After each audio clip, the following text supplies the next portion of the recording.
feel like I should feel like I should feel like I should feel like I should go. Go. Feel like I should go. Feel like I should feel like I should feel like I should feel like I should go. Feel like I should go. Feel like I should feel like I should feel like I should feel like I should.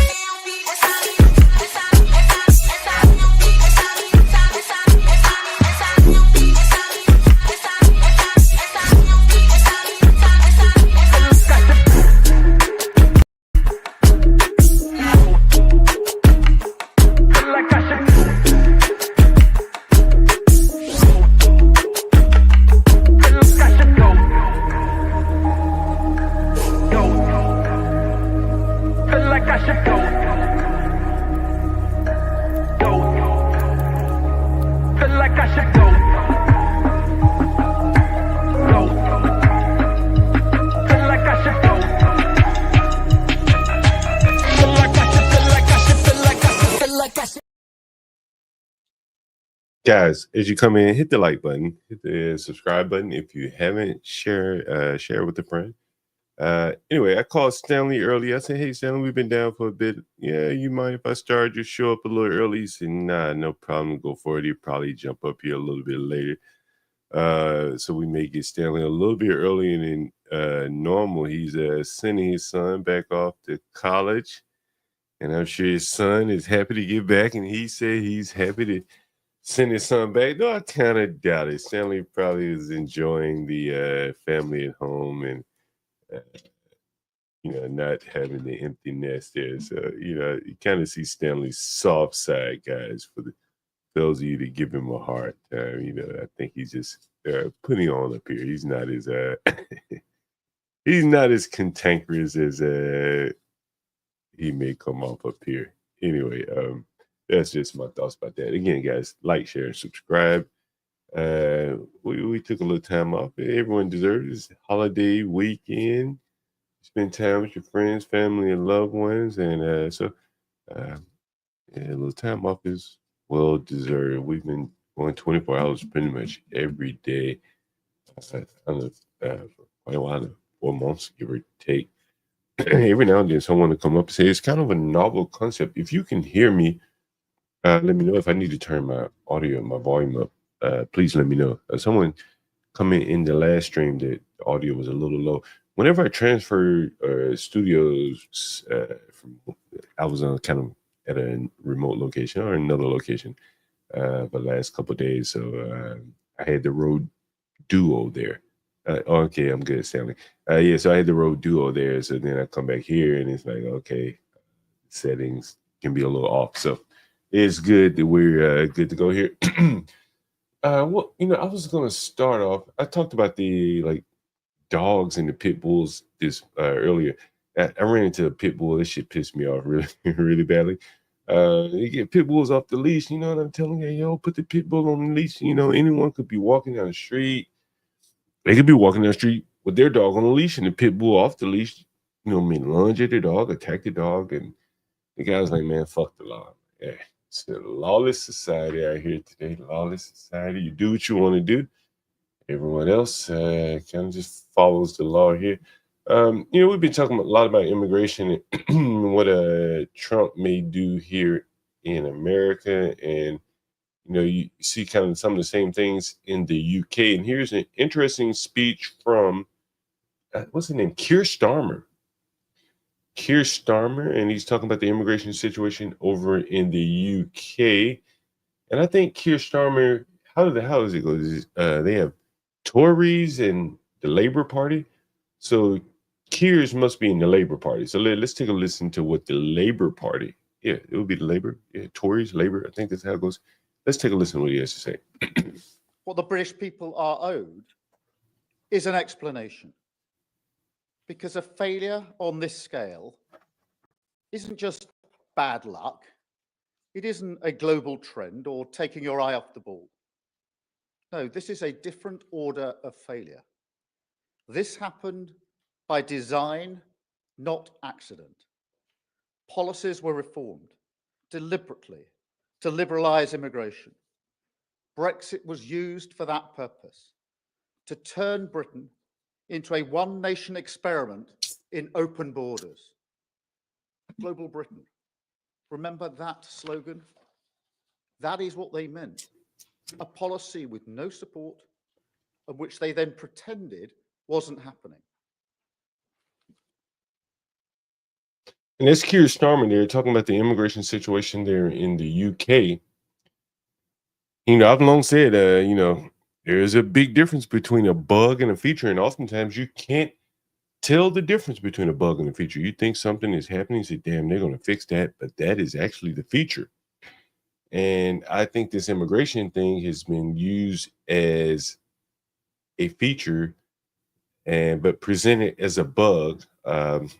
And so you hear Keir Starmer here more or less confirming my thoughts here. And there's several articles. We'll go over this probably in the next coming week or so. It'll probably be a lot to talk about the immigration, because it seems that Donald Trump has led a tide all over the world. It seems in that people are looking to make some changes about the immigration, and you see here in the UK, I mean, they really have it. They really have it bad there. 80,000 asylum seekers languish on wait lists for decision for 6 months or more. Sounds very similar to our system, and I think, as I've told you guys, the 6 months or more, all of the delays, the asylum, the rules, as Keir Starmer just explained to you, all of those rules are part of the feature that you guys may see as a bug. But the government people that are bringing these people here are using that as a means to further their goals here. And here's an article here. Figure includes nearly 20,000 fleeing war or persecution in Afghanistan, Syria, and Iran, who are likely housed in hotels. Refugee Action has called human warehouses. So it's very similar to here that they are housing these people in hotels. You see some of the hotels here, and it looks like a hotel. And you look at the name on the hotel. Got an old Crown Plaza. You remember Crown Plaza back in the day? Crown Plaza used to be a fairly decent hotel. Crown Plaza, asylum seekers stuck in unsuitable hotel accommodations while they wait for a decision. And while they wait, they further dig deeper and down into the country, and they're not leaving. Here's something interesting that most of you guys don't see. Syrians among 83,000 asylum seekers. Now, asylum seeker is someone that can be seeking asylum for an entire family. So that 83 could be 120,000 when you factor in his entire family there. There's something that I did not know. And those in limbo may be stuck in so-called processing centers or unsuitable hotel accommodation. The Refugee Action has called human warehouses. Okay.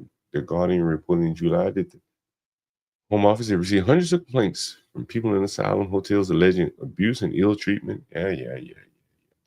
You come to another country, what did you expect? Waits of 2 to 4 years. So these people are waiting 2 to 4 years just like they are in our country. And that, again, I think is the feature and not the bug there. It's being presented as a bug, but I think it's definitely a feature. Anyway, so that's one of the things. There's something else really. I'm probably not organized enough to just blow right into it, but I'll see if I can find it here. It's about immigration. Kind of give you a different perspective of how people are looking at immigration. We've talked about immigration a lot here, and I'll see if I can find it.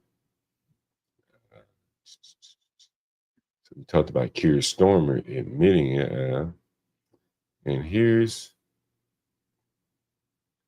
here's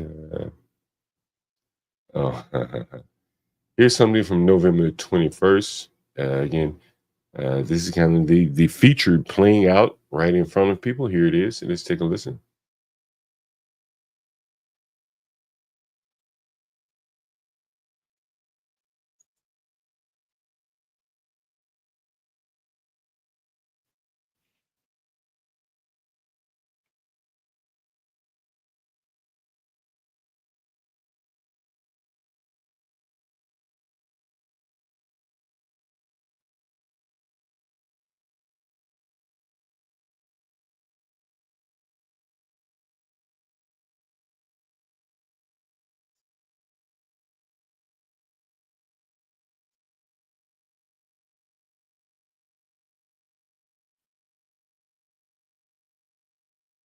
You want to streamline? What did he say? Streamline the what? The checking process.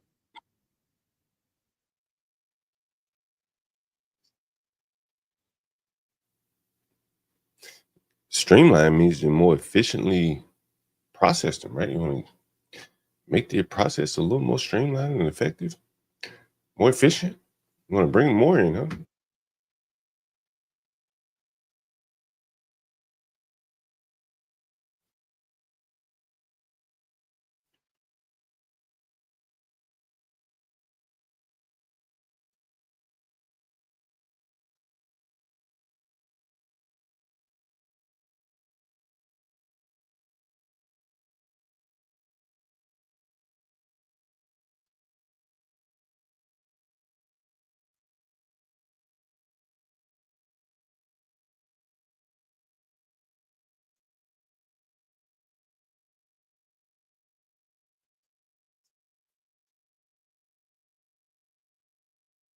And there is that. And here's kind of an article again, uh, more or less talking about how the Democrats, and here Democrat senators coming out saying that they bungled border security in 2024. Had bungled, which would indicate that it was a bug. No one intends to bungle anything, so they just got it wrong, right? That's what we should believe here. But in reality, they probably bungled it on purpose here. Let's see what this video. Let's see what this video is about. See, I can get to the video.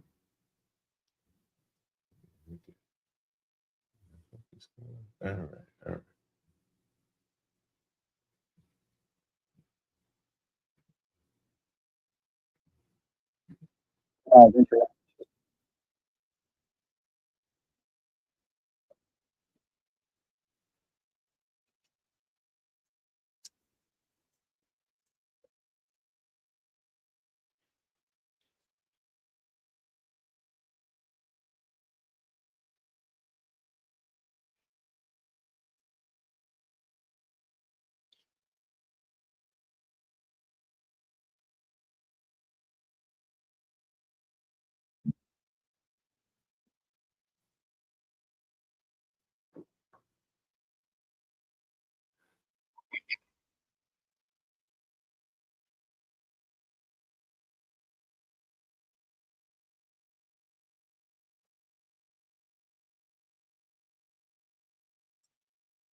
A fair and orderly process is what she wants. A fair and orderly process. She doesn't want to stop it.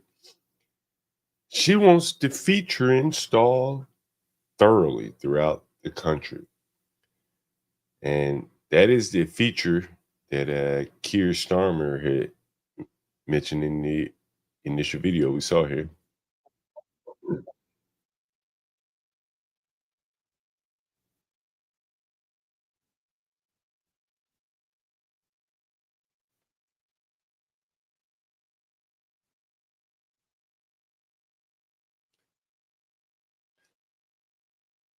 You can't prevent crime before it happens by letting criminals from other countries come here and then have a soft on crime mentality or sentiment. Yeah, how many of you guys heard the cop that is used that I filmed earlier this week? Is he was about to go in and initiate contact with this big violent guy, and he said, violence ain't the way. Violence. He's playing down the effectiveness of violence, but violence is the universal language.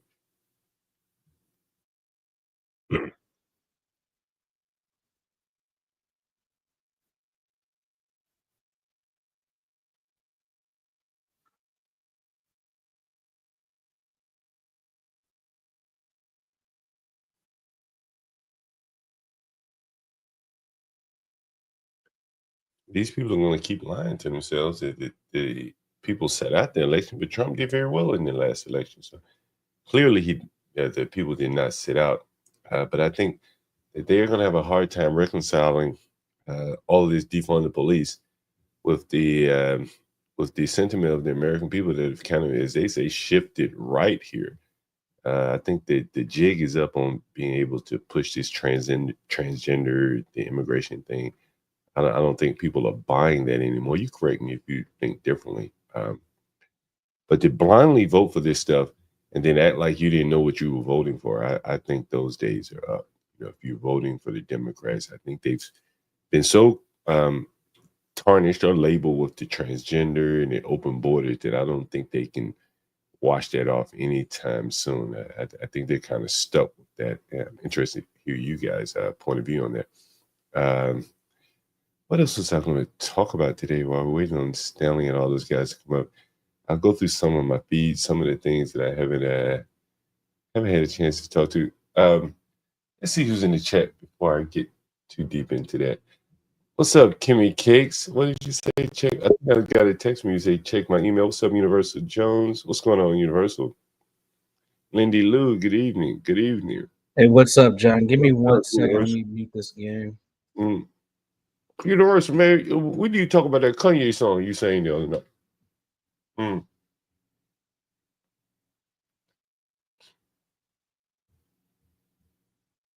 Yeah, we can dive into it. I wanted to let you know that if you were sharing a video or some audio with us, we were not able to hear it or see it. Okay, damn. Yeah, so sharing a video with you, damn. Yeah, so what I think you were trying to share at least two things based on your comments. Did you hear the video of Keir Starmer? No.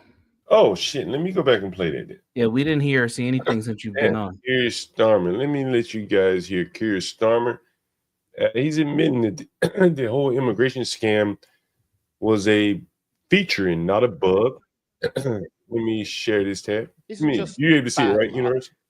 Yeah, we didn't see it. All right, you can see it now, right? The British people are yes. Is an explanation. Because a failure on this scale isn't just bad luck. It isn't a global trend or taking your eye off the ball. No, this is a different order of failure. This happened by design, not accident.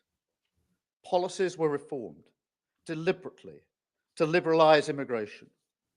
Brexit was used for that purpose, to turn Britain into a one-nation experiment in open borders. Global Britain. Remember that slogan? That is what they meant. A policy with no support, and which they then pretended wasn't happening. And that's Keir Starmer. I think he's the Labour leader in the UK. And he's admitting that the whole immigration thing was a whole scam, right? That it was a bug.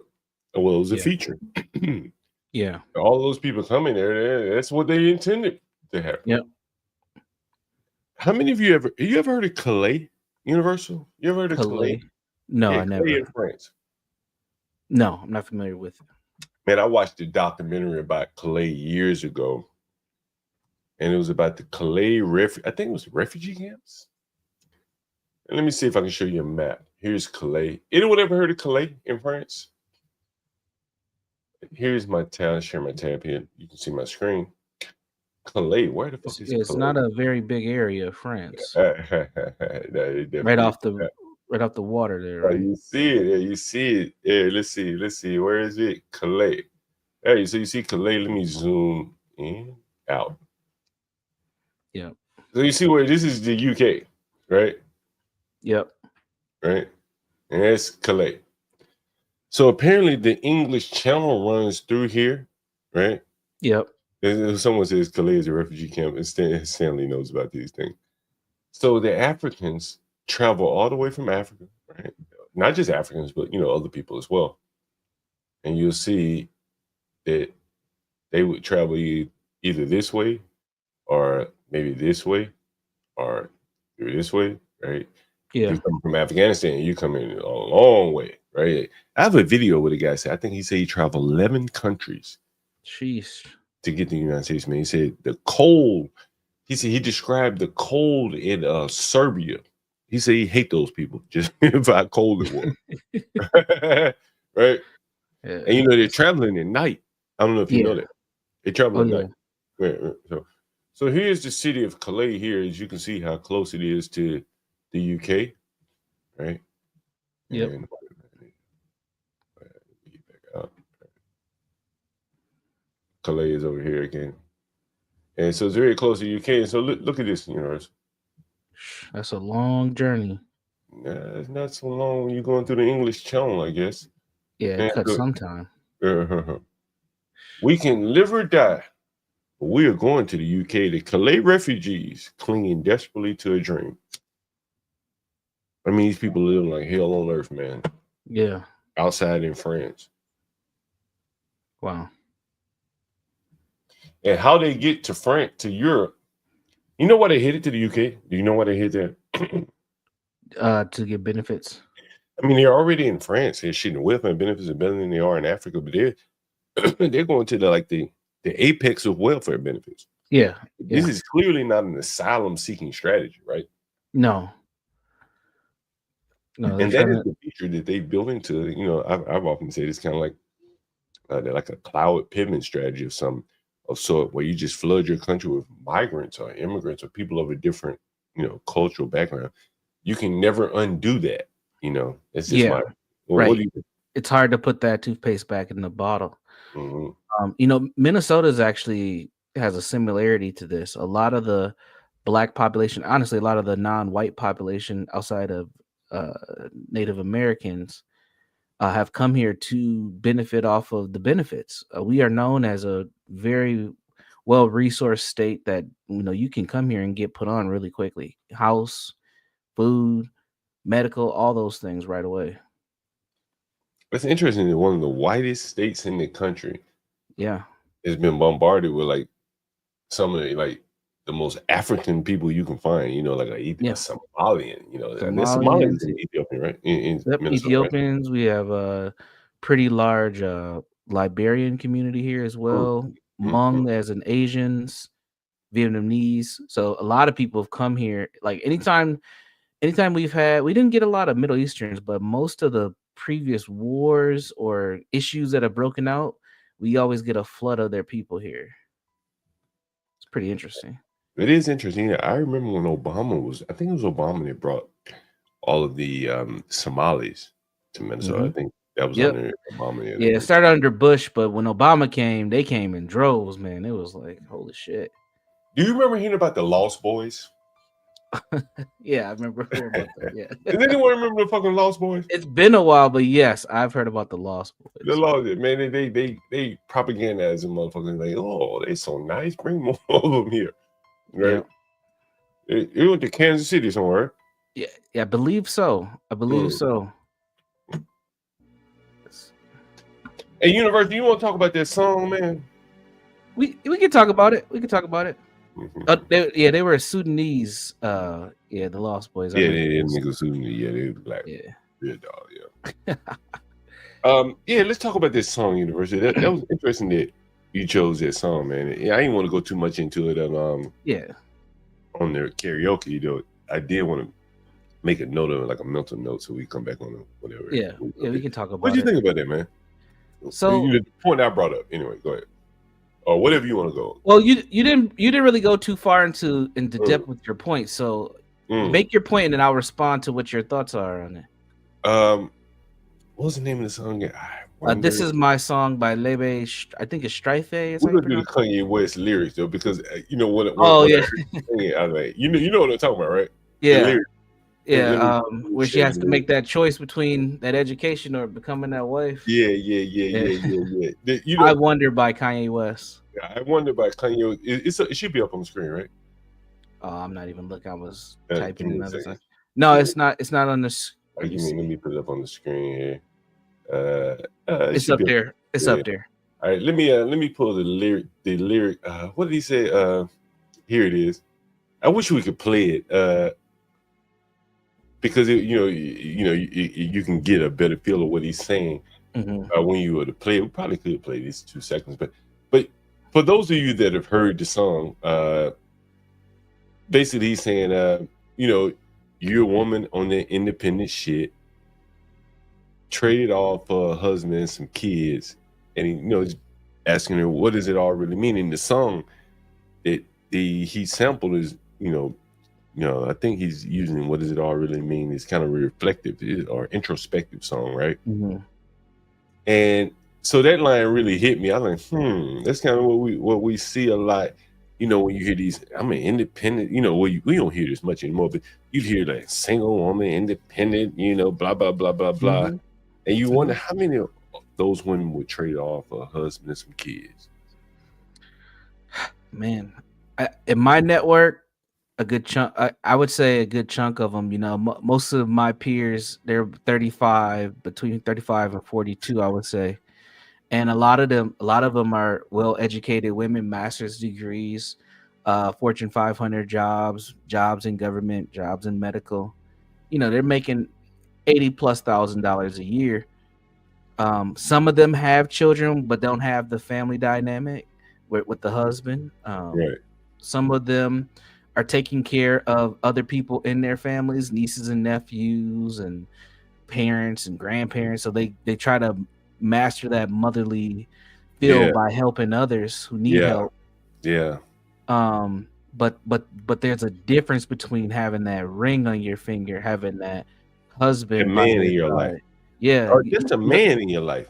Right. Like, and a man that you're willing to share. That's another part of this too. A lot of these women, they don't share the man. They'll have the experiences, but there's not officially like publicized. Man, universal man, you probably got stories. I got stories too, man. I you know, when you were talking about the sharing shit, I never forget. I was in Barbados, man. A lady friend of mine. We were down on vacation in Barbados, and we may have been on the bus or something. And this woman had been stood up. I guess a guy didn't want to go to Barbados. Maybe had another girlfriend and he couldn't slip off for that long. And she ended up hanging out with us. She like, damn, you know what? I wasn't gonna not go. Yeah. But the guy stood me up. So she ended up hanging out with us. And, you know, I look back like, damn, that must be like, you know, they can't even get on vacation. Yeah. You know what I'm saying? Just, you know, like the dynamics are so messed up. You know, and she wasn't a bad looking woman. She wasn't like, you know, gorgeous. Yeah. But, you know, just something like that, you know. A lot of these women look good. And to go back and have to tell your girlfriend, girl, he stood me up, you know, and, you know, that's just got to be, you know. Yeah, it's painful. It's embarrassing. Also, when you do have these friend groups, something I noticed, this might be more of a millennial thing, but there's always the one who looks good, but she's always the bridesmaid in the group, or she's probably the one that could lock it down the easiest, but for some reason she ain't got no man. And Sam, I'm glad Sam's listening, because he kind of floats around the same age range as I do. And he has some similar experiences. But yeah, it's a phenomenon, man. I have this one female friend, her name is Chanel. Now she's tall, that's probably part of her issue, but man, she is very attractive, close to a 10, very close to a 10. And she's got a big corporate job. She works for a medical company. They actually moved her to LA a few years ago to work out there. So she's making like 160 plus easy. Right. But she can't keep a man to save her life. And the guys that she dates too, they're so far lower than her as far as social economic status. She's always trying to build these dudes up. But you've never seen her post a guy. You only know if you know her who she's dealing with. And I know a couple chicks like that. She's got master's degrees. I know one who's got a PhD. She's a child psychologist, very attractive, but she can't lock it down for some strange reason. Man, let me tell you, one time I went out to LA, and I went a couple times. You know, one of the first times I went with a lady friend of mine. She was a lawyer, so we met up with one of her lawyer friends. And before the girl walked in, she said, "Watch how she's gonna look." I'm not thinking. But when she came in, you know, she's all weaved up. Blah, blah. These are Howard girls, you know what I'm saying? The award ladies. Award. Award of hoes. It is a war too. Physically and psychologically, man. They go to battle. especially in a place man. like Howard. There ain't enough men. Man, 89% was the incoming class of women. 89 to 11. Bro, ain't no work being done. These bitches writing reports, cleaning up, cooking, man. You living like a king on the campus like that, man. If you Pretty just much. straight. Right. Oh man. What's up, Sam? And No, that sound like I need to do my graduate degree at Howard. Howard. We're gonna call it Howard on this channel. The whole war. Man, maybe we should do a stream about that. The whole war. But so I go to LA, man, and we up in a hotel somewhere, I think on Wilshire Boulevard somewhere, and the lady walks in, she's just done to the nines. Yep. And like that's how you have to move in LA, man. Like weave, if you're a black woman, you have to put some weave in your head, right? Yeah. You gotta keep your shit up. And that still doesn't translate into a man out there. Like you may, you be able to get into the club, but it's not gonna get you a man, right? If you're a sister out there. And but Universe, here's the story I want to tell you. Get your thoughts on this. So I went out. I went to a little house party years ago, and it was all these educated sisters, Harvard, you know what I'm saying? Educated. And so, but one of them, she said, was more attractive than the other, but still she was a single woman. And the women got to liking this one single guy that was there. And I think my friend, a little fat, she was fat, kind of fat, you know what I mean? And I guess he took interest in her, he just at least showed interest in her until the pretty girl showed up, right? He was warming up. He just being nice. Yeah, he probably like, damn, this house nice. If I can't find anybody else in here, I'll lay up with her, right? Yeah, taking something home. That happened. I stay at her house. This motherfucker nice, right? But when the pretty girl showed up, he like, fuck that. See, I go with pretty over comfort anytime, right? Hey, man, gotta run that risk. And while neither one of them had any claims on him, they fell out over that, right? He just chose, right? He chose which one he wanted, and they ended up dating. But the two could never be friends again. Yep. It was too embarrassing to the one woman, that every time they go out, the pretty girl win. Yep. And it's just one of those things, like that these women must have like a real serious, if you're not very attractive, you're trying to hang out, with attractive women, at best you're gonna get the hand-me-downs.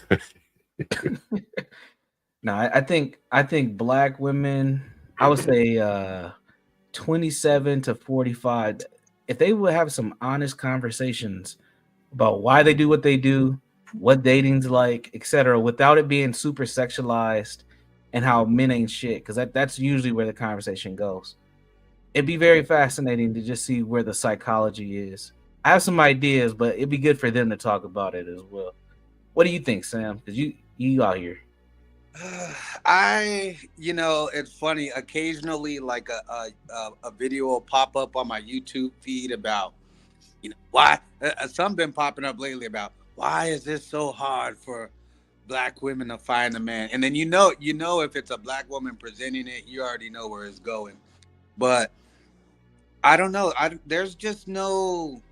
And it's funny because my sister was visiting me. My sister, my mom, this past week, and somehow me and my sister for a second kind of started talking about that. And I mean, there's just no willingness to be, I don't know if it's not honest or just a legitimate inability to do any sort of reflection or they and it's almost like, I always say it's like when you got that Staples button, they just go, racism, niggas ain't shit. Okay, we done. That's the end of this research.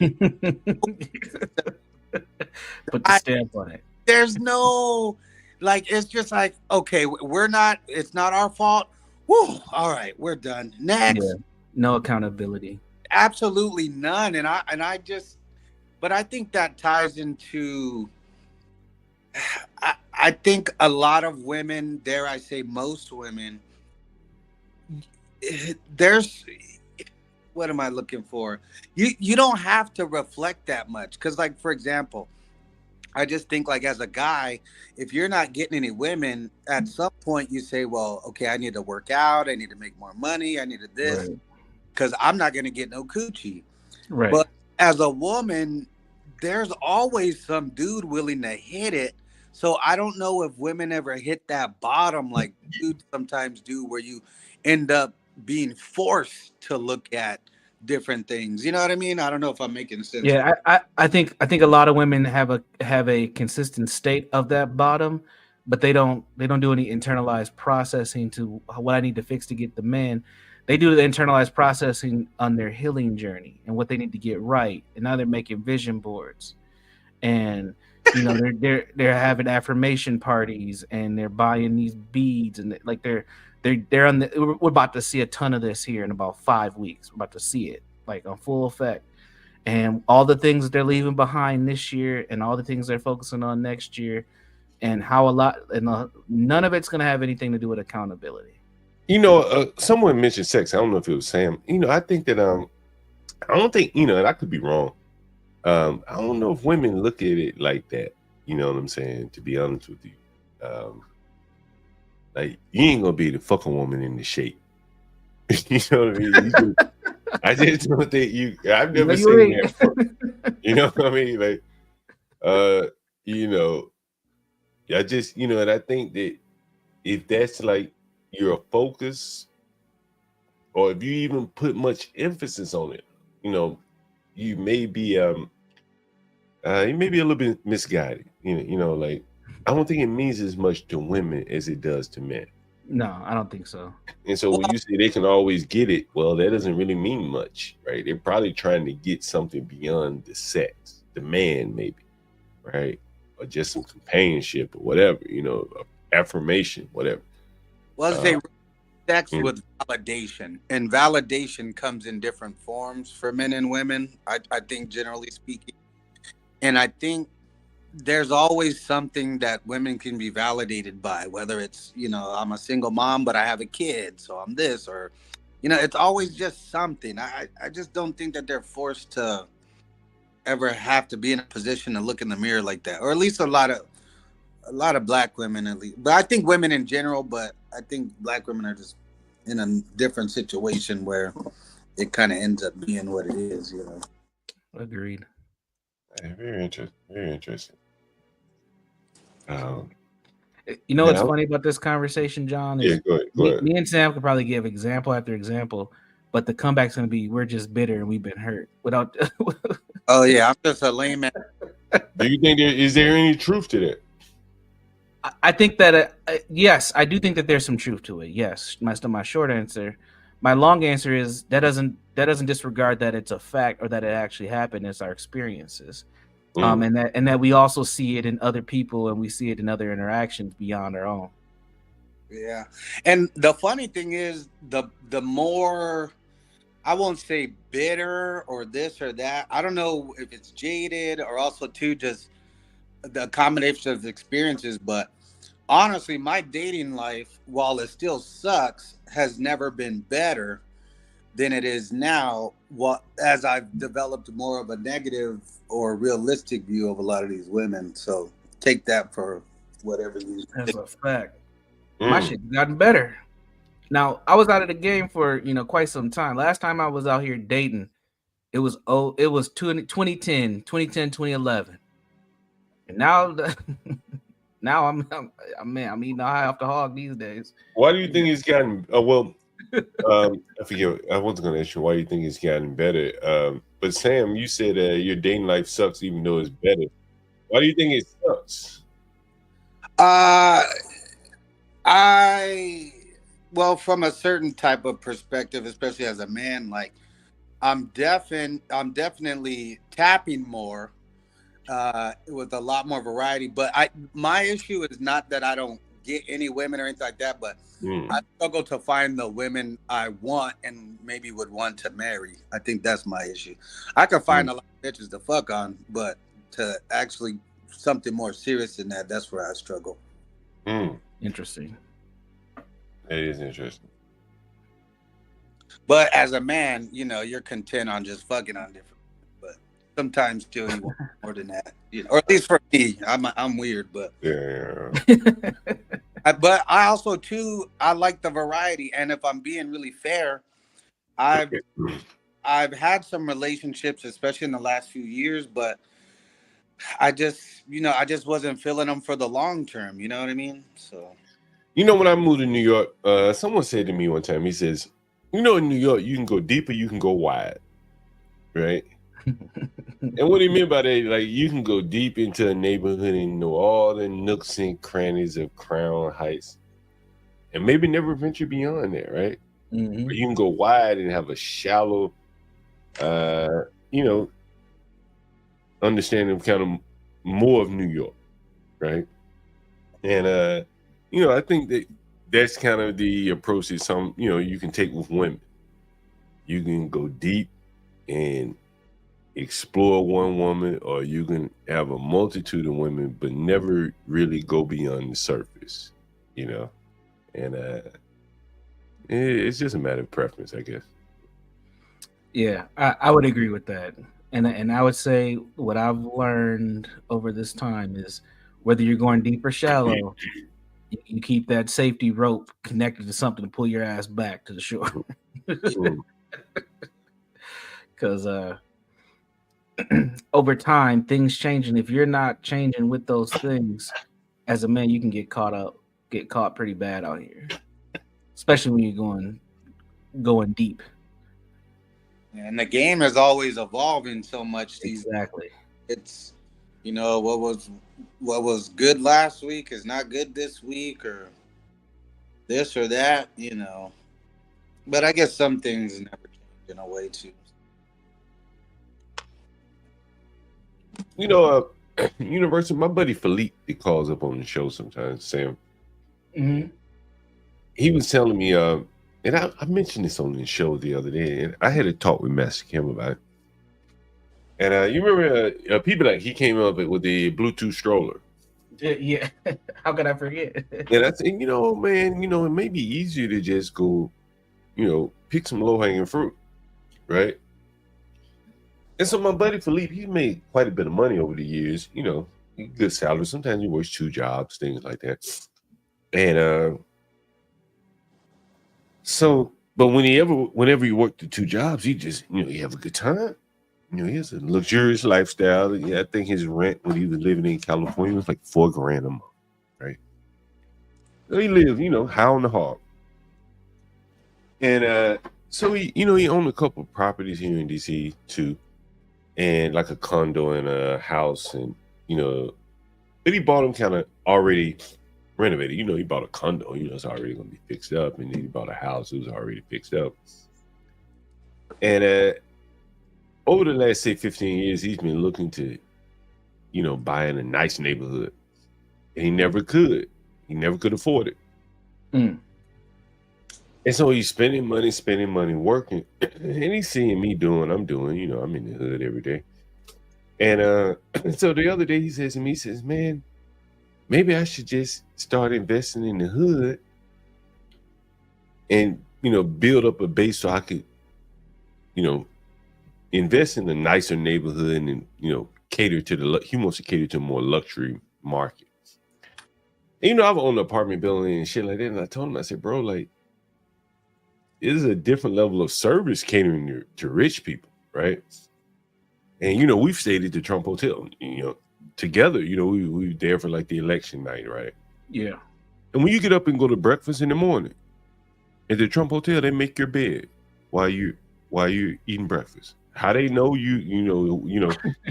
between the time you go down to the breakfast and the time you come back to your room, they've made your bed. Yeah. Right?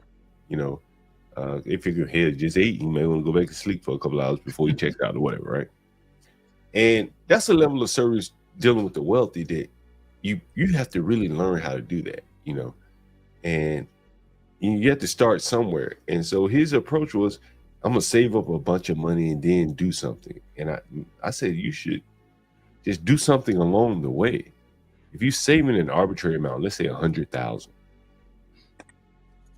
along the way you're passing over opportunities that You could have used that 30,000 that you had or the 40,000 to Yep. double up and make the 100,000. You know, while you're trying to work and save it. But I thought it was very interesting that now he wants to invest kind of, you know, on the Chitlin circuit down here with me, John Galt, right? After pursuing, you know, trying to do something in more affluent neighborhoods, and now he's competing with people with much more money than him. Everyone wants to compete in the affluent neighborhoods. But anyway, so very interesting. What do Yeah, you think of that, University? probably bigger companies too that have systems beyond what he has as an individual. Mm-hmm. So that makes a lot of sense. I think to a certain extent some people are being forced to do that because of AI, that they're having to shift their demographic of who they serve and how they serve them because they have to keep up. Shit's getting easier. You know, I think about, you know, like, again, you know, we've done that business evaluation. We've done a couple. But the one that I'm looking into, and the store that I was more interested in, is close to one of my houses. I think there's a lot of low-hanging fruit for, you know, industrious young men in these ghetto neighborhoods if they can get beyond the fear of the violence. As Master Kim said, it will break the cycle of poverty, and that's what I'm all about. Yeah. Who the hell want to be poor the rest of their life? There really isn't an excuse. I was talking to I don't know who I was talking to. Somebody recently where I was just like, there's my barber. There's no excuse to be poor, man. Like some of the tenants coming into your spot struggling to get their $40 to stay extra night. Like you have failed in your mentality, especially in this world, to come up with that money. Yeah, a lot of it is mentality. I deal with these ghetto people on a regular basis, but luckily over the phone. And I don't know, it just amazes me how much it's always some itty bitty dumbass thing constantly happening. Yeah. I kind of lose sympathy because I'm just like, what is it? And then, you know, I've known some people like this, but it's just always something going on. And I'm just, I don't know. Yeah. Like, what the Well, you know, the thing is, man, like, Crisis. you could weather a lot of storms. You know, like, you know, I was telling my buddy, I said, bro, you know, your biggest problem, your biggest constraint is you only have 24 hours a day. That's all you got. I got a couple business partners, right? So I can borrow 4 or 5 hours of their day of each person. Now I got about 45 hours to play with, you know, 30, 40 hours to play with. I got my 24 plus a few of theirs. Yeah. And if you don't have that, then you're dealing with all that shit, trying to make something happen. It just becomes very difficult, you know. Very difficult. Absolutely, and that's why I said, you know, with AI, using the tools that we have, and the people who aren't even thinking about it, they're behind. And hell, even somebody like myself who's been using it for about 2 years now, I'm behind. I'm behind somebody who's been using it for 5. You know what I'm saying? So like, a lot of people just aren't applying and utilizing what's around them. I think that there's some people that just don't know, but they better get a fucking clue because shit's just gonna get harder for them as we can keep moving forward. I think that takes us into the, especially with respect to Black folks, the crash out phenomenon. Exactly. Yeah. Speaking of the crash out phenomenon, how many of you guys are familiar with like the if you have them in your town, the violence interrupters and shit? You have that shit in your town? Yeah, I told you I used to manage them, right? Did I ever say that? No, you never told me that shit. So for the city of, I used to have a pretty big contract with the city of Minneapolis where I managed a program called GVI, the Gun Violence Intervention. It's a national model, and I was the human services. Pretty much, I was the human services director of the program. So really, I held all the cards, man. I was paying for funerals and shit, sending niggas out of town before they got killed and getting families gift cards. I had to get out of it though. You the gift card man? Yeah. Well, I was. Well, yeah. They didn't get one without my signature, but yeah, I was the one making all the money move from the city to the nonprofits to the consultants and working directly with the police. Well, give me an idea on what you think about this, what happened here. I'm going to give you the context of where this is. This is in the richest black county, or used to be formerly richest black county in America here. You know, I've been to this spot, Universal. You know, I tell you, man, like, you know, I don't know. I mentioned it on the channel a while back, how in DC, like there is, and it very well could be like that in Minnesota too. Among black people, there's like different classes of like places where you go, right? You understand what I'm saying? Universal. Yeah. And he be like, I don't go there because that's where, you know, the locals hang out or something Yeah. like that, right? I'm trying to Johnny get my Babies. you know what I'm talking about. We got two spots like that. One's called Johnny Babies. The other one's called Willard's. And we used to have Arnella's, but they shut that down. But those are 3 spots I'll never go to. I'm like, nah. And so this guy, he went to one of those spots. You know, I've been there before, and it didn't work out so well for him. And University, you probably, Sam, you guys probably, you probably go on a little hot date at a place like this. Let me put it up on the screen.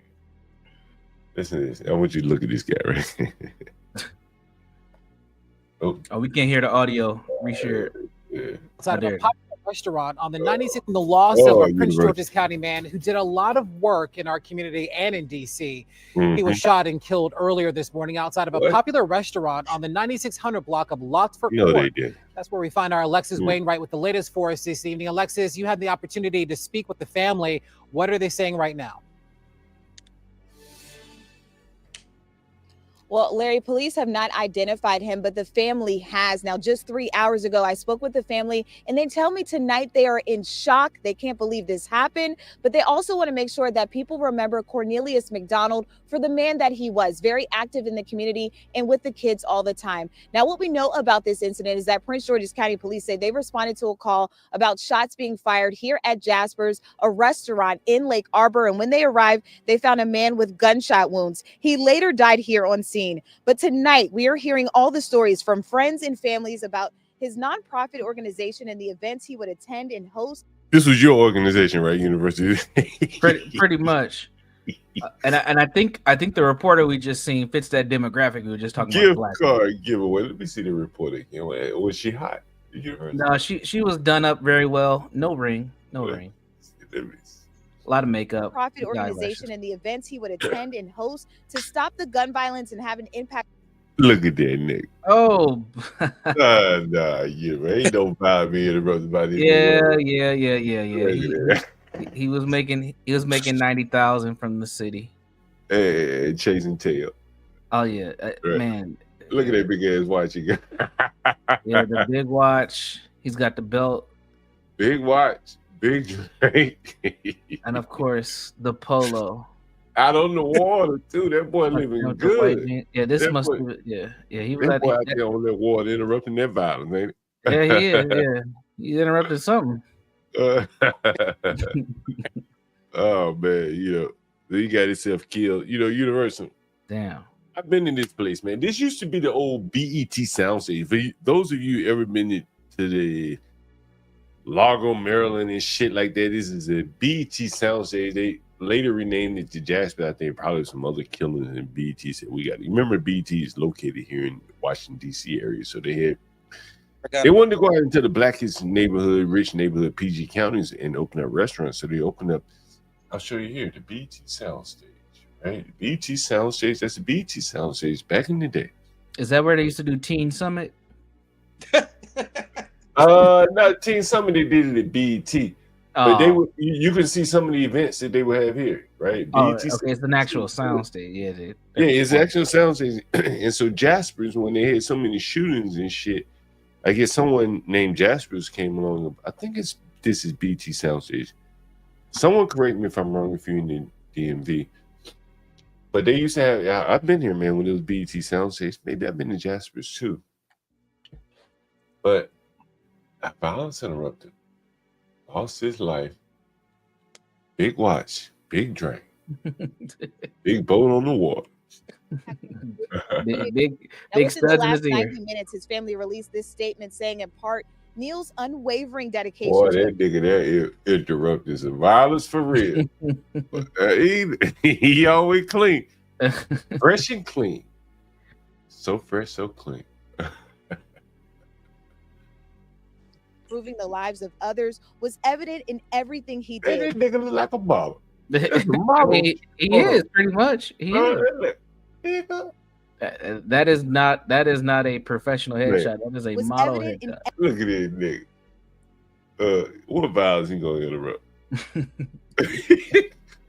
Man, this shit is nothing but a joke. everything he did. His mission to shed light on mental health within inner city Mental communities and his passionate efforts to combat gun violence were nothing short of inspiring. Now, the family tonight is asking for privacy at this moment. Obviously, a lot for them to wrap their minds around. But I can tell you a lot of people. Yeah, she's nice. She's I don't know if that's her real hair or not. They probably ain't real. Right? No. That's beef all day. Yeah. One of our violence interrupters got his life interrupted. Yeah. Violence. He reminds me of a guy who's getting a lot of shine recently here in the Twin Cities. Let me see if I can find a news article of him. He's got a program called, is it called Guns Down, Shoot Hoops? Don't shoot guns, shoot hoops, or something like that. This nigga couldn't fucking figure out how to get out of a wet paper bag. Now, with these schemes, huh? But they just, but I don't. He's just a new kid on the block, so everybody's like championing him, and he's getting a lot of grants and things like that. But it's the same old story. He thinks that midnight basketball is going to save these young people from shooting each other. It's just he wasn't around here when he saw the first failure. No, and I'm surprised that we keep falling into this. Like, why do we keep funding the same old stuff over and over and over with no result? And go ahead, Sam. Oh, sorry. I was just gonna interject real quick. I think it keeps the narrative going. Like me and my sister were getting into it because she's on her blackity black type. And I think it's almost like a house of cards or a domino that once a lot of black folks kind of admit or fess up to one thing, then that just leaves the whole thing's gonna fall apart, because the whole narrative is all these niggas are killing each other because there's not enough midnight basketball programs. Right. They don't have enough to do. And then also white supremacy, and then and that's why even once you start kind of getting close to some truth or pointing out things to people, they just lose their mind. Because I think for a lot of people like me, I think of it as something small, but I started to realize that I think I'm crushing people's whole entire worldview that they built a life off of. Exactly. And that's what's really fucking people up. Not that you said the sky's blue, but them admitting that the sky's blue and not zebra pink stripes is going to mean that we have to admit a bunch of other stuff, which is just going to make everything that how they understand life just crumble. So. Yeah, it's a part of our worldview, and our understanding of ourselves is literally, I think collectively, it's an identity for folks. And if black folks give that up, they feel like they give up a piece of who they are. I put a link in the back chat, John, of the gentleman I'm talking about. This is a clip from about 7 months ago, but you can kind of see a pattern here. I got more too if you need more. I know these Negroes from all over the country, so. Let me take a look. Can you see my screen? No, we can't see it. Right, there it is. Perfect. Coming out of Minnesota, University Jones' hometown. A man who knows firsthand the impact of gun violence is now using that knowledge to help others. Tommy McBrayer started Don't Shoot Guns, Shoot Hoops. The goal of his nonprofit is somewhat self-explanatory, but as WCCO's Jennifer Merrily found in our latest Cost of Gunfire series, is basketball is just one part of what these young men are learning. Let's do it together. Hard work on three. 1, 2, 3. Hard work. This is where they come together. On the court. That's all right. Teenagers from around the metro. Different backgrounds with more than basketball in common. Ball in. Tommy McBrayer brought them together. Man, the goal is like to prevent gun violence in one community at a time. Line it up, Purple. He knows from experience. I was selling weed just to pay my rent and had a drug deal go bad. I ended up tied up, shot, left for dead in the hallway of a duplex at 20 years old. And right there, that was the first time that it was a wake-up call. You know, either you want to go down that route still or you want to change your life. He survived and says he straightened out his life. Still, 10 years later, he was shot again, this time by someone he considered family. Conversation going the wrong way, and I ended up getting shot 2 times in my stomach just in July of 2019. He worked on his own healing, physical, mental, and emotional, and fully looked at the community around him. Seeing a lot of my friends die from gun violence, go to jail from gun violence, just feel like I need to do something about it. All right. He took his shot. Okay. And then the next person. And started Don't Shoot Guns, Shoot Hoops. Get it up there. Get it up there. Get it up there. There's too many people just shying away from the issue. You know, they're not being bold about saying stop gun violence. So I want to be bold. I want to be bold. There's no hidden agenda. Purple team, green team. The nonprofit reaches out to schools to find students who can benefit from being part of the program. Some have experienced the cost of gunfire in their own lives. I came to this program because I lost my brother, to keep my mind off of the situation. Jontavian's brother, Jonte Hudson, was gunned down at Mall of America in 2022. He said, I've been to that motherfucking Mall of America. He got gunned down at the Mall of America around this time, actually, around the holidays. Nigga went there and wandered around a whole bunch of random ass stores. as being here helps with the pain. I can interact with more people, talk about things, and then just have fun at the camp. Man, he can't. He's just fucking mumbling here.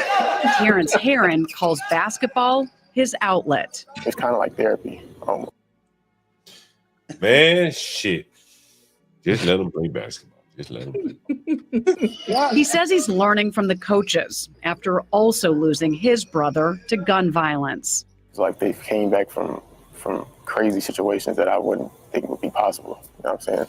Like, for example, getting shot, losing family members and not retaliating. And the fact that how can these people go on with all this tragedy at such early age? It's just like The Walking Dead. Yeah, listen to what these it is. Children, right? These are the kids that I've been working with for the last 15 years of my career. Look at this head, mop head. push that aside and leveled up themselves from that situation. It's really inspiring. McBrayer says the goal is to lead with love. Woo! That was nice. To help these young men make positive choices for better outcomes. Just staying busy, just not indulging in gun. Clean up your neighborhood. Clean the neighborhood. That'll keep you busy all night long. Man, anybody ever seen the white people come in black neighborhoods cleaned up, man? That shit's the most embarrassing shit. Yeah, I've seen it. That shit's the most embarrassing. Nigga, you want something to do?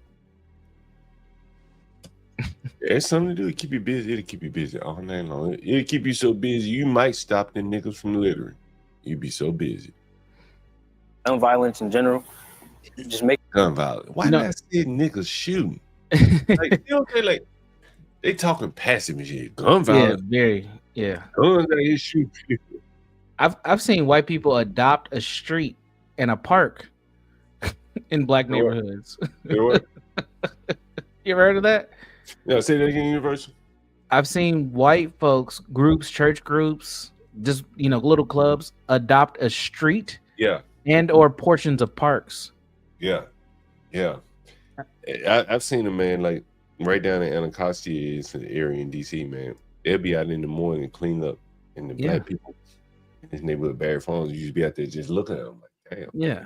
Where y'all come from? Where y'all come from? Why y'all doing this?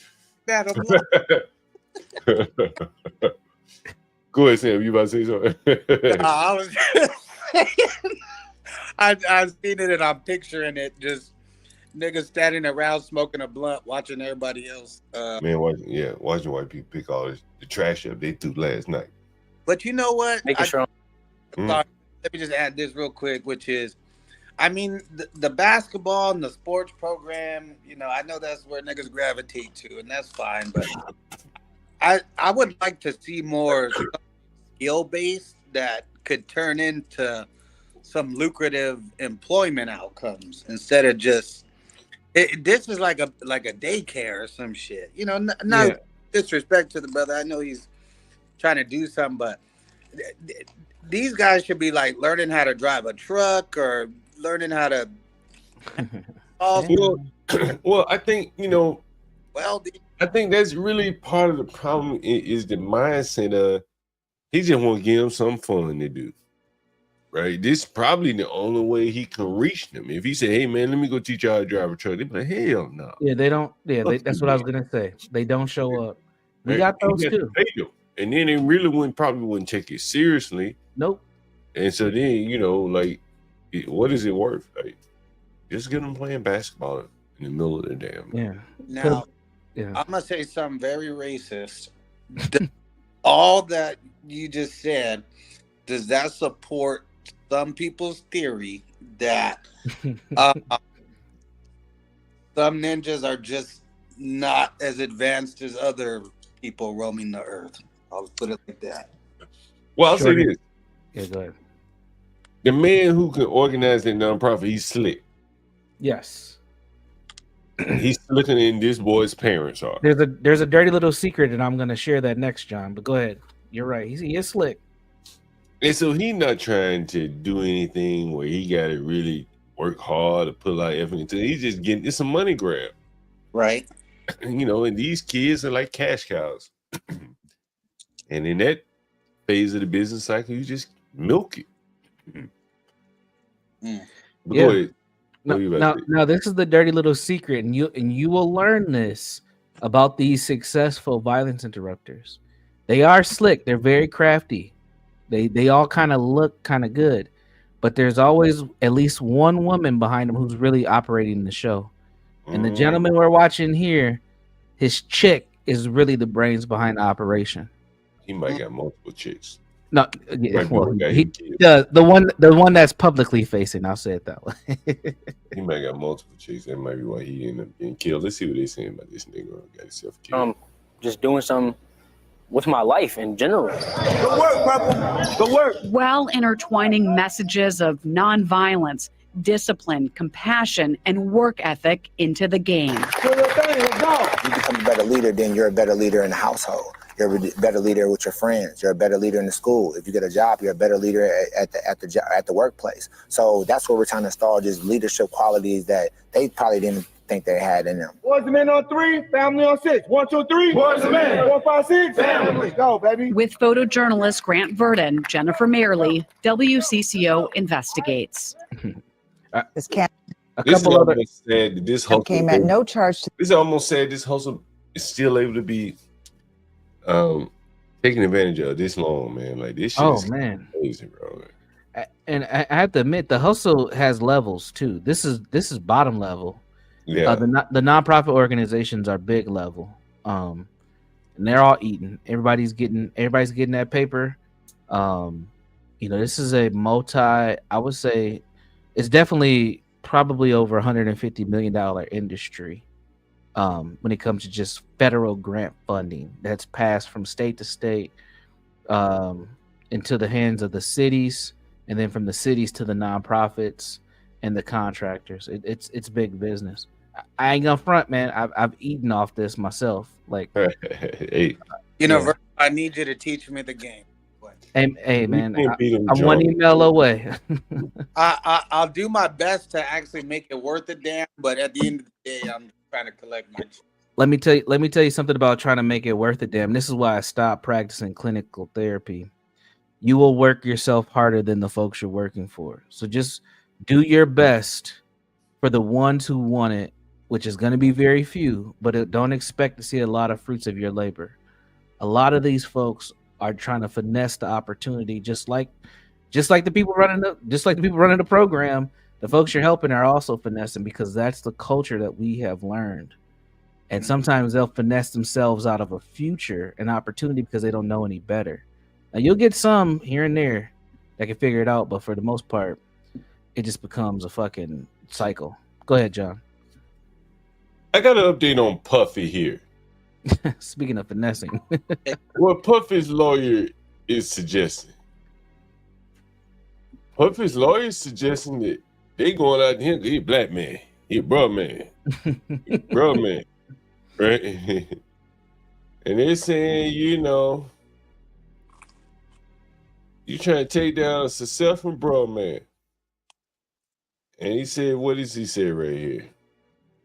Let me see if I can find it again. Oh, there it is. If these were the sons of a non-black celebrity, they would not have been handled with the same aggression. He says, what else he said about a bro man? Bro man. He said they trying to take down a successful bro man. Ain't that always the case? He's even alleging that the video. He's even alleging that the video of him whipping Cassie Ventura's ass. You know he was whooping her ass in that hallway in that hotel. He said, man, that shit, these motherfuckers making this shit up on me. Right? Oh, wow. They enhancing the ass whooping. Wow. That's crazy. What's up, Andre? What's up, man? I don't mean to go off on a tangent. Them motherfucking Africans call me again. Since Stanley is in this motherfucker talking about the black landlord, nigga. Hey, Stanley. Hey, nigga. I ain't say Puffy dysfunction. I'm just talking about what his legal strategy is. Take from that what you may. So the Africans called me there, and this shit been on my mind for a minute, and I've been thinking, like, oh shit. Nigga called me, said, stove don't work. Stove, boss. You know, you heard that nigga call me boss. Damn right. Nigga, I provide the shelter over your head, nigga. Better get it right. Boss. I like the sound of that. He said, stove don't work. I said, what the fuck do you mean stove don't work? I went in and showed the nigga how to use the stove. I said, damn, maybe this fucking primitive nigga might not know how to use a stove. He burned my whole fucking house down. Oh, man. Right? Now, I thinking, do I need to do a stove demonstration with these son bitches? You should have told him, bro, just do like when you're out in the bush. You don't need no damn. Nigga, don't set no fire in here cooking on the floor. I mean, right there in your living room. You're kind of wilding on the primitive nigga thing, but like, I get where you're coming from. Man, I mean, see, man, motherfucker didn't know how to cut the stove on. I said, yo, you need me? Like, I'm thinking something wrong with the motherfucking stove. I'm like, damn. I gotta buy another stove. I was planning on buying one. Do I need to buy a stove right now? I want to cut stove on there. I said, damn, maybe this nigga don't know how to work a stove. It's possible that he could literally not know how to work a stove, right? Honestly, right? It's reasonable. It's very reasonable. Right? Yeah. So I'm like, God damn, this nigga might not know how to work a stove. Like, I'm gonna have to go teach him how to work a stove. Like, immigration, the cost and benefits, weigh them up for yourself. Right?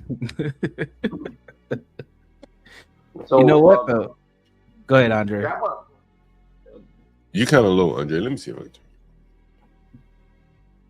turn. That's actually what I was saying to you last time, John.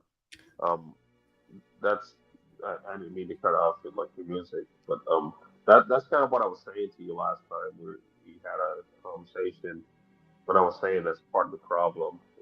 Hey, you kind of low, Andre. By the way, you kind of low. Yeah. I got earbuds in the trap, so.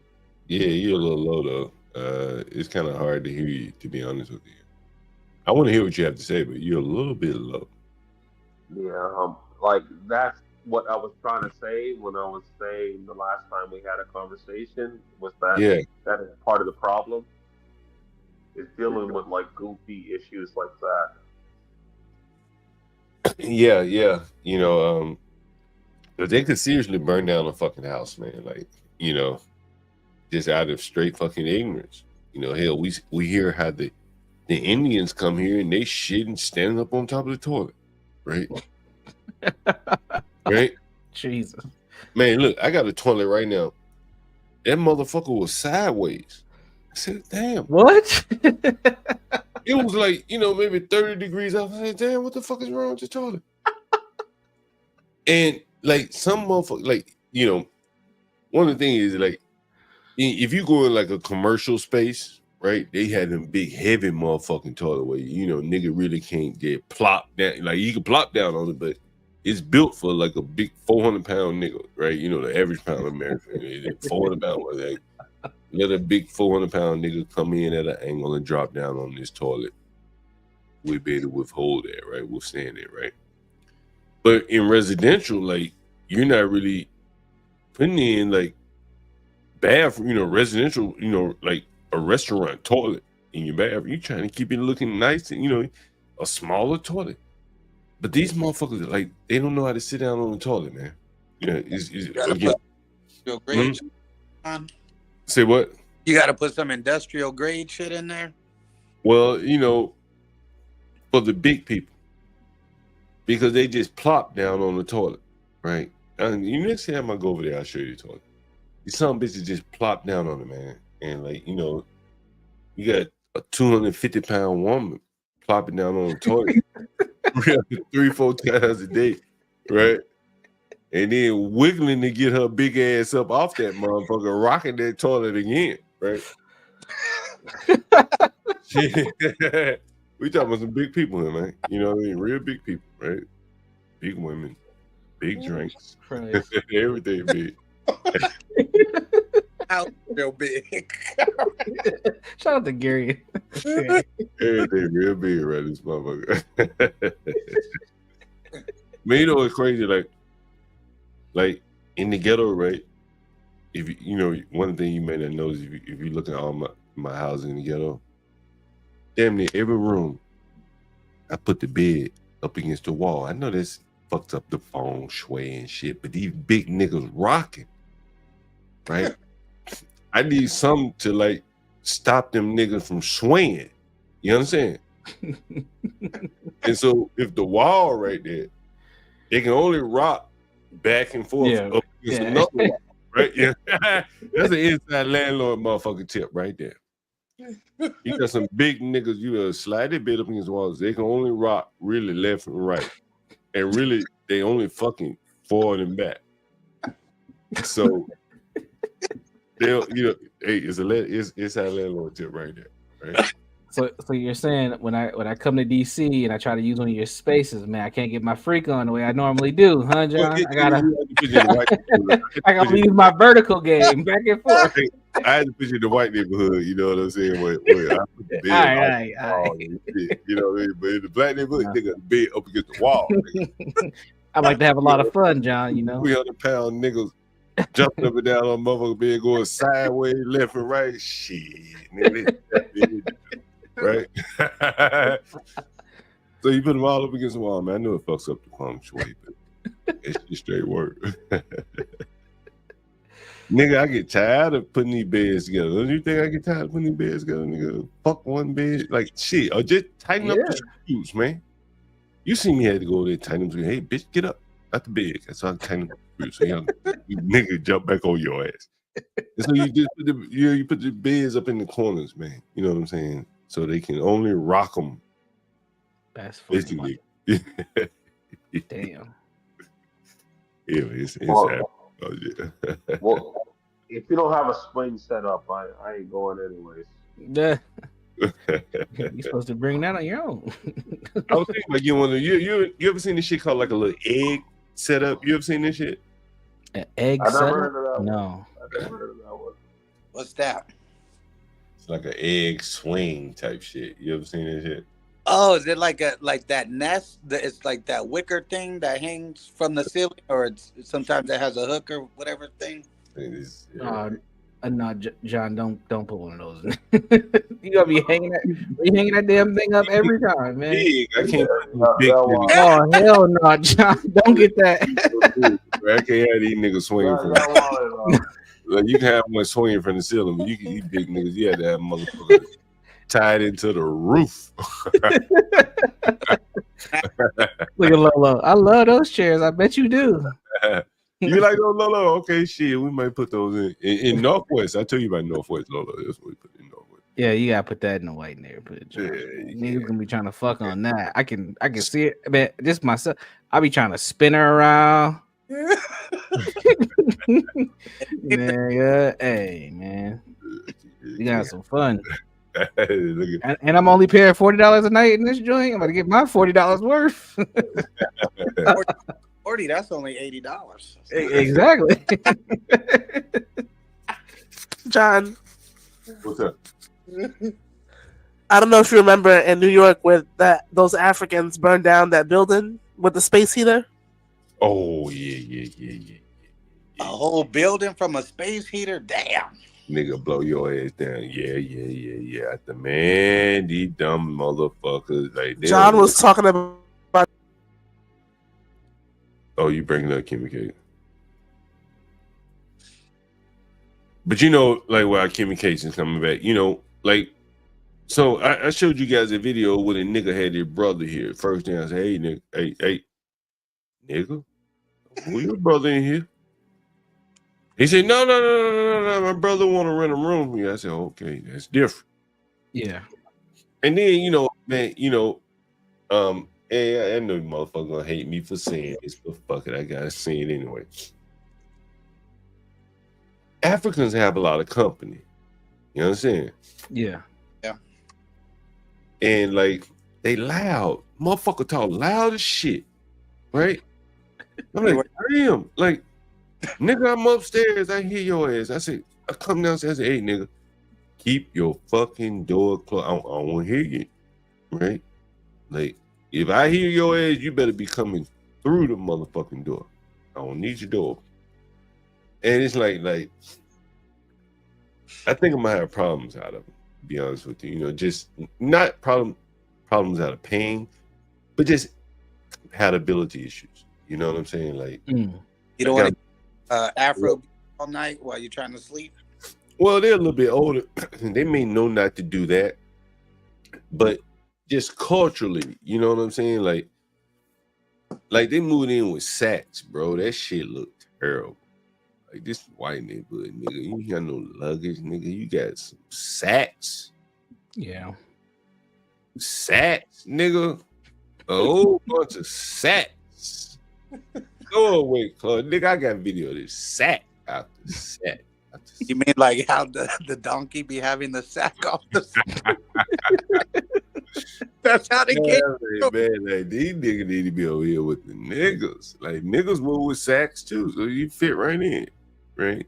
Yeah. But Saks Fifth Avenue. But I don't think it's gonna work, man. Honestly, like, see, this is what I'm saying. Like, this level of diversity don't work. You understand? Like this, like straight, like don't work. Yeah, these niggas will be happy, but everybody else around will be like, I gotta get the fuck out of here, right? These niggas stinking, talking all loud and shit all day on it. So I said, look, you go in at the back door. I don't want to see you come out my front door. No more. Back door for you. Back door. Back door. No more front door. Back door for you. And maybe that'll mitigate some of the shit. Otherwise, I might put their ass out, man. I can't tolerate that shit. No one else gonna be able to live with the motherfucker. They get to cooking, that shit gonna be, you know, whatever the fuck. They cooking jollof, fufu, whatever the fuck, right? You know, I can tolerate the jollof, but some of that other shit, you know, that might run everybody out the house. You don't want to see a goat tied up in your front yard. Hey, listen. And I don't know if the lady, no, she didn't have her house coat on when she was came over here, but the motherfucker had her house coat on like all day. I'm like, listen, that's why I said, like, you gotta go in out the back door. Like, don't nobody will see you in your house coat and them furry ass slippers all day long. Like, damn, you know, the look bad. You know, like, not to say that they're bad people. You know, it's just, you know, it's cultural difference. You know what I'm saying? Yeah. What's up, Kimmy Cakes? Nothing. Nothing. I don't know if you heard me about the Africans burning down the apartment with the Yeah. space heater. Yeah. See, them niggas be real cold too. You know what I'm saying? Be real cold, right? And they already tell me, man, it look chilly here. I said, nigga, it ain't that cold outside DC. It's 40 degrees. It ain't that cold. The heat's on. Nobody else complaining.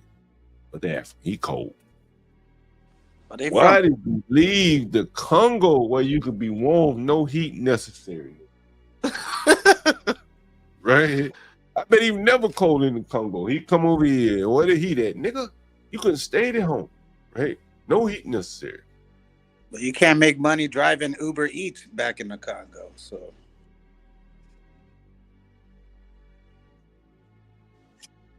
there was a British soldier, nigga, Ghanaian nigga, and he went into the British military.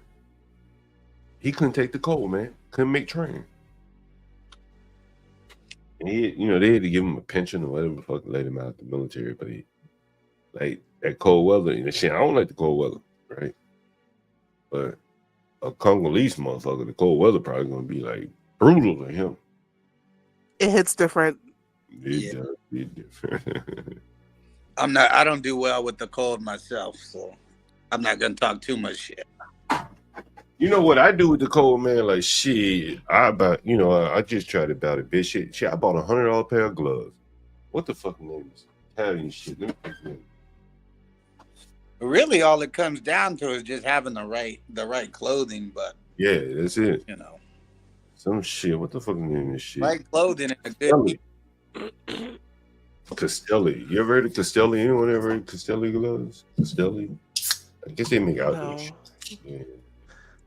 But I'm sure it's a good investment. You don't throw away money. Hell no. And then you get that like Canada Goose, like you in New York. Boy, that shit keeps your ass warm right there. You'll be warm right there. Yeah, you can have that for a couple years.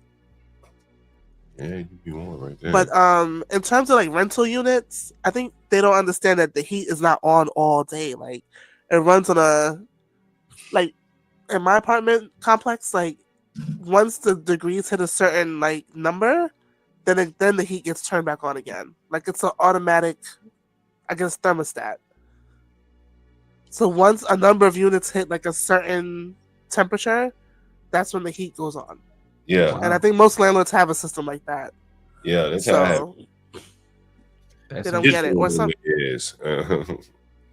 yeah, and then there's laws like that require when landlords should give heat. So if it's, I think in New York, over 55, they don't have to provide heat.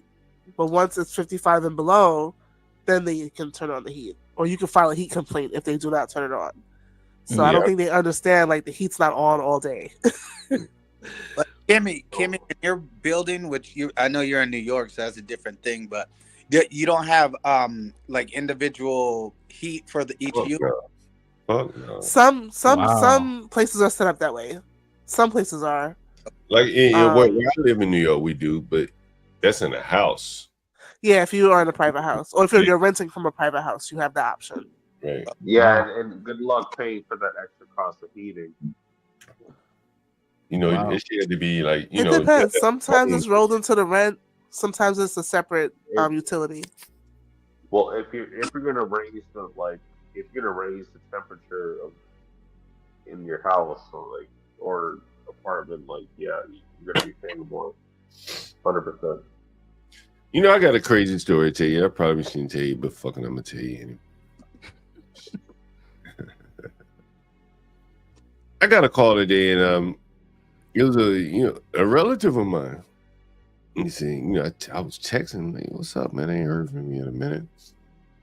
He said, he in jail. I said, what? He was like running from the police, blah, blah, blah. Running from the police.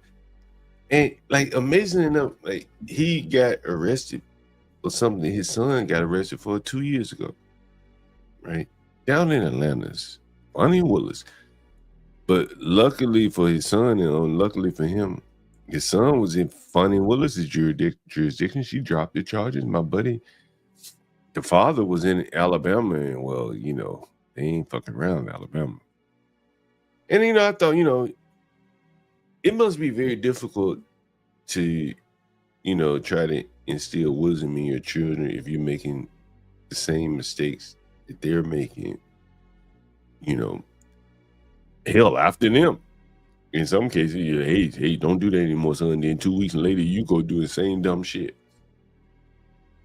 And, this is a fine line you have to walk, and I imagine that he has lost a lot of credibility with his son, after trying to instill in him some wisdom, not, that what he did was bad, and then he did the same dumb shit, right? That'd be amazing. What do you think about that in Universe? I know you got kids.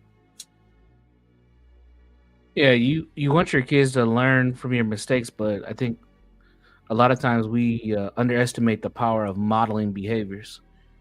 I think you want your kids to learn from your wisdom, from your mistakes. Yeah, how you've overcome it, how you see things, your perspective. Absolutely. They don't want to see you learning from your wisdom in real time.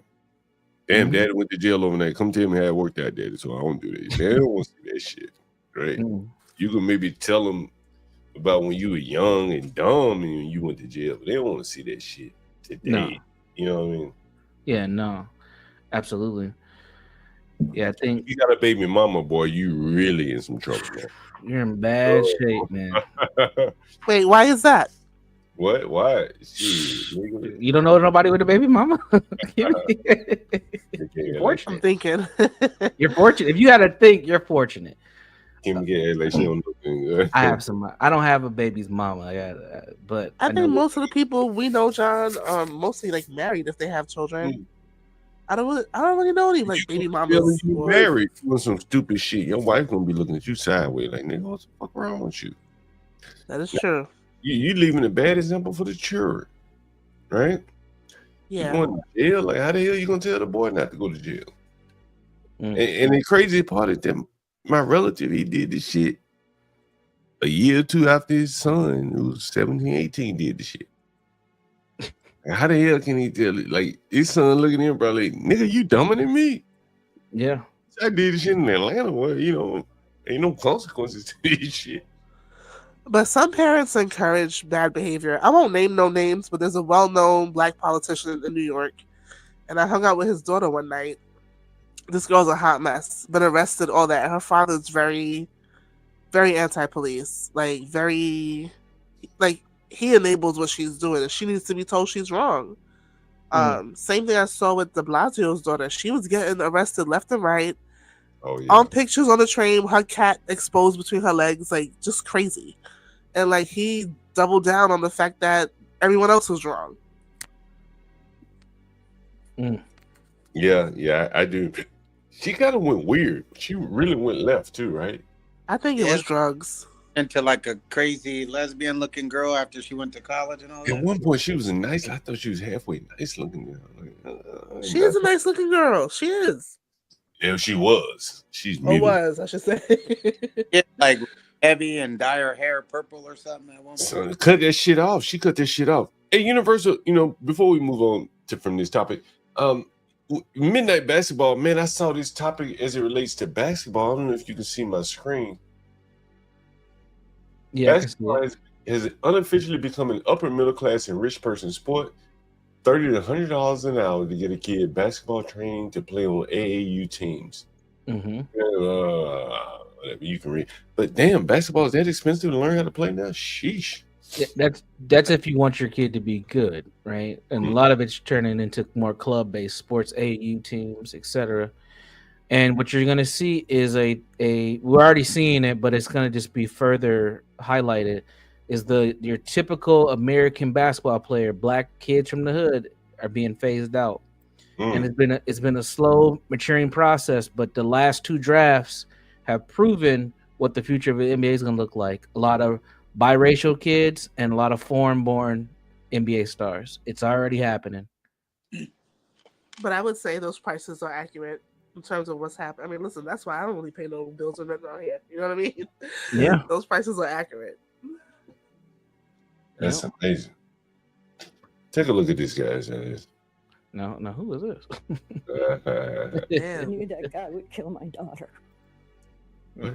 What did she say? She said, I knew that guy would kill my daughter. No, she did. Well, why did she know that? Look at him. He black. Let me turn the button. Oh, it's always all right. It's just low. And he got her. When your daughter calls you up from a stranger's phone that she's hiding in bushes with no shoes on her feet. Bushes with no panties on. What she That's do? not what- Silly in John, the silly. bushes with no panties on. That's not what she said at all. She said no shoes on. In the bushes with no panties on. God, John. Oh no. My nigga. Well, she's a beautiful girl, and it's really sad. Yeah, go ahead. What's it again? I would say it's beautiful, and it's sad she lost her life. You know, so much life in her that's gone. Kim, goddamn boy, since you mentioned beautiful, goddamn Kim, since I got you up here, Lord have mercy.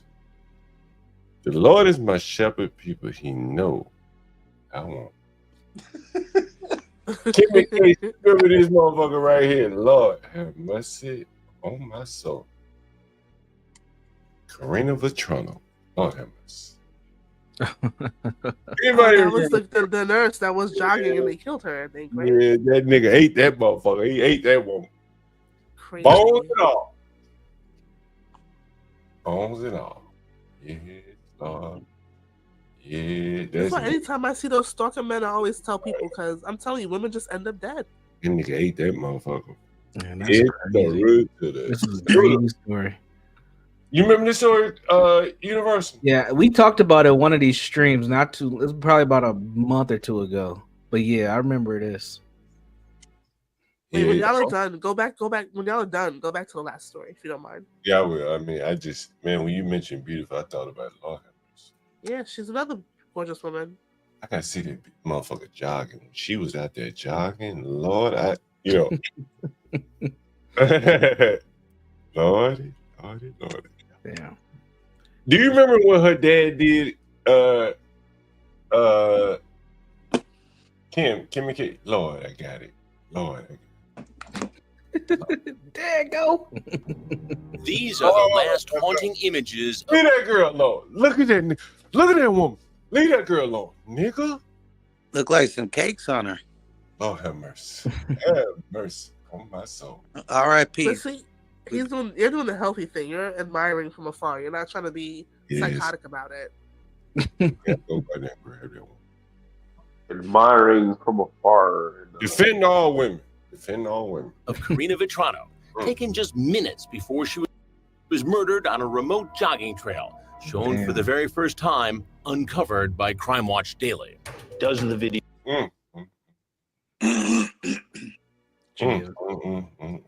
That was a pretty woman. And then her dad, he came to court. That nigga, what did he do? He had a motherfucking baseball bat. Yeah.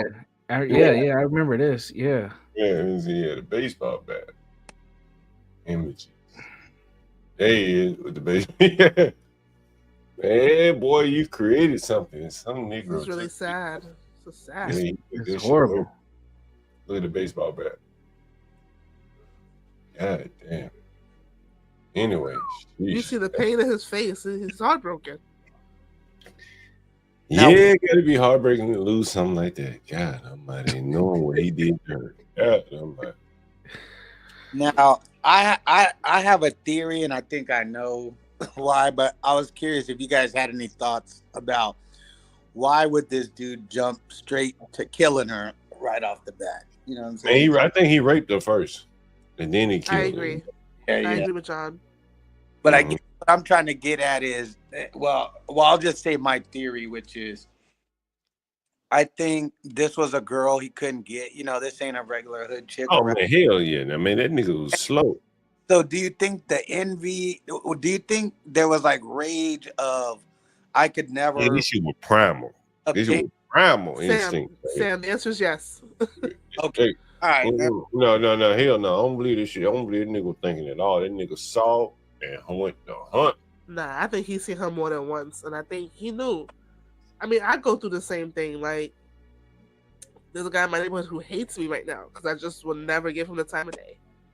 And every time he sees, he gets mad. Like, he gets mad, you know? It's crazy. That's what I'm trying to get at. Like, this girl was so far out of that dude's league that it angered him that he could never have like a legitimate shot with a. Well, but this girl's in the hood that's out of his league. Like, he was a little slow.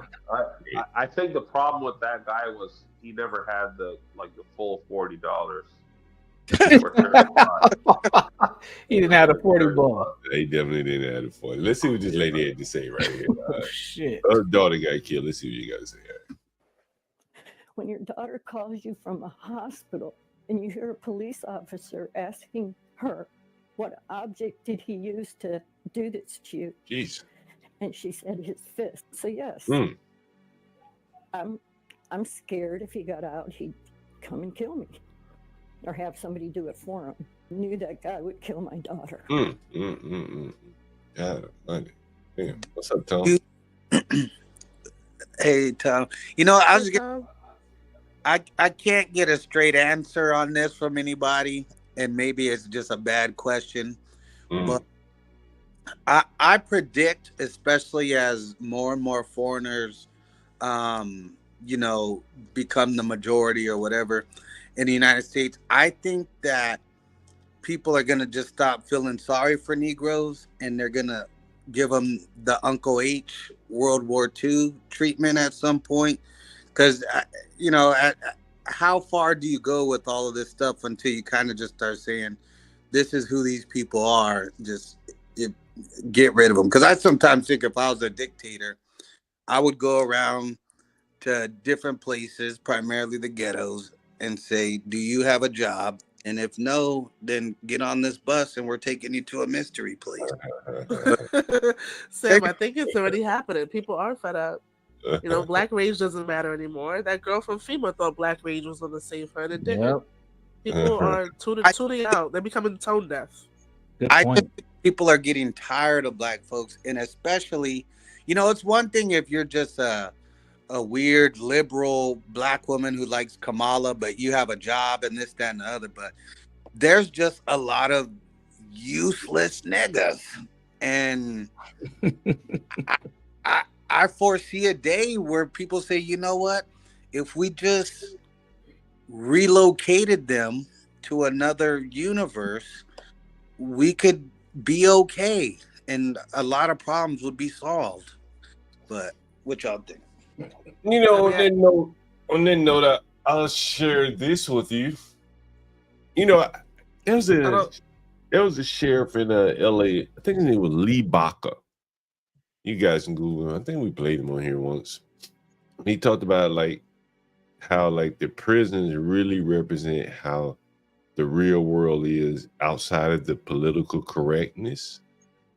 And I've mentioned oftentimes that I think that, you know, when you look down on the street level, the white man and the productive people, or I ain't gonna say white man because there is some overlap, but the productive people more or less get along well together, right?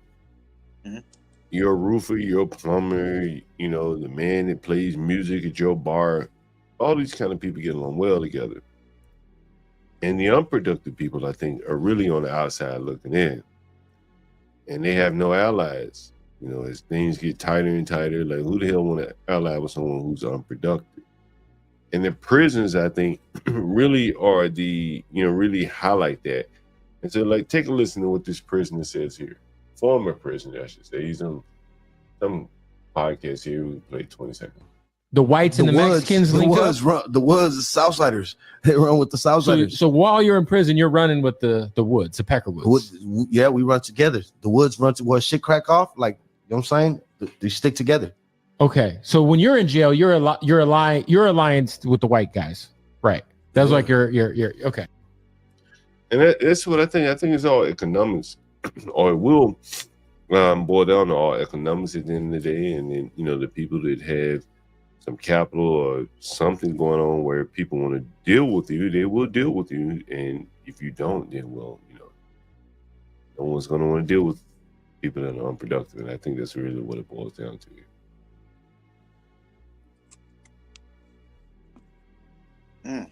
Yeah, I agree.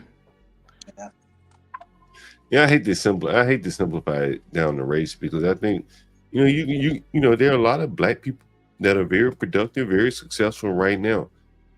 And so if race was an issue, how the hell would they be successful? Correct. Right? You know, like Stanley's of the world like to say that race is an issue, and it very well could be in individual cases, isolated, where someone doesn't like someone else. But I don't think you can hold anyone back because of their race now. No. Well, oddly enough, the most successful Negroes are the ones crying racism the loudest, the most frequent. That is. Yeah, I'll be right back, guys. Look at Stanley, and shout out to Stanley. That's my boy. But you're talking about a retired military man chilling at home on a pension talking about racism. It just sounds dumb after a certain amount. Yeah, I think that's their way of staying connected to, quote unquote, the culture. And they never, the people crying racism the most, like especially for where I'm from in California, which is another thing, which Stanley said something that cracked me up. I thought he was right on. He said black people in California think that's the center of blackness. But I was getting into it with my sister. I said, why don't you move to Mississippi or something like that, where you want to be so black and black and black people, but they love being black while sleeping and living around and shopping and driving and anything else you could put white. Yeah. Get it?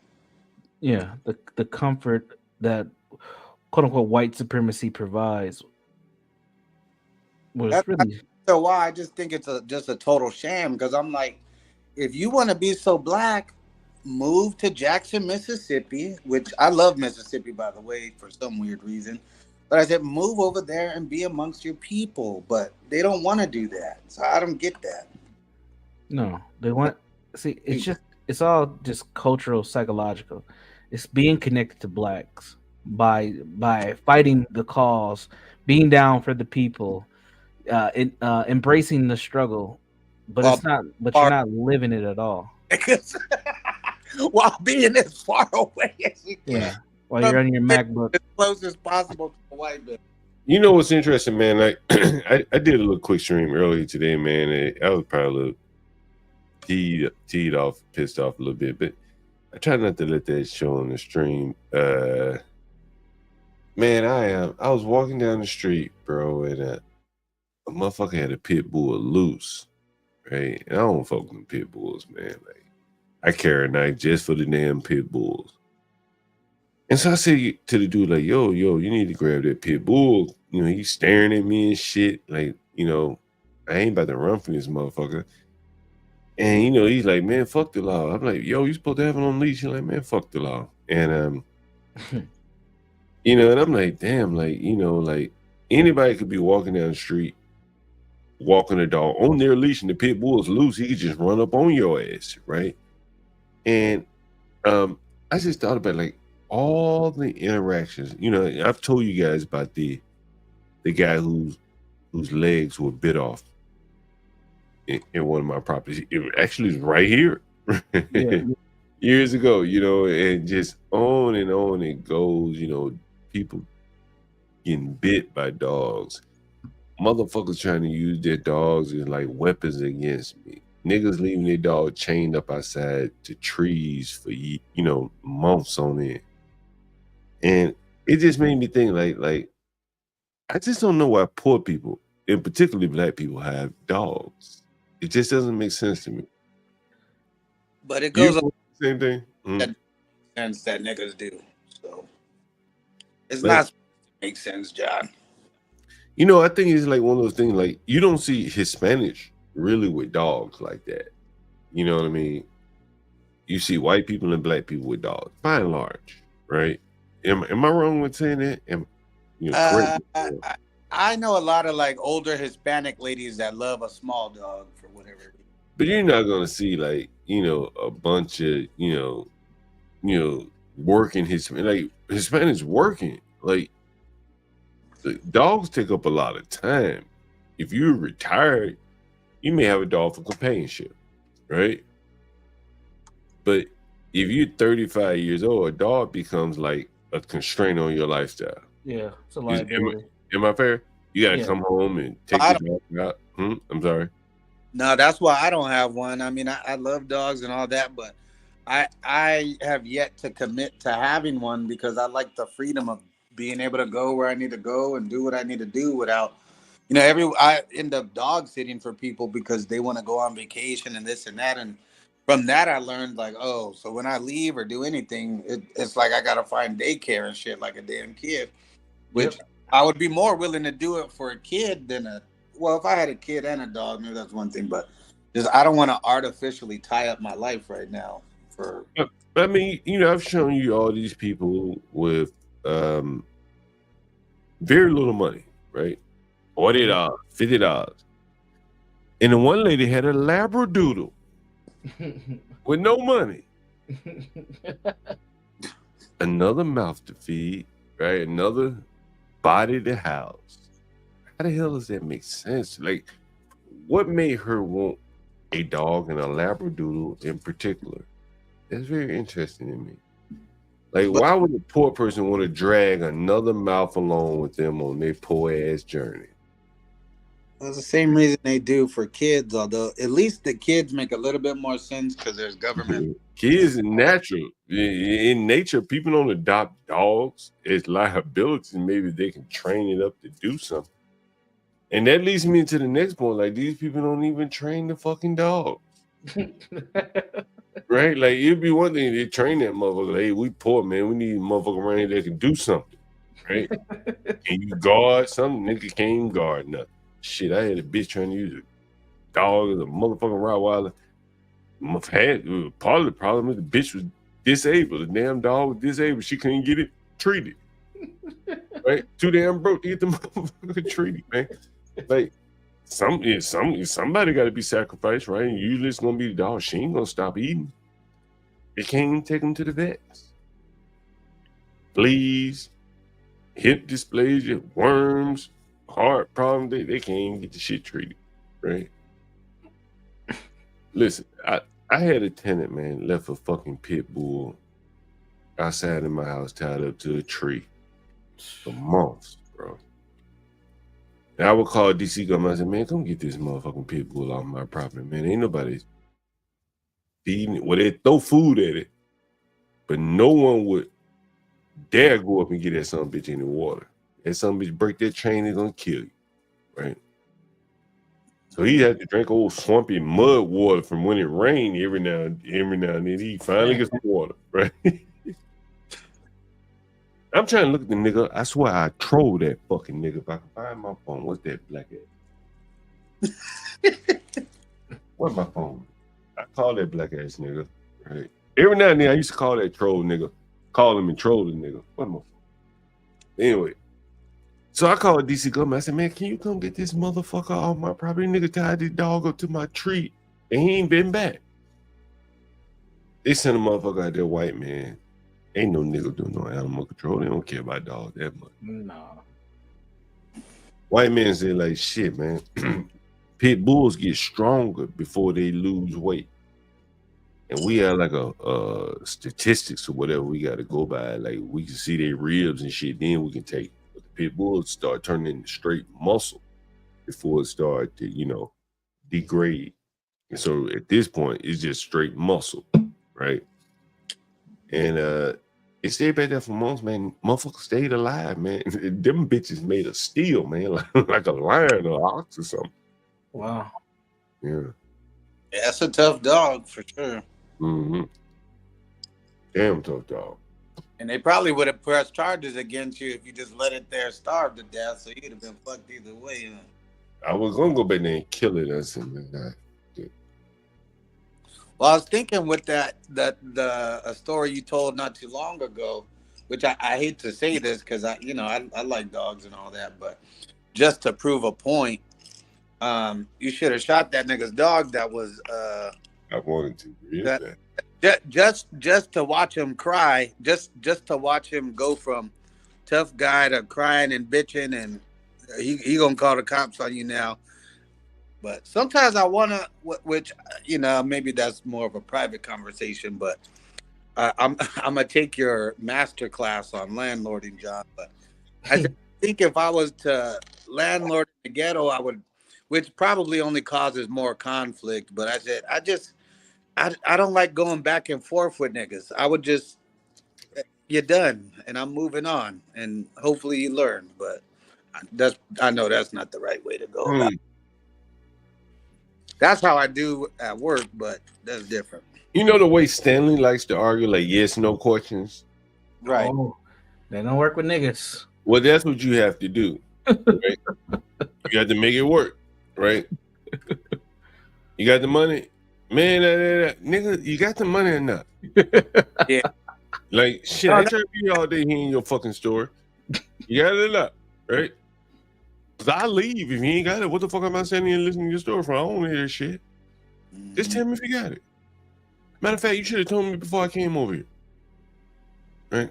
Just tell me you ain't got it, man, so we can move on to stage 2 of the operation. Well, they like dancing around the truth. I don't know if it's the whole bullshitting thing, but it's like, man, just get to the point. It's a yes or no. But they niggas struggle so much to answer a yes or no question. Well, they only do that when the truth is not in their favor. You understand? True. You know, that's why I say, like, you know, I coined this term, I like to say, like the moral authority. And I think, honestly, you know what I'm saying? Like, you know, shit, knock on wood. You know, that's why, like, none of my tenants have killed my ass.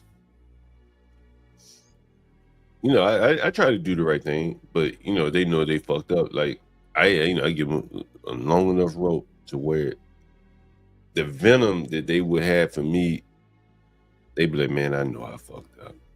Right? That nigga that broke that bitch's jaw, right? I saw the nigga just the other day, man. He spoke to me. I was on my bike, zooming, but he spoke to me. Hey, what's up, man? Let's keep on moving. I don't know where he's living, but apparently he ain't doing too well if he's still over here in the ghetto. He should have been out of police school right now, but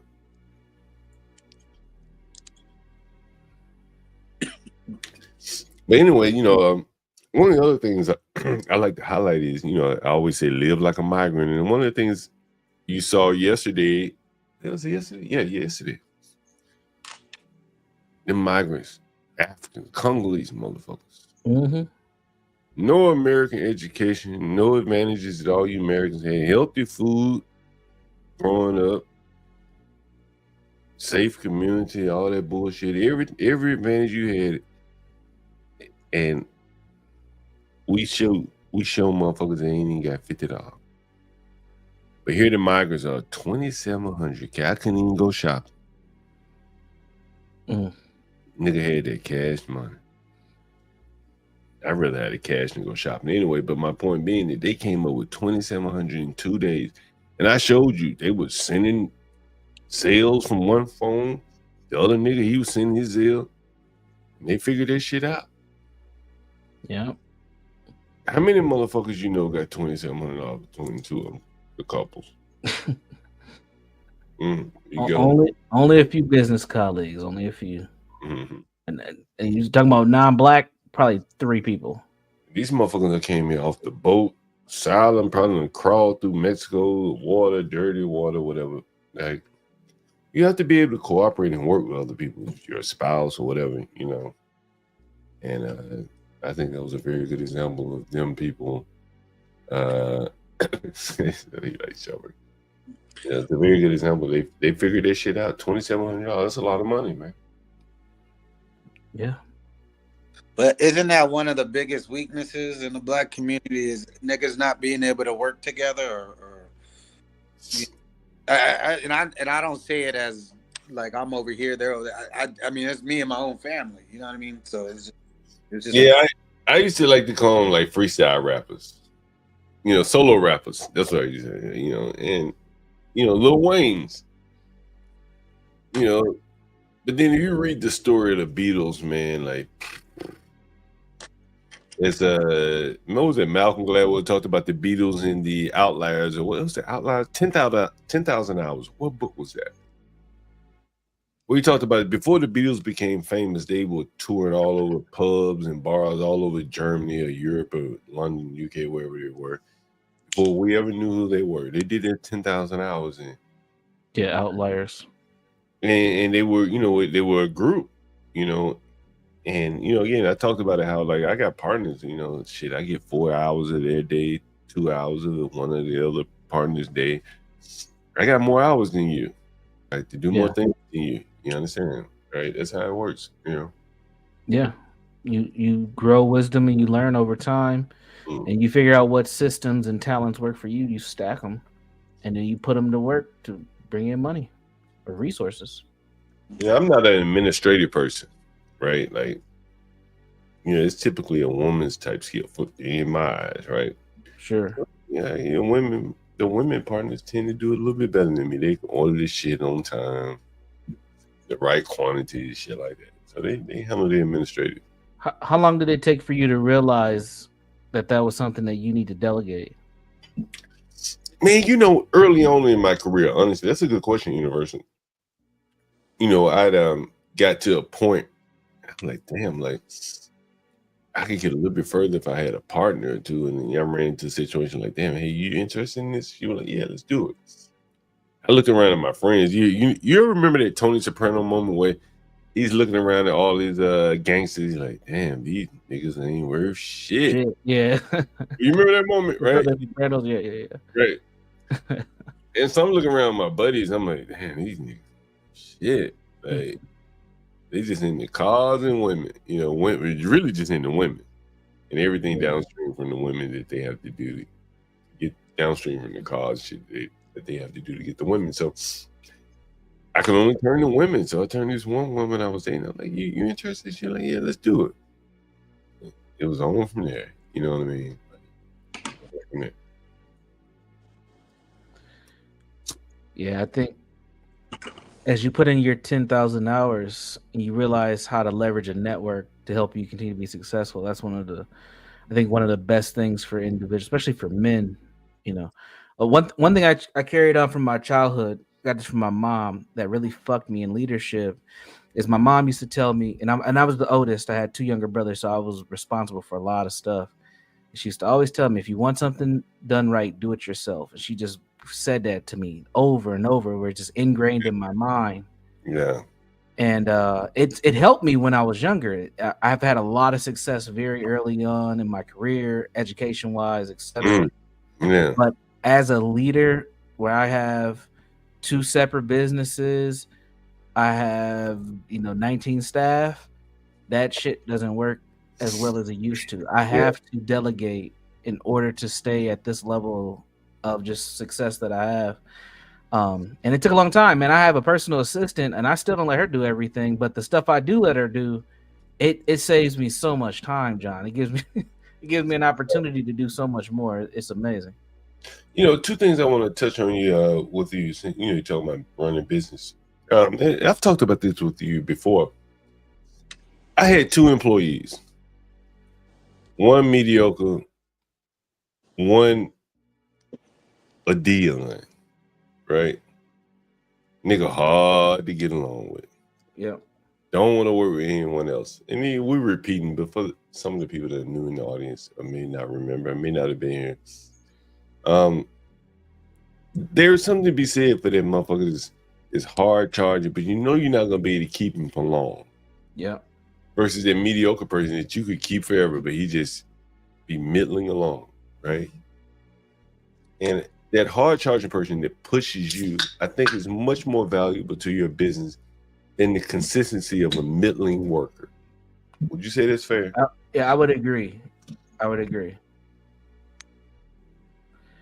A middling worker becomes an enabler at a given point, and if they lack motivation, you're never going to get more out of them. And with this kind of high-driven individual who's going to be there for a short amount of time, they may push a project or a perspective or even an opportunity further in that short amount of time than somebody who's just working, at the bare minimum. Yeah, it's one of those things. I can't remember who I heard that shit from, but when I encountered this situation with the 2 I guess you could almost say it's like a dichotomy in people, right? The two different personalities. I said, man, I gotta ride this Dion as long as I can go. I gotta get a Super Bowl with him, right? Yep. Because he's right, even though I know I can't deal with this shit on the long term. He's right. He's pushing me. He's like going to the gym, working. He's a workout partner. Whereas the other guy, like, he would just let me just settle down to his level. He'd be cool because there would be job stability for him. Very interesting, managing teams and stuff like that. I think that people that have never done it, those kind of decisions that you make about people are, kind of intriguing. Mm-hmm. Yeah, anyway. I think, go ahead. I was gonna say, I think that is the time of now and the way of the future with the gig economy. People just leveraging talents and skill sets. I use a lot over the last year and a half. I started to use more contractors instead of hiring people. And as I lose people now, they go off to different jobs or they get fired or whatever. I'm not replacing people. I'm just going straight contracts, short term, 3 months, 6 months here and there. See if they're worth it, and then if they are, and it looks like something that we're gonna need long term, then I'll offer employment. But that's my business strategy right now. It's interesting that you say that, University, because what do most people want? Most people want long-term employment, right? Mm-hmm. Well, it depends on the generation, but yeah, most people, yes. Most people want consistent employment. Yeah. You saying I don't want to offer consistent employment anymore? No. I want to be in that relationship whenever and however I choose. Yeah. Right. 90-day plan, 90 to 180. And so, the similarity to my business is that people want to go long term with me too. You hear them all the time. I put them on the channel. Hey, can I go a year? Can I get a year's leave? 6 months, month to month? No, nigga. 1 week, 2 weeks. Day by day. Ain't going long term with your ass. Fuck that. Too much risk, right? Just like you face risk on your side from hiring someone long term, like that lady that you let. Exactly. She got you for 3 months. Did she? University. She got you for 3 months. Huh? Well, how long did you say you kept her? She was employed for a year and a few months. Now, I mean, once you decided to fire her, once you actually fired her, it was 3 months. What was it? How long was it? Yeah, it was about but I knew probably 3 months before I actually pulled the trigger. Yes, 3 months, but that ain't bad, relatively. Universal, I want to, I saw you comment or something about a gangster country or something like that. Yeah, and I was talking to my buddy Philippe, and he decided to go the legal route about putting someone out. 24 months later, that nigga still in that bitch. Say 24 months, John? 24. 2 months he had been leave. 2 years?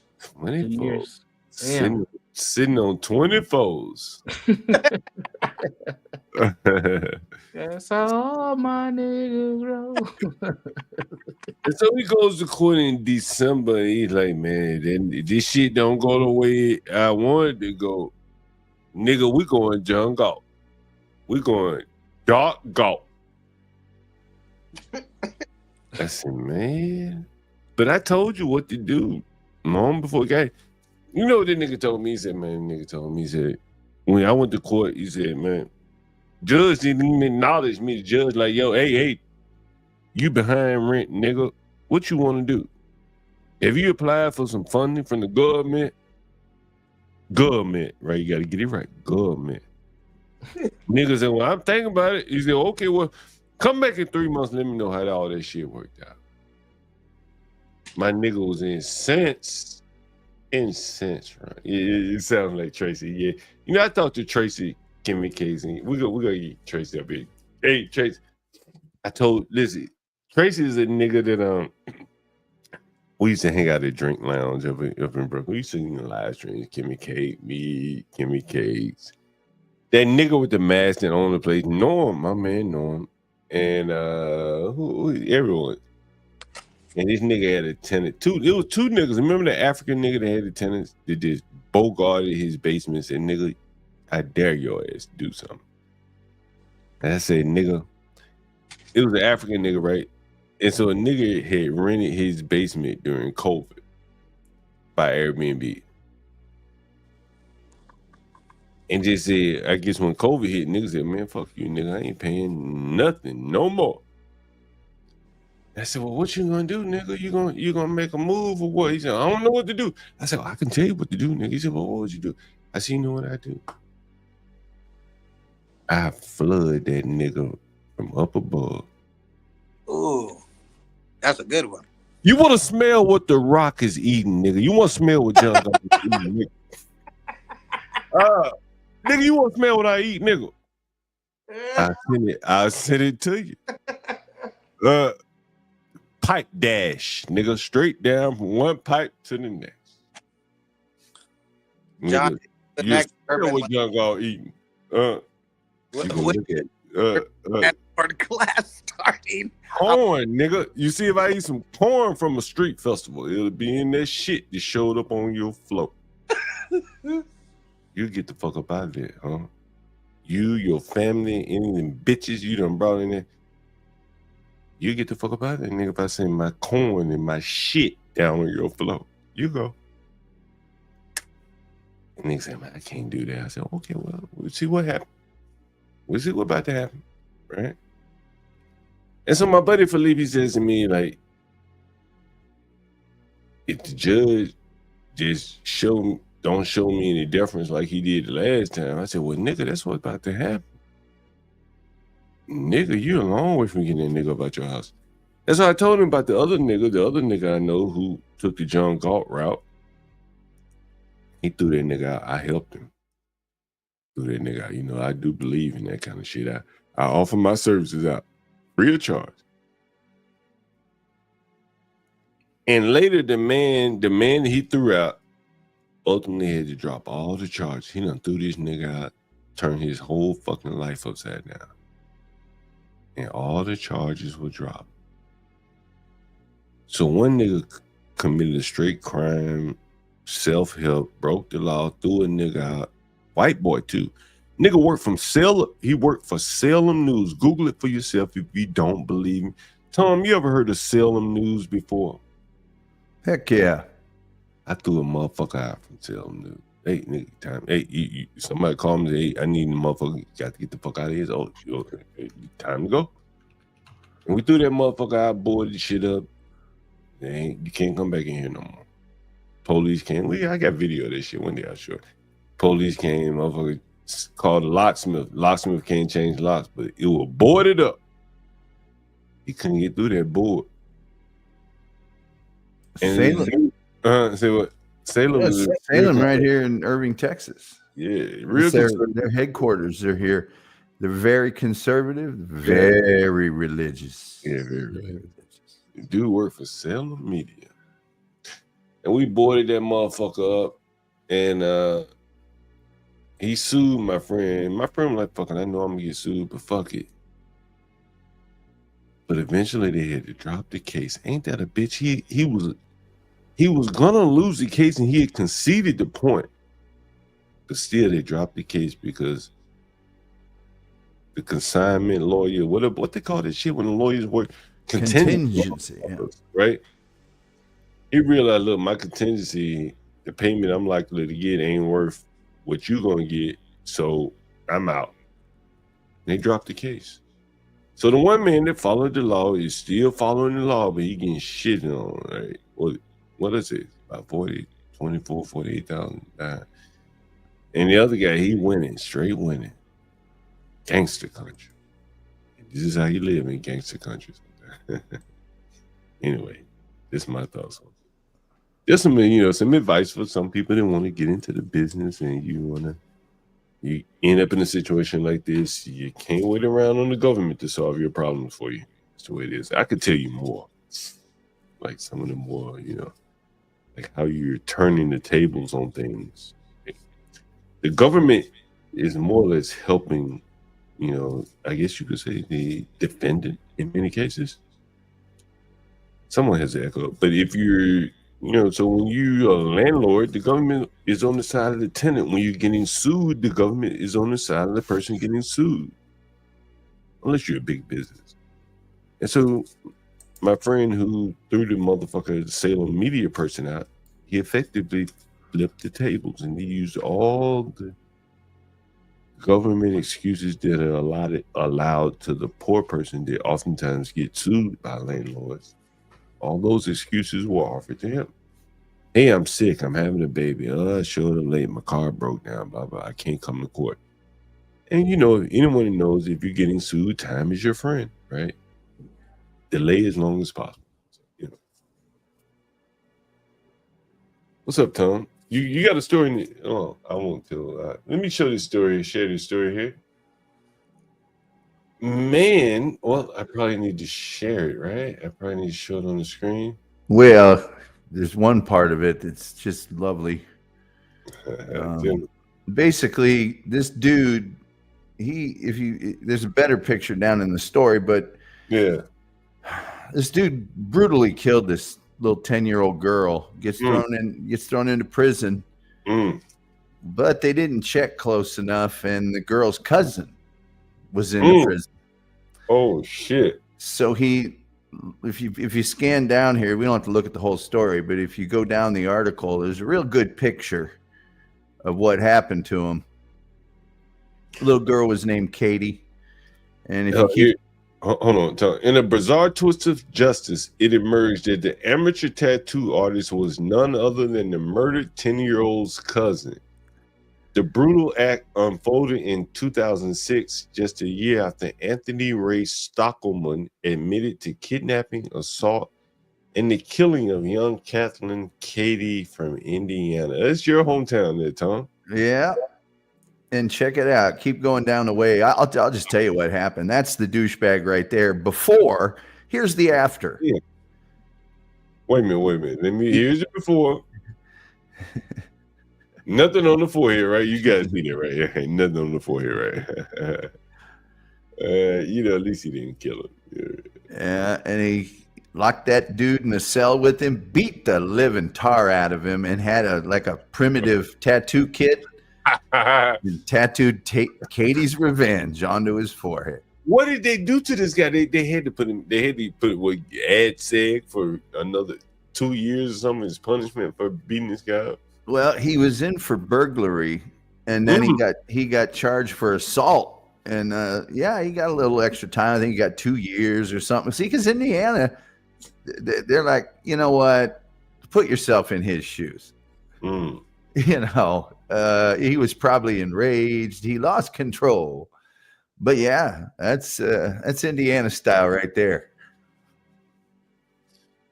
God damn. Lucky for him, face tattoos are all the rage now, so it'll be okay.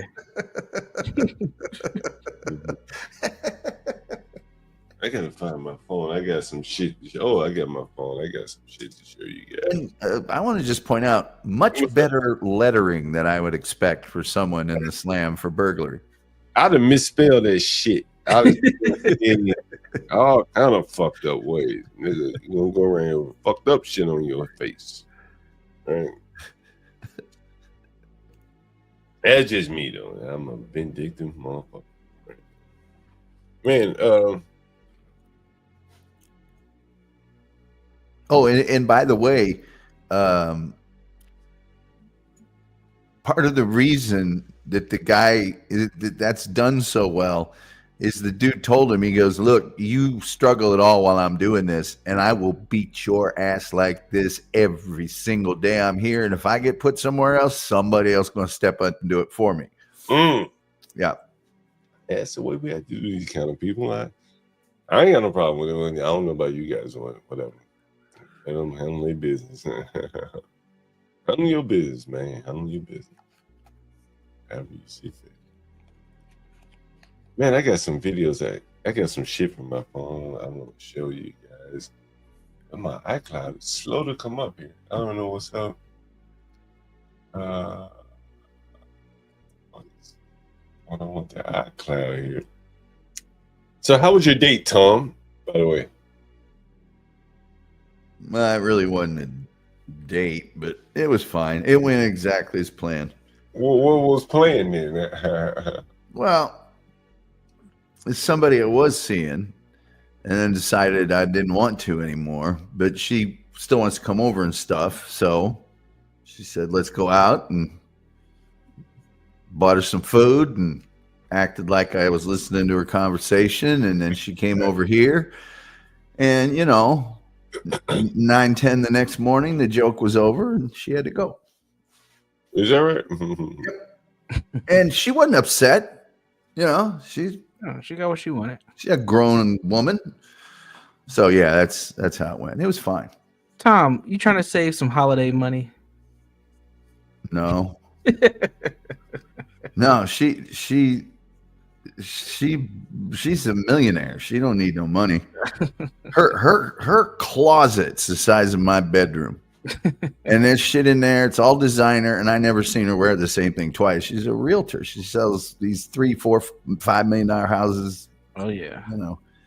So yeah. No, I'm living the dream. Tom, how do you meet all these women, man? Like A-boy models and shit. Like, how the fuck you do all this?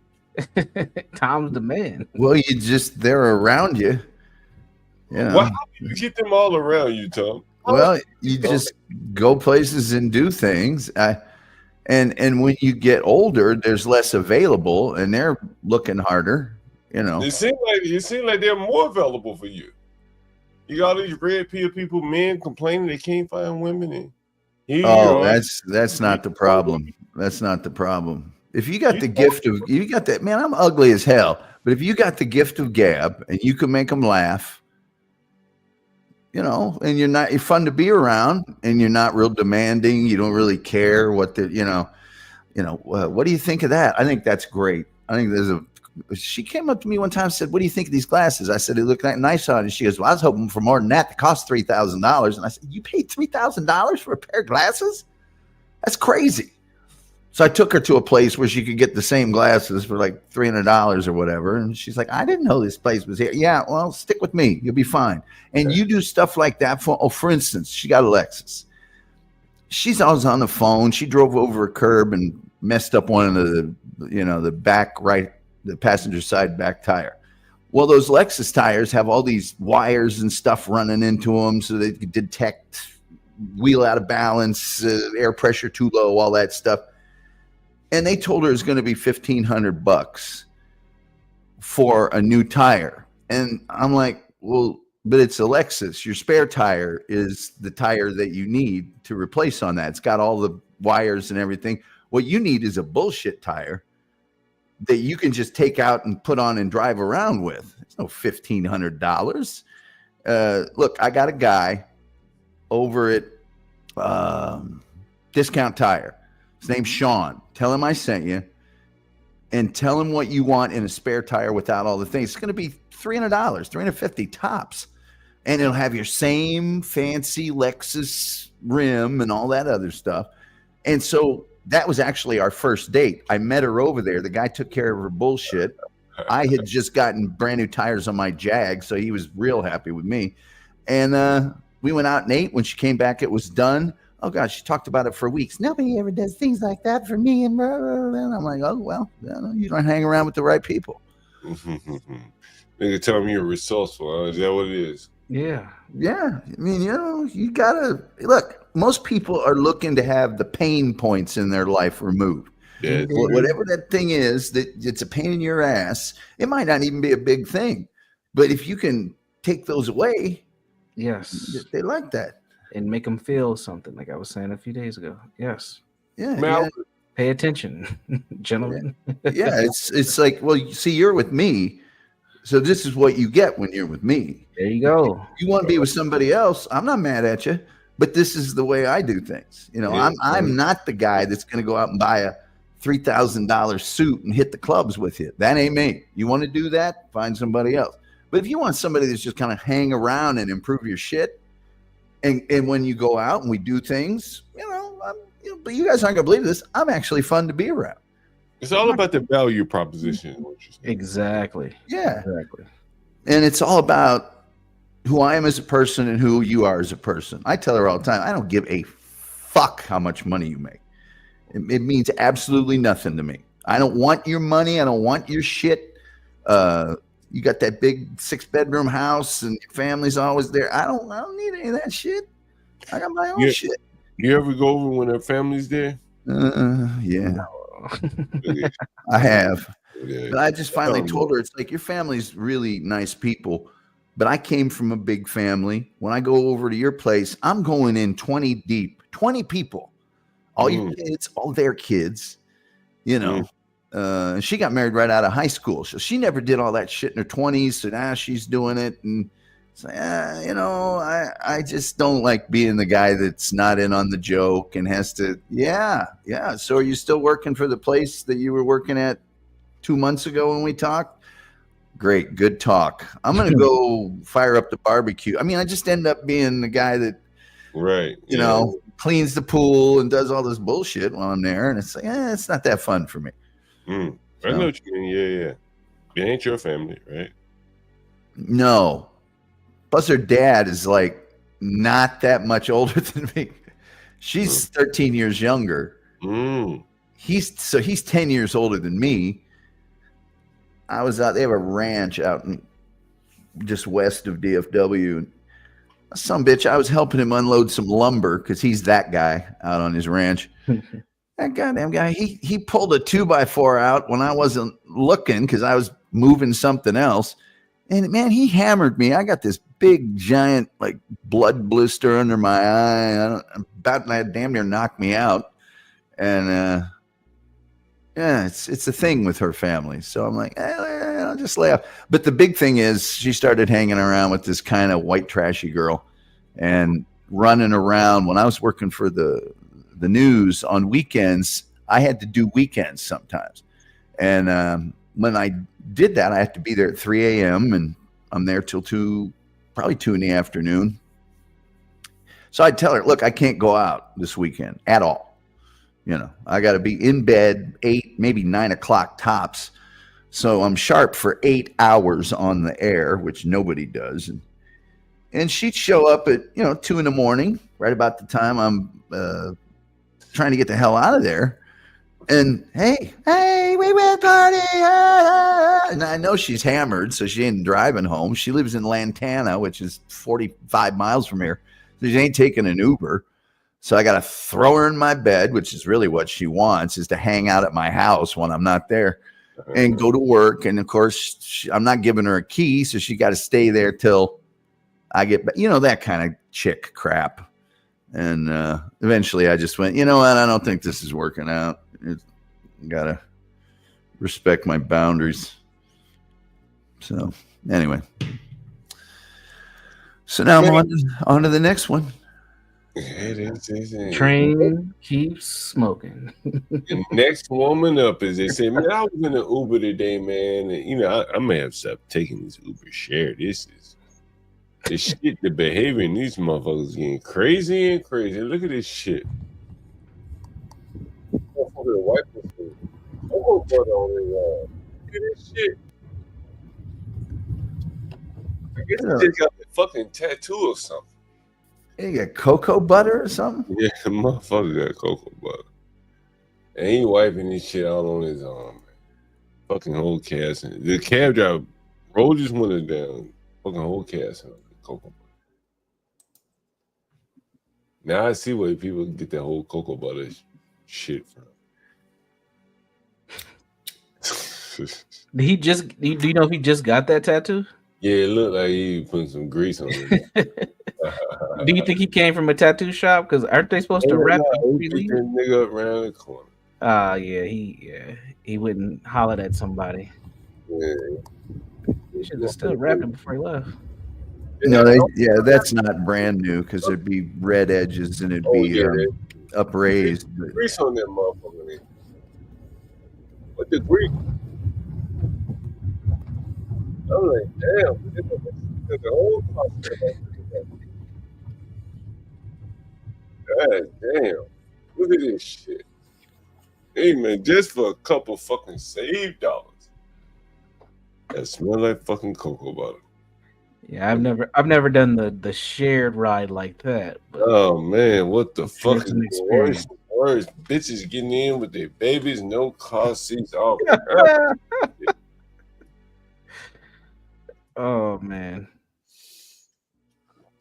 You know, you can read about this shit like they have like Facebook groups, like hey, you know, all these motherfuckers getting in with no car seats for the babies. 2 and 3 motherfuckers on a share ride, like ain't no room for all these people, like all kind of shit. He this motherfucker, he doing his personal grooming in the Uber. Fucking amazing. Just the degradation of just your basic services. Yeah. Anyway. Man, I've been on planes and stuff where dude will start dry shaving his face. He just pull out one of them little orange safety razors and start in on his stubble and shit. And it's usually like, I got your whiskers everywhere, you know? Yeah. And some of those people that bring like a 9-course meal with them, right when they sit down, they're pulling stuff out of bags and opening it up. And come on, man. Yeah, it is kind of amazing. Yeah. Yeah. The dudes that like, there was a guy, he didn't do it in my row, but it was 3-4 rows up, starts trimming his toenails. Oh, people are losing their shit, you know? You gotta get up out of there. You start doing this. Yeah, that's nasty. They need to raise the price of these plane fares. Everybody can get on. I remember when it used to be kind of special. Now it's just everybody. You know, Tom, I know you're very familiar with Randy Moss, right? Oh yeah. You know, Randy Moss is asking for prayers. He's look at his eyes right here. Jeez. These nigga eyes yellow. Does he have jaundice? I don't know what the fuck he did. Man, a lot of people think he's the best ever. Yeah, he was good. I will say that. I'm one of those people. I know you. So. Yeah, you can say Jerry Rice, but Randy was fast and big and could do it all. He was on the same high school basketball team as White Chocolate, Jason Williams. Really? Is that right? You know, I always compared him to like Terrell Owens, to be quite honest with you. I never put him in the class of Jerry Rice. I always hit him more like Terrell Owens. Who would I compare him to? Terrell Owens. Yeah, that's Same pretty here. good. Yeah. I think Randy went deep more often, but Yeah, that was a play from like what they call it? What the fuck they call it? Preseason. I think the 49ers were playing the Kansas City Chiefs. Yeah, I'm pretty sure it's Chiefs. And I mean, Terrell Owens went all out in the preseason game, like dragged the player, like 2 or 3 players to a touchdown. I've been looking for that clip forever. If anyone can find it. And I said, damn, like that boy got a fire in his belly. You know, Alabama, right far, not far from where I'm from. Yeah. T.O. was the man. He was good. Yeah. He dropped a lot of balls. You know, that is true. Man, yeah. If he would have caught him, he's up there in the record books. Can you imagine all those balls he dropped? He'd be, number wise, it'd be next to Rice. But no, I think Randy Moss definitely, for me, is top 3 wide receiver of all time. He had that iconic Thanksgiving Day game. I think it was 99. 3 catches, 3 touchdowns, 167 yards. Oh yeah, I think I remember that game. That shit was crazy. Since we have Stanley in the audience, I know he's talking to Kimmy Cakes. We're gonna see if he pay attention here. Here's I think this is the old guard of the Democrat Party that is being slowly replaced, but they're still making waves about the money that Kamala. You see, Stanley, I pronounced it correct. They're still making waves about the money that she spent. And I've talked about this. I said, Bernie Sanders, he makes his money by running for office. That's how his wife and all those people have gotten rich. But he's, continuously stays in the Senate and makes his waves. I think Kamala is basically useless now, from the Democrat Party standpoint. I don't think she's a good fundraiser. She's destroyed her ability to fundraise. And I think she's, she never really had more or less a reputation for, strategizing, things like that. And so now you're seeing the people wondering, like, where the fuck did the money go? This was our territory. This was our domain. Here in DC, like, you've heard me talk about the people, the campaign strategists, the people that focus on the 2%, the undecideds, whatever that number are.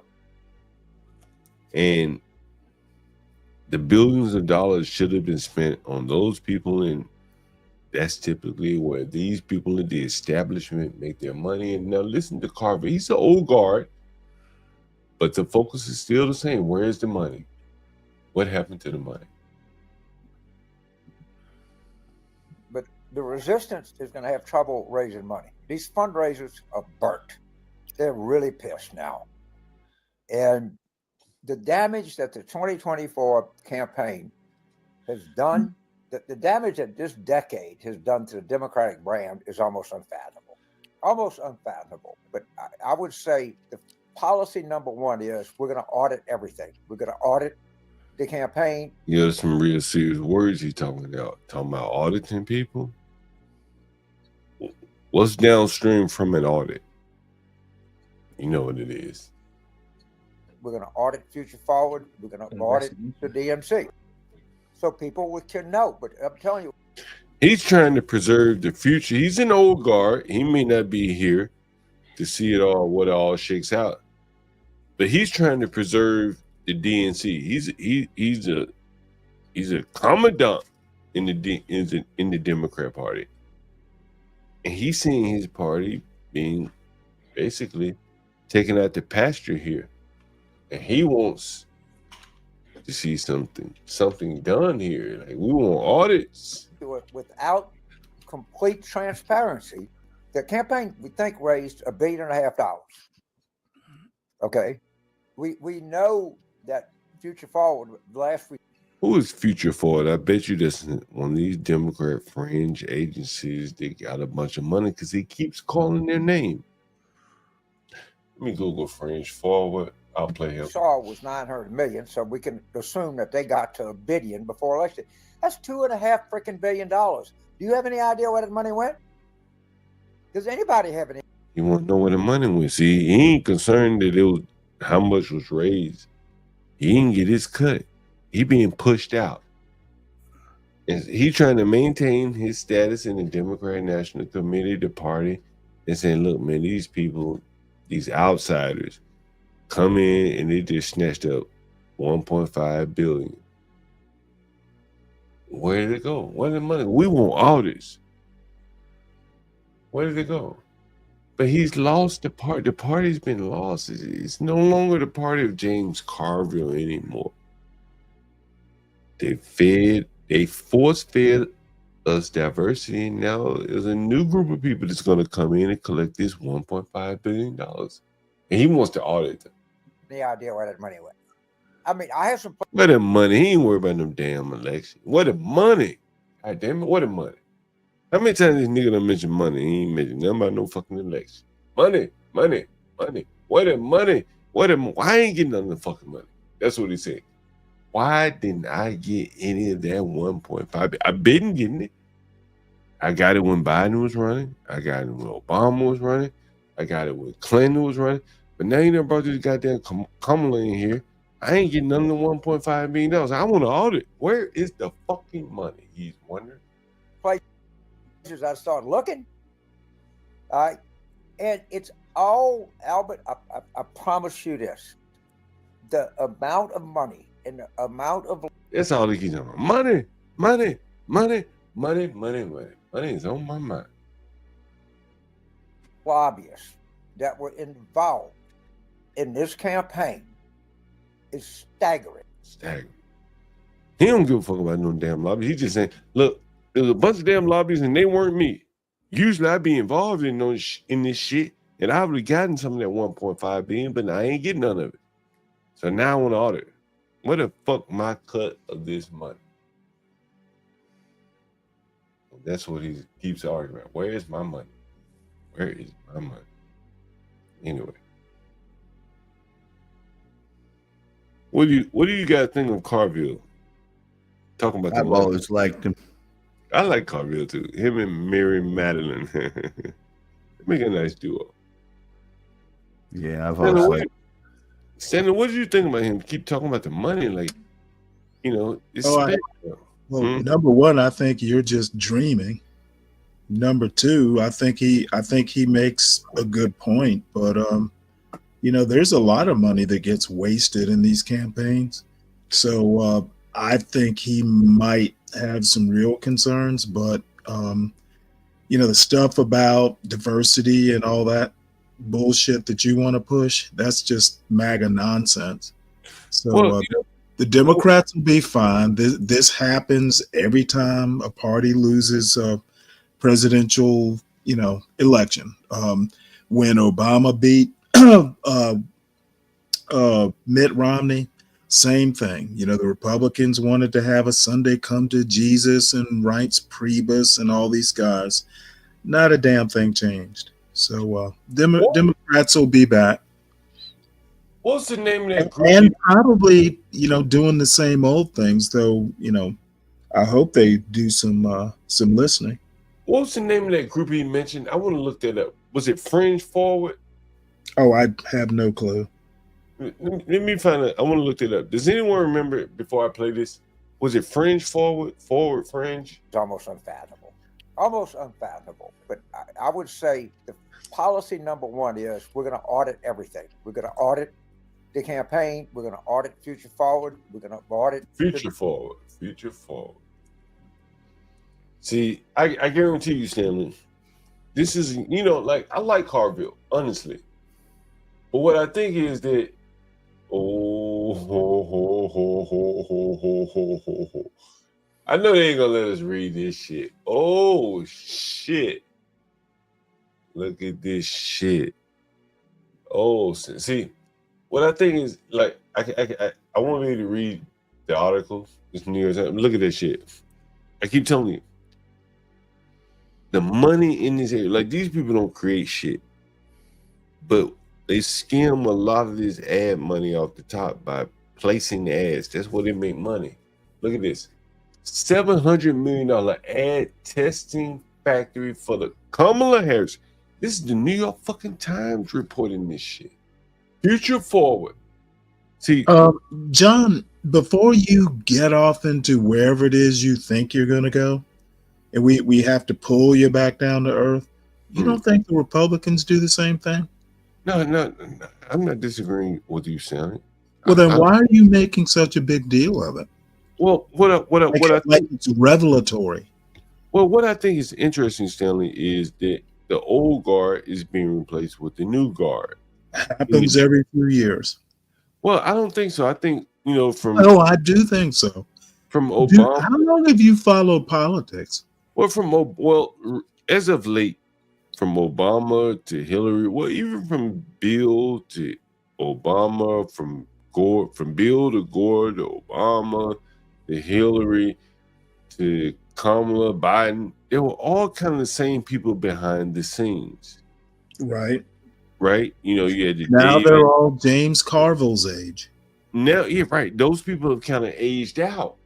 And now you have these younger people, and I'm not saying anything is right, wrong. I'm just observing. Now you have these younger people with different ideas, and I've said all along that the Karl Roves of the world, the Republicans, there really is no space for them anymore. Karl Rove, Tom, you guys, Stanley, you know better than me.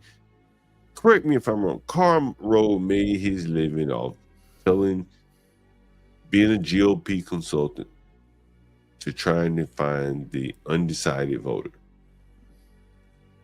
And that's old hat way of thinking. And the Karl Roves of the world have been supplanted by this Future Forwards and other groups on the Republican side that are now sucking up that 700 million. And the Karl Roves, I bet, are complaining. That's why you have the anti-Trump resistance.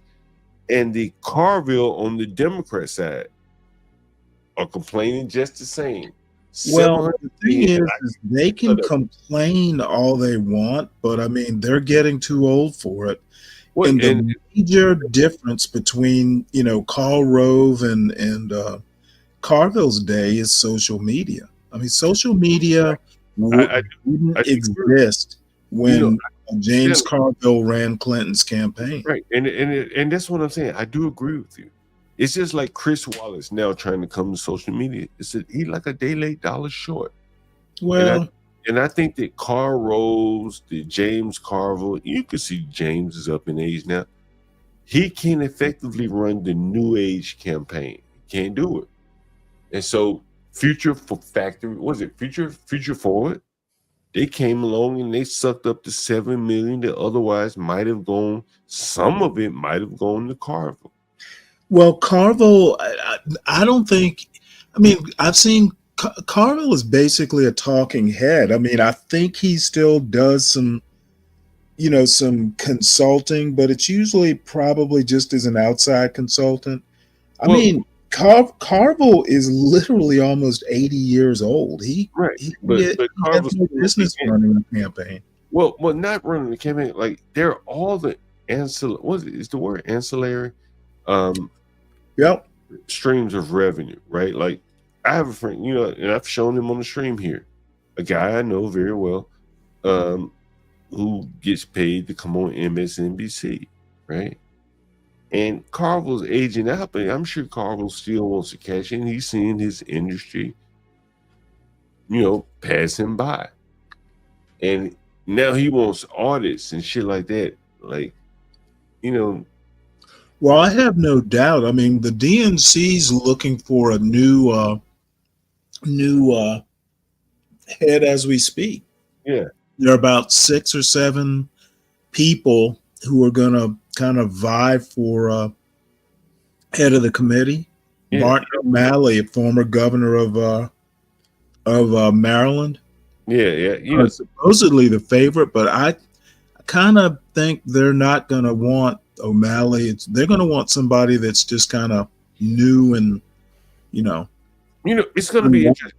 Now that you mentioned it, Stanley, I want to run this past you because I don't follow Democrat politics at the level you do, but I do follow kind of probably at a higher level, right?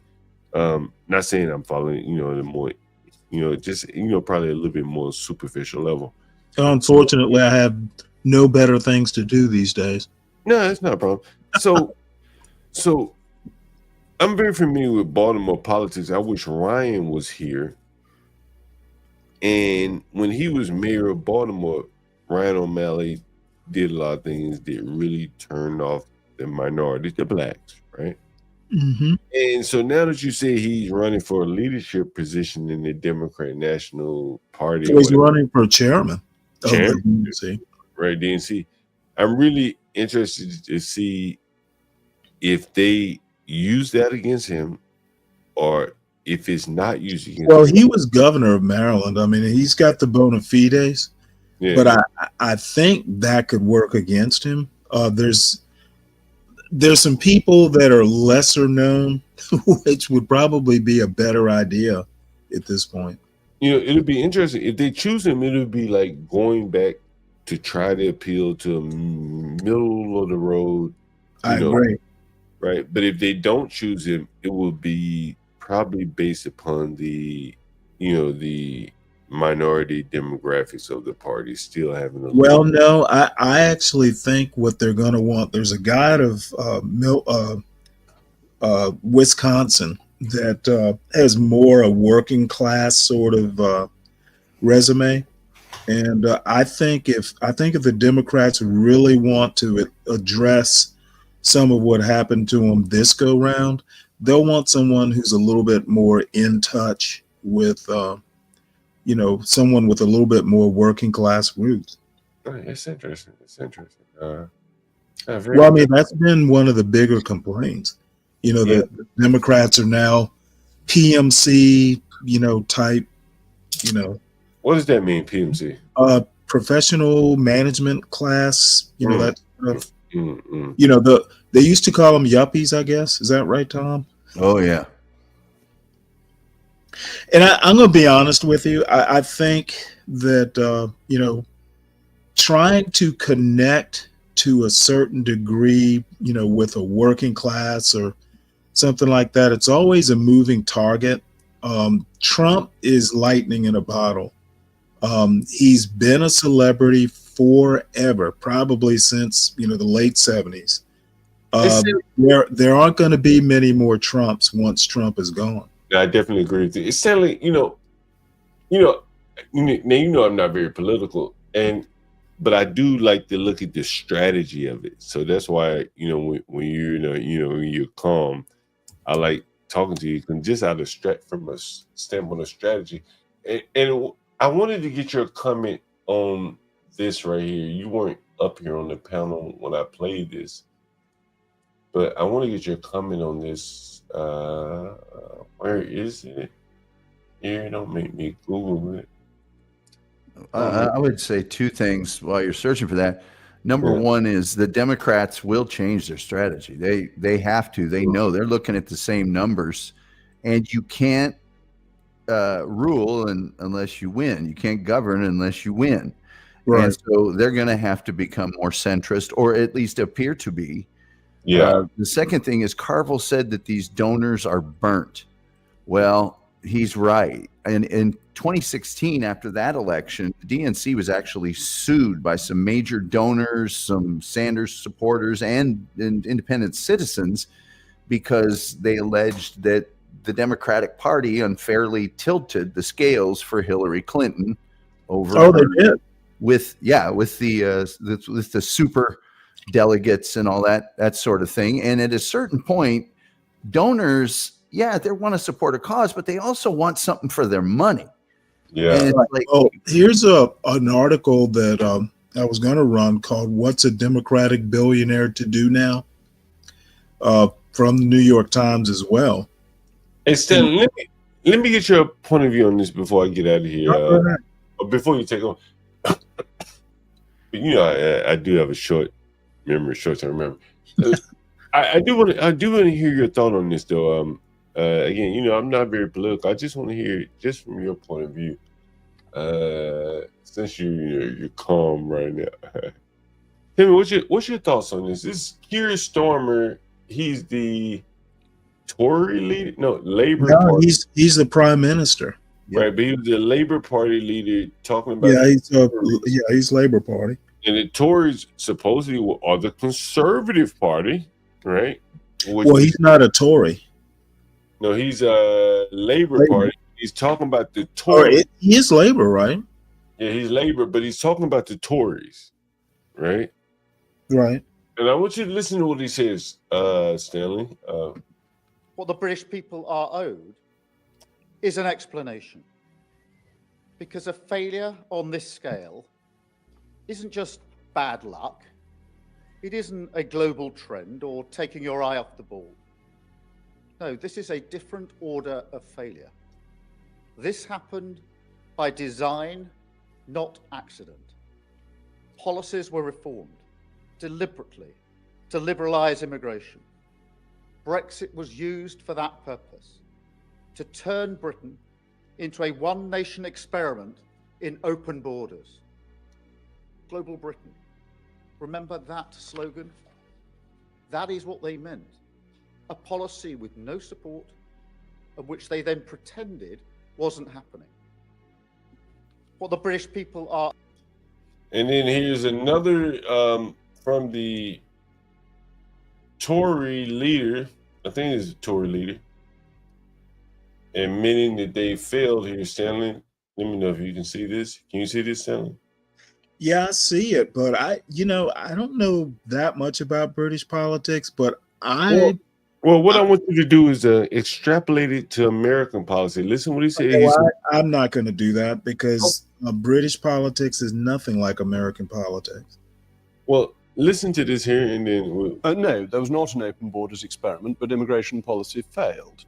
and it failed very badly, and it failed to do what the British people had wanted. So when Robert Jenrick, who is now Shadow Justice Secretary and was a former immigration minister, said today is a day of shame for the Conservative Party, the public are right to be furious. Do you agree? Yes, I agree with him, and as a Conservative, let me apologise to people. We failed, and we were culpable for that because we were in charge. There are all sorts of reasons why we failed. So what went wrong? What went wrong? Partly it was a response to COVID, and there was a feeling that it was going to be very hard to find people to fill jobs. Partly it was the way that economic growth was scored by the ABR, and it was thought that migration would boost growth and would allow the tax revenues to rise and to pay for public services that people want. Partly a new system was being brought in which allowed too many people to come in. Post-Brexit?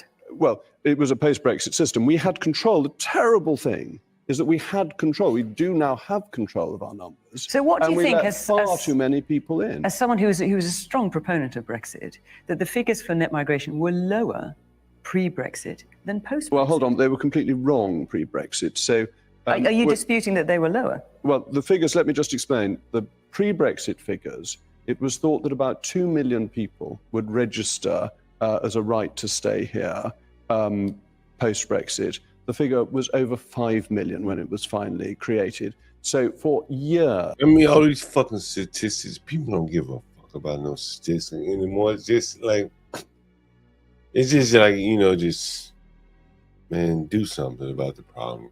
As the ONS was doing this wrong thing on people coming from the European Union. So yes, I do dispute that they were low beforehand because they were simply wrong. They were an extra 3. Why I've never been able to do one-to-one, like a one-to-one parallel. British politics is very different. Brexit, was an issue where I always thought Brexit was actually a move to control immigration, because when Brexit was in place, you didn't even need a passport to go to different countries. Well, you don't under Brexit. I always thought the Conservatives wanted to break away from the rest of Europe to be more kind of an island, literally and figuratively. So, I remember when they tried to adopt the Eurozone currency or something like that. Yeah, that left they got out of the euro when they left when they did the Brexit. No, I don't think they ever got rid of their pound though. No, they never really got rid of it, but now now the pound is their currency. They're not participating, that much in the EU. I don't think they ever got rid of the pound. I think Germany got rid of the Deutsch. France got rid of the, I don't know what it is. The Franc. Oh, shoot. I don't even remember now. It's the Franc. Right? Germany got rid of the Deutsch. France got rid of the Franc. Is another, because I used to work at Fannie Mae. I remember all this. But Great Britain, I don't think ever got rid of the pound. Someone correct me if I'm wrong. Am I wrong about that, Tom? No. Right. You're right. Right. And so they never went full bore like the rest of those countries. And when they went for the Brexit, the politicians seemed to resist the will of the people because the people voted for Brexit, and then it took them 10 years or so to finally enforce some watered down version of Brexit. Correct me if I'm wrong, right? Like I said, I just kind of know what's going on in Britain. I don't know it apparently to the depth that you do. But I think that Britain faces somewhat similar to the American, maybe even more in the extreme, in the sense that, I showed how the migrants have Britain's immigration problems are partly tied to its colonial history. Pakistan and India, it's almost like what a chemist would call equally miscible. Indians and South Asians, they are very British in some ways. They're more British than the British. You know, I showed there are more headlines. Here's one. I'll show you something. Let's see. Are you able to see my screen here? Yep. Yeah. More than 20,000 people have crossed the English Channel in small boats since Labour won the election. We talked about the Calais, where they crossed the English Channel, where they basically have a refugee camp in France. Were you here when I talked about Stanley? Yeah. Calais is fairly famous these days. Yeah. It's been famous for years, right? And you know, I was reading something about UK boats, and let me see. This might blow your mind right here. This might blow your mind. Can you see this? No, not yet. Look at this shit. There we go. Look at it. What? Okay, well, yeah, that's similar to the U.S. A lot of people crossing the border illegally declare asylum. The laws, these asylum laws, is it a bug or a feature? It seems to be a feature. Is what I'm saying. That's what I keep complaining about with the U.S. The asylum, sealing the border is one thing, but, you know, once someone declares asylum or refugee status, the law basically says you have to provide the necessities. That's the feature. That's the feature, my friend, not the bug. That's the feature. Well, it needs to be a bug. In software, in my software world, you know, I used to develop software all the time. It'd be like bugs and features. What Keir Starmer was just talking about. And you can think something is a bug, where in other cases, someone could use it as a feature. And I think in the case of asylum and immigration, and this person came in, asylum, is he legal? Is it TPS? This and that. All this shit is just a feature. Well, it's kind of a Cold War feature. You know, this stuff needs to be reformed for, you know, a 21st century reality. Well, I think the once you start to focus on reform, honestly, and I'm not disagreeing with you. It's just, you know, I'm not disagreeing with you at all. I think that with the way our Congress is set up now, there's not going to be much reform. Well, the thing is the laws are attracting people. It's like knowing that if you can make it across the border, you declare refugee status or ask for asylum, boom, the law is going to take care of you. The law is what's attracting these people. Well, I think the law is the feature, Stanley. Well, yeah, whatever you want to call it, the bottom line is if you're not doing both, securing the border and dealing with, the writing on the wall. But I think the gridlock in Congress is what allows. Well, the gridlock's gone now. Republicans own it. I think there's still going to be a gridlock. I think you'll be. Oh no. If the Republicans or MAGA Republicans or all that, and they've been talking shit for years now, they got to govern. Yeah. So I will be the last person after my experience over the last few months on this the John Galt Urban Landlord channel. I want to see some shit happen now, and I will be the first to go. I told you so when it fails to happen. Indeed. You guys ever watch the Prime Minister's remarks? Prime Minister's questions. It is a hoot.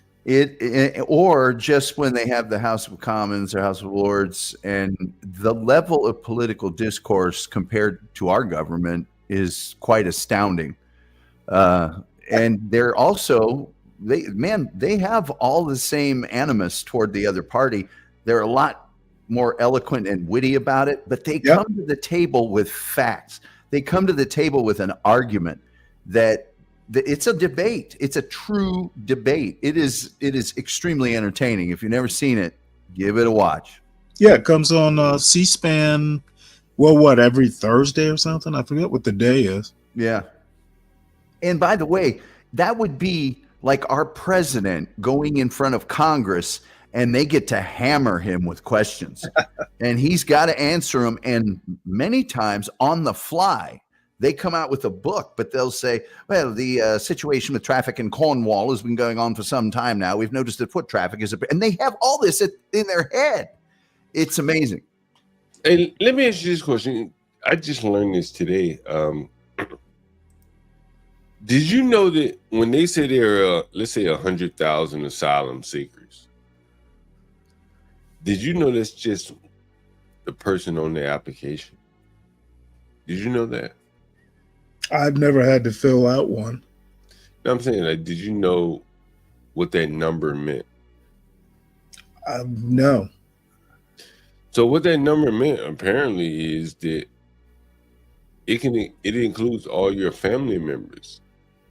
So if you have 100,000 asylum seekers, they could be seeking asylum for their entire family. Oh yeah. Yep, Right. that makes sense. So That's how it works.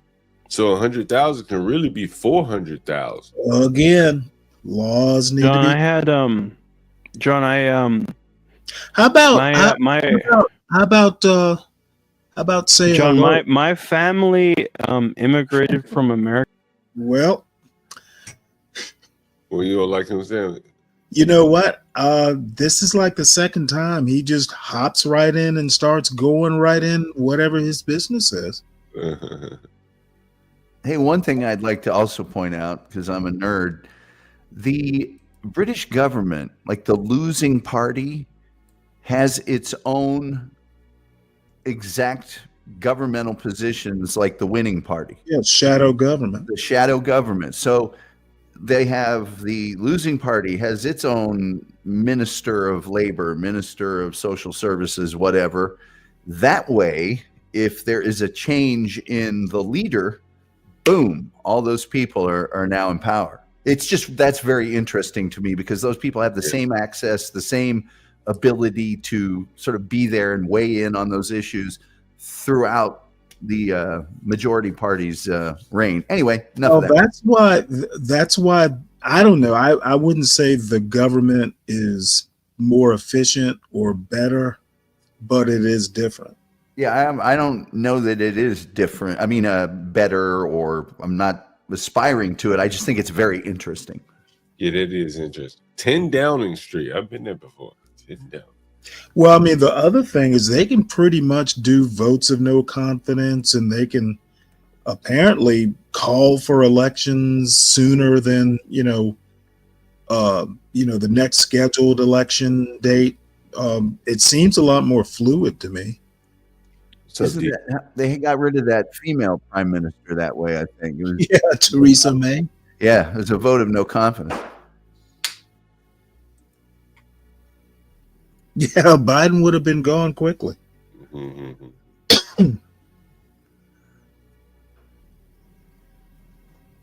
John, what were you doing in front of 10 Downing Street? Did they want you to maybe run for office? Or? Protest. I think it was you were trying to rent out one of the rooms there to somebody? Nah, this is like I want to say it's like a bridge or something there going somewhere. I don't know what the hell. London Bridge? I don't know. I can't remember. There have been so many places. I can't remember. You know what I will tell you about the UK. I've been there several times. The last time I think I was there, I lost my wallet on the bus, right? And I think I had UK money in there. Probably was UK money. I think it was UK money. And so they sent me back my money and my wallet. Someone turned it in. They found it on the bus. Someone turned it in, and they sent it all the way back to me in New York. Yeah, money and everything. Wow. Yeah. Now, how'd they do that? Through the embassy, or did they didn't mail it? Did they? Yeah, what they did was they converted the money I guess they couldn't send British currency or U.S. currency, whatever money I had in my wallet. They converted it and then sent it to me. Yeah, but someone must have turned in on the bus. Yeah, amazing. Yeah. Remember my whole They got cameras everywhere over there in the UK, man. Hey guys, we're 3 hours in, man. Show some support for the channel. We got Stanley TheUrbanLandord, and me, John Galt, and Tom Gully, and show some support for our wonderful editor, Portia J, HB, John Galt, Get Crack. I don't even want to play the commercial, but well, Portia and I actually had a question about the strike. Yeah, I don't know what it was about. Did they send you something? Yeah. You want me to look it up? I'll look it up. Well, no, I asked Portia, and she said she didn't see it. I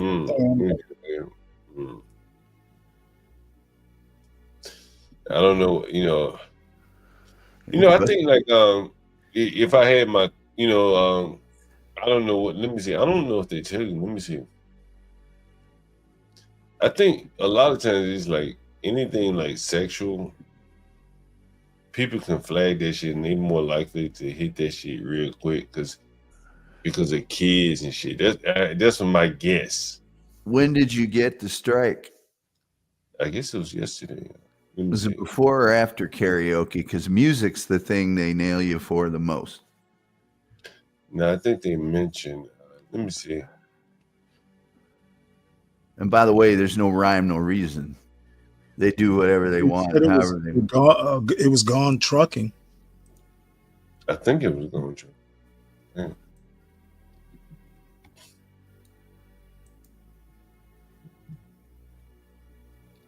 Let me see.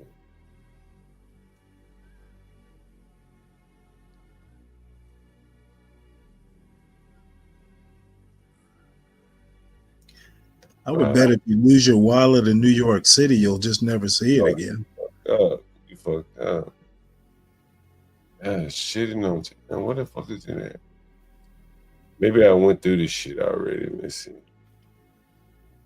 How the fuck do you do that? It'll stay there for you. Maybe I scroll through it or something. Let's see. Let me see if I go to my email. Let's see. Strike.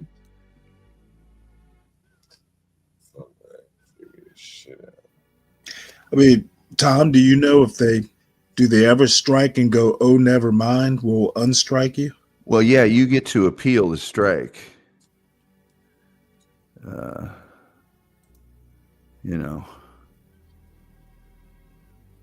Let's see here.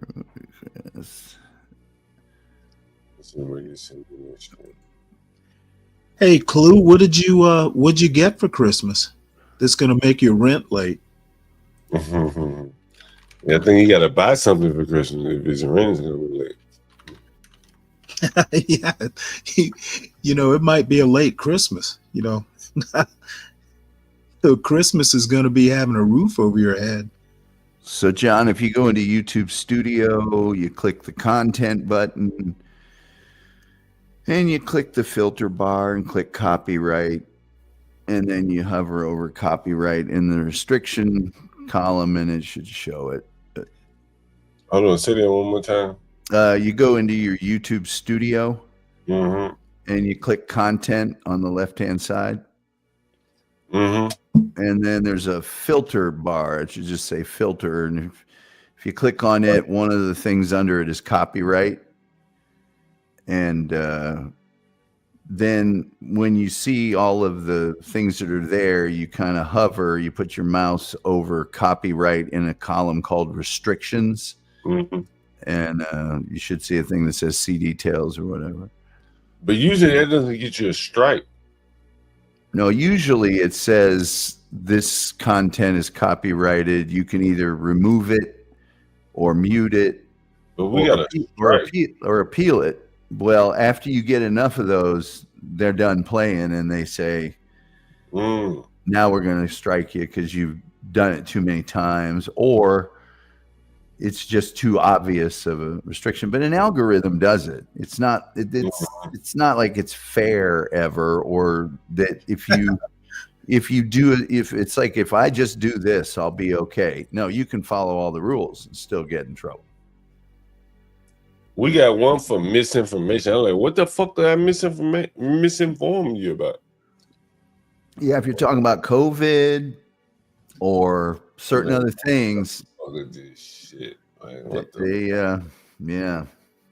Look at this shit. Oh, J6, they'll hit you for that.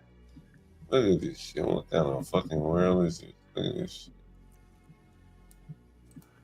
Misinformation. What the fuck is it? Misinformation. Yeah, some misinformation. What the fuck? You see, what the fuck is it? Misinformation. Yeah, medical. What the fuck? Either I'm lying, I'm telling the truth. What the fuck is misinformation? I think if you click the take action button, it'll tell you exactly when in that particular show the thing happened. At least it does with copyright. It'll say 9 minutes 11 seconds to 11 minutes 15 seconds or something. But here's what it shows you. You see this? You don't show you anything. Yeah, you got to click the take action button in the lower right hand corner. So go up to the top. Oh, let me see. Look. Man, oh man, they're really not letting you know. They tell you, don't let you fucking know. That's weird. In the copyright, they tell you exactly what portion of it. Like, I don't know how they motherfucker make a living like trying to dance like this, man. Like, fuck, it's crazy, man. Like, if I did something wrong, if I said something wrong, just tell me, point it out, so I know. So it just says misinformation. You see it, right? Misinformation. Yeah, I ain't no doctor. The fuck, either I lied or tell the truth. Content that poses a serious risk of egregious harm by spreading medical information that contradicts local health authorities or the World Health Organization. I'm a threat. Blah, blah, blah. What the fuck did I say? It probably wasn't you, John. But what the fuck was said to someone like hell? Anybody can come up here. We let niggas argue all day back and forth, whatever. You say something, they argue back and forth. Right? About medicine? Anything, right? Motherfucker, Solid Snake said something about cocaine all day, right? Come in here. Well, probably anything he says will be hard to pick up by an algorithm. But I can understand if you up here giving like monologues, right? If you just doing monologue, don't take the COVID vaccine, because okay, cool, okay. Maybe you want to label that. But someone like a open panel, how the hell you have misinformation on an open panel unless you're alleging like we some kind of scheme to misinform people? Like, what are they? That's what I take. Don't worry, Trump's gonna fix all that, right? It's a lot to fix.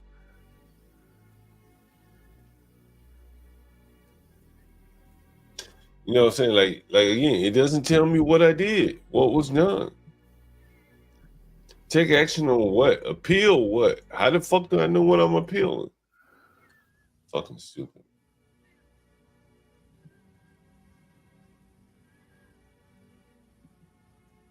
So that's what I'm saying. Like, tell them what the fuck do you appeal in that situation? Well, you got to go deep into it. Like, go to the appeals section, see if it says anything, whatever. But because you don't have to file it, you just can see what's on the next screen or whatever. But I got one recently for, oh man, it was you get these movies that are public domain and you think you can play them because they're public domain, but they might have a piece of music that's public domain here, but somebody's got in Angora or Andorra or the Netherlands or something. And so they hit me for that. I had to take a little training. It was 4 or 5 questions and I passed it. And then they said, okay, you'll be cool. Well, that's probably pretty close to now. And another one I appealed, which was a guy that had formerly released, I think Stanley might know who he is, Tom Lehrer. Absolutely. He formally released all of his works into the public domain. On the website, it even says it. I own none of this. It's public domain now. I've released all my rights to it. Nobody owns this.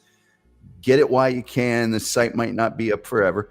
So I played some of his stuff, and they tried to strike me for it, and I just directed them to the website and said, this is a pretty well-known thing. This guy has released everything into the public domain. If you don't believe me, here's his website. And they sat on it forever. I was like, this is a pretty easy thing to do. But they eventually did take the strike away. Look at this one, Tom. We had a stream called, let's see.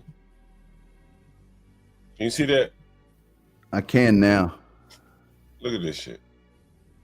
Say I'll spread misinformation. What misinformation? What did I say? Like, this motherfucker get up here every day, argue about this, that. Like, misinformation. Well, you want to have some real fun.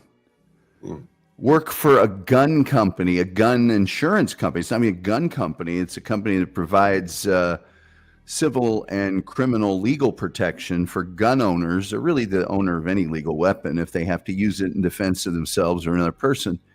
Man, they hammer you for everything. And I'm on the phone with Google and Facebook, Meta, and going, hey, your rules say that anything that trains people, and we're not selling guns, we're not selling ammo, we're not selling sights, we're not selling holsters, we're not selling anything related to a firearm. We're selling a legal service, and it promotes training. It's predominantly sold through training classes, and your site says training for safety and licensure is cool. And so the person you're talking to is like, oh, wow, that is wrong. We shouldn't have done that. Great. When are you going to change it? Well, I'm not the standards people. So I have to send it to them, and then they have to decide. Right. You don't get to talk to them. I hate to interrupt you, Tom. Hey, Portia says she'll deal with this. Yeah, no, I'm just telling you shit. You know, yeah. Well, yeah, but I don't know. I'm just telling you. I think she's anxious for us to shut up. To move on. Oh, sorry about that, Portia. Yeah, I'm just telling you. Sorry, Portia. I just you know what? Stanley owns a firearm. It launches dildos. Wow. Okay.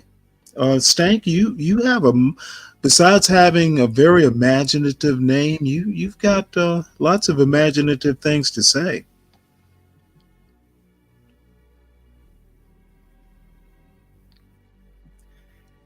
And look at all the folks in the chat who are laughing at that funny comment, Stank. By the way, Lolo and I, we're going to be doing some more streams. I'll be capturing more video. And hopefully my buddy Chris, was it Behind the Beats? Universal's up for that.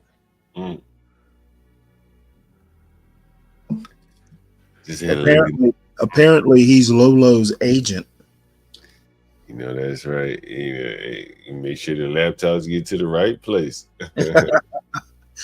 Why are you mad about me letting people know about your dildo launcher? But I think she's going to be able to sell some of my shit. Let me show you. Let me see if I get some message.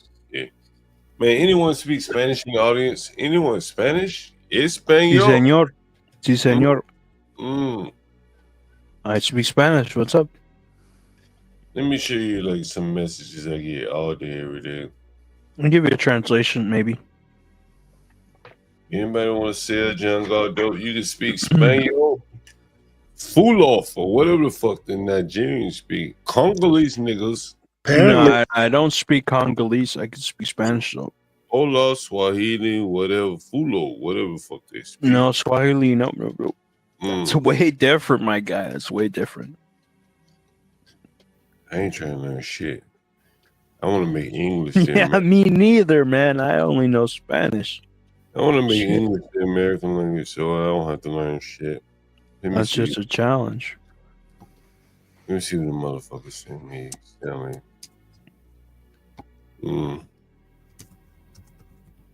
Are you gonna put it up? Yeah, I'm looking for it. They want that dope, but let's see, Spanish, they can't. You want what? Dope? They want the dope I got, but I don't speak the same language that they speak. So, and I hate using that Google fucking translate shit. I hate that shit. Yeah, I got it right here. Let's see.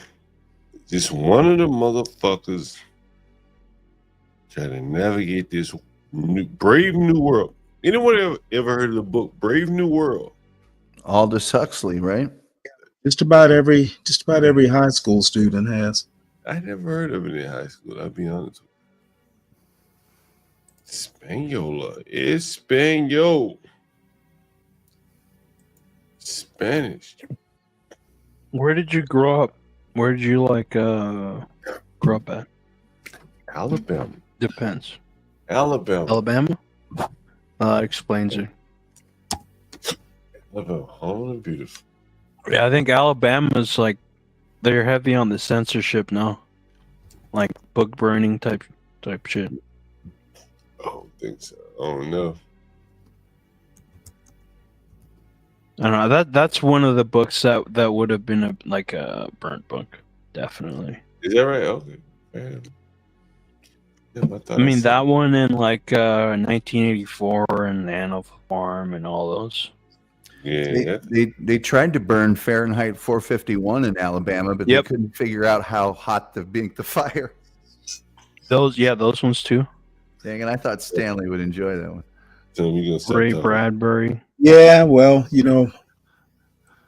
I don't take Alabama lightly. You're gonna say hell, Stanley damn near live in Alabama. Well, supposedly that's the temperature at which paper combusts. So, is that what it is? 451? I think that's where they got it. Yeah. Interesting. No, I don't know. Sounds plausible.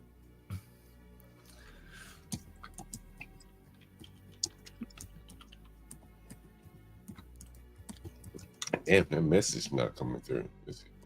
Oh, that's not it. I sent it to the wrong. Place. Oh, there it is. Espanol. Spanish. Anyone out there speak Spanish in the audience? I swear I hate doing this shit. Can you put it up on the screen? I gotta go to Google Translate all day. Oh yeah, there we go. Fuckers, right? La mayoría de los puedes son temporales, no hay inquilinos a largo plazo. I don't even want to hear it. Nigga, I don't even want to hear I can type it up. English, goddamn it, English. They need to make that shit American language. Well, I mean, English isn't the only language on earth. You gotta respect that. I wanted that to be the American language, just like French is the. Well, you guess what? America ain't the only country on earth.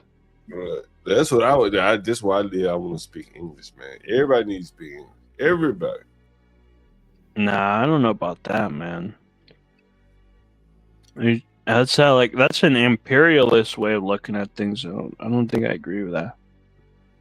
I mean, every country's got their own language, and I think that should be respected. That's what I'm saying. Let's respect English here.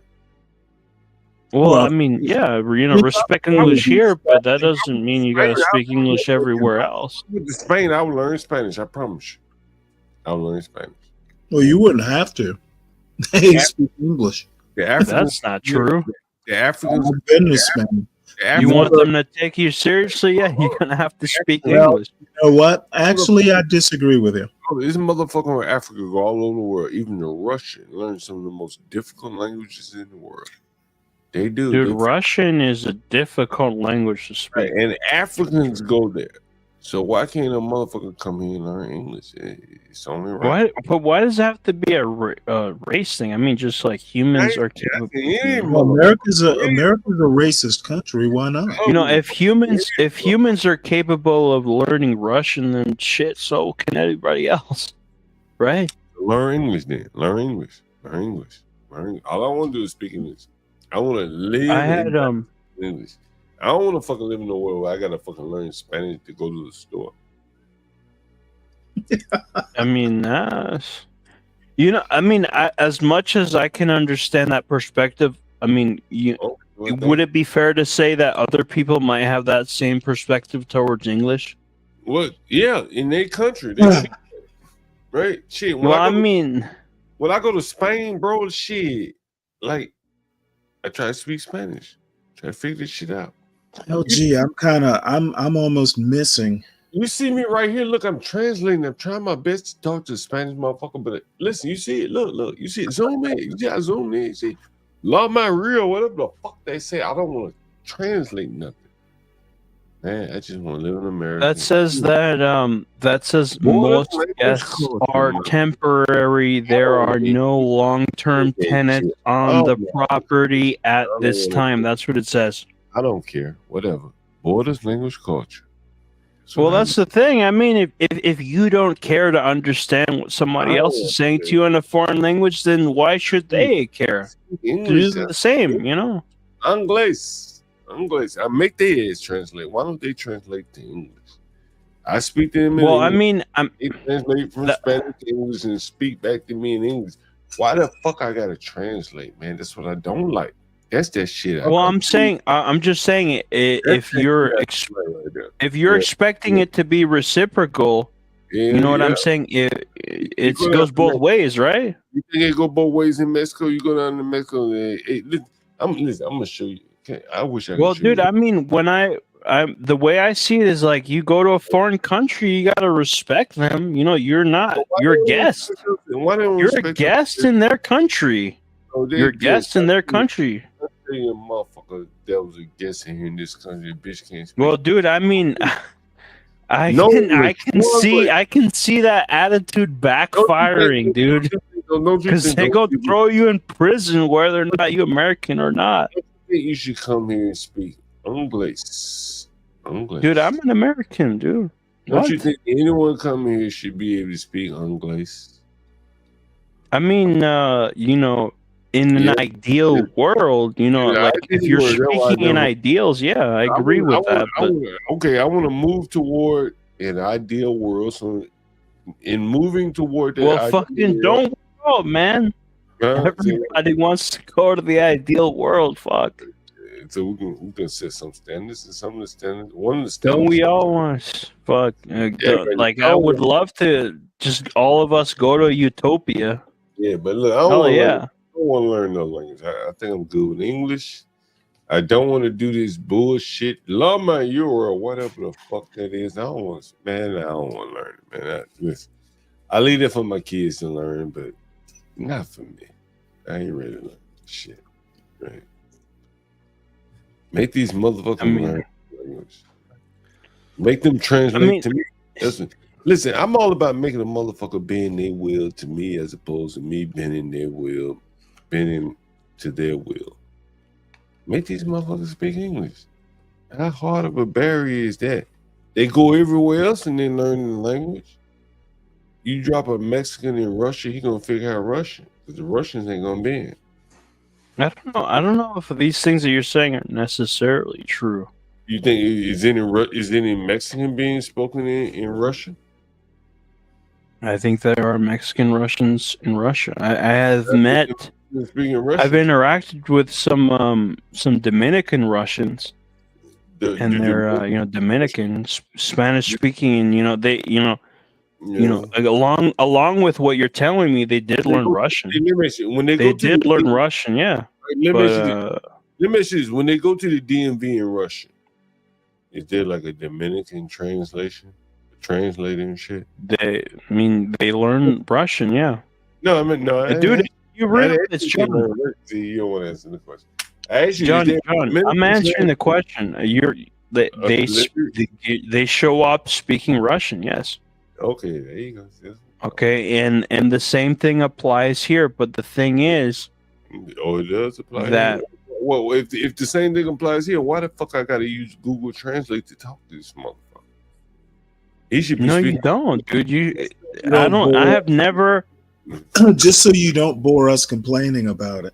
I'm trying to make my points. I'm being interrupted. If you're talking about me being boring anyone, I'm just saying that when you go to the DMV, you speak to the person in English. Let's pass the point. You don't overtalk me. Okay, I'm telling you right now. I don't know what your problem is, Signal 66, but lose it. Man, you gotta be more complex than that. Just telling me to lose my problem. You know what? This is I'm imagining, I guess, that this is a discussion that we can further express the arguments that we have to make. But you're just telling me to go. This motherfucker. How about not be complex and just follow a simple rule? I don't have the fucking patience you think John might have. Well, there he goes. He has I don't know what his problem is with me, but he needs to lose it. He got a problem. I've never been up here with him. Apparently he does. I've never been up here with him. Man, I spent the last couple of days up in the nice neighborhood, man, you know. Walking around, drinking, having coffee and shit, you know. But it's something about being over here in the, in the hood and shit. I kind of like better, Stanley. I will say that. You know that? Say that again? I spent the last couple of days up in like Northwest, kind of like official DC, just, tidying up some things, putting some pictures up and shit. You could walk to the coffee shop, people walking their dogs with their children and shit in fancy strollers, a Bluetooth stroller.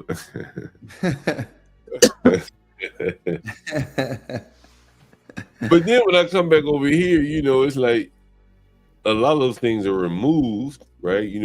There are no local coffee shops, this or that. But it's kind of like, why were you up in the Northwest looking at properties? No, some days I go up you there. Have properties there? Yeah, some days I go up there and I just spend a couple of days just looking around. Sometimes you don't see things. If you just go up there and just clean up, you may miss something. Or if I send the cleaners up there, I may miss something. But if I go up there and I stay a couple of days, I'll see that, oh, okay, let me put a picture up right here, this, that, whatever. People fucked some up, and the cleaners may not tell you, blah, blah, blah. And so I, every now and then I just go up there and just stay for a few days, and just check on everything. So when I'm up there, I get to, live like a yuppie, Stanley. Live like a yuppie,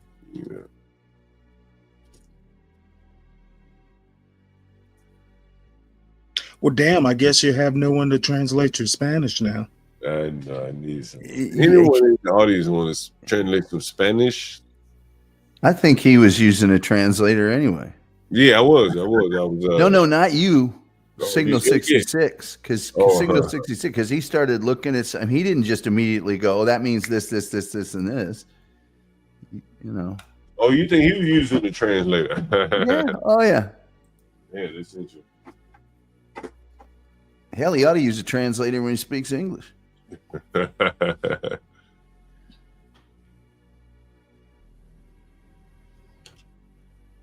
day at a time. I was really, I ain't gonna lie to you, Stanley. I don't know what you think about it, but the fact that them Africans, like, they didn't even have to use a credit card. They came up with that 2,700, man. I was really surprised. Impressed, I will say. I was kind of impressed, to be quite honest with you. What'd you think? Well, why? I mean, to be honest, I would almost be the opposite of you. Why would they be carrying that much cash around on them? Unless they went to the bank to withdraw it specifically for you. Well, I mean, they sent it to me by Zelle. I was just surprised they had that much money, you know. Oh, in their bank account. Right? Yeah. I'm surprised. I ain't gonna lie to you. Well, I mean, a lot of Africans who come over here, especially Nigerians, are, elite. It made me wonder. They were Congolese. Did they get a loan from someone? Like, they could be working for. Oh, they were Congolese. Yeah, they could be working for someone. You know what else is interesting that I noticed that? And I showed them the video, but I don't know if I pointed it out. So I had a GoPuff delivery at the same time that the Africans were here. Let me see if I can play this shit. And I want to show this to you because I tell you, people are taking my advice, even if they aren't listening to me. Like, it's a remember normal. Let me see if I got it. Let's see if I got it before I share it with you. Let's see. Let's see. If this is it. Let's see. No, that's not it. Okay. This may be it.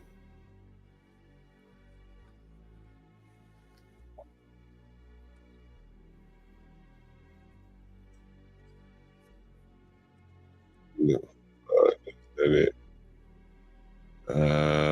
This may be it. Yeah, it is it. I think.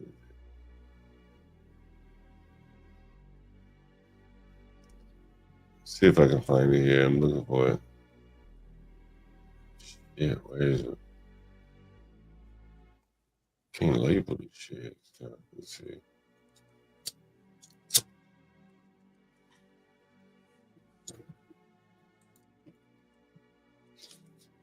I think I got it. Hold on. Here it is. Yeah. And so, Stanley, I told you about how I've been saying Americans need to kind of adopt how migrants live. And I said one of the legacy costs that Americans have not been able to kind of get away from yet is the car cost. Right, it is a way that. Yeah, but I mean, America is so big. Mm. I can even the cities are kind of big. Well, I don't know if you were on here that night that guy that was delivering in New York City, right? You remember him? He lived in Jersey. I can't remember the name. Wembley or Wembley. I don't know. Fuck his name. But anyway, he was delivering within a 10-block radius. Toilet paper towels, bullshit, right? And he's riding a fucking bike, right? And here's the video. And this is why I say I think Americans are catching on. And I want you to listen to this. Listen to this. So I'm talking to the Africans right here, and I have a GoPuff delivery driver show up. And let me turn the volume up. Here it is. Yeah. You sent me a text message. How long you been looking for a room? Not that long. I recently gave up my apartment. I just called your number, but I'm sending a text. Oh, okay. I recently gave up my apartment in Hyattsville because the rent too high. Yeah. And I got it. You notice he got a helmet on. And I don't know if I catch it on here, but I asked him, I said, man, you riding a scooter? He said, yeah. Normally, when I get a GoPuff delivery, they're in cars. And I've been saying, that legacy cars, it's the old paradigm. It don't fit anymore in these cities. You better get on a scooter. This man that gave up his apartment, saving money. He riding the scooter, so he exempt from all regulations on the city roads. And he making money just like that. How many of you got? Stanley, you remember when I showed that migrant making $1,100 a week riding the scooter, making deliveries? Remember that, Stanley? Yes. Now, part of the reason why that scooter driver is making that kind of money is because from a software algorithm, my domain,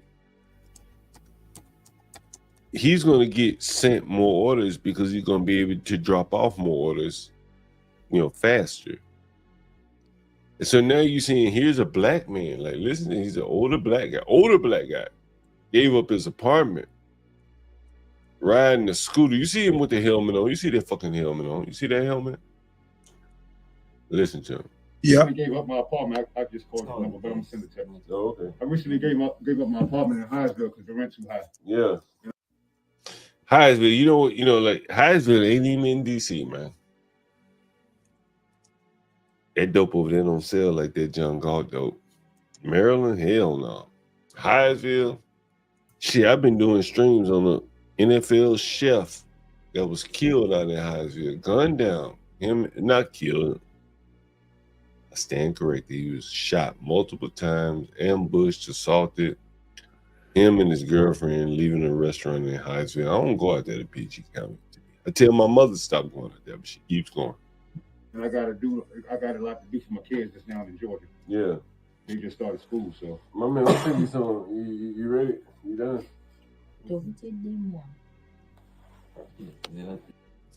Toto de moi, motherfucker. Well, I don't know what the fuck that mean. What that mean? Toto de moi. Toto de moi. Where is Garen? Is Garen in the chat? Nigga, what that mean? Toto de moi. Stanley, you know what that mean? No. Toto de moi. No, what you say?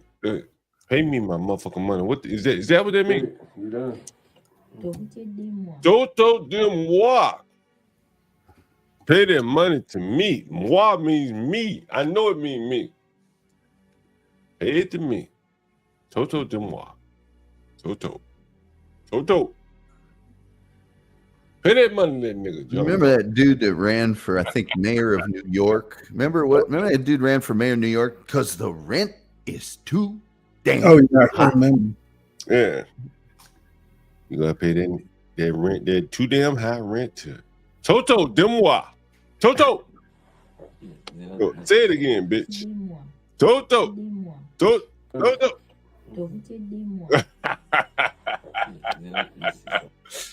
Hey, John, when I lived in I'm 100 years old, nigga. When I lived in Connecticut and worked in New York, I didn't get a car. I had a Mercedes. I left it in Dallas and just put it in storage. And when I moved out there, I didn't have a car. I just took mass transit. I was 4 blocks from the train station. The place I worked was maybe 6 blocks. And if I really needed something, I'd call an Uber, go to the grocery store, buy a ton of groceries, get it on back. I didn't need a car. I didn't go anywhere. Yeah, you can do without them. Tom, have you seen me on my bike, Tom? Oh, yeah. That motherfucking bike go 25, 28 miles an hour. Tom, you ever been to like Amsterdam, the Netherlands? Oh, yeah. The motherfucker, I seen a motherfucker in Amsterdam hauling drywall on a bike. No lie. Well, they got those bikes that anybody can use. I mean, these were official bikes. Like this was his own bike. Oh, okay. Like he was hauling drywall. You know what drywall is, right? Oh, God, I've hung drywall, man. I wouldn't want to be delivering that crap on a bike. Let me see if I can find it. John, Amsterdam has one of the most famous soccer teams in the world, and my favorite non-goalkeeper is from Amsterdam. And I know there's other things to do in Amsterdam. Man, I love it. Probably familiar with some of them. Little pastry shop, come out with the menu. How do you want it? You want it rolled up? You want it in, whatever. I was standing across the street from a park over there. I can't remember one of the famous parks. Yeah, my memory's fucked up right now. I can't remember.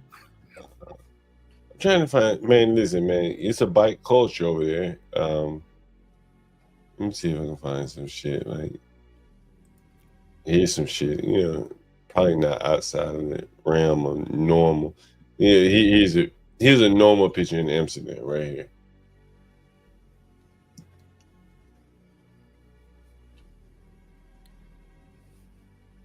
It's got an Airbnb, but look at this shit. Can you see this shit? Is that all rental bikes? Hell no. There's people with their own fucking bikes. Oh, yeah, Amsterdam's kind of famous for them, huh? Look at this shit. It's real. Look at the bikes all up there. Oh, nice. It's like a parking deck for bikes. Yeah. And so people, I was talking to a guy in Amsterdam one time. I said, yo, like, how many bikes do you have? He said, man, I may leave my bike here at this deck, go to a friend's house, and come back maybe by cab and leave my bike there. Got another bike, and come back and pick my bike up there. Like, it's a bike. Oh, I was looking to see if I could find a picture of a guy hauling a drywall on a bike. And you walk out and there's a street corner and there's 15 bikes in a bike rack there. And you just take one and use it, go wherever you're going, put it in another bike rack, and that's it. Yeah. I mean, they have that here, but it's not like Amsterdam. Well, hell, young black men and older white women fight over 'em. Like, here's what they have in Amsterdam. Like, here's a good example. Here's a very good example. Look at this shit. Oh. You ain't gonna see that in the States. You ain't gonna see that. You know what I'm saying? You probably get roasted if you took that. You can haul a pallet of drywall on that. They all have those little platforms on the back wheel that they're made for strapping down bags of groceries, sacks of your own belongings, whatever. Mm-hmm. You got those sacks. Put them on the back. That's some real serious shit right there. That's a bike culture for real.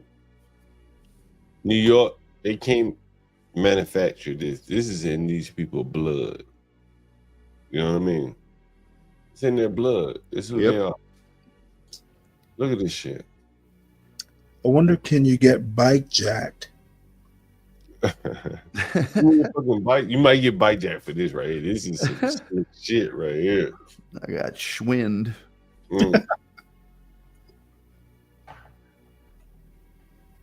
I took my bike to the shop the other day. There was a guy working in the shop. Have a bike mechanic as a tenant. I had him on the stream. Stanley, you probably remember him, right? Yeah, I do. Motherfucker, Tom, you remember during COVID in Australia, right? The policy was fucking crazy, right? Yeah. So I had this tenant, this motherfucker, his mother died during COVID in Australia. And he couldn't go back to the funeral. So this motherfucker, bro, I go to the house, trash can full of beer. Damn near drank himself to death. Bike mechanic, legitimate. I had him on stream, right? You see, you work on $20,000 bikes. DC, man, the yups, they're gonna ride $20,000 bikes, Even around the corner from me, I took my bike to the shop. I was telling you that I looked around the bike shop, and this is ghetto, man. It's $5,000 bikes in the fucking ghetto. I couldn't believe it. But anyway, so this guy, he's my tenant, man, and he couldn't go home for the funeral because they were going to quarantine his ass and not let him leave, blah blah blah. And he missed his mother's funeral. The motherfucker damn near drank himself to death. Right? I go to the house and it'd be trash can full of beer. And I think those were the hidden costs. Did he offer you any? Did he offer you any? I could just go grab it. It was full of refrigerator full of beer. Why couldn't he rent a car? What do you mean? Couldn't you rent a car instead of taking a plane? Australia?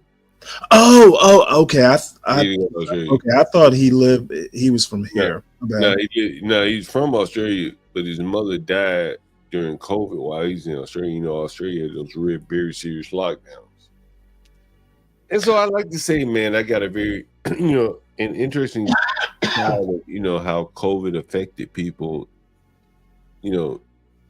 aside from the virus, aside from all the other shit, like, you know, how it really, really caused people to, you know, go down a level, you know. And I thought, you know, that's just one guy, and I'm just one guy. But, you know, I have a lot of tenants, and I've had a lot of tenants, and, you know, just the mirrored impact. And it still goes on today, in my opinion. So, it's, you know, I don't know. It's one of those things.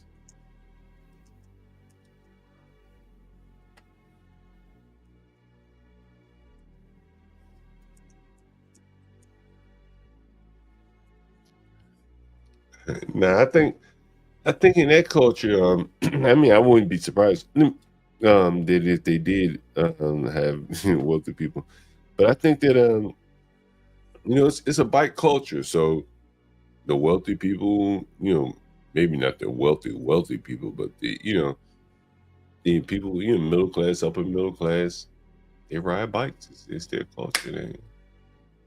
What are the comments here? Does anybody have any idea what she's talking about? Who, daughter of assassin? Yeah. She had someone call in here the other night. I can't remember who it was. She's like eclectic's sister or something. Well, no, she is eclectic. I'm trying to figure out what she's talking about predators and Ouija boards. I wish she'd get rid of that apostrophe. I'd like her 2 times better. Yeah, that did catch me. I was like, well, wait, that's a very strange, but maybe it's the name of a novel or something. It's possessive though. Anyway. Oh yeah. It's just what the. You want a plural daughters of it. Yeah. I was thinking of Daughters of the Dust, or, you know, just something weird. Me being here in DC, I was thinking Daughters of the American Revolution. She's probably got some elaborate explanation of why that's accurate. Or I don't know. She needs to end and what, Daughters and of Assassins. It's a fever dream.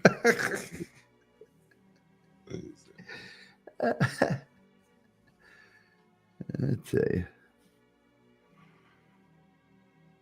Whose channel? Daughters? You check Daughters. Like, this belongs to Daughters of Assassins. I could actually see that spelling in the right sentence. Yeah, I can too. It's just what, you know. Well, I'll be honest. I think it's an affectation.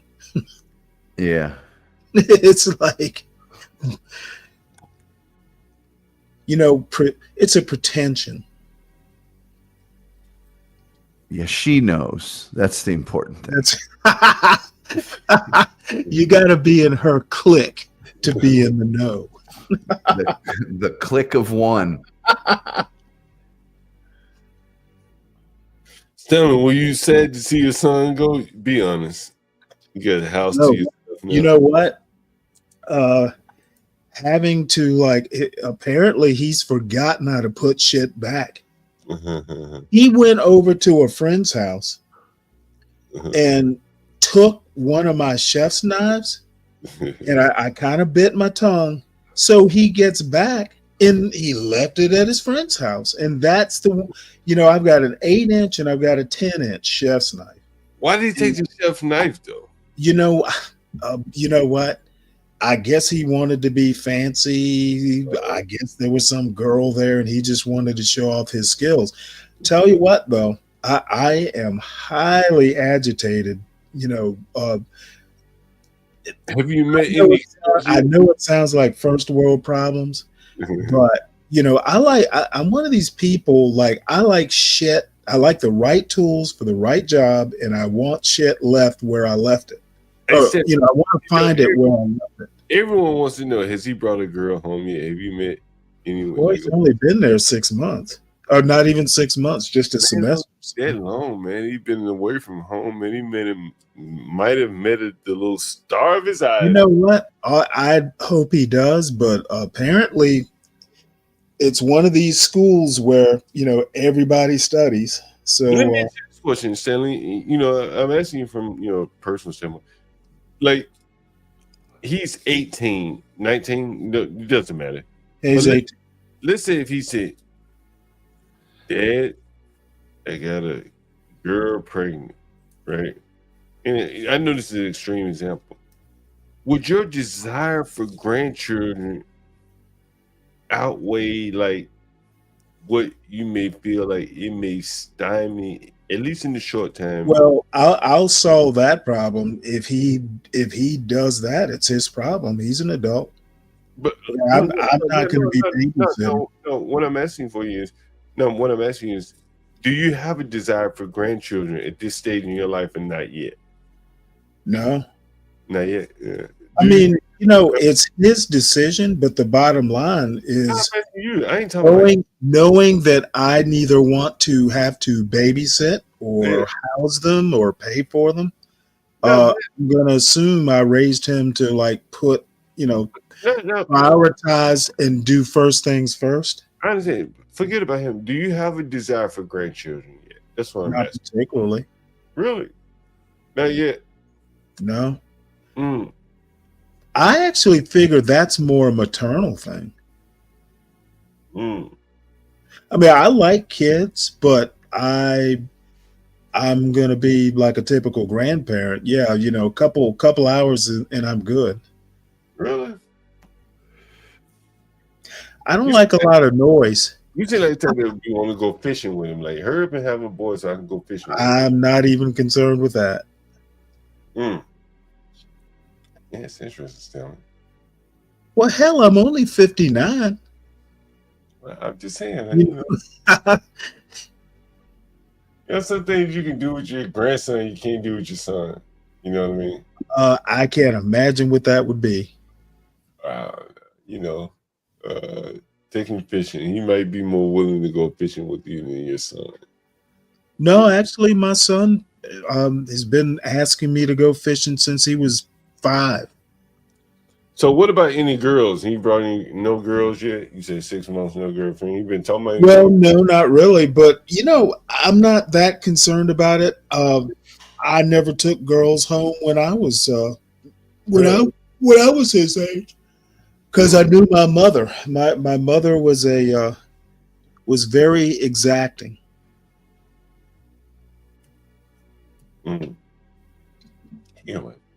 Oh yeah, Portia, you're right. He said he was gonna have it back to me today, and it hasn't happened. So don't worry. Every time I go to chop vegetables using that 10-inch chef's knife, they give you something to talk about, Stanley.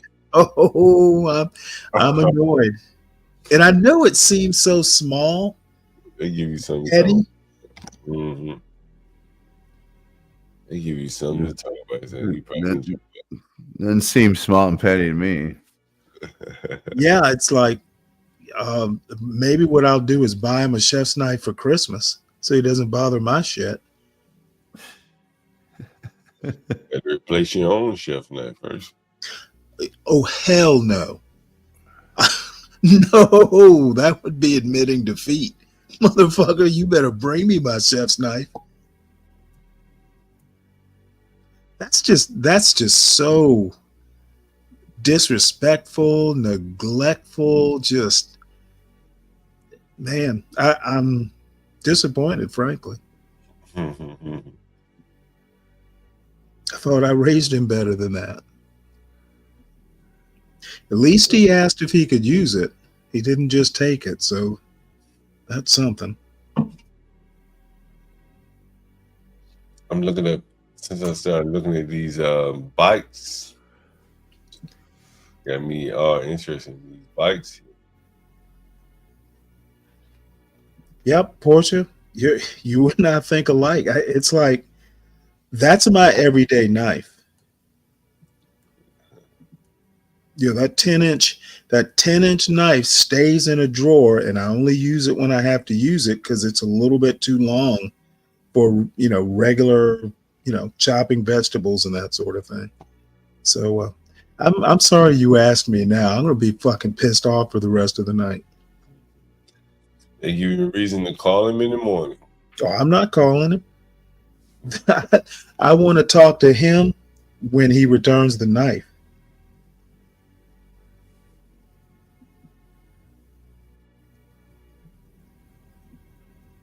Oh, hell, he doesn't ever call anyway, Portia. But see, I pay his phone bill. So You can shut it off anytime.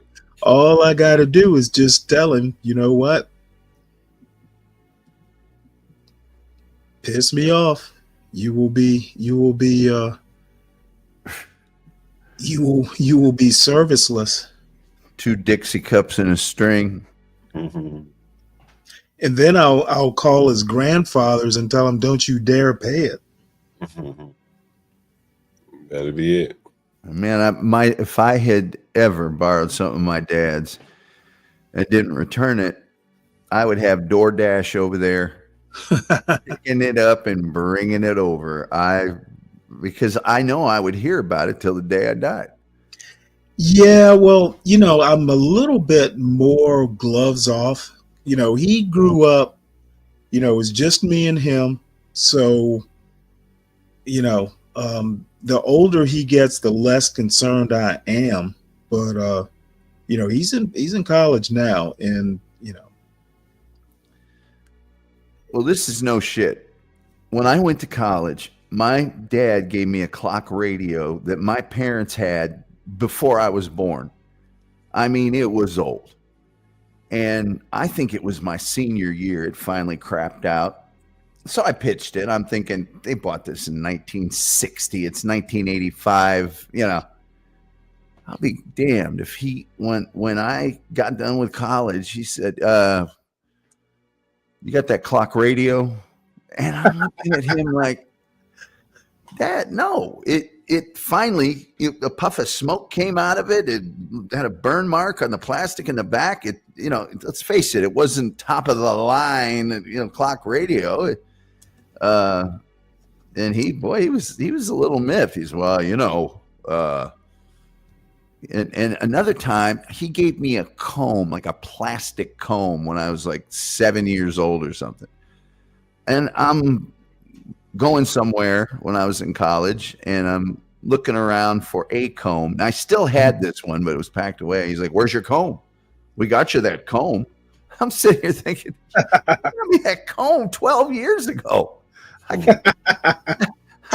a plastic. Well, I don't know. I know it could be that, our parents tended to hold on to things that their parents gave them. Like, I know, my father had like my grandfather's pocket watch, just things that, because he and his father were close. And they're, I guess maybe they're thinking, hey, if your father gives you something, it's like a treasure you should hold on to for the rest of your life. But, plastic comb might be pushing it. Another, what was the? I have cooked him many a meal with that knife. Yeah. I rarely, anyway, I don't want to belabor this point because it just seems kind of ridiculous, but it did shock me. We had next to the mirror in the sort of the basement, we had 4 boys and 2 girls. So the downstairs bathroom was just a sink, a toilet, and a stand-up shower.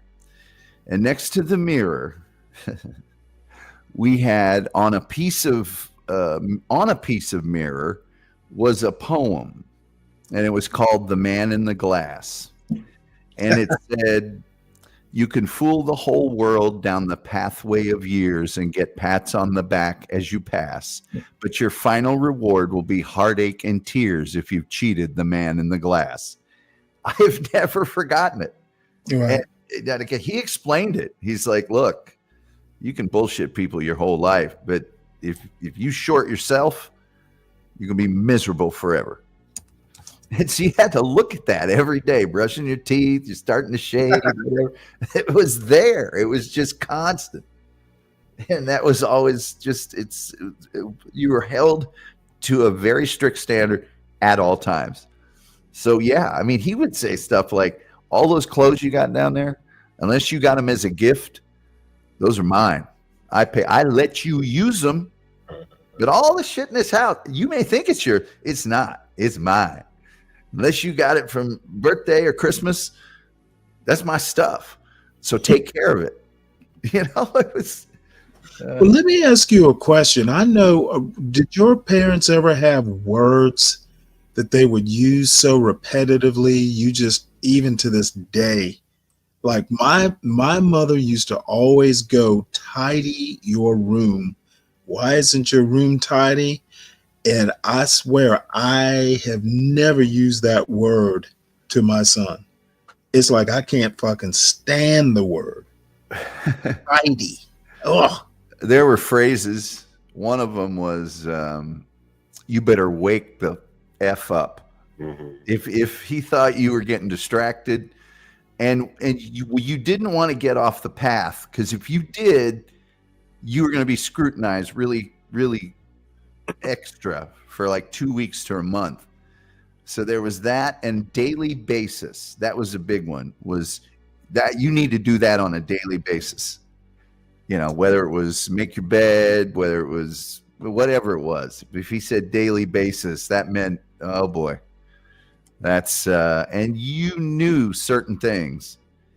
If you did them just slightly improperly, even things that are difficult to do, man, you were going to hear about it. You didn't have to even wonder. And once you got older, you'd head them off at the pass. Yes. And you go, hey, look, I was cutting the yard, and I didn't see. We had to rotate the pattern of cutting our yard, up and down, side to side, diagonal one way, diagonal the other way, and we had a little pegboard for it. And I went out one day, and I wasn't paying attention, and I did it the wrong way. So I just told him. And there was crap I would narc myself out on that he couldn't have possibly known. Hey, Tom, I want to get your feedback on this, man. Like, this is hot, coming off the presses, and this. What is that, a coffin on the front? Nah. I got something better than this. Tom, you watch any football today? Just a little bit. Hear what happened to my man, the Golden Boy? Oh, Trevor Lawrence. Yeah, you know what. I know what happened. You heard what happened. I know what happened. Have you heard the latest? No, I haven't read this part. Fans fumed at ejected NFL star. What's his name? Aziz. He's probably changed his name. Aziz Al-Shariar. After controversial political message on his cleats are revealed. Now, it's revealed. What do you think was on his cleats, guys? What do you think? What do you think? I'm just going to take. I'm just going to take a wild guess, and it just said MAGA. MAGA.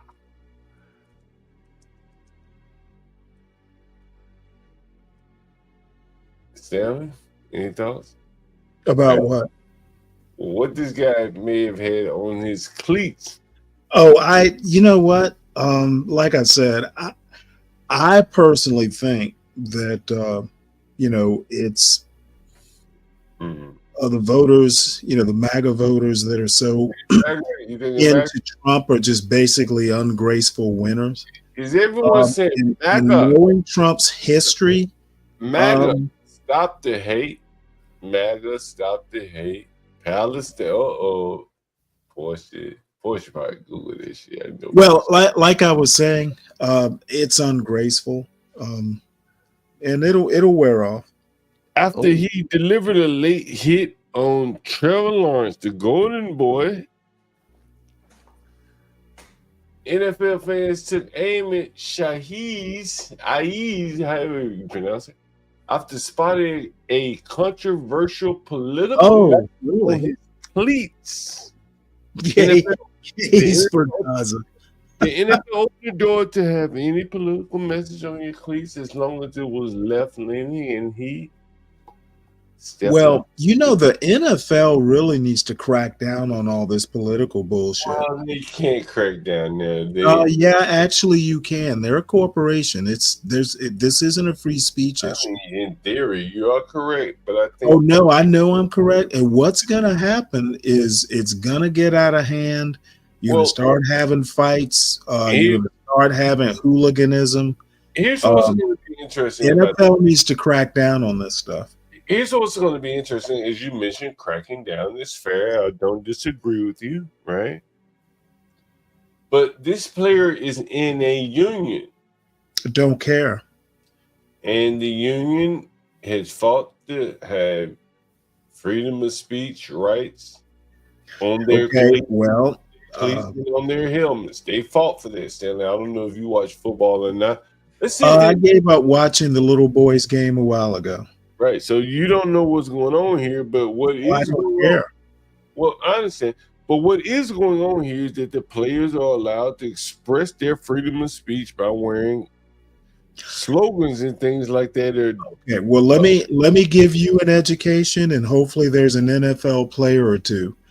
There is no free speech when it comes to private corporations. All right. So for the audience here, Stanley, linebacker, I think it's a linebacker, Azeez Al-Shahir, after delivering a blow after Trevor Lawrence, the Golden Boy, was giving himself up, fans took aim at him after spotting a controversial political message. What the? Is free Gaza, free Palestine a political message? Well, it seems to be now. You guys remember the stream that I did when I was down by the Capitol? I was on my scooter or my bike. I think I was on my scooter. And there were the Palestinians that were having these ceremonial. It was the Jewish people. I'm sorry. They were having this. I was about to say. That's correct. Don't miss. Race them. Don't miss ethnicize. Don't mis-ethnicize them. And so the Jewish people were having their ceremonial dinner for the people, the hostages that are still missing. Everyone remember this stream, correct? Everyone remember that. Right? Yeah, they treated you mighty nice, actually. They did treat me that. Man, I love the Jewish people. I had my Jewish buddy here on the stream. We talk. He's from Ashdod, right? Hey, what happened to that guy in Manhattan? Or not Manhattan. You remember my weed man was when I lived in New York. Say what? There was that young guy, I can't remember his name now, who was supposed to come on the show. Yeah, Sam. I remember we should call him. What? It's too late to call him. What was I saying here? So this was interesting, Stanley. And I'm telling you, Stanley, I know you don't watch football that much, but for the people that do, like, the NFL has really embedded themselves in allowing the players to speak out politically. And in almost 100%, 99% of the cases, not 100%, because there are some players like Nick Bosa that wears the MAGA flag and shit like that. But by and large, the players have more or less been erase racism, stop racism, blah, blah, blah, blah, blah. But I think this guy, after delivering a late hit on a quarterback, that makes a difference. And now they see that he has anti-Jewish, free Palestine from the river to the sea. He got all that on a cleat. He got free Palestine. And now fans are piling in after noticing they both free Palestine. Message on his cleats. You can deliver a late hit on a quarterback, but you can't be out here screaming at hey, there's some things that work more than others. You can't be fucking screaming at free Palestine like, fuck the cops, Killer cops, cops and pigs. You can do that. You can pull a Colin Kaepernick. Them Jews, smart, the magics. You can't do that. You just can't do it. That is a dirty play. That's not his first cheap. I'm surprised somebody hadn't taken his knee out. Back in the old days, it'd be a couple of plays and somebody would have just. Well, Tommy, I think the world is changing. I think I'll explain it to you later. How'd the quarterback wind up? He had a concussion. On one tweet, it read, what does he say? Surely to Allah we belong, and to him we will all return. Going back to Allah. No, it act on the bottom of the cleat? Side. Okay, I was about to say, souls We is belong to Allah. Diversity. Halal. I like my chicken. Halal. Al Shahir is a practicing Muslim diversity. You want to bring them all into this country. Is he actually from Palestine or is he a convert? He's bleak. He's a bleak. But maybe he converted, his daddy maybe converted in prison and came out and taught his son. Allah. Surely to Allah we belong, and to him we will all return. Al Shahir is a practicing Muslim, and he joined the Texans in March on a 3-year, $34 million. Ooh, the boy got a little change. $11 million a year, give or take. Surely to Allah. At least what he naming them numbers? Nah, we ain't supposed to be talking about these numbers. Let me scroll on this. Wow, that is those are custom made, huh? He gonna fuck around and give me what the NFL allows him to do, then nigga gonna fuck around and give me a strike. Look at this shit. What's these numbers he talking about?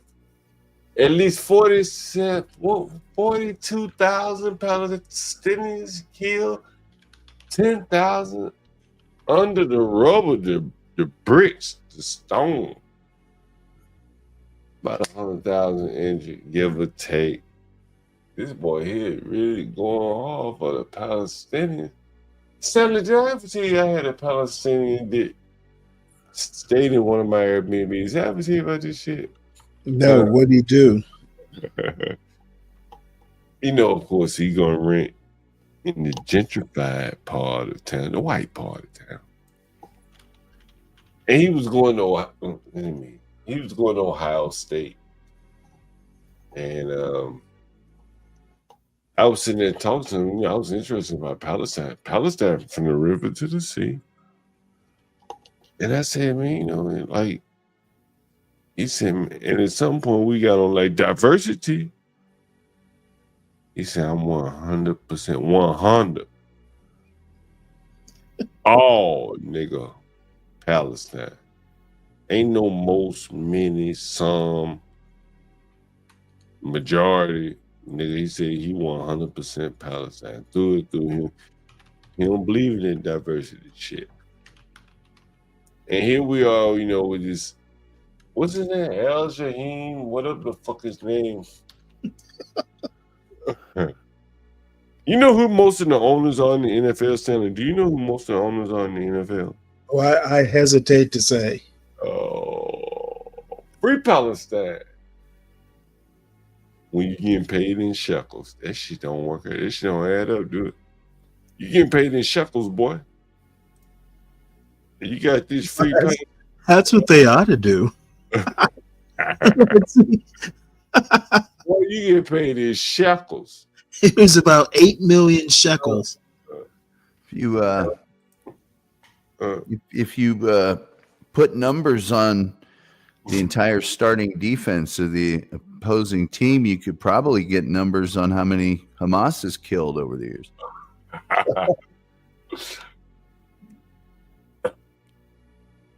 On Twitter, many fans piled in on the Negro. But I guarantee you, he might know what the fuck he's doing. He might not. Well, he's going to get suspended for weeks and weeks. He gone. They're gonna Yeah. blame you. You hit the golden boy, but they're gonna say it's really gonna be about them cleats, nigga. You up Well, out of here. he's been ejected for some dirty crap. I think the second week of the season. He's done a couple of things since. He's like that perfect. He's going to cheap shot people whenever he can. I don't even think this was that bad, honestly. This wasn't terrible. This wasn't no perfect. I can tell you, if he's got a pattern. I loved it when Juju got back on perfect, but I gotta really say, every level I played at since high school, if there was a guy that was out to cheap shot people, we'd take care of that on the field real quick. Well, we're gonna take care of this guy off the field. Them cleats right there, that ain't gonna work.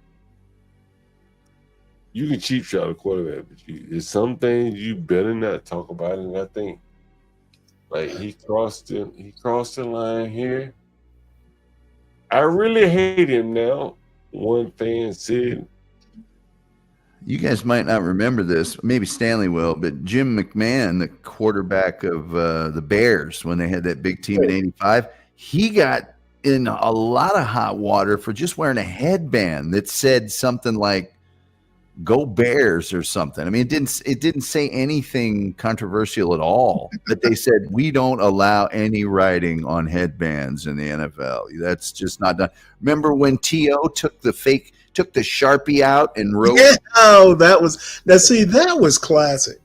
But they lost it. They said, look, we don't do that in the NFL. And he also did the deal where was it him or somebody else that fake pulled their pants down? They did a little shimmy like they're pulling their pants down. It was Randy Moss. Yeah, it was Randy Moss. I mean, they used to do all sorts and the NFL hated it. It's why they called it the No Fun League, NFL. Hey, Tom, did I ever tell you I was at the game? Remember when they didn't even some teams didn't allow end zone dances, and now we're doing the Trump dance. Mm-hmm. So, we've come a long way, baby. I think the NFL sets the rules. Tom, did I tell you that I was at the Cowboys game when T.O. ran to the star? Oh, boy. Yeah. And I used to be a 49er fan. You know who gave me the tickets? Winifred Tubbs. Remember Winifred Tubbs? Yes. Yeah, he gave me the tickets there. Yes, went to the game. I was at that game. I forget who hit him. Was it Darren Woodson? Somebody it was George T. Okay, George T. We will defend the star. Oh yeah, and of course, T.O. knew that would get them all. That's why he did it. We both Alabama. Both of them were Alabama boys, George T. and T.O. And of course, John Galt. Somebody there, Alabama. Different teams, though. Different sports. That was the old Texas Stadium, wasn't it? Yeah, that was the old Texas Stadium. I was there. Man, that place was a dump. Oh, God. I was there. Eugene, the Hitting Machine, Lockhart had this event there where if you donated $100, he started it on the end line. If you donated $1,000, he'd move up a yard. And he got $100,000, but it took him like 3 days. It was the middle of the summer. We're all just burning up out there doing remotes. But to get in, to go through the tunnels, man, there was standing water and rats and like trash and stuff. It's time for Jerry to build him they call it the Death Star out here, but yeah, he needed a new stadium, that's for sure. Well, he did it. He did it. Have you been hearing about the push to go back to the Redskins versus the Commanders, Tom? Yeah. What do you think about that? Nah, I don't think it's gonna happen. See, I don't either. But I tell you one thing that will happen, and I've been predicting it. You guys could have bet money on this.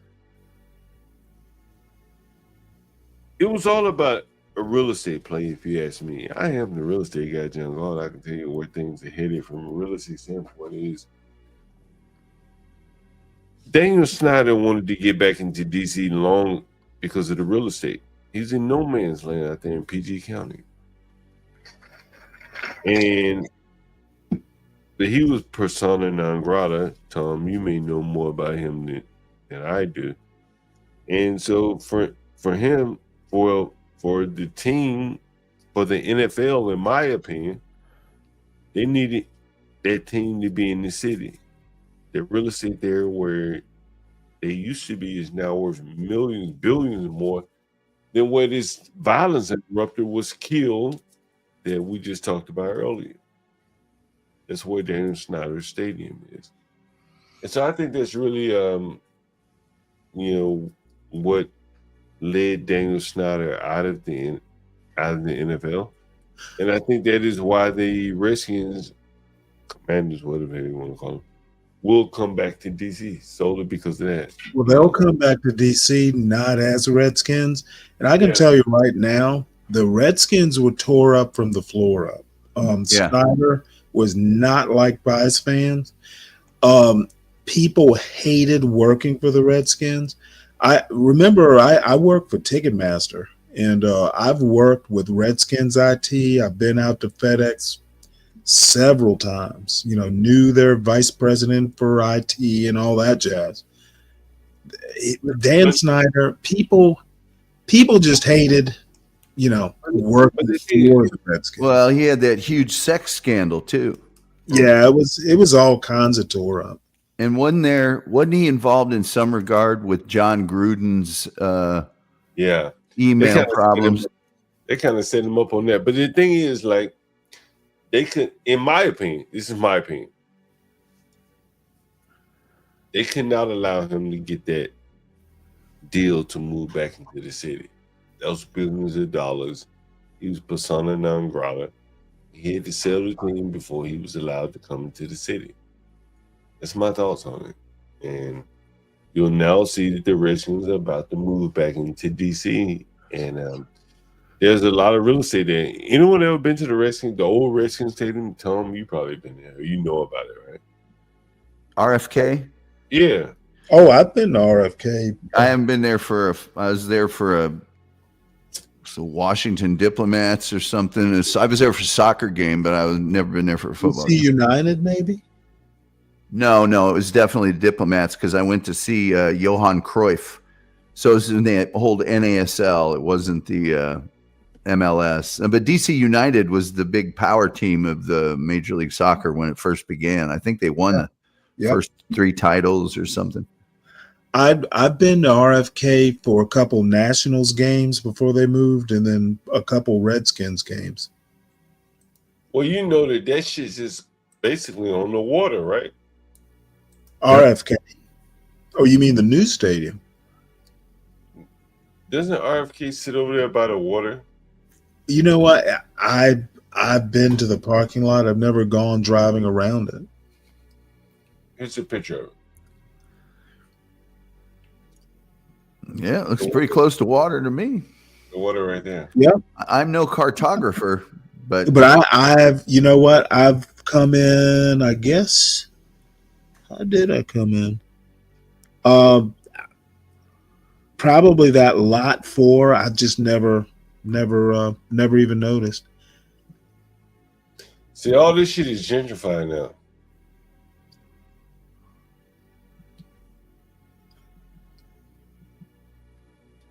Like, all this shit over here is, like, very gentrified. So if he took over the stadium, damn. Damn. Give me 1 second. Shit.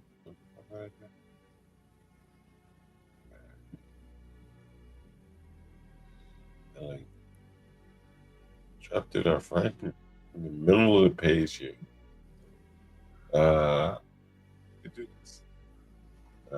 Anyway, let me remove that.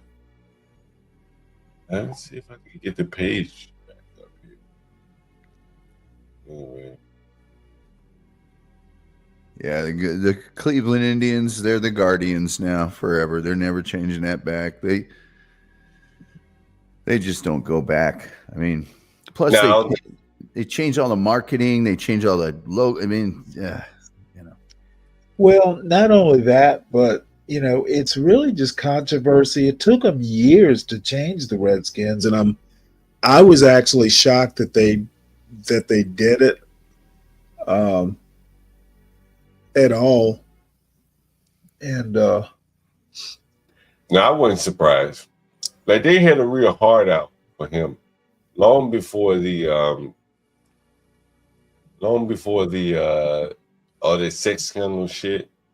Yeah, well, I've heard stories. I mean, he had the IT staff like going out to his house and installing personal electronics at his mansion or whatever. People just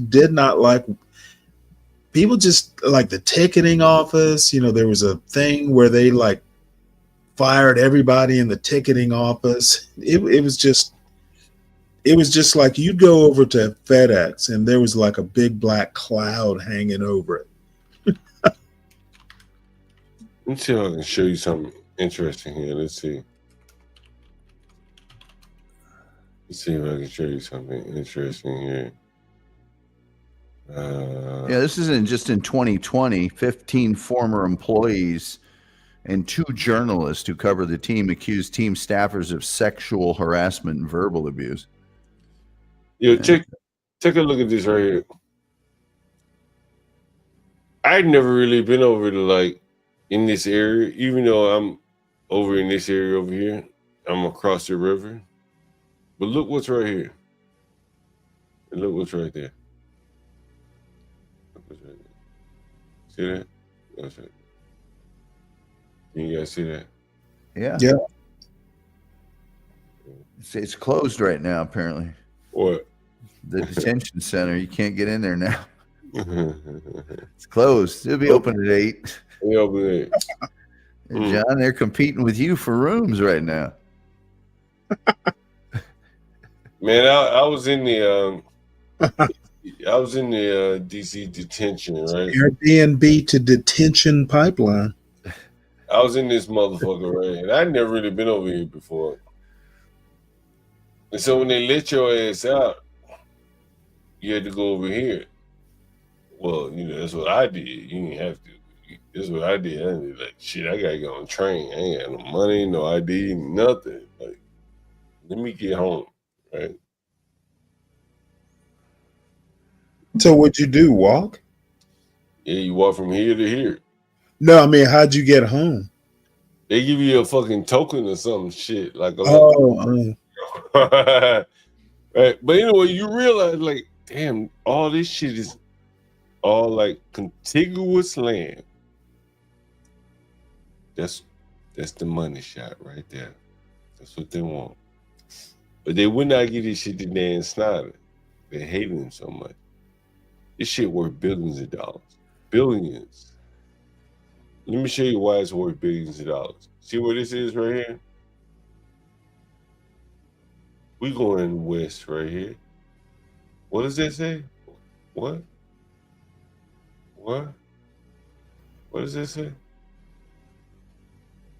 You keep going west. What? What? You see that? Look at that. Straight shot. It's 535 tickets you give away to very influential people, plus the lot that influence them. No, that's 1,070 because you got a +1 for every one of them. Every one of them. So you understand what I'm talking. Understand why I'm here.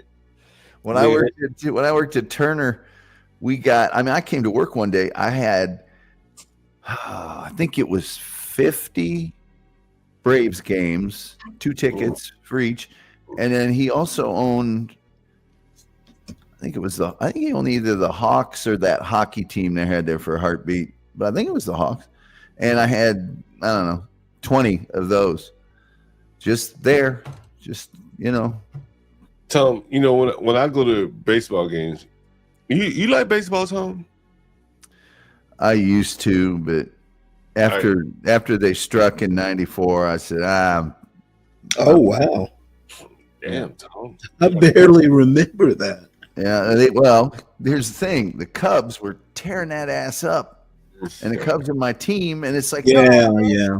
we finally get a good, decent. Come on. But I also had this part of me. It's like, guys, soccer has all sorts of problems. We never canceled the World Cup. We never canceled it. You know, they don't cancel the season. It never happens. And so that just rubbed me the wrong way. And after that, I watched playoffs. But here's the other thing, and this is old man syndrome. Back in the day, the players stayed with teams longer, so you kind of fell in love with the players and the teams. Now it's new every year, and I'm not saying that's bad. And now they don't let you shift. Okay, I'm not in favor of it, but I'm not saying it's bad. What I really don't understand, though, is baseball. We got to make these games shorter. It's like saying, well, do you love baseball? Yes, I do. Then why do you want the games to be shorter? You should want them to be longer. Short attention span theater. I get it. They want a younger audience that doesn't, want all that. Bigger bases. I don't have a problem with that. Extra innings. Start a guy on second. They finally got rid of Angel Hernandez, because I said like 5 years ago, I'm not watching another baseball game until they kick his ass out of there. And they finally did, so I can watch again. But these robot umps, I'm telling you what, these umpires, they did it to themselves, being assholes. I saw Aaron Boone get kicked out of a game just, I don't know, the other day. The ump told him, you say one more thing and you're out of here. And they got a camera isolate on him. He goes, puts his hand up, goes, okay. And he's just chewing his gum. The guy boots him because somebody in the stands yelled. And it's like, okay, you did it to yourself. People are tired of your drama queen nonsense. I like sitting behind like the catcher, seeing the way the ball moves, man. But anyway, I was at a Nationals game, and I buy scalper tickets. I will be honest. So I'm sitting. So I buy the tickets where they give you all the free food. You know what I mean? You can just go unlimited food, right? So I'm down low, right behind the catchers. Nice. And so this guy, I got my kids with me. So this guy says, bring the food to you, right? No, you had to go up and get it. Really? Okay. At RFK, they actually had people that would bring food to you behind the diner, behind the. This is in Nat Stadium, right? This is in Nat Stadium. So this is recent, and so I'm sitting down there, and this guy says, "Man, how much you pay for these tickets?" Whatever, I can't remember. He said, "I own this whole row, right?" And apparently he's like in some kind of business where he owns surgical masks, and he said the government all of his masks during COVID, right? Yeah, during COVID. But that's just kind of the audience at a baseball game, like really, in DC, like it can be someone like very, very, connected. All baseball games, but definitely in DC, like very government connected. Yeah. Anyway, I'll be back, guys. Take this off the screen. You just bailing? Yeah, I'm fucked up, man. I gotta get out of here. Okay. Well, I wanted to laugh at Daughters of Assassins here. I bought tacos from a real midget once, and I said to myself, why do I feel guilty about this? Well, that's Stephen. What was the comedian's name? Stephen Wright? Right. Yeah, that's very Stephen Wright. Yeah. Someone broke into my house and replaced everything with an exact replica. Yeah, exactly. Well, I had my stories and everything all planned out, and I suddenly they just seem all boring. Other than the Hunter Biden story, I actually want to talk about that for a few minutes. What are your thoughts on that? Well, he said he wasn't gonna, and then he did, but he's leaving. He's only hurting the people after him in terms of integrity and all that. But that won't protect him from any future stuff that they. Yeah, but you know what? I understand Originally, he said he wasn't going to do it, but I watched a lot of Trump rallies. And as a matter of fact, I watched way more Trump rallies than I did of Kamala or anything Biden did, because I'm always his rallies are actually more interesting. And I can tell you right now, Trump stirred up some shit, with this "I am your retribution." He if I were Biden, I probably would have done the same thing. Well, and it's his son. Yeah, and I would say under normal circumstances, I wouldn't do it, especially because he's my son. But at this rate, and I don't know, maybe I'm just particularly sensitive to extremism. I do not like. I'm unfortunately, I'm a middle of the road guy. I'm a moderation in all things kind of guy, though people would probably laugh at me not always following my own, instincts or rules. But I think that Trump just went beyond the pale, making these sorts of threats to his quote political enemies. And I just listened to some of the sentiments on, not just this channel, which wasn't bad compared to some other channels. I'd have done the same thing.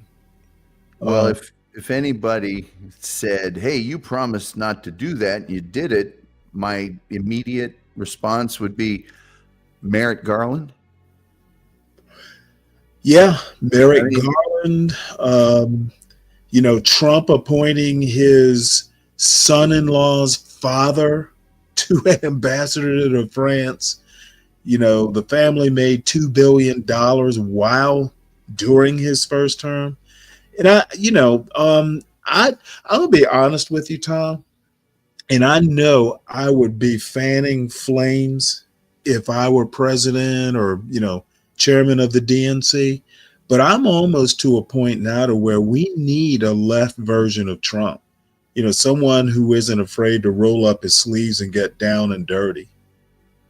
And it would probably, be inflammatory and all the other words. But I just think that, this holier than thou, we go high when they go low, it hasn't worked. Well, there's been no one that can match Trump in personality. Oh, I bet I could. Well, I know you could, but I'm saying it would be fun. And as a matter of fact, he and I would probably wind up being best of friends. Well, yeah, if you wanted a position in his cabinet. But the thing of it is, if you look at all the people he ran against the first time and whatnot, that nobody had that. I mean, Chris Christie came close a couple of times, but nobody. I mean, Marco Rubio just didn't. They don't have that. Almost. Well, it's a reality show kind of one-upmanship. Yep. They didn't have that. And so, that the left could use a person like that. I remember that debate he did. I don't remember. It was 2015 or into 2016, where all of them, like 18 of them, were on the stage. Yeah. And he just did a number on Rubio and Bush, the Florida, Jeb Bush. Yeah. He did a number on those two guys. Especially Jeb Bush. Oh, yeah. It was a drubbing. He castrated him politically. Yeah. It was bad. And, a lot of these guys aren't used to being challenged that way. Yep. And it's like, well, you better bring a glove if you're going to play catch with him. And then he had the Rosie O'Donnell line and everything. He just, it was, it's like, this is my world and you all are just living in it. Well, see, I actually, that might be the only thing, I'm both repulsed and I admire. Trump would have actually made a great Navy captain. He would have had his officers in fear of him, and the men would have loved the shit out of him. Yeah. And I mean, that's actually a high compliment. Now, actually running the ship and, getting it from point A to point B, I don't know if he would have been, that focused. Well, and the other thing is, all those other guys are traditional politicians. Oh, look at John Galt. Trump is the Democrat I'm looking for. Really? Well, he used to be before he changed. But the thing is, all those other guys are traditional politicians, and they're used to doing things in a certain way, and they want to win. Right. Trump, not a traditional politician, and kind of like, I'm playing with house money here in that first election. It's like, hey, if I don't win, I've increased my visibility, my brand is better, and everything else. And then there's always those didn't think he was going to win, stories. So he had nothing to lose. He was out there. He was going deep on every play and not punting.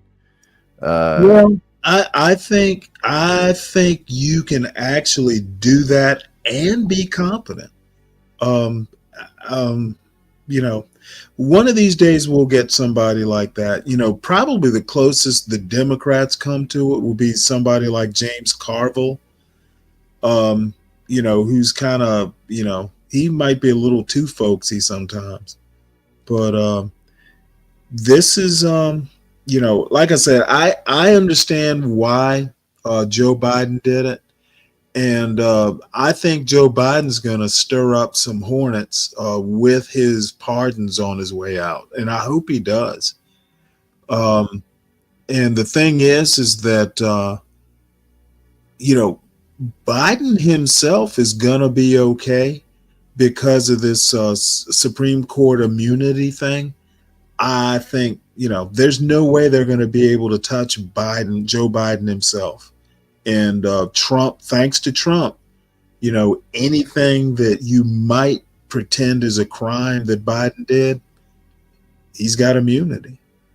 Well, that, and he's almost better as a pinata than he is.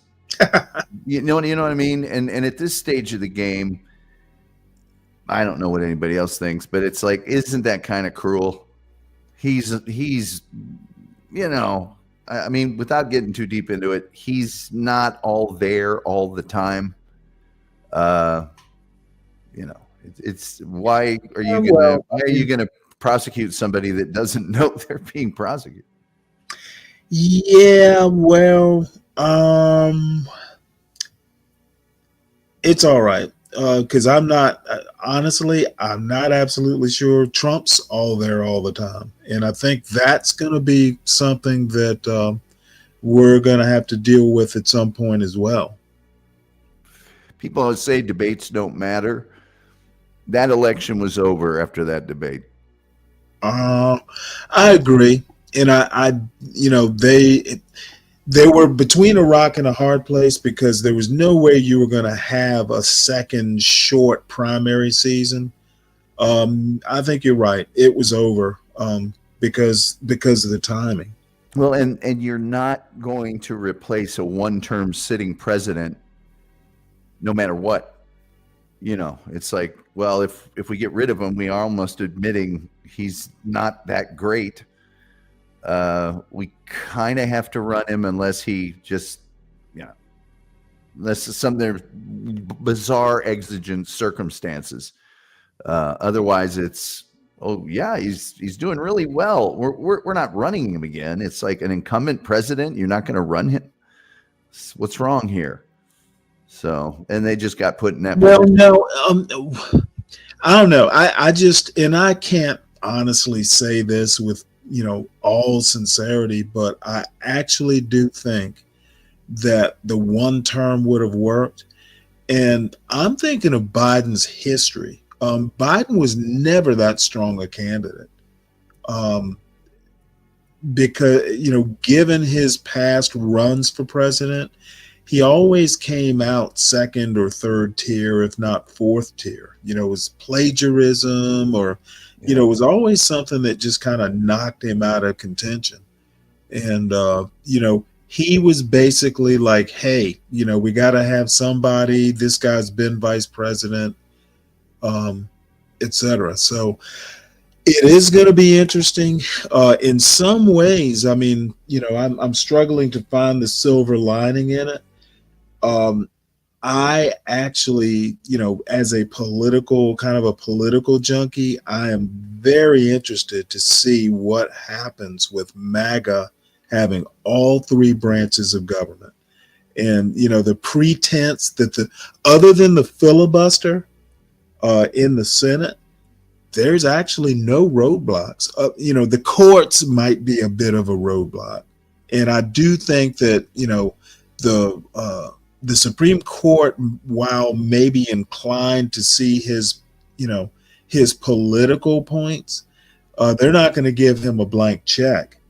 So, but it's Republicans, blocking Republicans in that case. And I don't, as far as I'm concerned, they got to govern now. And there's hardly anything that should stop them.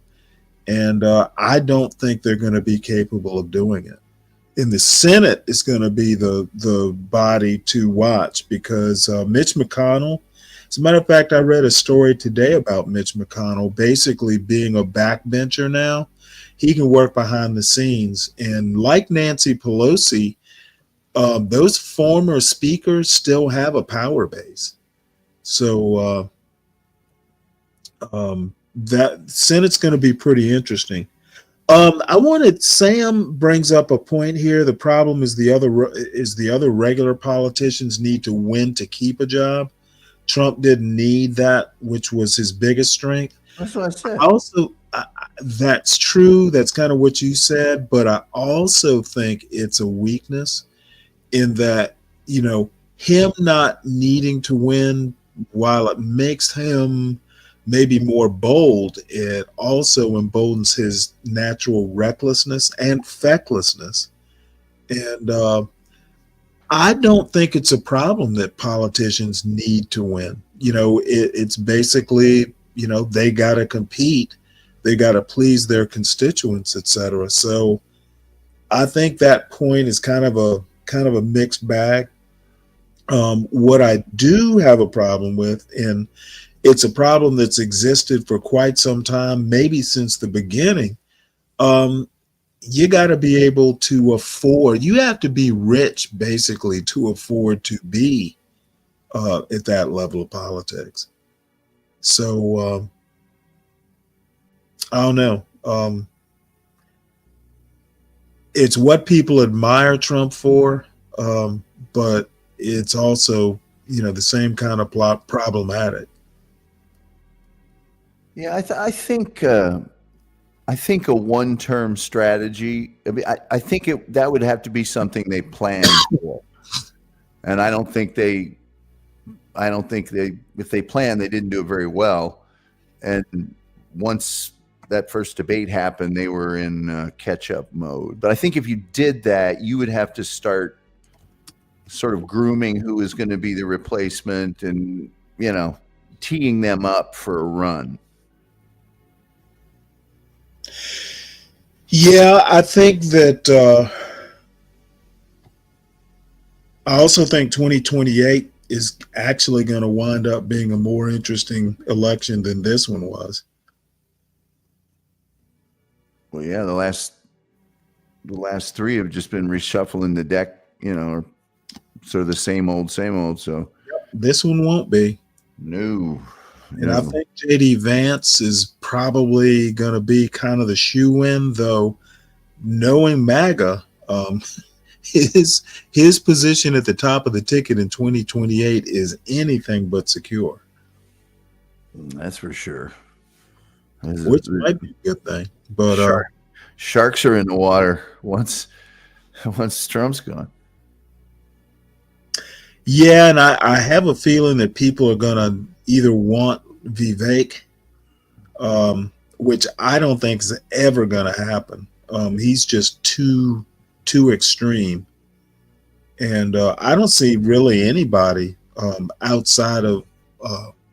Hopefully, somebody emerges, but I frankly don't think like a Gretchen Whitmer. I don't think the dude out in California. I think he's a non-starter. He's just California. I think is just too much baggage. Yeah, it's gonna be interesting, that's for sure. And then who's gonna jump out of the Democrat side? I don't think Whitmer was, floated around. Andy Bashir from Kentucky, Shapiro, Pennsylvania, and then what's his name? Why I don't know why I can never remember his name. Who's the dude in California? Somebody will remind me, but I don't see him ever running. He's got too much baggage. Gavin Newsom, yeah. I just think he has too much baggage. Way too much. Whitmer is a woman, and I'm convinced now it's going to be a while before a woman becomes president. And look what happens in 2028. It'll be a woman president. Yeah, well, it was in the bag in 2016. Don't worry about it. We got this. Yeah. Well, I think Hillary Clinton. Democrats have some uniquely bad candidates. Yeah, well, they made sure she got it, even though every single poll said the only person's got a chance. Yeah, I don't get that. That's the other thing. The one thing the Republicans do is they will eat their own. Yeah. The Democrats have this weird, like it's your turn sort of thing. They need to get rid of that. Yeah, that's not really great. And when you look at, Bill Clinton kind of came out of nowhere. So did Obama. And Jimmy Carter, not that we want to use that as an example necessarily, but these governors from not necessarily huge states that come through. Governor's a great training ground for president. It's the chief administrator or whatever for that, like chief executive, certainly for that state. And, we got away from that a little bit. Well, Phoenix Fish thinks that the country's ready for a woman president. I don't agree with your assessment of bozos.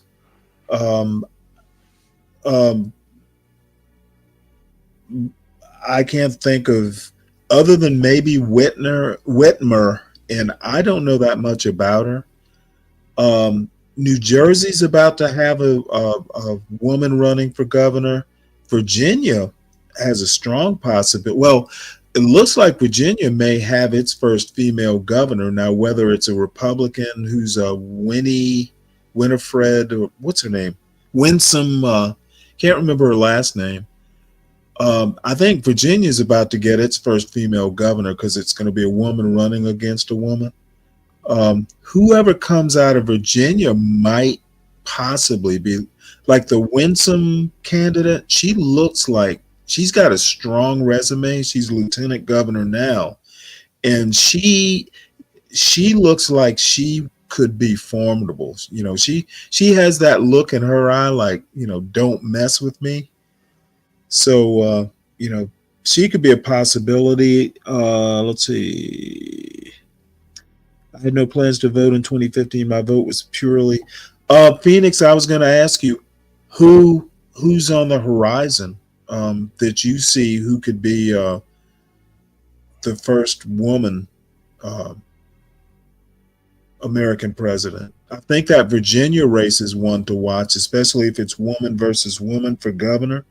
But other than that, I can't think no woman Christy Nome, that's a non-starter. You know, Americans don't like it when you kill your dog. That's going to haunt her forever. Plus, she had that scandal about some sort, was it a dentist or an eye surgeon or somebody that she got a huge amount of personal services for endorsing or something. I thought she had an affair too. Maybe I'm wrong on that. Maybe I was just wishing I was the one she was having an affair with. So is that. I want to go to a Broadway show with Bobert. Oh, that seems to be a good date. You know what? I don't find her attractive. Of course, it doesn't matter. You know, she's doing all that. Yeah. I'm not mad at her. I would not pop her balloon till the question session. Yeah, I can agree with that. The promise of Doge, which is the Department of Government Efficiency, there was something in here that I found interesting that I wanted to talk about. Oh, that's the wrong one. There was something in here, and I can't remember what it was.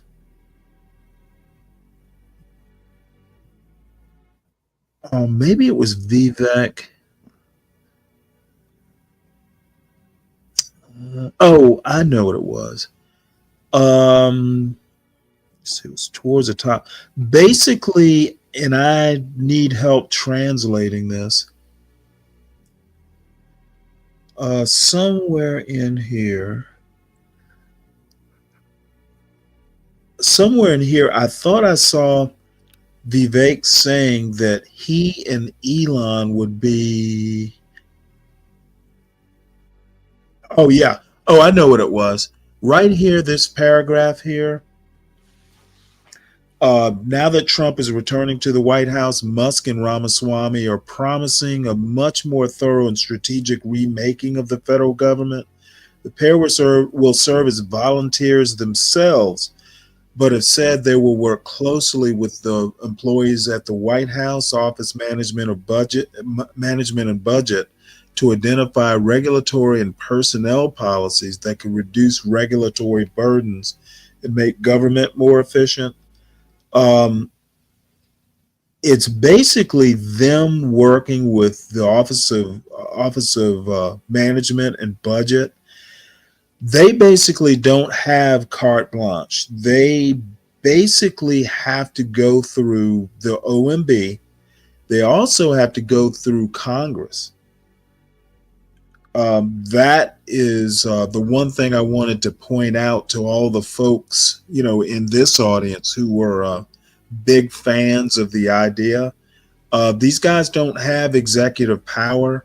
A lot of this stuff has to go through Congress, and the Senate is not particularly, at least the majority leader, is not particularly pro-Trump.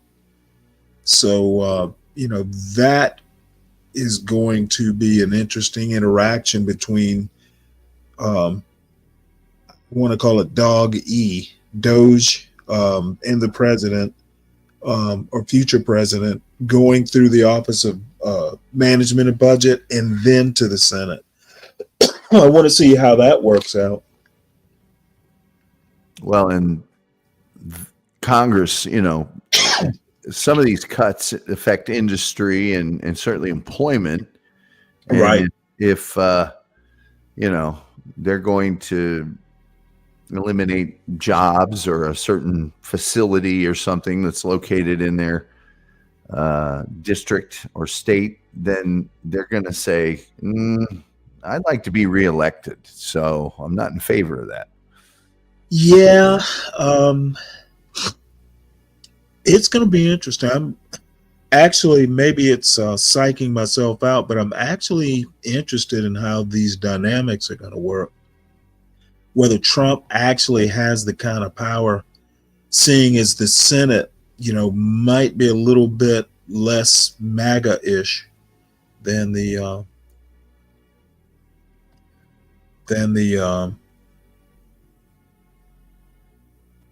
House of Representatives.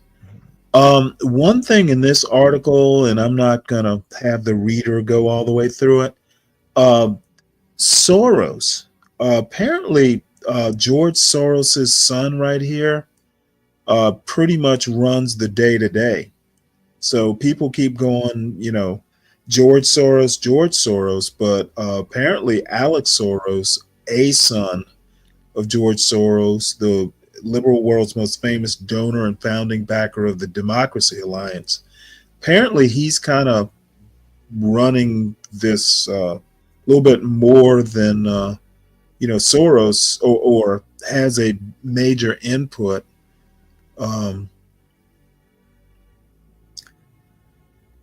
George Soros had a tense relationship with Mr. Obama, but his son called upon the close relationship that Franklin D. Roosevelt had with a finance titan of his day, Bernard Baruch, as a model of how they could have worked together. I just wanted to point out Alex Soros. He's going to run the Department of Very Large Ostentatious Glasses. Yeah. Well, apparently there's wrangling or unhappiness in the Democrat billionaire donor class, and it says here the party's donor class is still wrestling with Donald Trump's victory, worried about retribution. Again, I wonder if Donald Trump might not have shot himself in the foot with all this retribution talk. And sluggish liberal energy. Some rich Democrats are even pondering leaving the country, which I think that's just a little bit too beta male for my taste. If you got $1 billion, more than likely. Ooh, Tierney Cross. I wonder who that is. That's you might have to look. I'm assuming that's a her. I think it's a photographer, right? Yeah, we'll have to check her out. And then where I was going to go after this was actually John and I was hoping he would stay. John and I talked a while ago about, do you know who Charles M. Blow is? No. Well, he's a columnist. He's an opinion columnist for the New York Times. And about 3 to 4 years ago, he wrote a book called The Devil You Know. And do you know who Rob Woodson is?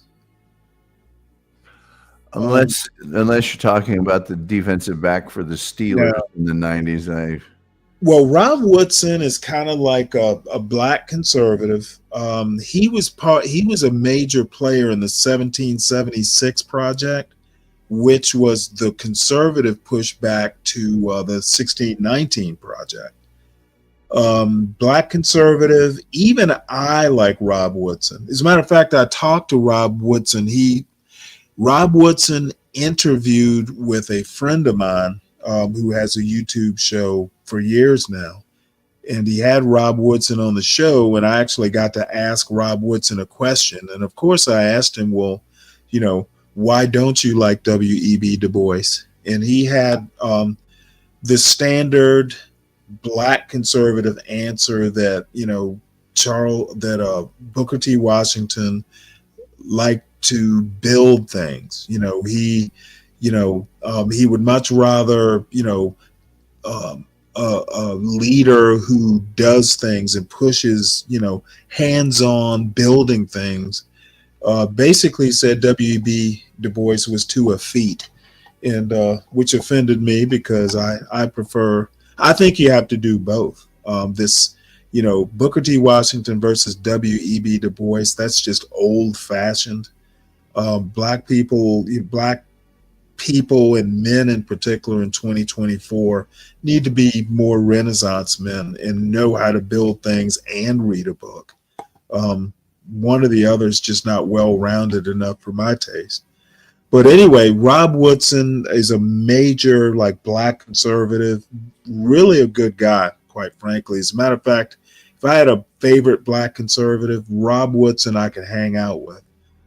He's a kind of like a salt to the earth sort of guy. He was in the civil rights movement and left it, mainly because he just didn't like. He basically felt that the civil rights movement was really more a black middle class enterprise.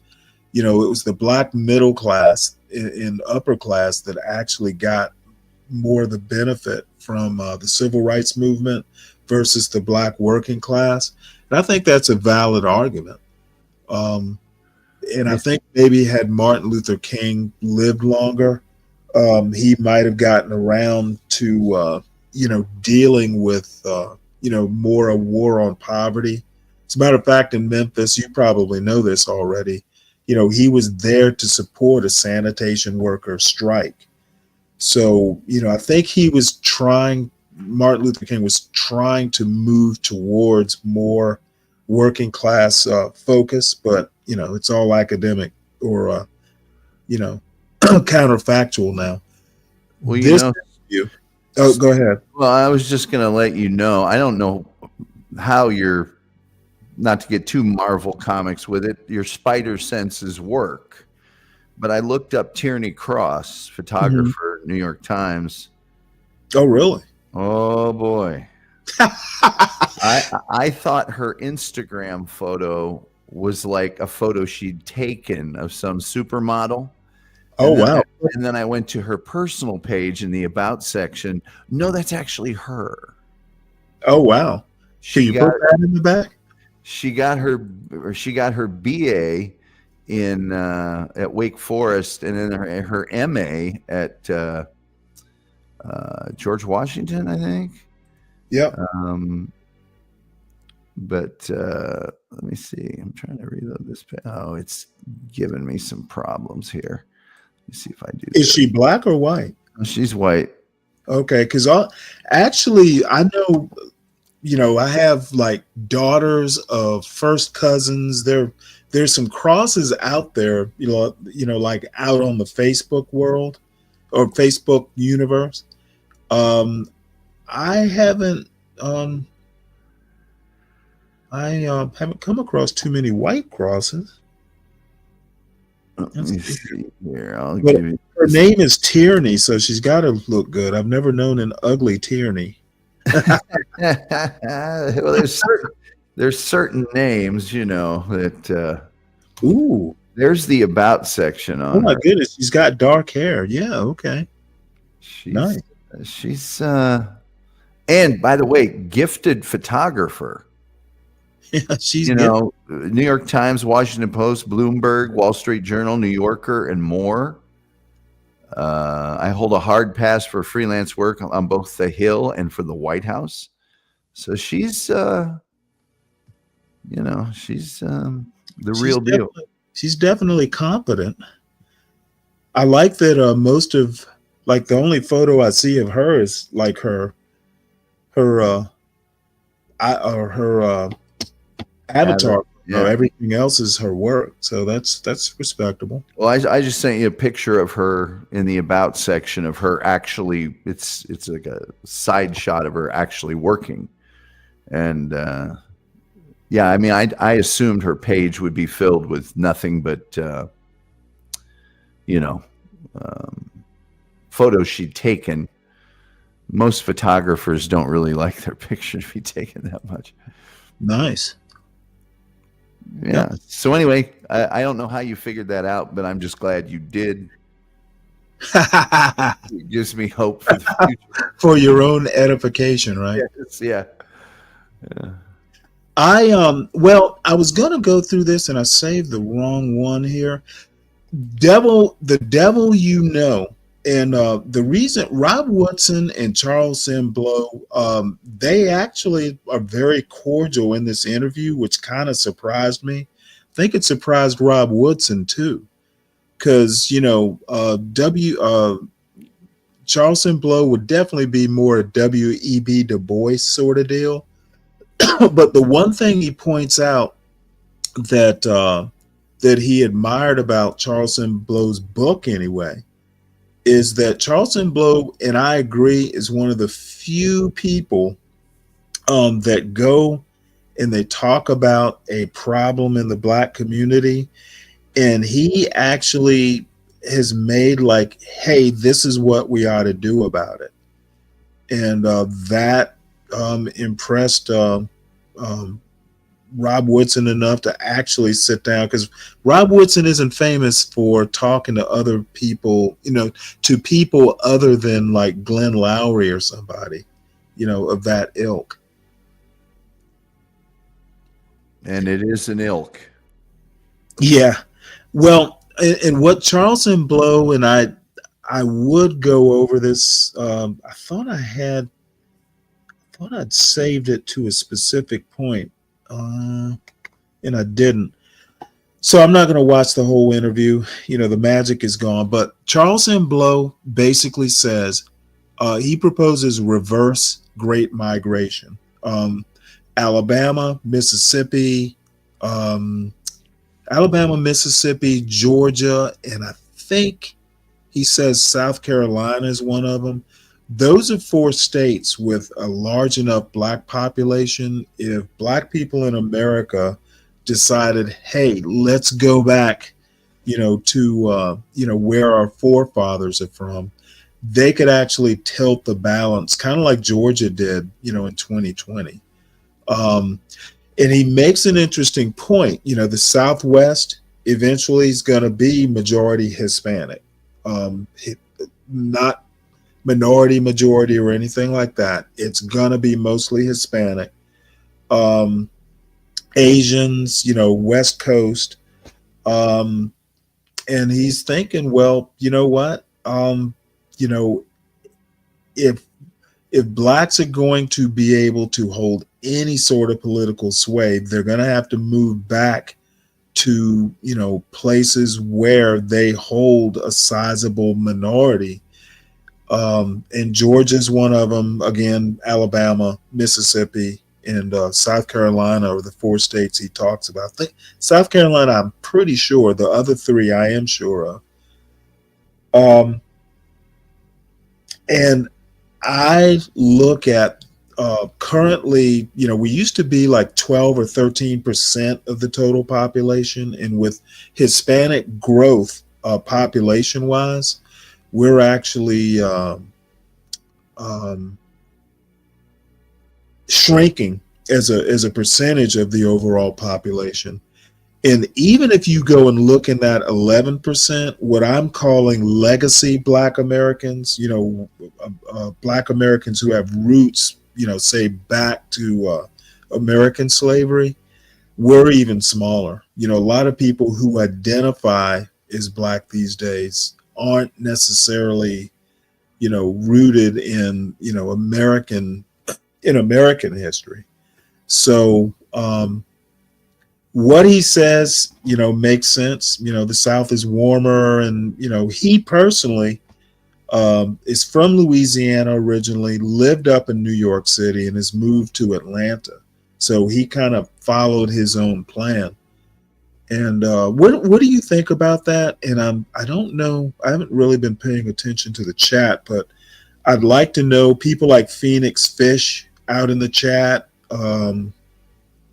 Sam, Guru, and Sam I Am, and especially Sam Guru, because he lives up in Vermont. I would love to know what his thoughts are on this. John might still be in the audience. We talked about it the other day, John, and I mentioned Charles M. Blow. Kind of curious if you can hear this, what your thoughts are, and if not, I'll bring it up at some point. And then I'm going to drop the link. If Sam, if any of the Sams, either of the Sams or Phoenix Fish wants to come up here, I'm definitely interested.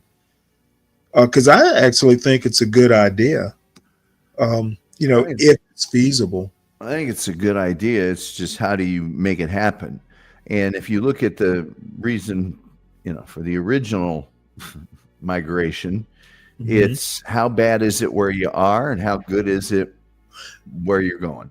Right. Well, he actually addresses that. He says that, in a lot of ways, a lot of people during the Great Migration or the results of the Great Migration, he kind of felt that, a lot of people went from frying pan to fire. It wasn't that great. It was just that once blacks actually got to places like Chicago or Detroit, New York City, Philadelphia, it wound up being that everything was fine in the North until blacks started migrating up there. The 1 or 2%, of blacks that might have been in a big city traditionally, everything was okay with that. It was when blacks started, migrating to a point to where they had political influence, that kind of, became problematic. And you had white flight and, other results of increasing numbers of black folks. And there was a point, there is something in here that I want to play because I had presence of mind to actually mark this out. Yeah, that's the one. Want to hear what she has to say? This is the other thing. I had no idea there was such a thing as Fox Soul. Apparently, Fox has a channel or space or something that's specifically for Black Americans. Were you aware of it, Tom? Yes. Damn. How do people know all this stuff and I don't? Well, if you work, you're in the business. Yeah, if you work in broadcasting, you always see, Fox has radio, and so you'll get a thing that shows all their properties, and some of these cable networks, Viacom owns Nickelodeon, but they own a ton of other stuff, and these cable or streaming networks, they might fly under the radar, but they will offer something for everyone. They don't. Well, that's a good thing. And the people, the ladies on this channel are beautiful, and they call themselves soulmates. Like their audience, the group of people, they're soulmates, which I thought was, kind of gay, frankly. But Fox is everywhere. They want something. They want every demographic, every ethnicity, every interest they can possibly address. But that's, any media company. Yeah, exactly. Any large media company is going to do that. But Fox actually, from a delivery of information standpoint, I'm not talking about the information itself. I'm talking about the way they deliver information, from the graphics to the personalities they are extremely good at it. Really? Oh, yes. If you look at their graphics, if people sort of divorce themselves from the nature of the content, that means whether you like it or not, you see that they are extremely packaged. They're very on point to whatever that audience is, and they don't just come out of a break to a standard, graphic. They've got tailored graphics for whatever they're talking about at the beginning of the story. They've got thematic things they bring back all the time, and they're heavily produced and they're well produced. Right. So they're very, very good at the production portion of disseminating information. Yeah, Dirty Dude told me about the documentary, and I get a lot coming at me sometimes, but I need to listen to my buddy more. So there are a couple segments I want to watch right quick.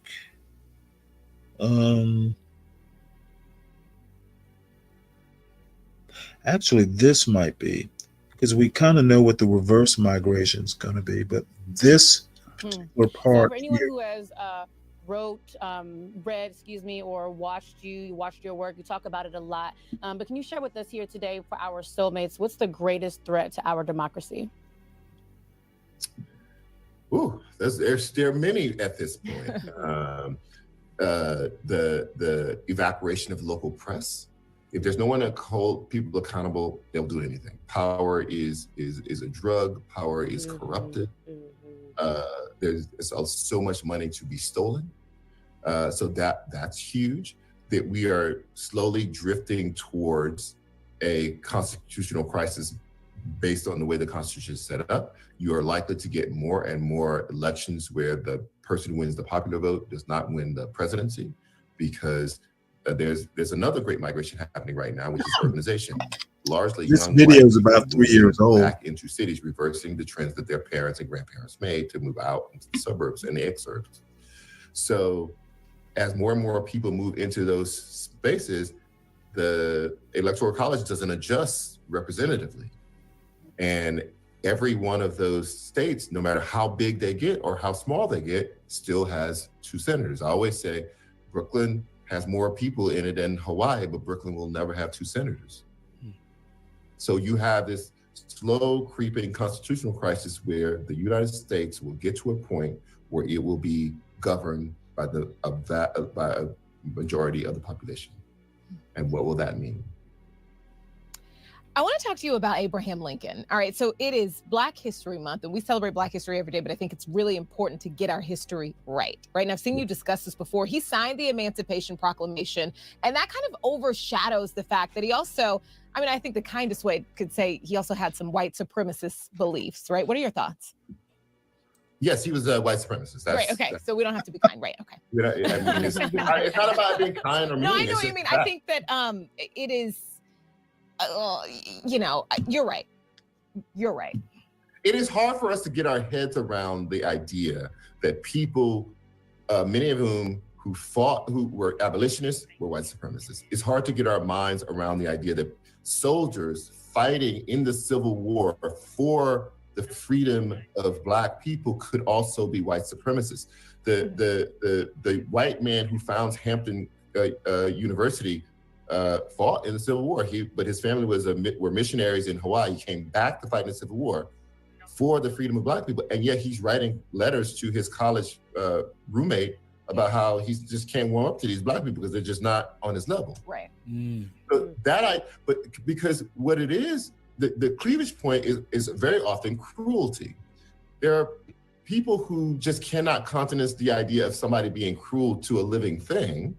That doesn't mean that they believe that thing is equal to them in all cases, right? You have to separate those two things. And so, yes, when Lincoln performs in his Lincoln Douglas debates, he famously says, "I, as much as anyone, believe that there has to be an inferior and superior position among the races, and I, as much as anyone, assign white people to the superior position."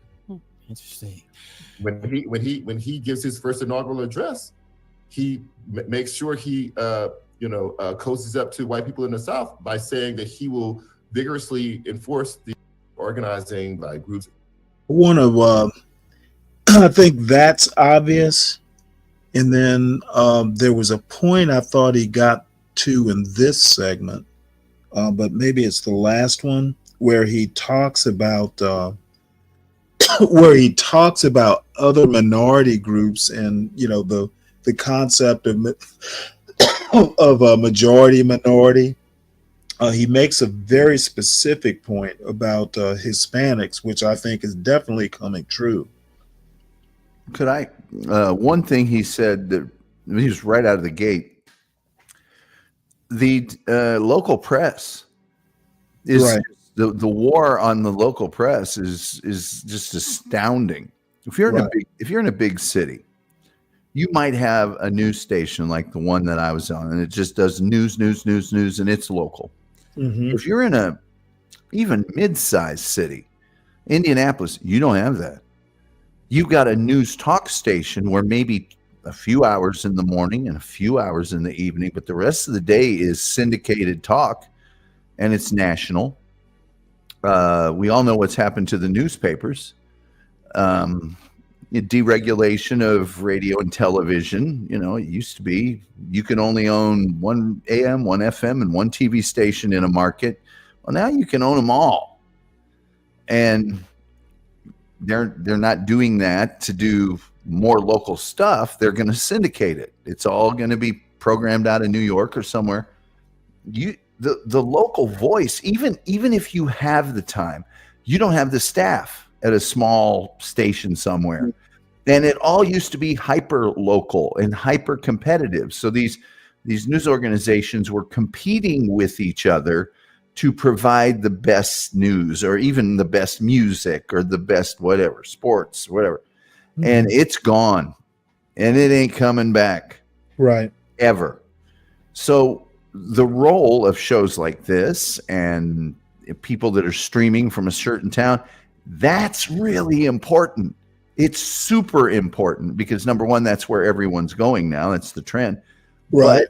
But there are people capable of making that happen individually that if they were working for a company, they might not be able to. Right. Well, you know, that's a really good point. Let me ask you, it's related but slightly different. Do you know what city business is? It's like every city, big city seems to have one. Mm-hmm. My buddy I went to college with, excuse me, he was an exchange student from the University of Minnesota. He went to the University of Georgia for a quarter as kind of like an exchange student. He's the editor of the Minneapolis City Business. And he, I talked to him, maybe once or a couple times a month. And seems like the only papers, well, it's a big city. But, he kind of makes that same point, local press going away. And it's extremely obvious. Well, and that reduces the voice of the individual. Right. And it also, of course, issues of discrimination and other forms of, negative behavior. Yeah, that's not going to get reported as often. But more importantly, the good things, the things that make people organize and the things that make people come out to vote and pick a candidate and all that other stuff, you're never going to hear it unless that guy knocks on your door. Right. You're just going to do what we call yard sign politics. I was driving down the street and I saw a lot of these guys' signs. He must be pretty good. Right. Dirty, let me address this point. Lincoln cozying up to the Southerners at the beginning of the Civil War, and I think even at the end, but less so, Lincoln's main goal was preservation of the Union. And he makes that famous thing, maybe it was during a Lincoln-Douglas debate, where he says, hey, if I could save the Union by freeing all the slaves, I would. If I can do it by keeping slavery, he would do that. Preservation of the Union. His main problem was he didn't necessarily want slavery to expand. That was actually the major contention. The South wanted slavery to extend westward. The North and Lincoln specifically did not want the expansion because it just meant an increase in power for the elite planter class. The 1% in the South were slave owners, mostly planter class. And in the North, the shipping guys, shipping magnates actually were kind of part of that slavery system. They transported cotton and before 1820, They had a major part in the Middle Passage, sort of, bringing slaves to Charleston and other ports. So cozying up to the South basically meant, hey, if I can preserve slavery and keep y'all in the Union, I'll definitely go that route. Now, the other thing is, even after the Civil War started, Lincoln had several different forays into figuring out, hey, he didn't think whites and blacks could live side by side, mainly due to the history. He explored, basically sending blacks to places like Haiti.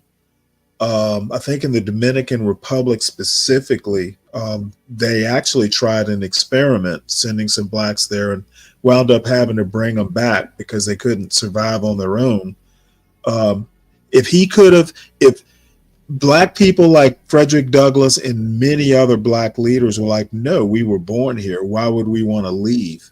So, that was kind of off the table because black people were like, hey, we kind of like the argument is now, we built a lot of this country, a lot of the infrastructure. We were born here. We don't want to leave. So that is the cozying up part. And by the way, Southerners wanted to expand slavery west because cotton was very land intensive. You could only farm it for a while before you had to, rotate your crops.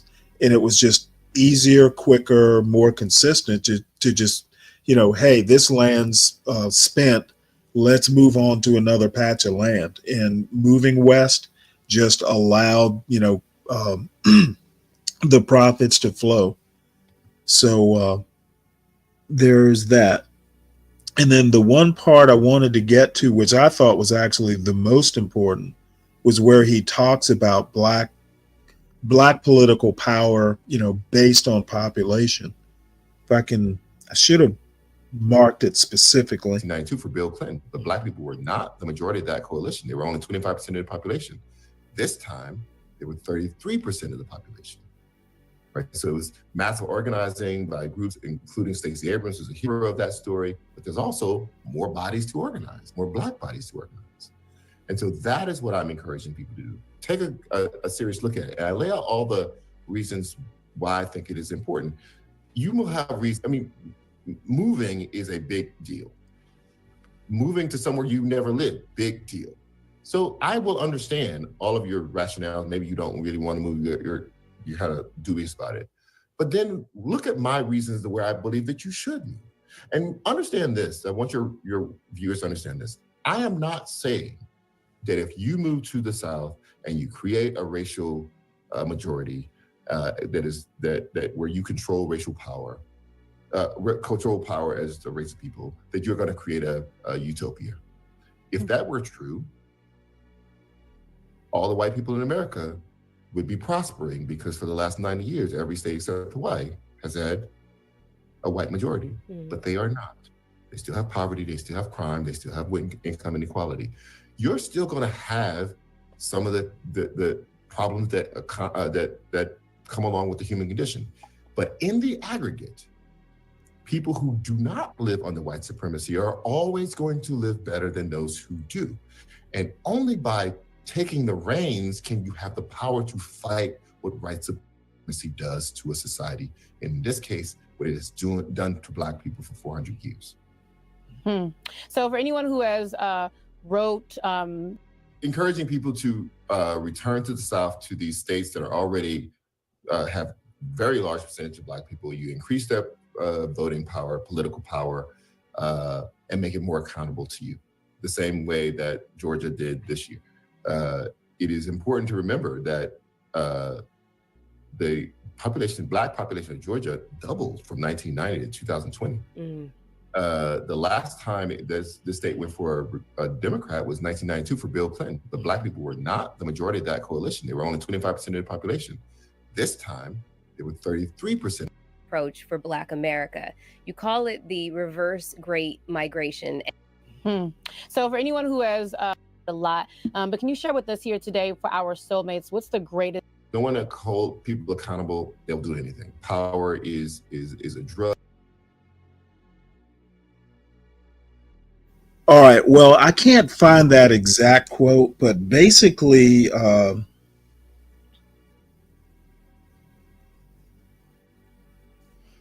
what? Basically, I'm looking for the point, and I don't know why I didn't bookmark it better, but Hispanics, Southwest of the United States is going to be at some point a majority Hispanic population. And it was actually at one point in time in history. Hawaii, for instance, is going to be majority Asian. It's just the way the demographics are working. So he's thinking that, at some point, because of, immigration and, birth rates and all that stuff, the Black population as a percentage of the total population has gone down since I was a kid. I'm almost 60 years old. At one point it was 13%, and now it's less than 12%. I think it's the high 11s. So the writing may be on the wall. So, Georgia's a good example. I didn't really realize that there was a lot of influx of Black people from the North, but he's holding Georgia up as an example of what can happen. Black people can actually have a major portion in national politics if we're in the right locations and we have concentrations of power. So I think that's pretty much all we're going to get out of this video.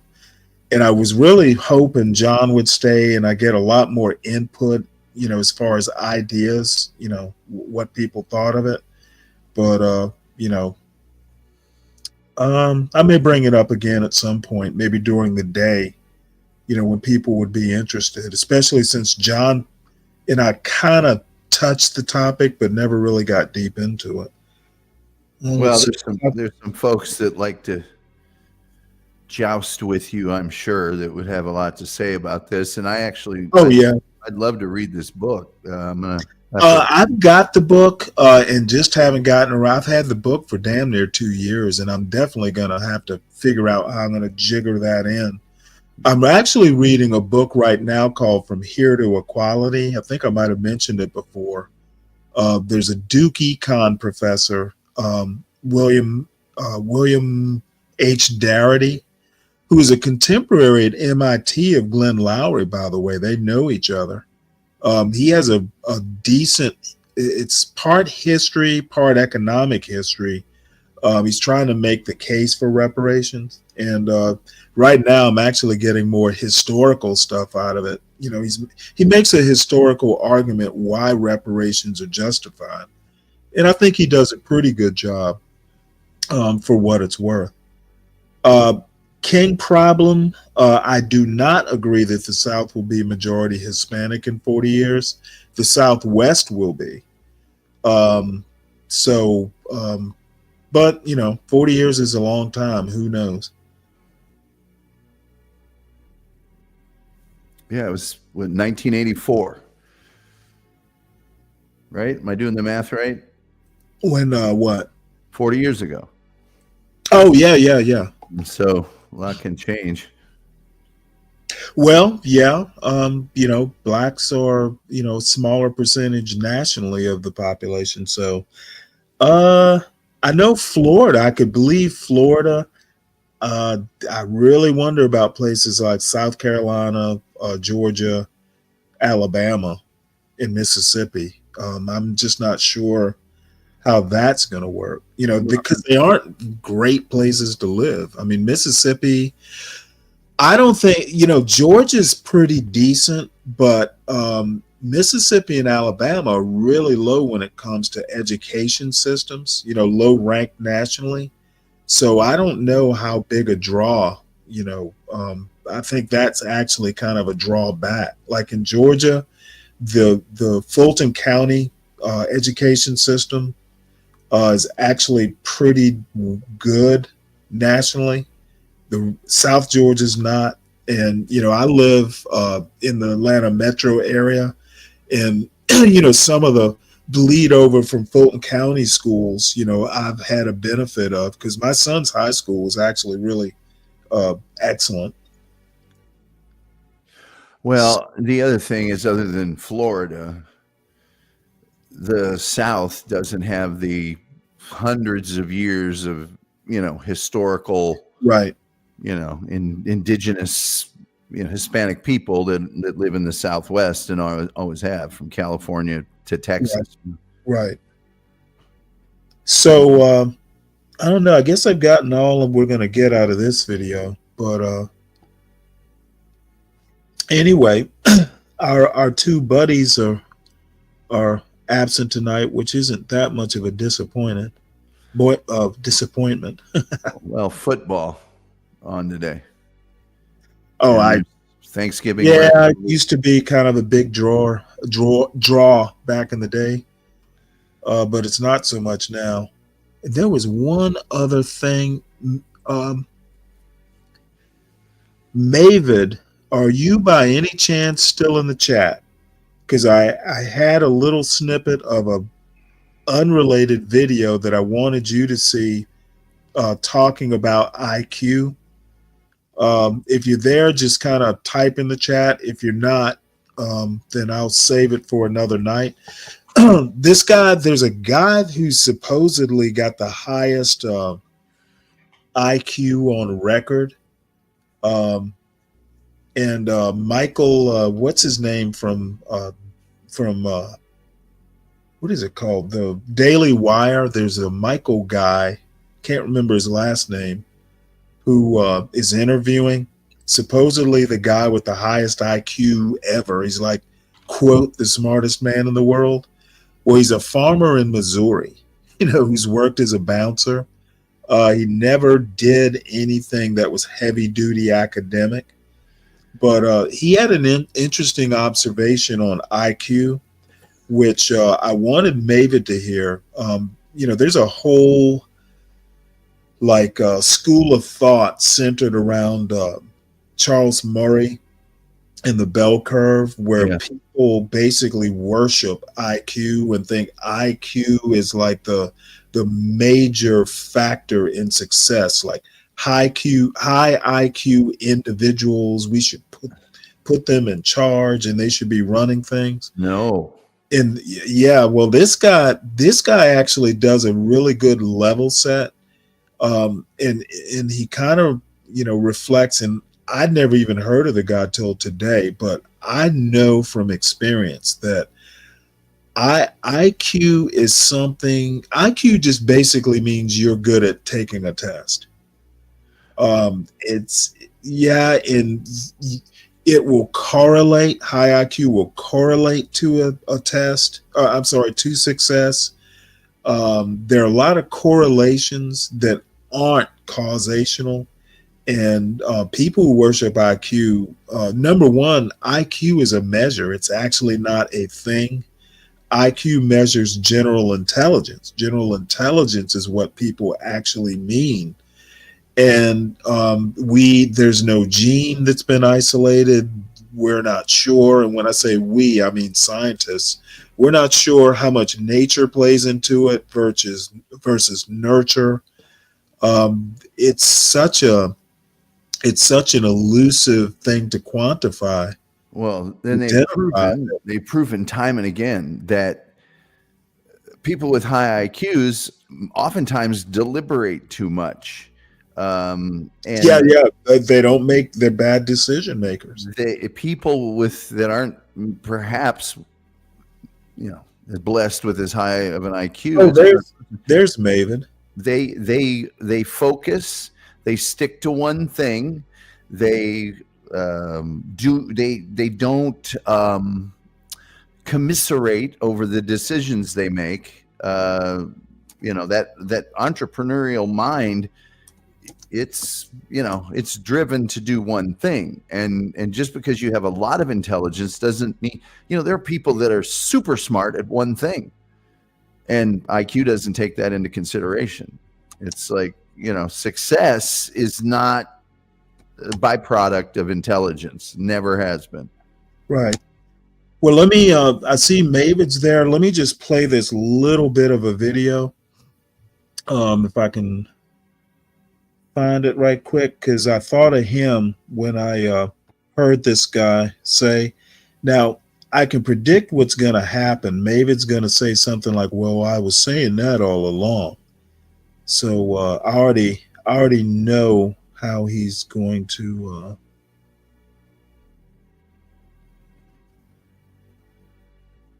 react to this. Oh, where's the video? Oh, and I definitely wanted to show this too.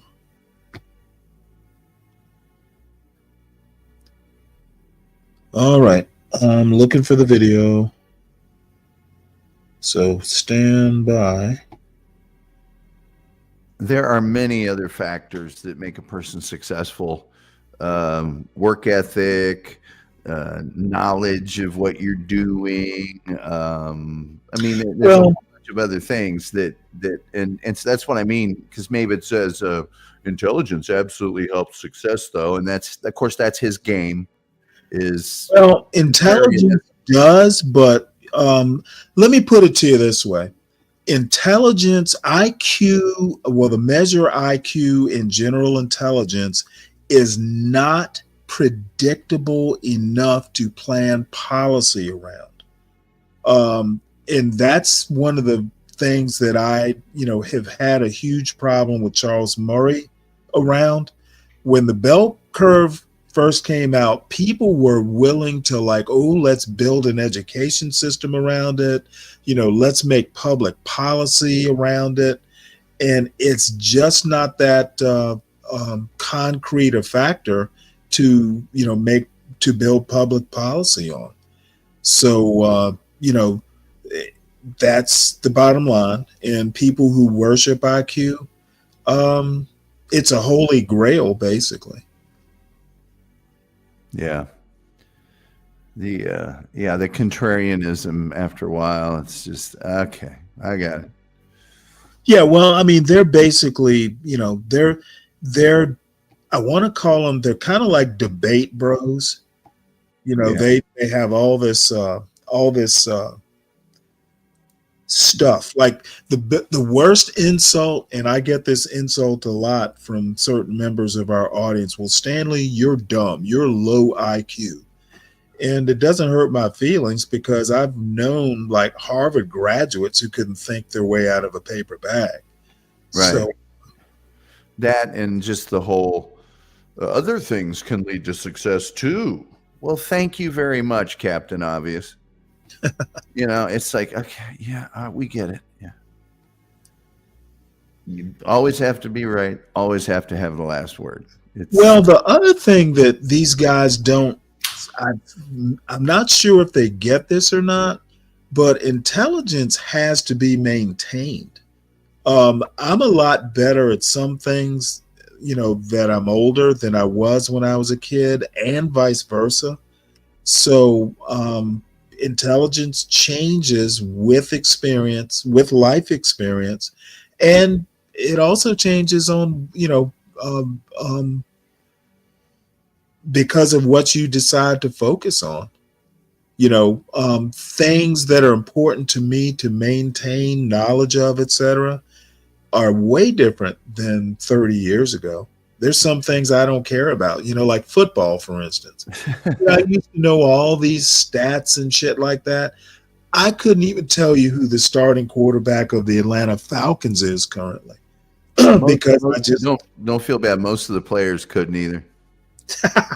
So, what was important to me in high school and college is zero importance to me now. So let me play this little clip here for our buddy David. The other thing is this is the last refuge is, well, you're describing yourself. Oh, stop it. Come on. Just next time, say I'm rubber, you're glue. This is the perfect example. This guy's IQ isn't logical. Now, what the fuck does logic have to do with IQ? Absolutely nothing. Yeah, it's like, dude, you don't understand what IQ is. Logical? Where does logic come into this? So I don't know. These guys, worship something they actually don't understand. And it doesn't take high IQ to understand what IQ actually is. So I like that little play on words. All right, so Maven, here, this is for you. So for those of us who have an IQ that's a little bit lower than yours, I'll admit it, with no false modesty and no undue confidence. Well, IQ is not the last word on intelligence by any means. Yep. IQ Amen. is where you focus. You can focus, marshal all your intellectual energy, and focus it very tightly on one item that you've been presented with. Okay, there's tests contain items, and you're focusing on each one of those items. You're not seeing anything else. Okay, and that's what IQ is. But in addition to that depth and that focus, there is also aperture. Think of the mind as a kind of camera. Okay, what a lot of high IQ people have a lot of difficulty doing is widening their mental aperture. You've got to be flexible. You've got to be able to widen and narrow that aperture at will as you're doing the depth perception too. So you've got the focus, depth of focus, the magnification, as it were, plus the aperture. And most people, most high IQ people, they have the magnification, but they don't have the aperture. So then from the perspective, simultaneously, I suppose, both of depth and breadth here, if we're talking about a theory of everything, the first question we have to establish, does God exist? Yes. Simple as that. Well, it's the identity has the reality has an identity. Okay, the identity is that as which something exists. Okay, matter of fact, when you say the word reality, you're naming an identity. It is, you're identifying something. This.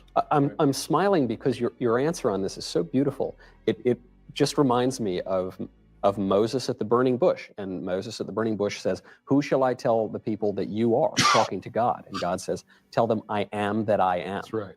I am identity itself. I'm being himself. That's exactly right. That's what the CTMU says. It just comes up with the mathematical structure that you need to build a reality out of that. So that little snippet was just for you, Maven, and maybe Stanky D too. Bottom line is, IQ is focus. I think he said it beautifully. It's once but you got to know more than that one item you're focusing on to actually be successful. Basically, you got to juggle balls. You got to know more than one thing. And decision making, in my experience, in Fortune 500 management and especially military management, you got to be able to take a lot of things in an extremely short amount of time, and you got to make a right decision because lives could literally depend on it. That to me is intelligence, being able to take 50 different things going on at the same time, coming out with the right decision, and it doesn't happen, without experience. So you take your logical IQ and types of IQ, and all I beg, and I think saner minds or saner people will prevail. You don't build public policy around something as nebulous as the concept of IQ. And if Stanley, if you have a match or a lighter, you should put it away because someone has thrown a straw man into the chat room, and it might catch on fire. Yeah, I make the argument that IQ is bullshit. It is literally bullshit. So, yep, that's what I'm saying. My accreditation is experience, and I've been around the block a couple times. I've seen worshipers of IQ fall by the wayside almost as a rule. So keep doing what you're doing, Maven. You'll learn one day. I think you're still fairly young. And Maven, I wasn't trying to prove anything. how could I prove IQ is bullshit other than by experience? So thank you for your attention, though. He didn't give it accreditation. He just explained the nature of it. Exactly. And this guy supposedly, I didn't even know who he was. This happened into my algorithm. And once I watched a little bit of this guy starts popping up in other videos. And I'll drop the link in the chat for you, so you can go and give us your expert opinion, Maven, because obviously you understand IQ. You're stupid, he explained. Is that what he said? Yeah. Oh, you're stupid. The more you talk, it just gets worse. Well, worse for your case. Anyway, let's move on to something much more fun. He's a contrarian. Did you watch this female truck driver the other day? Or would you? Oh yeah. You can watch my favorite cutie pie truck driver. Or I've got new Pop the Balloons. There's a Thanksgiving edition. There's a Christmas kind of a holiday edition from Atlanta. And or my favorite Iranian village cooks. Well, whatever. I don't know how long I can stay. Yeah, I know it's late for you. You've been up all day. A little bit, but so whatever you want, doesn't matter to me. Well, I've never seen this version of Pop the Balloon, so we'll watch this and see how it is. This guy is just, but his proof is his IQ. He offered no proof. He found it on his God, it's insufferable. Well, Mavid is convinced he's right. Mavid's a good guy. You know, I'm not gonna. I know gets outside your wheel horse since he's white. Is it outside my wheel horse, Mavid? Oh, wait, hold it. What about white? He says, I know gets outside your wheelhouse since he's white. Oh, screw that. He seems like a good guy. Yeah. But I'm like, I have no problems with this guy at all. You know, at least he explains. See, that's the other odd thing about truly smart people. Some of I told you about this captain I had who, and literally people said he was the smartest man in the nuclear Navy. The guy's next job after being my CO was literally building a pre-com. He went to a pre-com nuclear powered carrier. And basically his job as reactors officer, a pre-com reactors officer, he's building a nuclear, he's in charge of building a nuclear reactor. And I'm not a trained engineer. I was a science major, but I wound up in an engineering job working for a damn nuclear engineer. Probably learned more about engineering management in the year or so that I worked under him than I probably would have in college. I had a system that broke before a deployment, and I was used to the captain before him, who was an operations guy, what we call a topsider. You know, he was into navigation and communications and operations. You know, and on a ship, they're basically two types, you know, just a rough two types. You're either a topsider, you know, you don't get dirty, you know, it's more like mind work, you know, thinking man's work, or you're an engineer, which means you might have to get your hands dirty every now and again. You keep the ship going and chilling the food and, you know, the food cooking, all the mechanical systems. So I my first half of the Navy, I was a topsider. I did the navigation, I did the communications, I did the crypto. And before my ship had a major engineering inspection, I was one of the more senior junior officers, and I had a way with people. So my captain said, "Hey, we need you in engineering," and engineering is where I went. So the first time I went to this nuclear engineer captain, used to the old captain, I just kind of said, because you never got into details with this captain, hey, this is what's wrong. This is how I'm going to fix it. Don't worry about it. So he looked up at me and he went, "Stan, nah, that's not going to cut it. Next time you come with a broke piece of equipment, I need you to bring the engineering schematics. I need you to be much more detailed in how you present this to me." And I was a deer in the headlights, and I was like, "Oh, well, damn." He didn't chew me out. He was gentle. It's the first time I ever had to present a problem to him. So the very next time I brought, the schematics, I, basically spent half an hour knowing the system myself. I went up there, presented the problem to him. He looked up at the end and said, "Stan, this is exactly what I want. Good job." And that was it. I knew what to do. He explained how he wanted it in very simple terms. Now, this guy goes to build a nuclear reactor next, but he was a very good teacher. And from that moment, he had a loyal follower. I thought the guy walked on water. Well, and not all guys at that level are good at breaking it down so that one-cell dinosaur brains like me can understand it. And that is a gift. And that's, for me, in my feeble little one cell of brain matter, a really high IQ individual knows how to talk to different levels of IQ.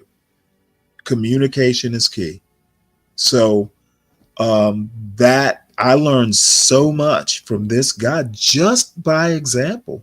Now, the funny story was, it is during the engineering inspection, I happen to be command duty officer, which means, during the duty section, I'm literally running the ship. So the captain comes in to meet the inspection team, and he's got all his ribbons in his warfare qualification on the opposite side of where they should be. Oh, boy. Oh, man. So luckily, I caught him before he went in. He didn't even notice it was on the wrong side. So I cornered him. I went, "Captain, let's walk back to your stateroom." So once I got him away from everybody, I told him, "Hey, Captain, your ribbons and insignia are on the wrong side of the uniforms." So he looks at me, starts laughing, and goes, "Well, thanks, Stan." So, because that would have, you don't want your captain walking. They will think he's a fucking idiot. Oh, you'd never live it down. No, well, you know what? I wasn't going to let my captain walk in there like that. So I had to corner him. "Captain, follow me."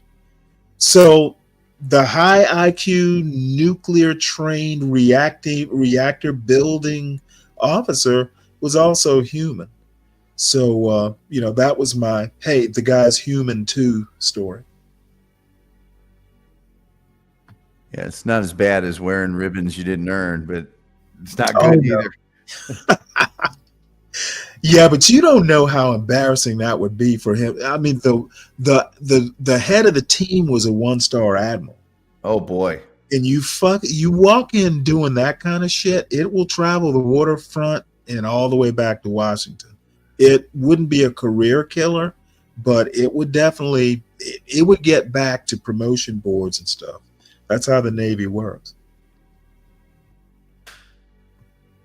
All right, so we get to watch the lowbrow stuff now. The lowbrow portion of entertainment for the day. I love to skate. Hi, my name is Mia Milano. I'm 33 years old from Newark, New Jersey. A fun fact about me is I love to travel the world. My name is Victoria. I'm 42 years old. I know I don't look 42. I'm from Boston. She's pale. Fun fact, I have a master's degree in history, but I'm not using it. I've decided to become a singer-songwriter. Hi, my name is Nikki. I'm from Phillipsburg, New Jersey, and 29. Fun fact about me that I can read lips and I can dance on roller skates. Hi, my name is Indigo. I'm 28 years old. I'm from Queens, New York, and my favorite thing to do is interior decor. Hi, my name is Roxy. I'm 28. I'm from South Jersey. And fun fact about me, I love LA and I love collecting perfumes. What's up, y'all? I'm Bria. They call me Baddie Bree. I'm from Atlanta, Georgia. Fun fact about me, I am a seamstress. I have my own business as a tailor and alteration specialist. Hey guys, my name is Nisha. I'm from Jersey City, New Jersey. I'm 23 years old. And fun fact about me, I love to eat. At least she's honest. It's shocking. Now, see, I would everybody. actually. My name is Galt Samoa. I am your host. I would actually date her because she's not super huge. I would date her just for admitting that. You know what? We'll just have to watch what you eat, but I'll go out with you. Welcome back to the finest game show. Today, beside me, we have our beautiful single ladies who are all here looking for love. Ladies, are y'all ready to find love? Yeah! All right. I love it. As you can hear them, they are indeed excited and ready to find love. Now, before I bring out these single men, right, I'd like to go over the rules and regulations. So we're going to give the men an opportunity for them to come down. At any moment, if you hear something that you do not like, if you smell something you do not like, if there's anything at all that he says that you do not like, you go ahead and pop your balloon at any given time, all right? Now, if you like everything that you heard, everything that you've seen, everything, you can go ahead and keep your balloon off for me, all right? All right, y'all got it? Yeah. Okay, all right. Are y'all ready for our first single man? Yeah. Okay, before we bring the first single man out, right, I want to go over and figure out what are y'all expectations? What do you expect for regarding to these guys? Well, I am expecting a respectful, lovable, handsome man. So okay. I find that. Okay. What about you? I'm expecting a genuine, tall, handsome provider man. Okay, all right. Handsome provider man. Who else? Anybody else? Okay, what about you? I don't have expectations. I just keep it open and we'll see what happens. Okay, all right. I love it. So we have no expectations, but we also have a few other expectations, all right? So ladies, let's go ahead and give it up for our first single man. That white chick just gave all of her blood before the show. She reminds me of Harley. Hello, ladies. Is that the character? Yeah, it is. Okay. That was quick. Okay. Oh, well. Okay, can you move closer to me? All right, so who do we have? You introduce yourself, name, age, and occupation. My name is Colin. I am 29 years old, and I am a full-time bartender, but I'm going to be going to acting school in a couple of months. Oh, my Lord. He cleared the board. No, we got to figure out why. Wow. Right. Okay, let's go ahead and figure out. Okay, we can start from here. Can you name, give us your name, age, occupation, and why you popped the balloon? So my name is Indigo. I'm 28. I am a visual merchandiser at Ralph Lauren, and I popped my balloon because it looked like you just got off work. I don't know. I got a what? Like you just got off work. Oh, no. I didn't have any work today. It's okay, but I mean, I don't know. This is not my type. Okay, I mean, That's okay. What were you expecting? It seemed like you're the outfit or something. I'm not into like ball guys and stuff. So yeah. Okay. I like my guys with some hair in their hair. Okay, you like your man with some hair? Yeah, like to express their like youth. Okay. Yeah. All right. Sadly, I've been losing it, so that's why I had to shave it off. It's okay. You tried turkey, get a hair. I mean, I wish I still had it because I really like having long hair. Yeah. Okay. All right, let's go down. All right. Name, age, occupation, and why you popped your balloon. My name is Emily. I'm 25. I'm an office manager at a daycare. And I popped my balloon because you just weren't my type. Really cute. I love the bald head. I love a baldy because they give you good luck. But well, what is it about me that turned you off? I think it's just the way that you came in. He's like, hey, my name is like Colin. I don't know. It just wasn't for me. Fair You enough. seem really nice. That's what's out there. Yeah. What I mean, what were you expecting? What did you want? I know his introduction you didn't really like that much, but what did you want? More like a strong, like man, like, hey, my name is Colin. I'm a bartender. I make great drinks. You know, come see me. Well, if it's any consolation, I do make some really damn good drinks. You kind of look like you do. So now I already have 5 original cocktail recipes over the last year. Wow, Love that for you. Interesting. Okay. All right, love it. Let's move on down. All right, so again, name, age, occupation, and why you popped your balloon. My name is Nisha. I'm 23 years old, and I am a travel agent. I popped my balloon because you just give animated character. Like I used to watch you when I was a kid. Well, people have told me that I reminded them of Jim Carrey. Yeah, it's And nothing wrong with he's it. also my biggest acting inspiration. And I wish you the best in your acting career. Thank you, my lady. Okay, all right, let's go down. Same name, age, occupation, and why you popped your balloon. I'm Bria. I'm a seamstress, and I popped my balloon just because like I feel like we would be better as like friends, or like you could be like the godfather to my kid. Like you just seem more fun. Well, what specifically about me turned you off romantically? I can't really say something specific. It was just more so I knew exactly where I could place you quickly. It's kind of vague, but okay. No, I don't want to be vague. I love your personality, and I think it's bubbly. I think it's fun. I think it's like Well, what are you kids looking? would love it. Fair enough. What are you looking for in a man? I'm gonna see when they come out here. Fair enough. Okay, so Fair enough. So it's one of those. So it's one of those things that doesn't pop into your head until, ooh, take a look at it. He's got what I'm looking for. Fair What's enough. that feeling? Okay. Fair enough. Okay. All right, let's go down. Hi, my name is Mia. I am a recruiter and I am an owner of a cargo van and also a travel agent. And I popped my balloon because it was just giving fake. Very comedian, reminded me of my nephew. And so I believe Colin, when he came out, I believe he was putting on a show, being fake. And the fakeness came off very childish and animated. Well, Mia was the one who did say that I was acting a bit fake with my hyperactivity.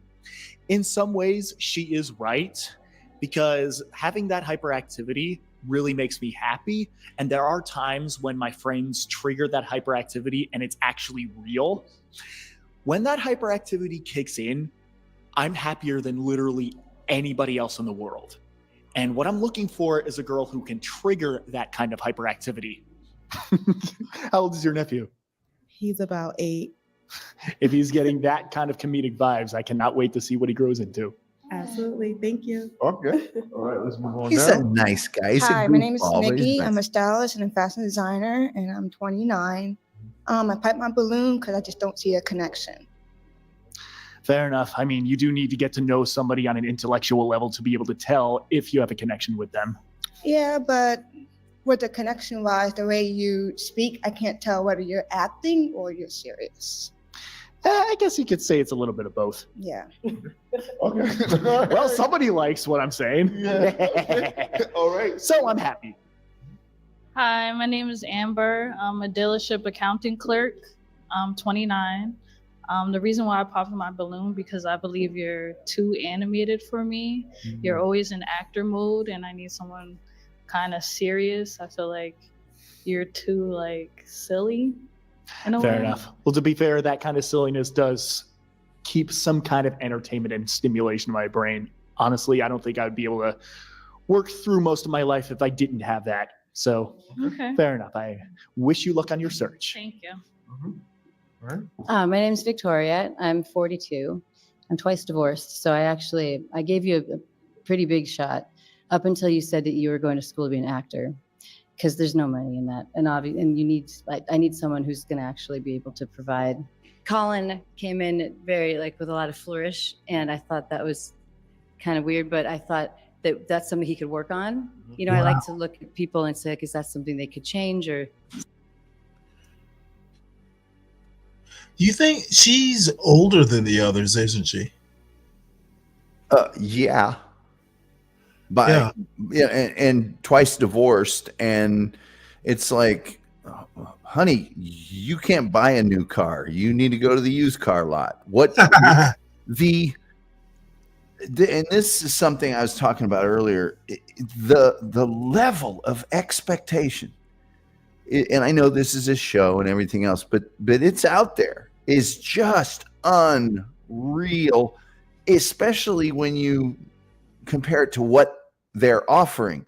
Right. I mean, I haven't heard. I mean, we've seen people on there that are doctors, lawyers, own their own legitimate businesses, whatever, and none of these so far are, I'm a seamstress, I'm a hairstylist. You're no better than he is. You're not pulling down six figures or anything like that. What are you thinking? How did your brain get that way? Well, you remember, the Replacements are, right? Yes. The rock group. Well, they've got a song called "Waitress in the Sky." You ain't nothing but a waitress in the sky. So, the Black Manosphere and all kinds of spheres, talk about, I actually think that Americans have never been known for introspection, but I'm wondering if it's just not worse these days, with all the, people into yoga and people into meditating and all this stuff. I don't see it getting better. I don't either. And all of it's relatively materialistic. Well, I need a man, or at least superficial. I need a man that's tall. He's got to be genuine. He's got to be able to take care of me. He's got to be, and it's like you've got these check boxes that if they don't check off every single one of them, and none of them are, I need someone who's going to care about me. I needed someone who's concerned with my long-term happiness. None of that. It's all these. This is what I deserve. Well, based on what? And by the way, what you deserve isn't necessarily what you should be with. Right. You might get what you ask for. Well, that, and you're overlooking most of, if not all, the really important things in a successful relationship. Yeah. I think, when I got married, it was late in life and all that stuff, but I think, I didn't get everything I was looking for, but, I think I had to basically make a two-tier list. There were must-haves and nice-to-haves. So, everybody gets to that point to where, you have to, do a pros and cons list or however you do it. Right. It would be weird if somebody was created especially for you. I mean, every single thing, and it happens, and there are soulmates and stuff, but generally speaking, you're going to have to compromise, and you're going to have to, well, I don't want to get too close to a famous quote around here, but you have to accept people as they are, and so. Well, yeah, and you know what? Actually, if you get everything you want, now this is a horrible analogy, but how many kids get what they want for Christmas and a month later the toys are abandoned? So probably not the best example, but it just came to mind. It's that Star Trek quote I always say, Spock tells the girl, having a thing is not always as pleasing as wanting a thing. It's not logical, yes, but it is often true. Right.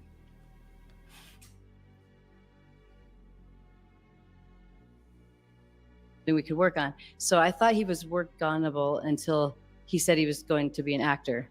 And to me, since I'm a little bit older, I know that I need someone with like security and who can take care of a family, and acting is just something that's so not necessarily going to be predictable with what it will provide. So I'm just being like a realist about it. He might be able to lose the flourish of Colin. Yeah. But if he's going to be an actor, that means I'm not going to know if he's going to be able to provide. So that was it. Victoria did say that I needed to be financially stable. And depending on how many shifts that I work as a bartender, that can happen. But over this past year, that hasn't really been working out too well. The rest was looking good, and I was going to give you a chance, even though you were Fair enough. you were overdoing it though with the. Fair. See, that's and this is just a kind of an aside, but the other problem is I think one of the things that will hurt a relationship is working too much. I used to get, hey, Stanley, you're never home, you're always working. And the first time she said that to me, I'm like, well, what would you rather, me not work?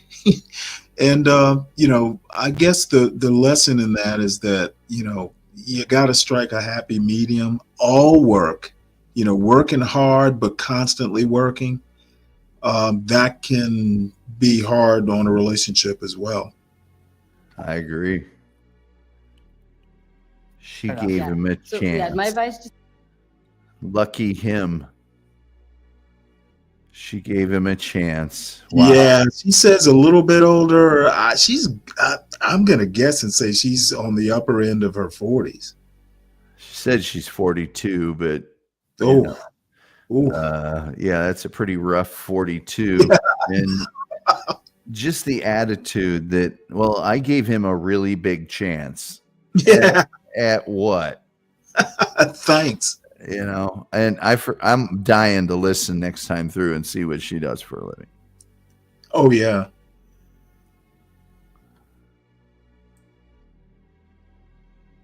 Just be you, don't do the acting. Yeah, I get it. Like the acting, like when you talk to people. I get it. Yeah. So that's all. Fair enough. Just being honest. Okay. That's okay. Yeah. Okay. That's okay. All right. My name is Roxy. I'm 28 years old, and you are not my type. I could see us being on a friend level, but not anything serious. What are you looking for romantically? Yeah, I work nightlife, and he's a bartender. I can't be with somebody that works in nightlife. It just doesn't work that way. I look at him as more of a friend. Yeah, and so I can't be with somebody that I look at as a friend because I'm not going to take you serious. Romantically, I'm looking for a provider and somebody that's stable within themselves. And I feel like you're in a position right now where you're still trying to find yourself. Yeah, you're definitely right about that. Yeah, so I need somebody that's just secure within themselves. And yeah, that's just what I'm looking for right now. I'm Fair sorry. enough. And I wish you That's luck okay. in your career. Thank you. I'm going to be honest. I had a feeling I would not find love here, but at the very least, I gave it a shot. I gave my opportunity to put myself out there. Okay. Okay. Why does he remind me of his show's gonna be like Blue's Clues. I love how the one girl goes, romantically, I'm looking for someone that can be a provider.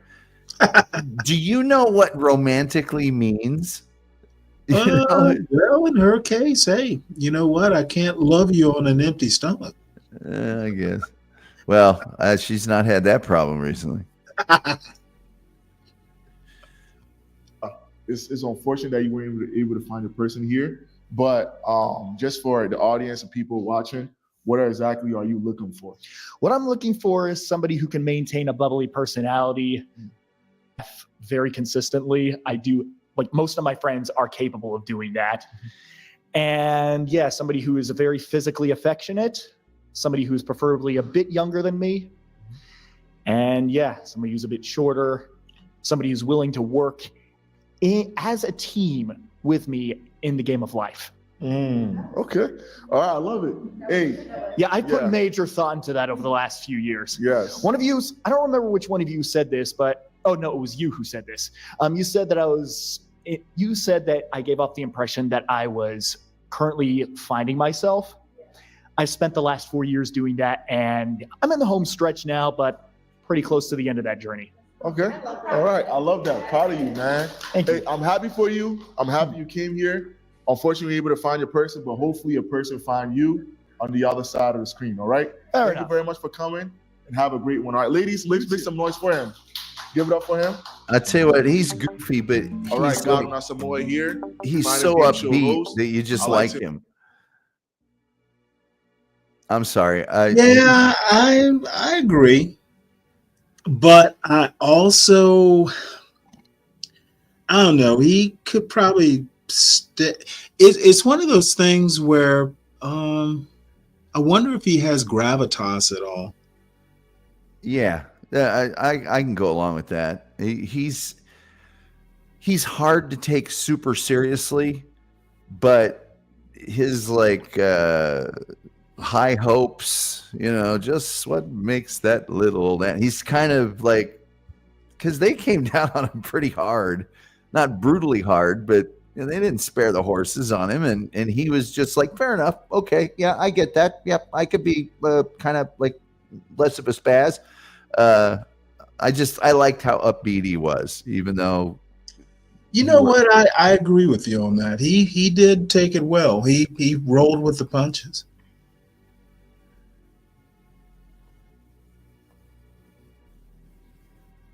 To inform you guys that a show was filmed in Crafty Studios. Crafty Studios is based in Newark, New Jersey. So if you are around the area, Newark, New Jersey, and you're looking for a space to do photo shoots, events, contact them. The website is down below, as well as also the number. Hit them up and book your session today. Thank you. All right, ladies, are y'all ready for the next single man? Okay, nah, I don't like the energy, man. I don't like the energy. Are y'all? I mean, did he mess up y'all energy or something? Did the first guy mess up y'all energy? No, actually, we real bubbly like him. Okay. We finna like him. All right, I need more energy. So, ladies, are y'all ready for the next single man? Yeah. Okay, I love it. Now, before we bring out the next single man, we want you to go ahead, like, comment, and share. Right? Like, comment, share, as well as also subscribe to this channel for some more videos. Let us know what you like, what you didn't like, in the comments down below. All right, ladies, make some noise for our next single man. Woo!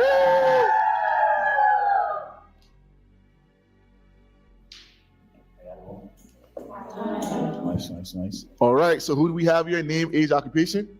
My name is Don, 36. Occupation, a little nervous. Hospitality, and I do overnight personal security. I gotta go to work tonight. Okay. All right, Don. So I want to know, right? What is your type? What are you looking for as well? Somebody down to earth, passionate, loving, empathy, accountability. I know it's kind of cliche, but I think kind of like, so we got to do these days, like both like men and women, you know what I'm saying? Both somebody a firm believer in God, you know what I'm saying? In Jesus. It's pretty much it. Somebody like to work out. I like to go to the gym at least 4 or 5 days out the week. Okay. You know what I'm saying? You gotta get right. Yeah, I can tell, man. You got some nice biceps, bro. Yeah. All right. So we have some pops here. We have a few pops. Let's go ahead and figure out why they pop their balloons. All right. All right. So name, age, occupation, and why you pop this balloon. My name is Indigo. I'm 28, and I'm a visual merchandiser for Ralph Lauren. I popped my balloon because there's like no physical attraction. Okay. I can dig it. Okay. Cool. What do you think about her? Is she your type as well? She's cool. She's nice. Okay. I mean, you said that he's not your type. What is your type specifically? I don't know. Like I have a type. I know what I like. Okay. I'm not gonna go into detail because I don't want too many hate, but you know what I'm saying. Okay. All right. Okay, let's go down. All right. Introduce yourself and why you popped your balloon. Hi, I'm Emily. I'm 25. I'm an office manager at a daycare. And I popped my balloon because I just wasn't attracted. You weren't attracted to him? No. It's cool. Man, her voice does not match her petiteness. No. What about you? Are you attracted to her? She's cute. She nice. She said she's nice. Nice. Okay. All right. Thank you. Okay. So what? You as well. What is your type? Well, my type. I'm more into like Puerto Rican men, Dominican men. Yeah, I'm half Puerto Rican. That's crazy. That's on my skin, right? That's what No. Don't Don't even take it there. No. You know, I do like men with like curly hair. You know, maybe like an afro like me, so we can do each other's hair. More like a man, like, oh, like, you know, he steps in the building like he's here.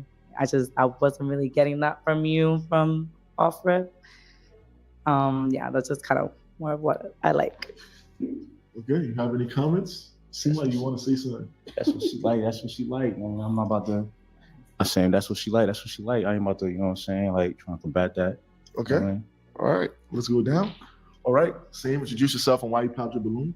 My name is Naisha, and I popped my balloon because you're giving like too cool for school for me. Like, you didn't really know what you wanted to say. You didn't know what you do. You forgot for a second. You forgot your name. Like,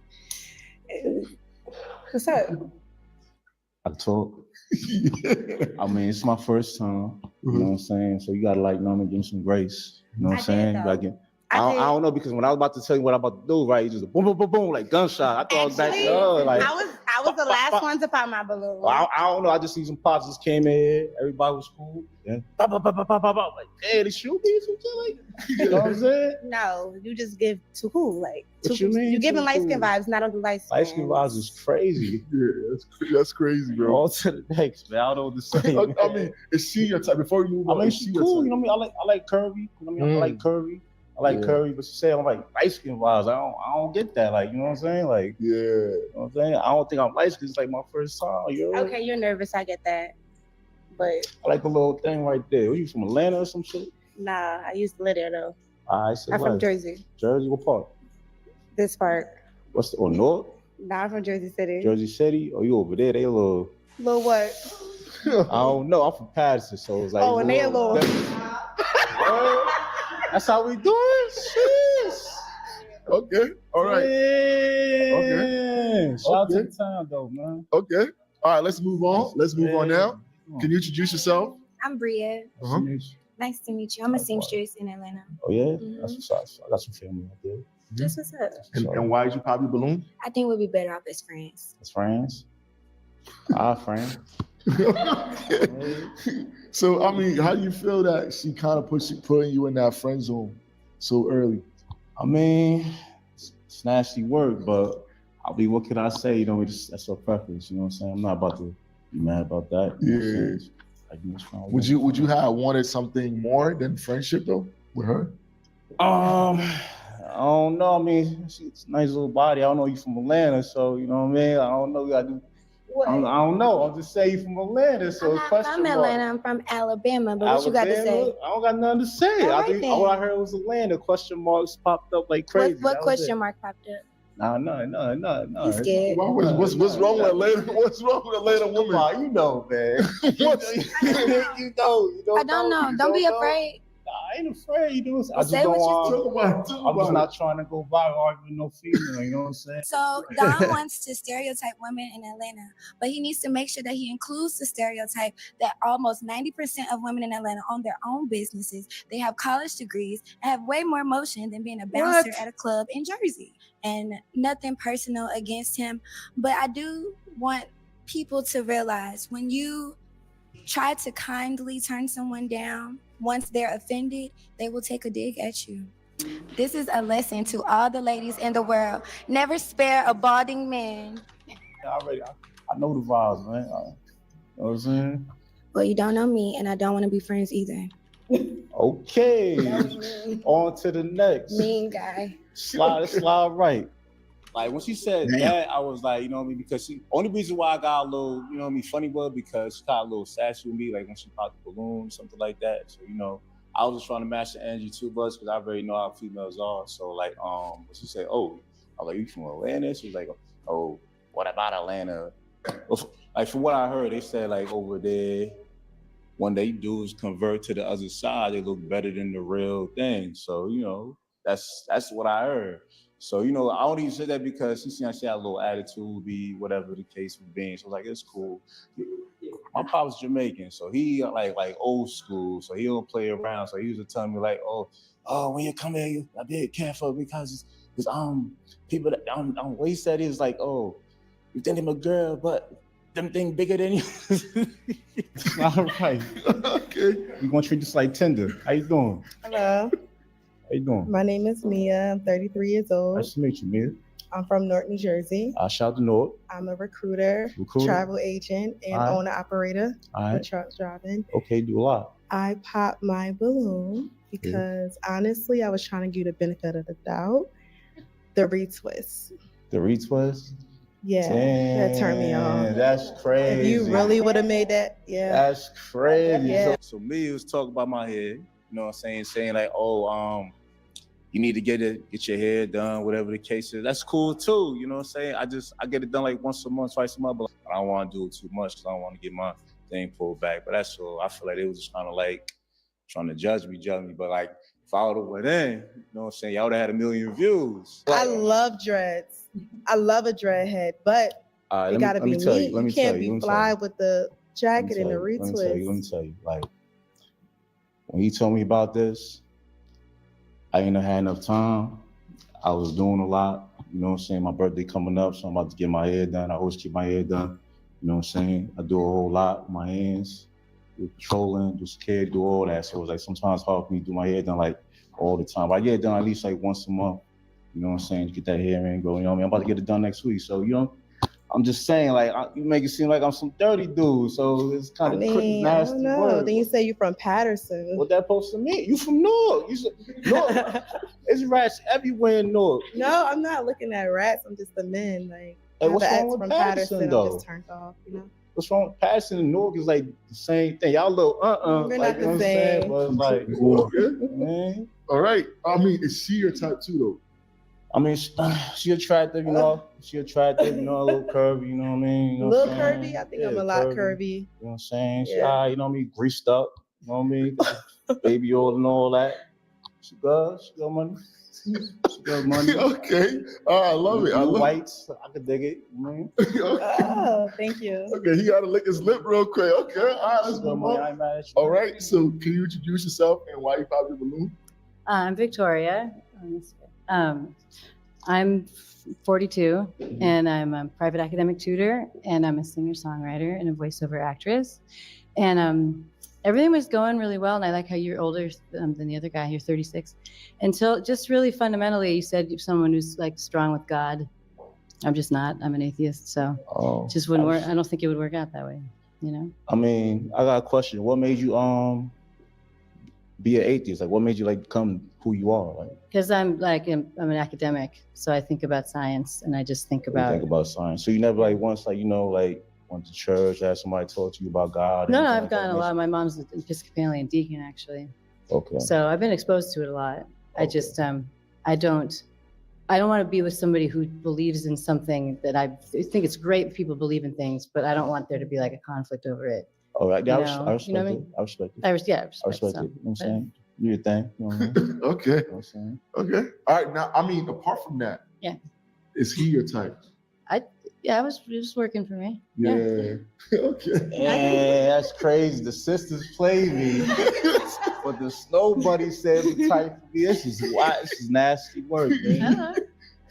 I like being strong. I mean, I work out a lot. You work out, so I'm a fitness model too. I didn't mention that. Fitness model. Okay. I see the guns. All right. Yeah. Model. All right. Make a muscle. Okay, let's move on. Okay. Can you introduce yourself and why you popped your balloon? My name is Roxy. I'm 28. I'm an exotic dancer, and I'm from South Jersey. Unpop. The reason for me popping my balloon, I had a really bad experience with a guy previously from Patterson, and I just don't feel safe with guys from Patterson. So tell me your experience. Why is it a bad experience? Like, let me. I was making my way out here, right, and my car broke down, and he pretty much told me I had to fend for myself. Dang, that's yeah. That's nasty work. You know what I'm saying? Like, I mean, it's bad people everywhere, not just Patterson. You know what I'm saying? You just Mhm. can't let one person, you know, just dictate how you feel Mhm. about a whole city. You know what I'm saying? Yeah. Just saying. But I can feel you though. I understand. I feel the pain. I feel the pain. Okay. All right. So we have one more pop back there. Let's figure out why they popped it. Let's figure out why they popped. All right. Come back right here. All right. It's right here. All right. So can you introduce yourself and why you popped your balloon? Yes. I'm Nikki. I'm 29 and I'm a fashion designer and a stylist. I just don't feel anything, to be honest. Well, like, why do you say that? What do you mean you don't feel anything? I just can't explain it. I think it's his tone. I need somebody who's more, I don't know how to explain it, but more like a gentleman, like the way it's soft spoken and everything, but just the tone of his voice and the way he not really carry himself, but like more how he present himself.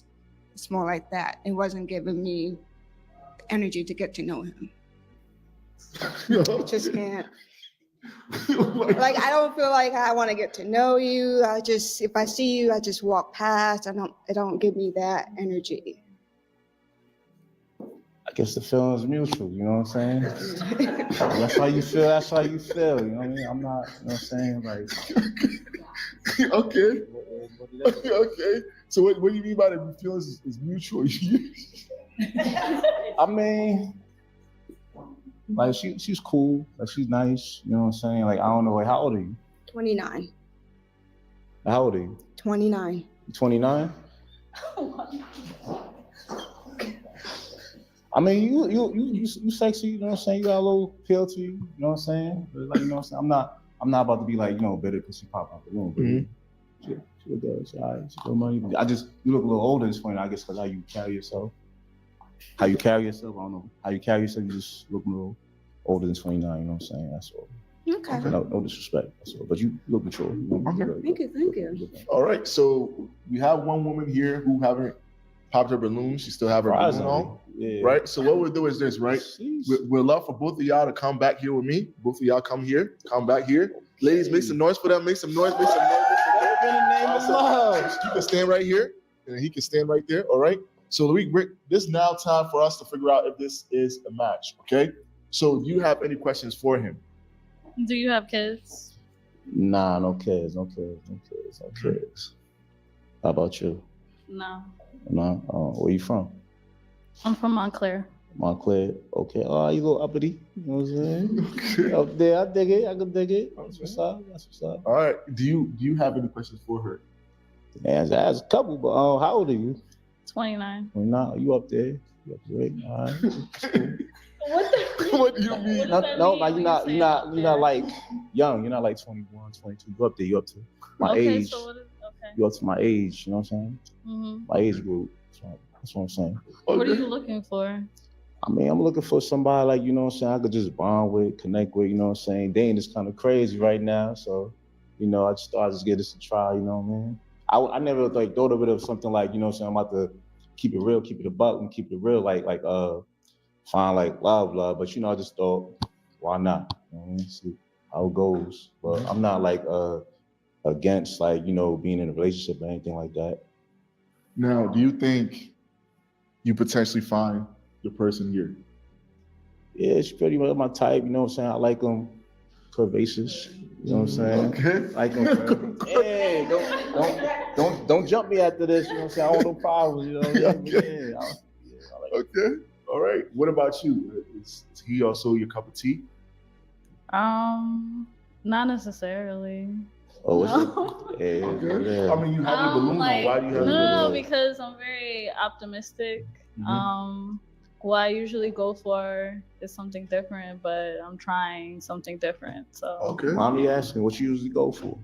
light skin, Damn, tattoos, dreads. tattoos. Yeah. Man, so I gotta bleach my skin now. So why do you want to switch it up now? Because it hasn't worked for me. So Oh, you tired of Chris Brown's? I'll get you. Okay. All right. Come to the dark side, baby. Yeah, he said come to the dark side. You gonna come to the dark side with him?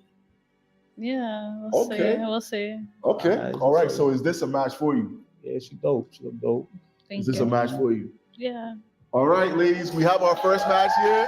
She's very. All right, you can go ahead and take your queen away. All right, take her away.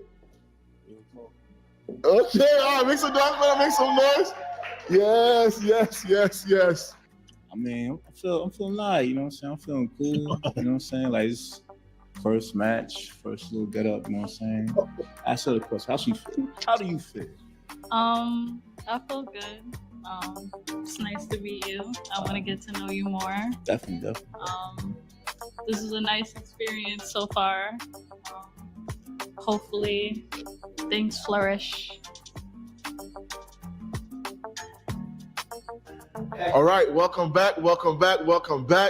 Again, go ahead, like, comment, subscribe, and share with a friend and a friend and a friend. All right. And again, we're reading these comments. So if there's anything that you felt like we could have done better on this episode, if there's something that was funny, something that you did not like, go ahead and leave a comment. We're gonna read it. That makes her look more like a vampire as well. So I see Victoria. You see the outfit change?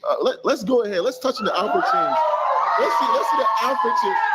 Okay, so what's going on with the outfit change? Why did you change your outfit? So there's been a trend I've noticed that the guys have been mentioning curves a lot. Like, oh, look at the curves. So I think it's time to step it up a little bit. Okay, so you want to show them the curves? Wow. They're under there, you know. Okay, all right. Hey, I love that from Victoria. All right, so hopefully that do the work, right? All right, ladies, are y'all ready for our next single man? All right, give it up for our next single man. Oh boy. Okay. Can you introduce yourself? My name Beto. I do IT work. You feel me? 28. Okay. All right. So Beto, what are you looking for? And also, what is your type? Turn on the lights. I'm looking forward to. You know what I'm saying? I'm looking for somebody that's, you know what I'm saying, that's gonna understand me. Someone that's gonna, you feel me? You know, I can rap 21 questions too, and she gonna make it to the end of the song. You feel what I'm saying? Like, you know what I'm saying? Y'all know that. You know what I'm saying? You feel me? That's it. Okay. All right. So, how did your last relationship ended? Let's not talk about the past, man. The past bring up too much, you know what I'm saying? But she was a good girl, and you know what I'm saying? I hope she's doing well, and I'ma still knock your new nigga out. You know what I'm saying? Ah! Okay. All right. Let's figure out why you popped this balloon. All right. All right. Can you introduce yourself, name, age, occupation, and why you popped this balloon? My name is Indigo. I'm 28. I'm a visual merchandiser at Ralph Lauren. Oh. Okay. And why did you pop his balloon? The height and like, you just said a whole bunch of nothing. Like aside from your job thing, I don't know, but it was just not giving like.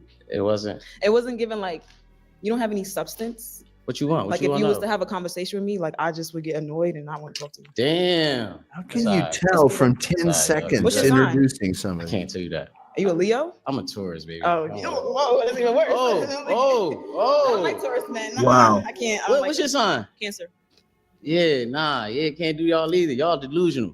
I don't know about that one, but and y'all type crazy, like, you know what I'm saying, knife to neck at the night. Like, I can't relate to that one. Punch a nigga out they sleep crazy. Yeah, I don't give a fuck about no nigga to be punching him in his sleep. That's not me. You got the wrong one. So you believe in horoscope signs and stuff? Yeah, like that? that's my religion. Oh, yo, hold on. Yeah, we good. Wait, what do you mean by that's your religion? That's my belief system. Okay, you base like life on the signs. But it goes deeper and then more than just the signs. It's more deeper than that. You do voodoo. I'm convinced. Voodoo and astrology is not the same thing. So please on to the next. Oh, I'm love to. I would have bitch you too. You've heard like you looking like some chocolate in that dress. All right, you know what I'm saying? I appreciate the compliment. You know what I'm saying? Your toes looking good, though. I see. You know what I'm saying? Let's get it. Yeah. All right, what's up with you, though? Okay, all right. Can you introduce yourself and why you pop your balloon?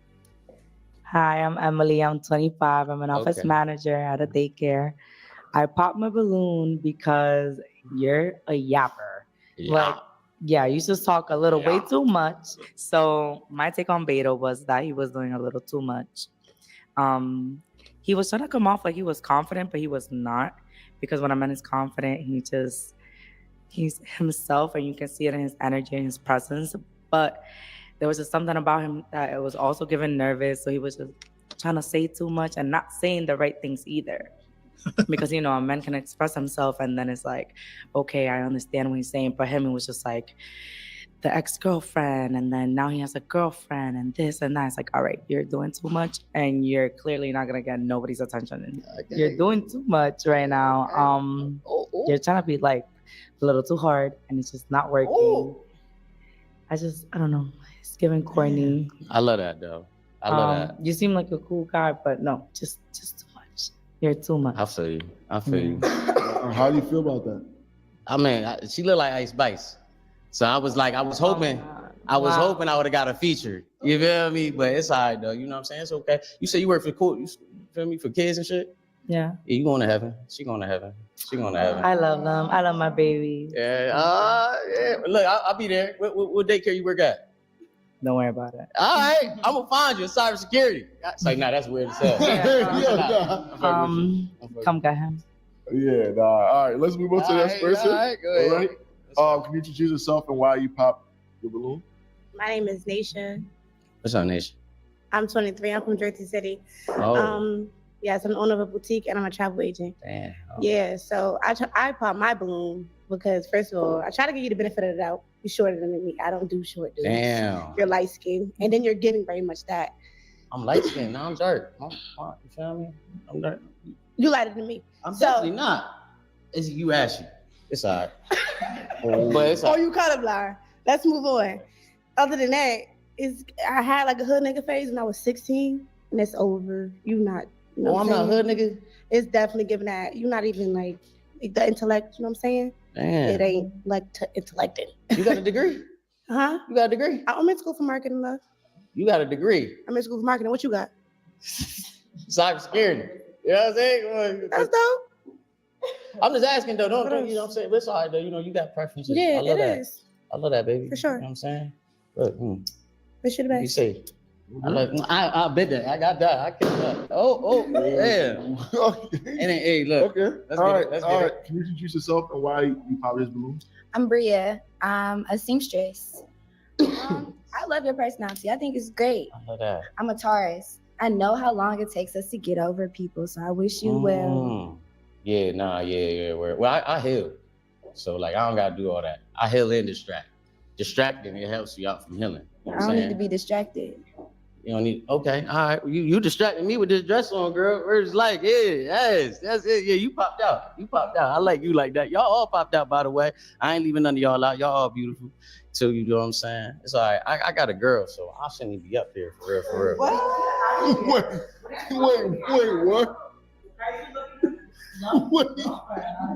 We looking for a third person. Chill out. We doing what we doing. All right, don't need to be judged. Y'all already judging me already. Like, come on. Baby, I'm coming home. I'll be home after this. Wait, you got a girlfriend? Whoa, bro. Let me get to this tall chocolate piece real quick before we get there, because she might be into that. You know what I'm saying? Thank you so much, though. You all right? You do good. All right. Yeah, you looking good. I ain't gonna lie. A seamstress, you made that? Oh shit! Damn. Okay. Excuse my language. But okay, we'll get back to that. No. Like, you got a girlfriend? Yeah. Okay, so what brings you here today? Like, you're looking for somebody else? Just in case my girl acting up, I need to let her know. Like, I got a couple options right now. Okay. It's fish in the fish tank. Apparently, this how I feel. Lights in the motherfucker. Okay. All right. Can you introduce yourself and why you pop? Yeah, you look like you'll bite me, girl. You looking good. LT right. I like that. All right. Okay. My name is Mia. I'm a recruiter, travel agent, and I have a cargo van business owner operator. Damn. And I have my master's in cybersecurity. I love that. I'm sorry, my boy. I love that. Okay. We got a plan. So you trying to get in the government? I can get you in the government. I was a federal background investigator in my time. So, yeah, cybersecurity. You understand. For real. You understand. And that's one reason we won't collaborate, because, hacker for real. Word. Yeah. I go through your shit. Taurus second. Ah, yeah, damn. Taurus Trust too. issues. Yeah. Yeah. Mm-hmm. It's all right, though. It's all You're right. a bit shorter, but you know. Damn, I'll lift you up, or it's like throw you across the room, get you before you land, and then pick you back up. You feel what I'm saying? That's Don't tourist do me. talk. I'm Tourist like talk. there. You think you could be able to pick her up though? Pick her up. I'll pick you up right now. If you let me pick you, girl. What? I'll spin you, girl. Let's see. Let's see. She got a dress on. She got a dress on. I ain't gonna do that to her right now. I ain't gonna do that to her right now. All right. Later though, Riley, you feel me? Yeah, where it's like, We'll see. I love that. I love that. All right, let's move on. Let's move on. All right, can you introduce yourself and why you popping? Well, that yellow is Hi, not my name having is all Nikki, this. and I'm a fashion designer and a stylist. I'm 29. Oh, I just don't feel like we're compatible. that's a fact. It's all right though. But look, you don't worry about it though. You know what I'm saying? Somebody out there for me and you. All right. I got somebody already though. All right, but thank you. Okay, baby. Wait, hold on. All right, yo. All right. Okay. I heard you did the fashion switch. I heard you threw it on. Twice. Okay. All right. Can you introduce yourself and why you popped your balloon? My name is Victoria. I'm 42, and that's why I popped it, because you're young. I'm older. 42? But there's so many reasons to pop it. Damn. Like, you're just not doing it. Like, you came here with a girlfriend, huh? Damn. This you're wasting everybody's time here. I ain't waste Did your you time. think about that? I ain't Really? waste your time. Did he If waste you would have your seen me in guys' the time? street, you ain't talking Yeah? to me. You looking No, you're good though. cute. I think you're cute. Oh yeah. See, so the dress works, You right? think I'm Dress- good? You think I Thank you. look No, good? you're cute. Think I look good? But yeah, yeah. Think I look good? I'm not joining your girl though.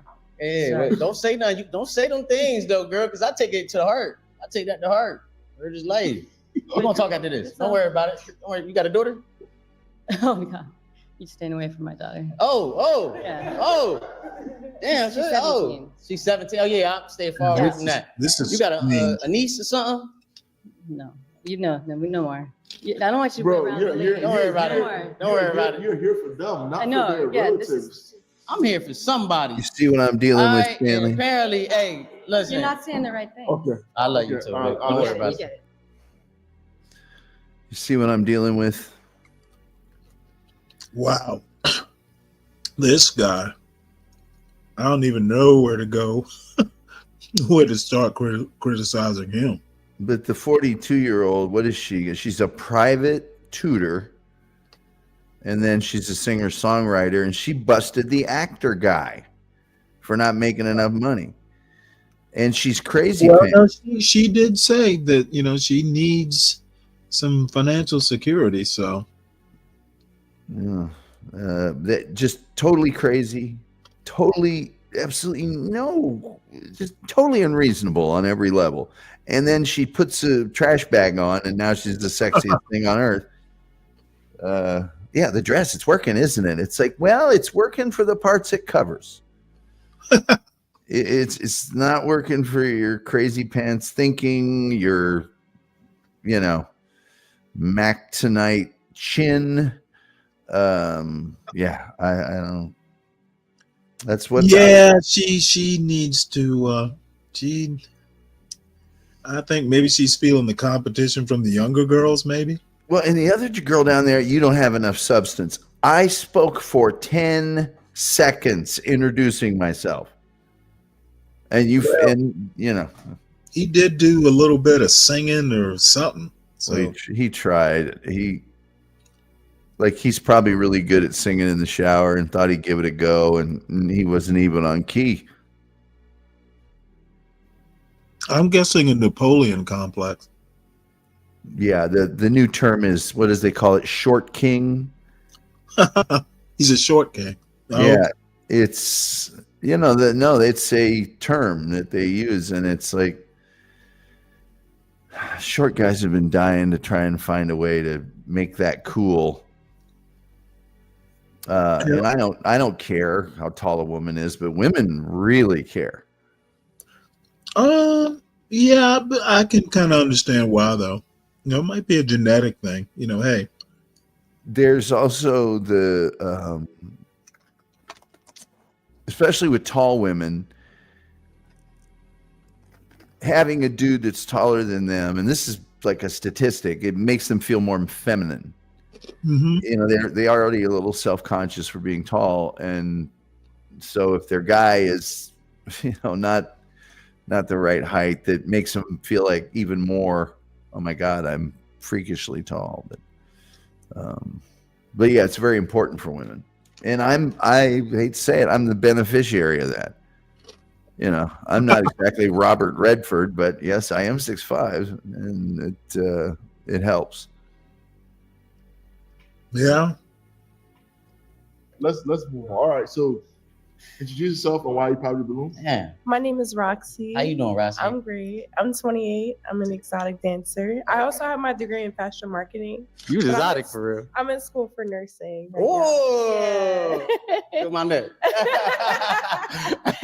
It's all right, that's right. However, the reason I popped the balloon when you started mentioning your ex-girlfriend, it just let me know that you're not fully over her. Because if you are fully over her, she wouldn't even be a topic right now. Oh. And then also too, no disrespect. He brought her up. You look like a Grand Theft Auto character from San Andreas. And you look like you're about to do a crip walk. Just saying. So my take on Beto, he just reminded me of somebody from the West Coast.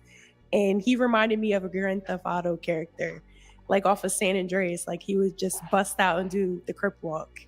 Yeah, so I was like, absolutely not. And then also too, it sounded like he's still invested in his ex or current girlfriend. So I was like, that's not what I'm looking for on this show. Yeah. Yeah, I think. But I think like all the these West Coast, people so I have respect like. it. Damn, why you just doing me like that? Why you just doing me like that? Okay. All right, Roxy. Okay. All right, let's come back. Let's come back. Also, So, fear of rejection. Unfortunately, all the ladies popped their balloons. Are there any last remark? Anything else you wanna? Let me just call my girl real quick. See which one she liked the most, and we Hold shall on, see. hold on. Oh, you ain't got. All right. But yeah, are there any last remarks for the ladies? I just want to say y'all all beautiful. Like y'all don't need to do this. Y'all too good for this. Y'all should be somewhere at a cafe bagging a nigga. Y'all can all do the same thing. I got hope for all y'all in here. Man, y'all can be happy just like me. Where is life? We're here. Yeah, that like yapping. And we got reservations after this. Yes. I would have paid for it too. I would have tricked. I'd have pulled out one of the, you feel me? This might as well be a schoolyard. Okay. It's an EBT. It is an EBT. Look. So again, are there any actual like all right final statements? All right, look, Roxy, stop looking at me like that, girl. You gonna get yourself hurt. Hey, yeah, listen, white chocolate still tastes good. Keep it 100 with you. Hey, fashion designer, you see me come up here looking crazy. You should have told me before you said design. You, girl, damn, you feel me? And somebody you over here looking like I'm out of here. Yeah. I'll bit you too. All y'all can get bit. Red is like individually. Red is like you on the other hand, damn, you looking good. I ain't gonna lie to you. I know all y'all feet hurting them heels. This nigga had y'all up here in like 10 minutes. But now I like all y'all though. Listen, let me get your number. Let me get your number.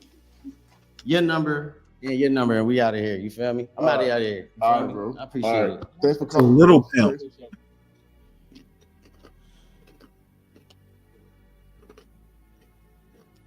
Huh? All right, welcome back. Before we got the next single man, ladies, we would like to give the opportunity for the men or people watching. He didn't turn the mic Go on. ahead, like, comment, subscribe, and share with a friend and a friend and a friend. And also, if you're single and you're looking for love, go ahead and sign up. There should be a He didn't turn the microphone on. description. Click on the description below. Click in that link and sign up to find your potential love on this show. All right, ladies, they should go ahead and sign up, right? Yeah. Okay. Go ahead and sign up right now. And now, before we bring out the next single man, I have a question for y'all ladies. What are y'all ideal dates? I'll start from here. So my ideal date would be a dinner where we like go to ambiance and like kind of vibrate something get to know the person that we're with. Okay. All right. What about you? My ideal date would probably be like on a boat, yacht, just we get time to happen. Okay. On a boat, on a yacht, anything's about to happen. Okay. All right. What about you? My ideal date, anything with a fun activity to do. To sit in the evening, I want to do something like bowling or drawing or something. Okay. All right. Love it. All right, ladies, go ahead and make some noise for our next single man.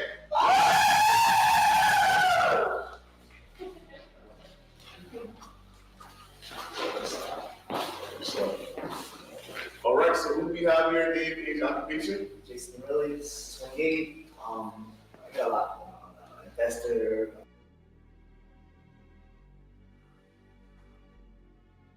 This is young Ryan Manioni. Yeah, this guy, he looks like he's about to tow my car. You know, I think I've seen him on a Pop the Balloon New York. I bet he's got like 2 kids, if it's the same guy. I'm a boat mechanic, I'm on business, union guy. I got a whole bunch of stuff. Okay. Yeah, he's got a couple kids, auto mechanic. I remember him. I love it. I love it. So what is your ideal woman? That's tricky. I like a feminine, not too aggressive, less than man, be the man type of thing, let me handle the stuff, real traditional. I'm real traditional. That's it. Okay. And I do got a type. I like Spanish, Jamaican, Caribbean. That's kind of my thing. Okay. Now, what is your background as well? I'm Italian. You're Italian. All right. All right. So we have a few pops. Let's figure out why you pop river blues. Okay. All right. So can you introduce yourself, maybe occupation, and why you pop river blues? Hi, my name is I'm very sick. I'm 23 years old. I'm an African agent. I put on blue because I'm not Jamaican, Caribbean, Spanish. That's cool. What are you? I'm African American. I mean, she's not Jamaican. She's not. I can't say them all. But you know. But you're very specific, so that's I guess I gotta be more clear on what I say. I mean, like, it's not like I have a thing for only Caribbean women. I mean, I've messed with Black women. That's my thing. I like melanin women. So even my daughter is Black. He's got Popeye arms. Yes. You know what I mean? I go to Jamaica a lot. I have fun. They're very fun. You know what I mean? They dance. They know how to cook. But that don't mean I'm limited to one thing. And I guess I just didn't clarify that enough. Personality is personality. It is what you know what I mean? What you pop, so it's not gonna go down.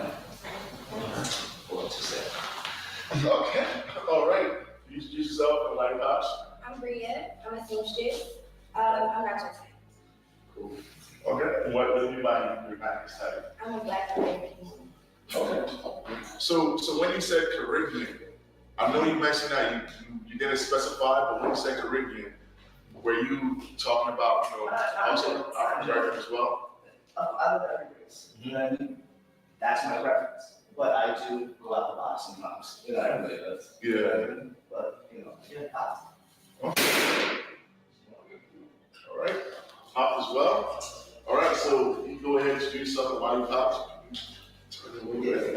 Hi, I'm Mia. I'm a recruiter, travel agent. I have my own cargo van business. Thank you. I pop because when as you got close, I just wasn't feeling it. No connection. You're handsome though. Yes, so Jay did say that he's looking for someone Caribbean, I believe. I'm African American, even though, like I said, I could give Caribbean vibes. But I just felt like at first it wasn't no connection. Yeah. No connection, no connection. I don't know. Don't blush now. Okay. Well, you got her blushing? Yeah, come on, don't connection. Okay. Just wasn't. Nah. It's like you kind of renege on the Caribbean. I mean, I'm not Caribbean, but I can give you Caribbean flavor, but you kind of renege on that. So, I can't say them all, but you like what you like. Are we good? Okay. So Jay, Jay is kind of my type, not really. My usual type is light skinned, tall with dreads. I'm trying to look outside of that. So Jay is like a somewhat my type, but not really. All right. I mean, listen, if that's how they want, that's how they want. Okay. I don't chase them. Apart from that, you want beautiful? You gotta go beautiful. Okay.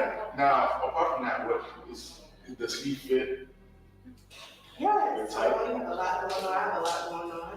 Yeah. Do you like to travel? Close.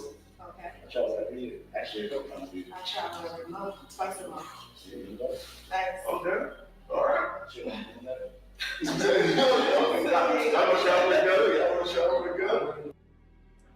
I already popped it. I didn't want to renege and go back. And I also wanted to just see what's out there because I popped it already. But yeah, I like consistency though. Never too late. Oh, so you feeling it? I'm just saying, I don't know. Okay, fine. All right, let's come back. So we have 3 balloons that popped, right? And we have how many? 5 more balloons on? Oh, okay, so 4 more. Let's figure out why it's popped per balloon. Okay, so why you pop? My name is Indigo. I'm 28 and I'm a visual merchandiser at Rockland. I pop because of the nails, like no, but they're like bitten up. Yeah, bro, you working. But you gonna bite your nails in the camera? No, this is literally working. Indigo, very pretty. I can't say nothing bad about her besides the fact of her attitude. I'm a working man. I don't have no time to go get a manicure before I come here to see you. You're not that special. Now if I'm gonna take you on a date, yes, I'll fix my nails up and everything. But honestly, I came here expecting to see some neck shit and I was gonna walk out, you know what I mean? And that was gonna be that. I didn't think I was gonna see a couple beautiful women here. You know what I mean? To be honest, I just didn't. This is man hands. No, not the hands, but like the nail beds and no, thank you. I'm sorry. That's fine. That's okay. Cool. I'm just thinking you like this stuff like that. That's good.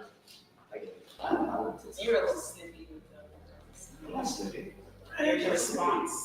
Well, I can't respond. No, I'm saying like the way you responded, it was like, too bad, whatever. I can't Yeah, have it. we don't live right now. No, but like, That's what I'm saying. be a man, like, with your chest out, I did. Like, be very. Okay. Well, That's tough. You see what I'm saying? Like the arguments is like. I'm not arguing with you. I'm just saying you want to have a nice word though. Is that how it's gotta be? I know this. You a Pisces. I'm not Pisces. I'm a Virgo. I see the arm tablets with the Pisces, but oh no, Virgo, I can't just a Virgo. That's the Japanese. No, but that's the Pisces like sign, like the fish. That's what but it's Okay. All right, so we got another pop over there. Let's figure out why she popped her balloons. All right, you yourself, why you popped your balloons? Hi, my name is Roxy. I'm 28. I'm from South Jersey, and I am a designer dancer. The reason for me popping my balloon is that a wedding ring that's on your finger. No.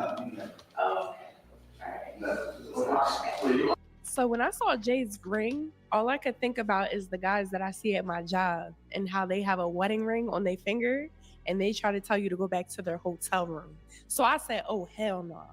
Roxy gonna talk about a wedding ring. It's a lion, first of all. So if you're gonna look at something, make sure you look at it. Make sure you be observant.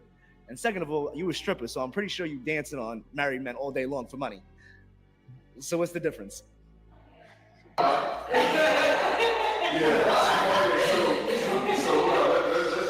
So you popped because you thought that was a wedding ring? Yeah, I thought he was married. I don't know if Okay, now knowing that he's not married, you want to pick up your balloons and you want her to pick up your balloons.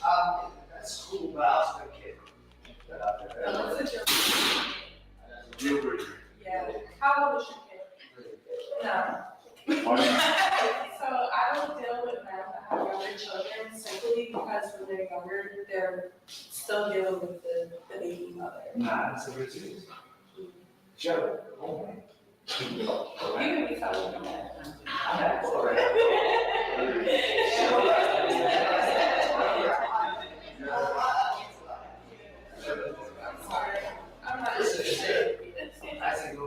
Okay. All right, let's come back. You heard another pop down here. All right.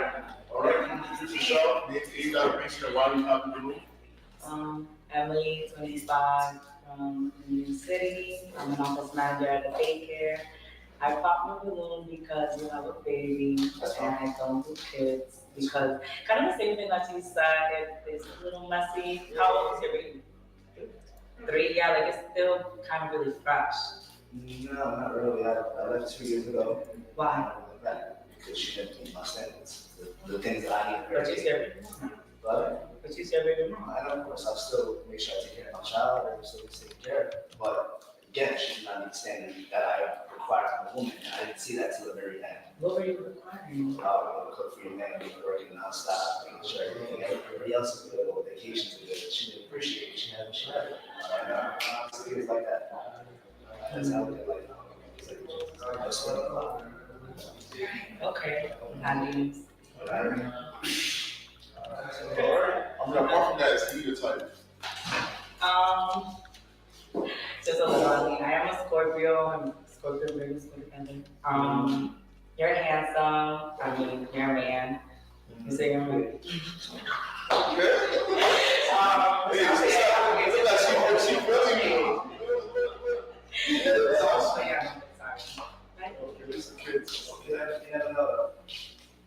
It's not like I bring my kid around people like that. I can say a year at least. Like, you don't make a year, you can't be my kid. See, that's how's that crazy? I mean, I don't want to think here. I love kids. Like, I really waited like 3 months all the way to like 5 years. That's a long time ago. It's, very short term, and then I can use my daughter, and my daughter was March, she first. So it's of course I should take her feeling for her. You know what I mean? Yeah. I mean, I don't like to think she found someone sooner than I did, so, he's more permanent than me, so it was. Okay. Well, yeah, think about it. You found it, right? Okay. All right. So we still have 2 balloons on. Let's figure out why they still have the balloons on. All right. All right. Introduce yourself and why.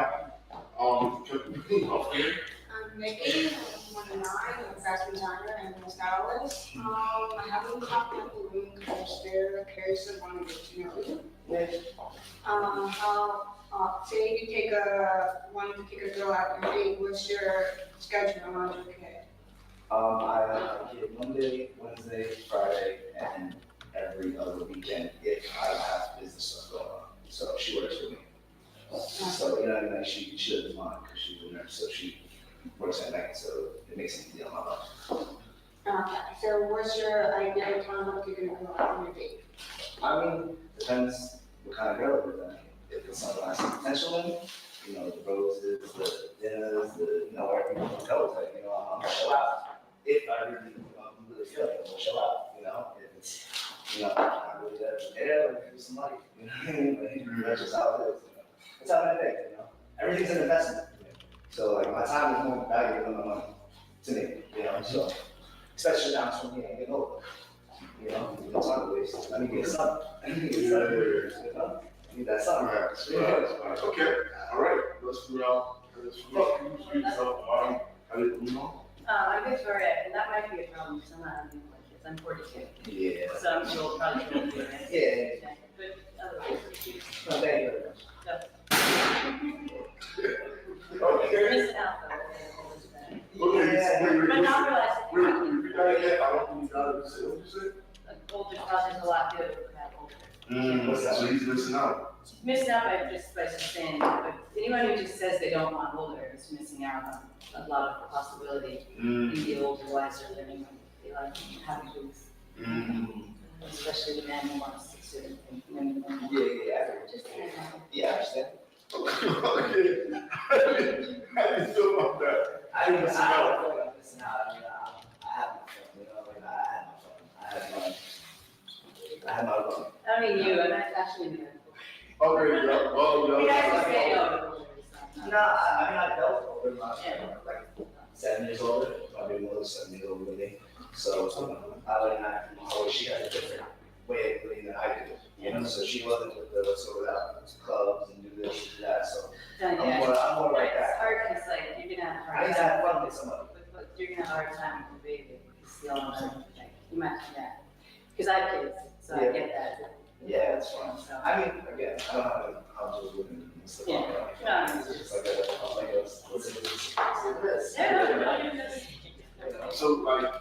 so you typically date younger or older, like you like. I don't have any I like I don't have any age women requirement at all. It's about personality and just be vibrant, So over 21, under 50. Okay. All right. Okay, let's go there. Let's go there. Okay, so there's one balloon that's still on. Can you come and stand right next to me. For ladies, this is much better. This is hopefully. He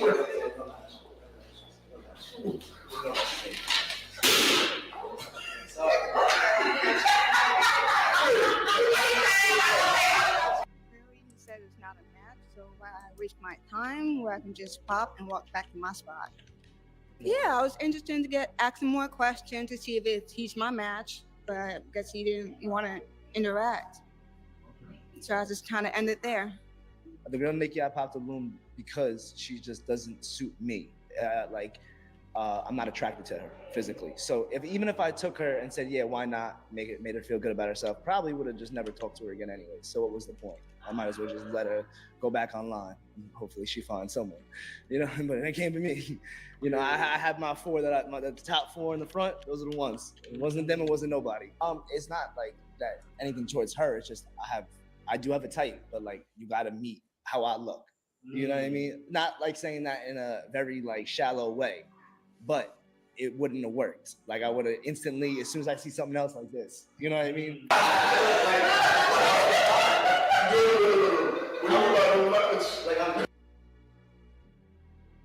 Yeah, I think that's pretty much this one. You mean this guy? Oh no, that's the end of this show. Oh yeah. He's the last of the blokes, and I've seen him before on a Pop the Balloon New York, maybe a month and a half ago. It's same behavior. This guy is just kind of fussy. Was there one match on that show? Maybe two? I think there was just one. At least one that I cared about. Yeah. No, maybe there were two. I think a lot of them are on there just to get seen, and I think a lot of them want to pop a guy's balloon before he pops theirs. Yeah, I still think Arlette overall, the Phoenix one, is the best produced, best organized. But apparently this is something that, people just kind of get together and plan locally. So it's going to be interesting to see how Arlette and her husband get this like copyrighted. I wonder if they can franchise it. Yeah. Well, let's see here. This is another Atlanta edition.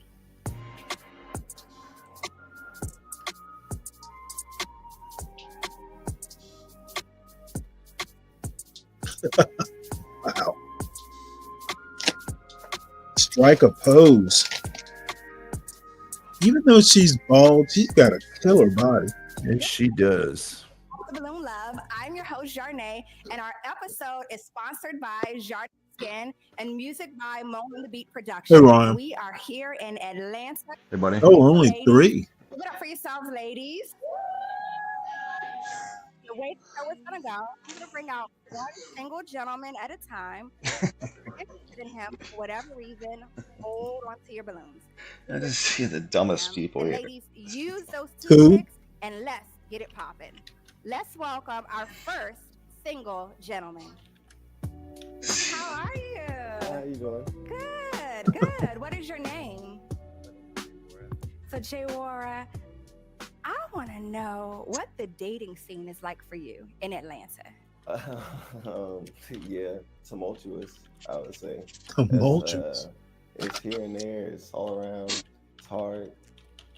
People don't know what they want, and then they do know what they want, but it's not what they say they want. So they over here, they over there. So indecisive. Yeah, very indecisive. Okay, and you feel like that's pretty even all the way around?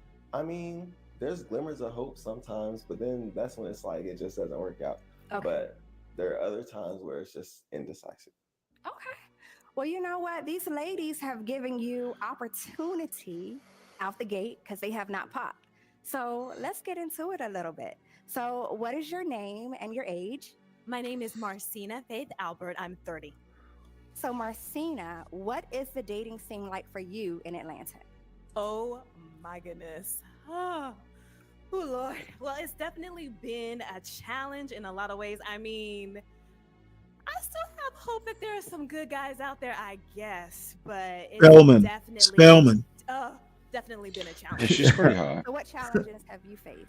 It's kind of Some guys animated. just don't want to be about business. They just don't want to do anything, and I don't know, it just becomes annoying. So, just not really about anything. Okay, so it seems kind of These like you people guys appear are kind of experiencing some of the high same quality. things. So, what are you looking They're for in a they're pretty these appear. This is like a high end pop the balloon, I think. Yeah, they're supposedly Atlanta, and I think this is in Buckhead. No. Just yeah, I think it's just Atlanta. I don't know She about. appears to be very solid. You know, she's wearing sequins. She obviously is excited about being there. Yeah, so we'll see. This might be a higher end than the last show. So higher end people. Let's hope. What's that? Say, let's hope. Yeah. lady? Honestly, I'm just looking for somebody who's supportive. I'm an actor, and like I really enjoy doing improv, so I have shows quite a bit. So like part of it is I don't want to keep dating random girls and bringing them to my shows because people think I'm like some kind of manhole. So you're bringing the ladies to the shows and people to give you a That's how side. it goes. It goes like this. It's like, oh yeah, I do improv, and they're like, oh my god, I want to go to your show. So And they're it's like, intrigued. okay, and then it's like, you can come to my show, and they're like, so you want me to go? I'm like, I mean, I want everybody to go, and then Yeah, this I guy's just don't want it to be like, oh, so you invite everybody to your Okay, show. it's I don't like get a special. woman. It's like, it's a Yeah. slippery It is what it slope. is. It's a slippery slope. I get it. Now, so It's tumultuous because he wants a man. Marcina, what do you do? I was getting ready to say. It's You tumultuous. know, it's tumultuous because of his inner conflict. Because I wanted to dress up a little differently and wear a strap on. I'm looking for a Because beard. Yeah, I'm looking for someone who can change the tire when it's flat. The last guy can. The last fucking wacko can. That wants to argue with everyone. Yeah. I'm also an actor as well. And it does become kind of interesting when the person that you begin to get to know wants to be a part of that world, but you're really saying to yourself, hold on a second, do you know what it's really like to be a part of that world? So that's an interesting thing that we both do that. Well, at least the two of you have something in common from the acting and have experienced some of Yeah, I think two actors, no, that's not going to work out. Someone Here's what I noticed. A lot of the balloons, you don't hear, I'm a chemist, I'm a I'm a biology person. a couple doctors have wandered through. Or But less. not many. It's not STEM jobs because they're not dating. They're probably married. So I think it's about stability. We had the guy that had just gotten his pharma doctorate. He was on the same show with a medical rep. And Yeah. there was one, I mean, to There've Ryan's been a point, there couple was- accountants. There was one episode that I went, oh, there's a bunch of these guys have it together, but that was the exception. Oh, the short guy. You talking about the short guy that was The medical exception device that was the exception that proves the rule. Yeah. The one guy Eddie. was a medical device. He was in fact, he's probably the highest quality guy I've seen on any of the shows, and nobody picked him because he was like 5'2". Well, the other night, Stanley. I remember who you're talking about. Yeah. There was a guy who was a lawyer. He was about 6'2". And yeah. So, I mean, you get them sporadically, but if I had to take a guess, it's about 10%. Yeah, it's usually not it's usually actor, a DJ, starting a media company type shit. Yeah, and they all have like 5 different jobs. Yeah, yeah. That means they have zero. That's, if I'm going out with a woman and she's like, well, I do this. I'm an Instagram model. I'm blah blah blah. I'm like, okay, this is we're good. Well, I can't. a lot of them are the dreaded influencer. Oh wow. Well, Yeah, that's not that surprising. We've every now and again we'll look at an Instagram or two, and there are actual influencers, like genuine, like, hey, you know, I'm making enough money from my YouTube or my OnlyFans. But how that's not a long term. That's not a career. That's like, and there's Oh, no you medical remember insurance. that one lady who Yeah, was I know you're gonna say that. fan? She had some music videos. She lived in Phoenix. What about? Hold on, Stanley. What about the one Not that was Phoenix. She lived in New Mexico or somewhere. yeah, and she kept on promoting. She was like, I'm this, and I work for da da da charity, and blah, blah, blah. But I think she even had a career job, like a legit job. Yeah. You know, like But she was. she took a guy like home to meet, like at a family reunion or her son's birthday party. That's what it was. And they had like falling out with her baby daddy. But she was actually really good looking. The term influencer is just, maybe that's my problem. It's who are you influencing? If I haven't fucking heard of you before, you're probably only influencing the 10,000 guys that saw your ass on Instagram. And then what are you really influencing there? Well, either that or a bunch of, you're influencing a bunch of little girls. Yeah. Well, the YouTube, I mean, I don't think it generates that much revenue unless you have like a shit ton of people. Yeah, like a million. Exactly. Yeah. I would disagree with that. What's a million subscribers? What's that worth in dollars? It doesn't. You can't do it that way. You could have 1,000 followers that are really into you, and do better than someone with 1 million that are just because you were on a TV show one time. But how does it correlate? Like, in other words, is it time? Well, don't you have like YouTube? endorsement deals and stuff? That's one way you can do it. Another way you can do it is with memberships onto your social media sites, and those recur every month, and super chats, merch sales, appearances. But I'm saying, like YouTube is directly paying. YouTube has to have a number they're paying a person directly for 1 million. You hit 1 million views, 1 million subscribers. We're now giving you X, or is it by time spent on YouTube? There's so if There's a bunch of metrics. There's length of stay. There's return viewers. There's unique views. There's all sorts of analytics. I guess like shit. Okay. But I can tell you, you don't need that many followers to make, and I know this isn't a living wage or anything, but just to get started, if you have 1,000 followers that are semi dedicated to you, you don't even have to have that many that are, I could give you my metrics, but you can make $1,000 a month pretty easily in your spare time without even trying. I don't know. It's not that hard. Conversely, I know a woman that's got 1 million Facebook followers, and when she goes live, if she has 200 people, it's a big deal because they throttle you. They want you to pay to reach more people. And so, my attitude has always been, you know what? If you expose me to the people I have already gotten to opt in to liking me, then I would pay you to reach more people. But you throttle me and then you say pay more and you could reach more people.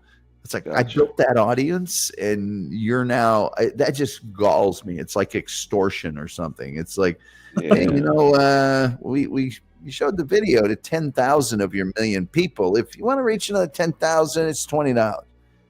F you. I mean, how much does a guy like Jake Paul like this idiot that to me is just a jerk off. Like, what does he make from YouTube? What do you think they pay him? Well, He's got a shit. I don't know that YouTube is paying him. Really? Yeah, I think Isn't he one of the people with a lot of likes and all that shit? Or yeah, viewers, but that YouTube doesn't take any money out of their pocket and pay him. They you know, he goes and says to a particular advertiser, hey, I've got this many people and here's all my metrics. Oh, and those people pay him. And also he has his own products that he markets through his, what has he got, 40 million followers? What about YouTube? that guy, Mr. Beast? Does he do the same thing? Oh Mr. my Beast God. Now Isn't he that number guy, one? oh yes, he's making millions well, he's, some people think he's making, I don't know, 5, 10, 15 million a year. Good God. And then also the Andrew Tate, like that's another one. But I don't know the whole business model for this. Let's see but here. It's all off advertisers, right? So you Okay, figure the advertisers. So Mr. Beast, whose real name is Jimmy Donaldson, earns between 500 million and 700 million annually. Hold on, really? Hundreds of millions? And Holy yes, shit. in 2023, Mr. are you Beast was fucking the highest. In 2023, Mr. Beast was the highest earning internet creator, earning $82 million, which was more than double any other digital creator. And it says in 2024, Mr. Beast expects to make 700 million in revenue, which is 3 times what he made in the previous year. YouTube ad revenue. Mr. Beast earns tens of millions of dollars per year from YouTube ad revenue alone. Wow. And so he makes 70 million. So YouTube is writing him a check for that, or is that the advertiser or the companies? Well, if it's ad revenue, if he has tens of millions per year in ad revenue, what that is, my company buys an ad from YouTube, right? And YouTube keeps part of that profit, but then depending on what your affiliate program is and who the people are advertising, if somebody in a pre-roll ad just clicks on that pre-roll ad, you get a certain amount of money. If somebody clicks and puts something in a shopping cart, you might earn a little more, but certainly if they buy something, you get a cut. Interesting. You get like 5% of whatever that purchase was.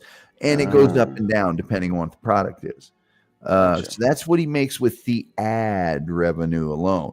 And I don't know if he has memberships or other forms of YouTube-based revenue. But he reinvests all his money and doesn't have direct access to his business's revenue streams. His mom and a CFO manage his income. Wow.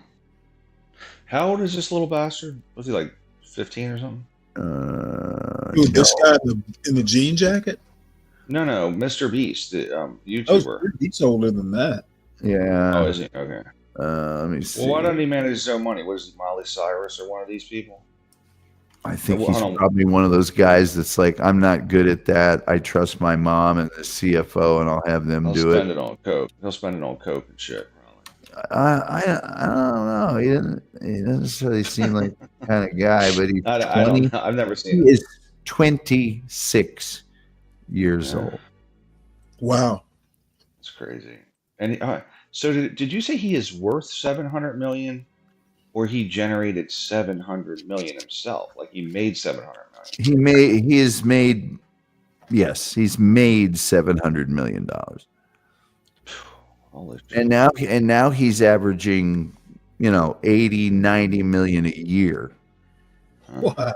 And he says in 2024 he's going to do some stuff that he expects to make 3 times what he made the previous year, which was 82 million. This is not normal. I mean, there's something wrong with this. I mean, the thing is, I don't want to take anything away from anybody, but ultimately, to have that much money, it doesn't give you, it's not reality, right? Most people are out here paying student loans, trying to figure out, oh yeah, I got to get my oil change this week. How am I going to schedule that? Like, it's just not, it's abnormal to have that much wealth. It really is. I think it damages the person. I do. Because it gives you a false sense of reality. Like, they're not living a real life. Yeah. I wonder what it's done to Donald Trump. I mean, there you go. He can't be told no. And he's, you know, he is an ambitious person, but ultimately he's not lived a normal life from being born rich to the whole time. Bill Gates, I mean, all these people. It's a distorted sense of reality, I think. Mr. Beast does give a lot of his money to like charitable causes, and if he finds somebody on the internet that's been wronged or something that's about to go out of business, a school, a church, he'll go in and I'm sure he doesn't film that and put it on YouTube. I'm sure he just does that anonymously. Not always. Yeah, right. Probably. I'm not joking. Mixed into a fucking show. Well, that's good if he does. If he does it anonymously, I think that's commendable. And by the way, he'll get the reward from doing. If you do it publicly, like it's a biblical thing, right? I think if you do something anonymously, it's like it says that God will reward you. If you do something publicly charitable, the people around you reward you by saying, "Oh, he's such a good guy," right? So I think if he gives anonymously, he's very social media savvy. So he knows that if he supports something, his followers are likely to support it as well. So, I mean, if you're really interested in changing something, you might publicize it just so other people will jump on the bandwagon. And I guess when you have that amount of sway, you could actually not give any money and just say, "Hey, I'm into this. Let's help these people out, whatever." But it's a whole new thing. But there are 13-year-old girls doing makeup application videos with new products and stuff that are making $1 million a year. Jesus. Yeah, I think this is. I don't. Does the advertising itself actually generate money for these companies? You know, like Estee Lauder, or who, I don't know, these Ulta Beauty. Does it actually generate money for them? The ads? Yes. I wonder. Yes. I wonder if it does, though. You really think it does? Well, as the digital advertising manager for a company that's been, oh God, I don't even want to tell you. What are the metrics, though? So if I run a bunch of ads in the Super Bowl, I can't measure the increase in sales. How do you measure that? Well, if it's during the Super Bowl, there's a variety of ways of doing it now. You can put a code, you can use the QR code, or you can just use a checkout code. You can also... so if Coca-Cola spends more money advertising to me on television, I mean, when I go into the store, I buy Coke. It's like the merchandising part is why you buy it, because it's the only thing in the fucking store. Well, if you've ever listened to podcasts or even YouTube shows, they'll do like inline ads. I don't know if they're actually called that, but how Ben Shapiro, for instance, he'll pause. He does that while he's talking. Interview, change his camera angle, and talk about some home security company. Yeah. And hey, let them know it's the binge. It's the Daily Wire. Use code daily. Yeah. That's one way of doing it. That's one way. Another way is only advertise it on the Super Bowl. Yeah. If it's a seasonal item or something, then virtually everything. The place where you really get bang for your buck, not that you don't with pre-roll ads, but where you really get bang for your buck is Google search ads. That's where you, No, I could see that, because when I type stuff in, it's, but a lot of times I'll buy services like from people I talk to. Like you know, I need a new roof. I'll call my one neighbor. You know, I'll call them. They run the HOA. If I need, you know, just whatever it is. If I need certain products, I do use search for that. But a lot of times I'll talk to people, you know, like word of mouth, so to speak, you know, talk to others about the quality aspects of. Sometimes I use consumer reports, like if I'm gonna buy a home appliance, you know. But I guess all the advertisers figure this shit out. But I Yeah. don't. But I just don't know if like running a Doritos ad is going to get me to buy Doritos, you know. The only thing an ad can do is create a favorable disposition toward a product. That's it. It cannot make you buy it. The only thing it can do is make you go, I like that. Now, for some people, that is, and I'm going to go buy it or try it or whatever. Advertisers always use trial and occasion. You know, trial means try this. Occasion means it's Thanksgiving. Get a butterball. You give them reasons, ways to use product. But I know there's a lot of subliminal shit, like, or there used to be, like all these, like all your red, the color red and yellow make you hungry. Like apparently when you see red and yellow, it creates hunger or something. And that's why McDonald's, they did a study on this. McDonald's, Burger King, most of your fast food companies, have red or yellow in the sign. You know what I mean? well, yeah, I mean, there's certain colors that are more high contrast than others, but I've been in advertising since 1988, and I have never heard the word subliminal used in a meeting or discussed as a way to execute something. I don't mean subliminal, but you know what I'm saying, right? The casinos do more of that sort of purchase psyop than advertising ever has. But the thing about a Google search ad is you're actively searching for something. You're actively saying, you know, barbecue restaurants near me, or best jackhammer, or whatever. All the rest of the social media, it's taking what it knows about you and serving things up. So say somebody in Baltimore, Washington, you may follow the news in both cities, and therefore they may offer you a Commander's jersey. Well, you, Ryan Marioni, are going to go, screw the Commanders, I'm a Ravens guy. That's the problem with a lot of the feeds and the pre-roll ads.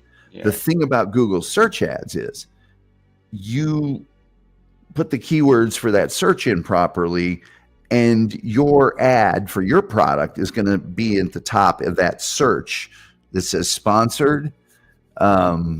That's really, really, really effective. And if you do it right, it is so stinking affordable.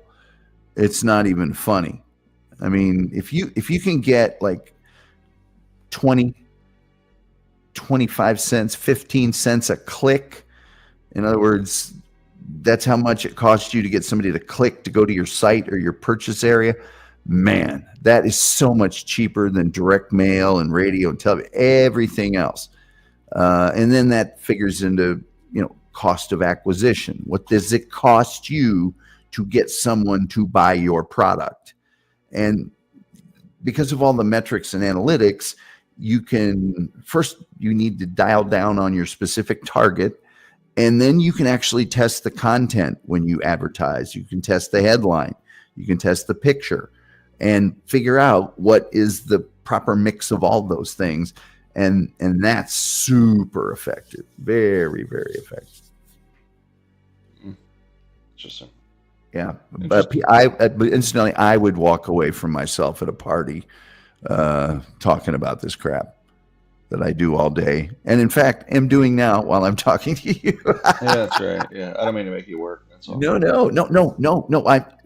Ryan, when I'm up all night and at this hour, I'm actually doing my job because I control all the content marketing for about I guess we may hit $1 billion this year, but I think last year we were 700 million. And so I have 100 companies that I have to do all the social media, website, email, all that stuff. Yeah. So I'm just sitting here. And so by the time work starts for all these people, my day is getting close to being done. Yeah. And then they just call me and bother me during the day with moronic shit. And I go, yeah, we're not doing that. And they go, well, I'm going to talk to so-and-so. And I go, yeah, go ahead and talk to him. By the way, I'm going to just freeze all your advertising for a week just to punish you for being stupid. Yeah. Interesting. Yeah. Well, not vindictive at all. What's Stanley doing? He's being quiet. No, I've been typing in the chat. Oh, he's arguing. His ghetto point of view. Basically, I watched a lot of Trump rallies, at least 1 or 2 a week, all summer long, and all Trump talked about was how his enemies were going to pay. He kept telling his rally goers, "I am your retribution." And I think Biden, though he made a promise at the beginning, after a whole summer of the Biden crime family must pay, I think pardoning his son was probably a father protecting his son, at least to a degree. So, you have no problem with. Hold on a sec. Biden reneged, but I would have too if I felt Trump was out to get my son. Well, using drugs with the guns and then don't really care about any of that. Trump basically said, political enemies, I am your retribution. Political enemies will pay. I don't really care what Biden did. He basically went to trial. I can't remember. He hasn't been sentenced yet, but he was found guilty.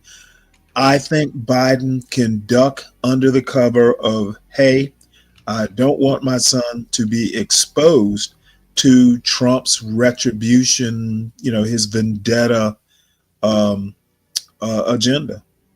So doesn't matter what y'all care. Biden as president has the power to do it. He's protecting his son. And in my mind, that's that. Well, I guess Trump will pardon himself then. So who gives a shit? If he has the power to do it. But see, he doesn't need to pardon himself. He just fires the people who are prosecuting him. And even if he pardons himself, that doesn't shield him from Georgia and New York. All that stuff is beyond federal power and his pardon power. Well, I guess we'll see how those things play out. But we see how it plays out. We know how the Hunter Biden thing is going to play out. I was hoping he would. I was actually hoping he wouldn't pardon him, and then Trump would pardon him, just out of to be a good dude. Trust Trump? I don't why would Biden trust Trump? I was hoping that. Well, hope is one thing, but my question was, why would Biden trust Trump based on your hope? Well, now that I wouldn't trust Biden now because he's okay. Well, I don't really care about any of that. It's whataboutism. This is I didn't say what about though. You're hoping that Trump would do something like that. Biden didn't trust Trump. I just think what's good for the goose is good for the gander, and I mean, you know what? What if everybody lies on their gun for power?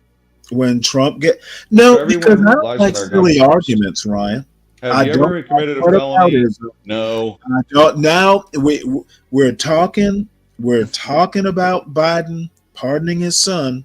Now we're off, and I did bring up Trump. Why would anyone trust Trump? Why would Biden trust Trump? And now we know you don't trust Biden. Well, who gives a fuck? I don't trust anybody in those positions, but my issue is that the ATF has you fill out a form. What does ATF have to do with any of this? The gun form that he lied on is the one that goes back to the ATF. So that means that if anyone lied across the country, how's the ATF going to prosecute when you got the president of the United States saying, "Oh, I pardoned my son because they Well, singled you him know out"? that's a No, bullshit he broke the argument. law. Not He broke the everyone law. has access to a Biden pardon. So anyone that lies on their gun form, regardless, then can say, "Well, hold on, the president did it." It's No, bad that's precedent, not going man. to hold up in court. Look. There's too many guns on the street. You know it. Now people are going to have And access to it's guns because they're irrelevant going to to the lie on point. the form. They're going to lie on the form. Irrelevant. Look, Ghetto, come on up and just straighten this out for me, would you?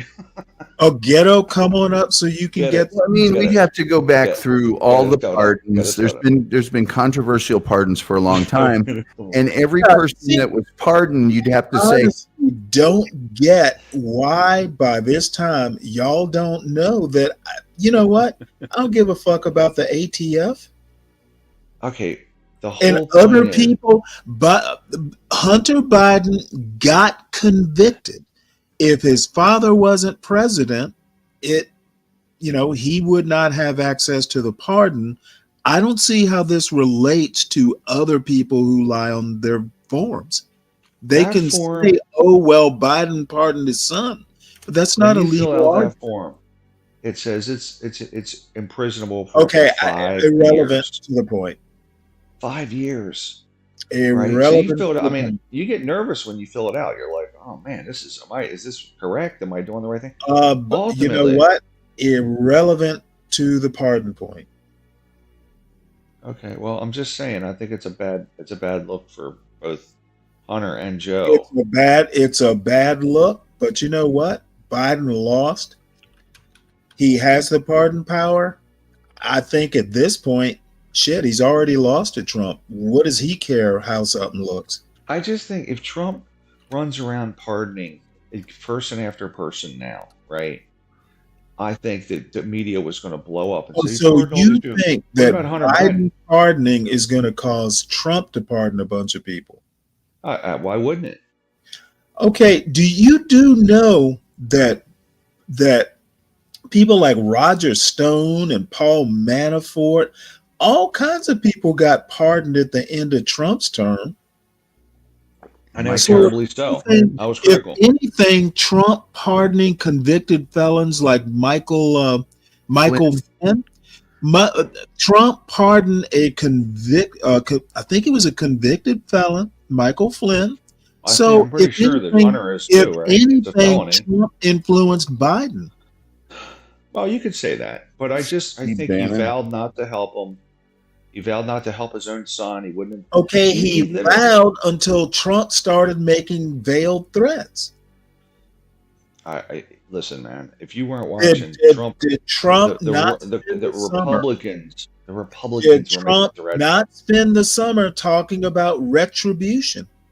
Listen, are you telling me that the I'm Republicans telling weren't going you, after Hunter Biden? I watched Trump do it at his own rallies. The New York Post found the laptop goddamn in the last election. In the last election. I wish I were a lawyer and I could get you in court. Why? No, I would just have a field day. How are you going to have a field day when you and I both know what he did was wrong? Who did wrong? Joe Biden. How? He pardoned his son. I mean, his son. He said he's going to face criminal charges. Okay, so what Biden as a parent is supposed to do is not pardon his son and wait for Trump or hope for Trump not to take his quote retribution against the Biden crime family. Listen, when Trump says that, he's not just talking Biden. He's talking the left-wing media, Rosie O'Donnell. Again, what aboutism?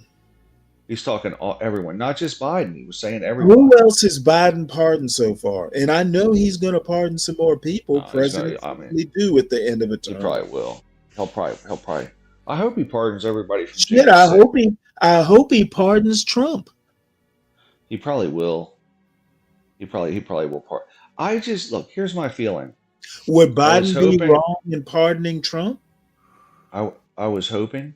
I think Okay, Biden let me should pardon answer Trump. my question. Would Okay, Biden let be me. wrong if he pardoned Trump? No, I think he should, and I think Trump should Yeah, okay. So he should but pardon. Trump. He should pardon Trump, but not his Yes. son. No, Gotcha. Trump should pardon Biden's son. Okay, And that's how it you should go. actually want Biden, Trump's political enemy, who Yes. he spent a year talking about the criminality of the Biden crime family. You want Biden to have your hope that Trump will pardon anybody who needs it. Trump should pardon. Look, he didn't go after Hillary Okay, Clinton. I'll just he didn't let go you- after Hillary Clinton. You blather on. He did not go after Hillary Clinton. For We what? saw that. Well, he was going to go after her for something, and people wanted him to, and he didn't. I think it was Benghazi. Yeah, Which- nope. Eight different governmental investigations of Hillary Clinton about Benghazi. That one's not going to work. Oh no! It wasn't Benghazi. It was for Russia, the Russia collusion hoax, which she was found fully innocent of all charges. Yeah. Even after everybody went crazy for years. Well, He besides was found fully innocent. He was fully innocent. of all Besides the charges. indulgence, bottom line is I think it's understandable why Biden did what he did. If you think it's wrong, obviously I just think he should have pardoned Trump, and Trump should have pardoned Hunter, and that would have kept up the decorum and the appearance that everything is cool. and that you trust Trump to do the right thing according to Ryan Mannioni. Even Mavitt agrees. He said it's political etiquette. Fuck Mavitt. Mavitt thinks IQ is important. Is there such a thing as political etiquette anymore? Well, there should be. It would restore someone's faith in. Some people consider in it that. polite to allow the presidential election process to be finalized in the House of Congress. Oh, without look at this. Look at this. We understand he's running a criminal enterprise, Stanley, and he's running for cover. You know what? There is Can't run his okay, bathwater. okay. You probably no. Hold on. Listen. No, you didn't. You probably. But before, he was dealing with the Burisma situation. I mean, Hunter was doing some shady stuff, man. I mean, Yeah. Stanley. You know Stanley, what? look, You know Stanley, what? I would, if my son came to me as possibly a high, capacity, whatever. If he came to me and said, "Hey, I want to run for president," I would vomit It is a sick job. I agree. because he would have to fucking deal with people like y'all. Stanley, I know that MSNBC Why would I and want the to Times expose him to and the New this York Times kind of didn't cover it, foolishness? but there is some dirt there on Biden and Hunter, like in seriousness. Yeah. They're especially dirty. Why would for what Burisma Trump Holdings, did, a what Ukrainian? Okay, why? you do realize that Biden can only pardon him. Now, this is kind of controversial, but I don't think any president has ever done a blanket pardon. Like, I don't think it's possible to pardon someone for future investigations or convictions or anything. Biden can only deal with what he's actually been convicted of. Oh, they got him on a gun crime, but Yeah, they got they're him still on the gun investigating him. crime and some sort of tax thing. Okay, Yes, tax the Burisma thing hasn't come to fruition, so Biden can't shield him from that. At least I don't think. Much like the Trump Russia thing. Okay, I why think that there's are we smoke there. doing this? Why are we comparing it hold on. to something What totally I'm saying different? is, no, listen. What I'm saying is there's smoke there, and there's smoke with Hunter Biden and Burisma. Trump Okay, well, and you know what? Fucking tell Jim Comer. Ask Jim Comer why Jim Comer spent a year or more investigating and has come up with nothing. This much isn't a like Biden problem. This is Burisma, a Jim they're Comer too problem. smart. They're too smart right? Oh, so you're Biden saying knows the Biden game. is too smart? Do you think he's been in Washington for 50 years? You think he doesn't know how to keep his name off the money and give it to his brother According and his to uncle you and his and son? Trump, according to you and Trump and many others, Biden doesn't know what day of the week it is He did or it. This where stuff. his current It was 8 years geographical ago. location is. It was when he was a VP. It wasn't now. Oh, It was when he was a VP. By the Yeah. way, Burisma was like 2016. by the way, Yeah. Comer failed to produce anything. Yeah. Well, they couldn't prove that. You got to show. Apparently, Biden was way smarter than Jim Comer and the rest of the Republican investigators. No. But you can. Selling influence for Hunter Biden, who was a lobbyist, had a lobbying company, a law firm in D.C. Selling influence of Biden as a VP is what he did. I mean, he got money from Burisma Holdings and a Chinese company to influence so Joe Biden. You think that was illegal? It is specifically illegal if it in a pay-for-play situation. That's what he was doing. Okay, well, let me ask you another Pay-for-play. question. If it Yes. is so obvious to you, why was it not obvious to Jim Comer in a whole congressional investigation? Do you mean with Trump or what Comer do you investigated know Trump? that Jim Comer couldn't discover? Much like going after Hunter, you got to show the bank accounts. Okay, But you got to you have show. the bank accounts, correct? I don't have them. Okay, well But then, how do like I you said, know there's any more smoke. than how do you There's know smoke any in both more than Jim situations. Comer? There's How do smoke. you know any more than a whole congressional investigation? There's smoke, but you got to find the fire, and you can't prove Okay, it a lot of times. and But there's a you lot of know smoke there's there. fire, correct?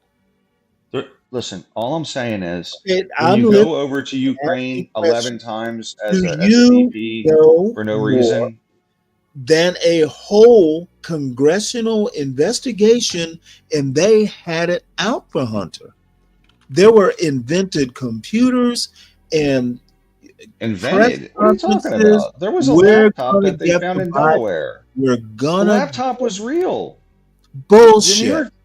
Okay, you have a No, subscription no, to the no, New no, York no, Times. no. I'm going to depend on Comer and his investigation.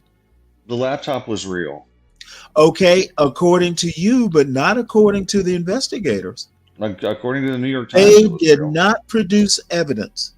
According to the New York Times, the laptop was real. Fuck the It New was York suppressed. Times. We got a whole congressional investigation. Okay, well, okay, Stanley. Look, we can agree to disagree. Okay, All we're I'm definitely saying going to is, disagree. And let me also give you a bit of advice. Y'all need to elect better Republicans. why? Because apparently you, as a Republican, know way more than a congressional investigation committee. Listen, all I said, there's smoke. It doesn't mean you can prove the Okay, fire. I asked you There's a direct question. Did you think a crime was committed? And you said Yeah. yes. I Okay, think the well crime then was committed, why but you do got to you prove know it. this and You Jim got to prove Comer it, because proving it is difficult. doesn't? But it's not difficult for you. I think it's difficult for anyone. It's difficult. Like, you think they didn't try to prove No, it? it's not I'm sure they- difficult for you or Mavid. Do you think Trump was involved in Russia? Just honestly, answer Okay, honestly. now what about whataboutism? That's what you're I'm simply asking a separate question. Was Trump involved in Okay, I wasn't talking about Trump. My mind is on Jim Comer, Hunter Biden, and this President Biden pardon racketeering scam. I'm just asking the question, Stanley. And Okay, I'm just avoiding answering it until you can answer my question. what about it? I think that he pardoned his son, which shows favoritism. Of He course. shouldn't have pardoned him. No, wait, hold it. You don't expect a father to show favoritism to his child? I think he went against his word. Okay. I think And given the circumstances, going against his word was probably the right thing to do. The wrath of Trump is upon us. For him. I mean, Yeah, for him. And I, as a father with a son, appreciate Biden's changing his mind. Well, I mean, this, Hunter probably has problems because his dad's always saved him from himself. You know what? Hunter Biden didn't ask to be Joe Biden's son. This is, that's why he's like a spoiled brat. He always gets his way. He's even getting a pardon now. I bet this probably happened when he was in 11th grade and got in trouble at school and his dad showed up to bail him out. Same thing. He's like a spoiled brat. Well, you know what? I always talk about how America has horrible parents. I mean, I know you do, Stanley. That's so just blame it on Joe Biden's horrible parenting. I didn't even know he was in 11th grade. I blame this pardon on the horrible parenting in America. It's just, I thought he would never do it. He said he wouldn't do it over and over, and he did it. Why? I thought look, this is going to sound crazy. I thought he actually had a little bit of integrity, to be honest with you. Okay, so a parent changing his mind when his political opponent spent a whole summer talking about how he was going to be MAGA's retribution, that wouldn't change your mind? Listen, I don't believe at least 50% of what Trump says. Okay, I know he's blown up. That really has no. So a parent is supposed to gamble on whether Trump is. No, I actually thought maybe a lot of it was just chalked up bullshit. But I guess, in other words, they're just trying to hammer. As a parent, do you actually have room to kind of like gamble with your kid's future? You already gambled with your kid's future. Stop it, Stan. You can wait your turn. Get him. You too. Get him. Light him up. Get up. Yeah. Go ahead and light me up, because apparently, Ryan needs to tag you in. No, I thought. Listen, Stanley. I thought maybe it was a lot of just Republican stuff, and just like I thought it was maybe the Republicans just trying to pile on, and all right, this guy's got an addiction issue, but now they must have had a lot of stuff on him. No, they didn't we're have going to hammer shit on him, because you don't think they'd have used it. Listen, they must. Okay, at the end of the day, they must have knew they were going to get multiple years in jail for this, right? So Biden it just proves that Biden was a crook. It proves absolutely. It proves he was a crook. The only thing it proves, to me, it does, in my mind, is that you would never hold up in court. That doesn't make any sense. Elaborate, Stanley. You cannot give yes/no questions, or answer yes/no questions. I wonder if all these you can't answer yes/no questions in court, Stanley. What are you talking about? Okay, Ghetto. I know maybe you're late to this conversation, but Ryan has a problem at answering yes/no questions. Stanley, you're trying to back me into the call. Oh, absolutely! I'm trying to back you into a corner. Absolutely, that's my whole purpose, is to back you into a rhetorical corner and see if you can fight your way out. And so far, you haven't. The whole point is, Democrats are crooked, Biden's crooked, and yet you supported them, and you love it's. And you know what my bottom line is? Trump is a vindictive asshole who can't be trusted.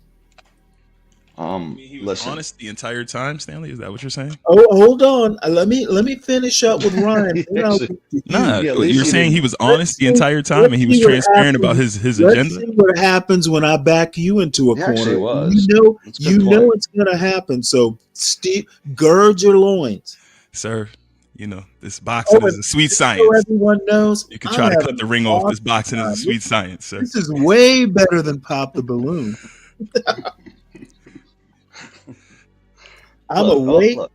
I got him up now. Ryan. I don't even need coffee now. This is awesome. Listen, I'm happy I could bring a bit of enthusiasm to the panel. Hey, Hope you know guys are what? doing well. I was pissed off over my cooking, over my chef's knife, and I'm over it now. You know, I just can't believe it. I didn't even know what happened until you pointed it together, that you hit it up, and I'm like, holy shit, he did pardon him. I guess I'm just shocked and disappointed equally. Yeah, I was kind of shocked, and I went through that stage of grief that you're going through, and I was thinking, you know, Biden really went back on his word.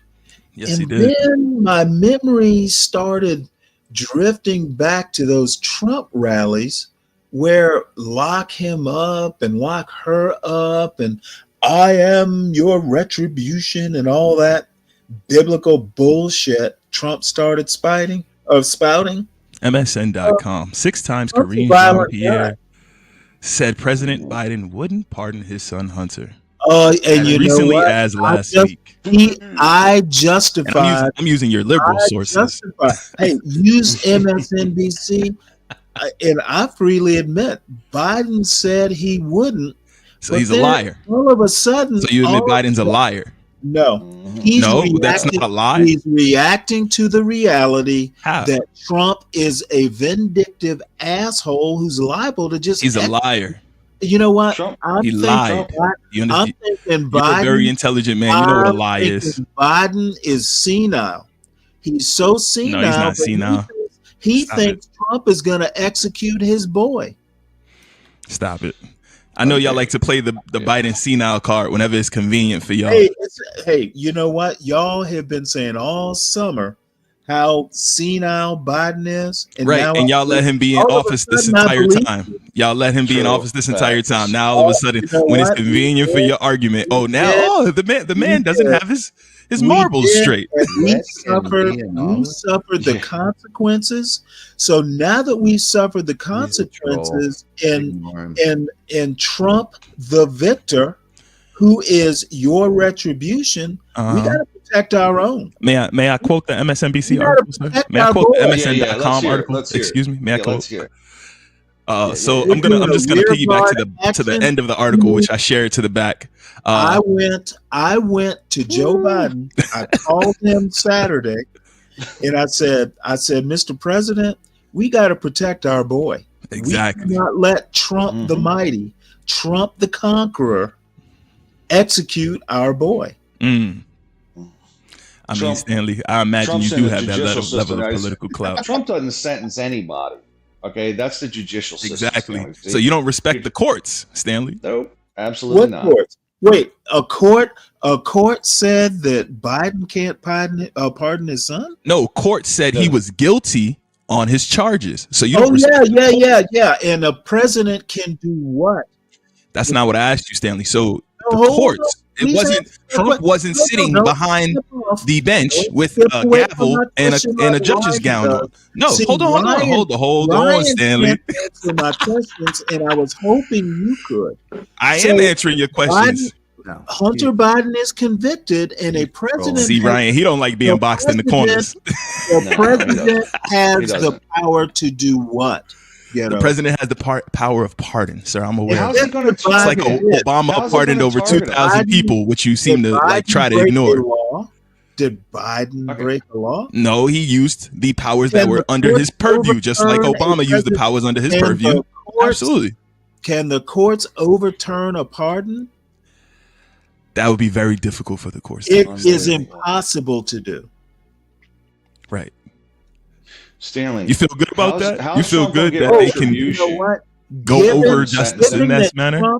Given that Trump might execute his political enemies, so what you're saying is this is the type of person you would save, somebody of ill repute in this fashion. A maniac. No. So what you're saying is this type of person is the person worth saving. Somebody who allegedly was in a relationship with his brother's dead wife. With his dead brother's wife.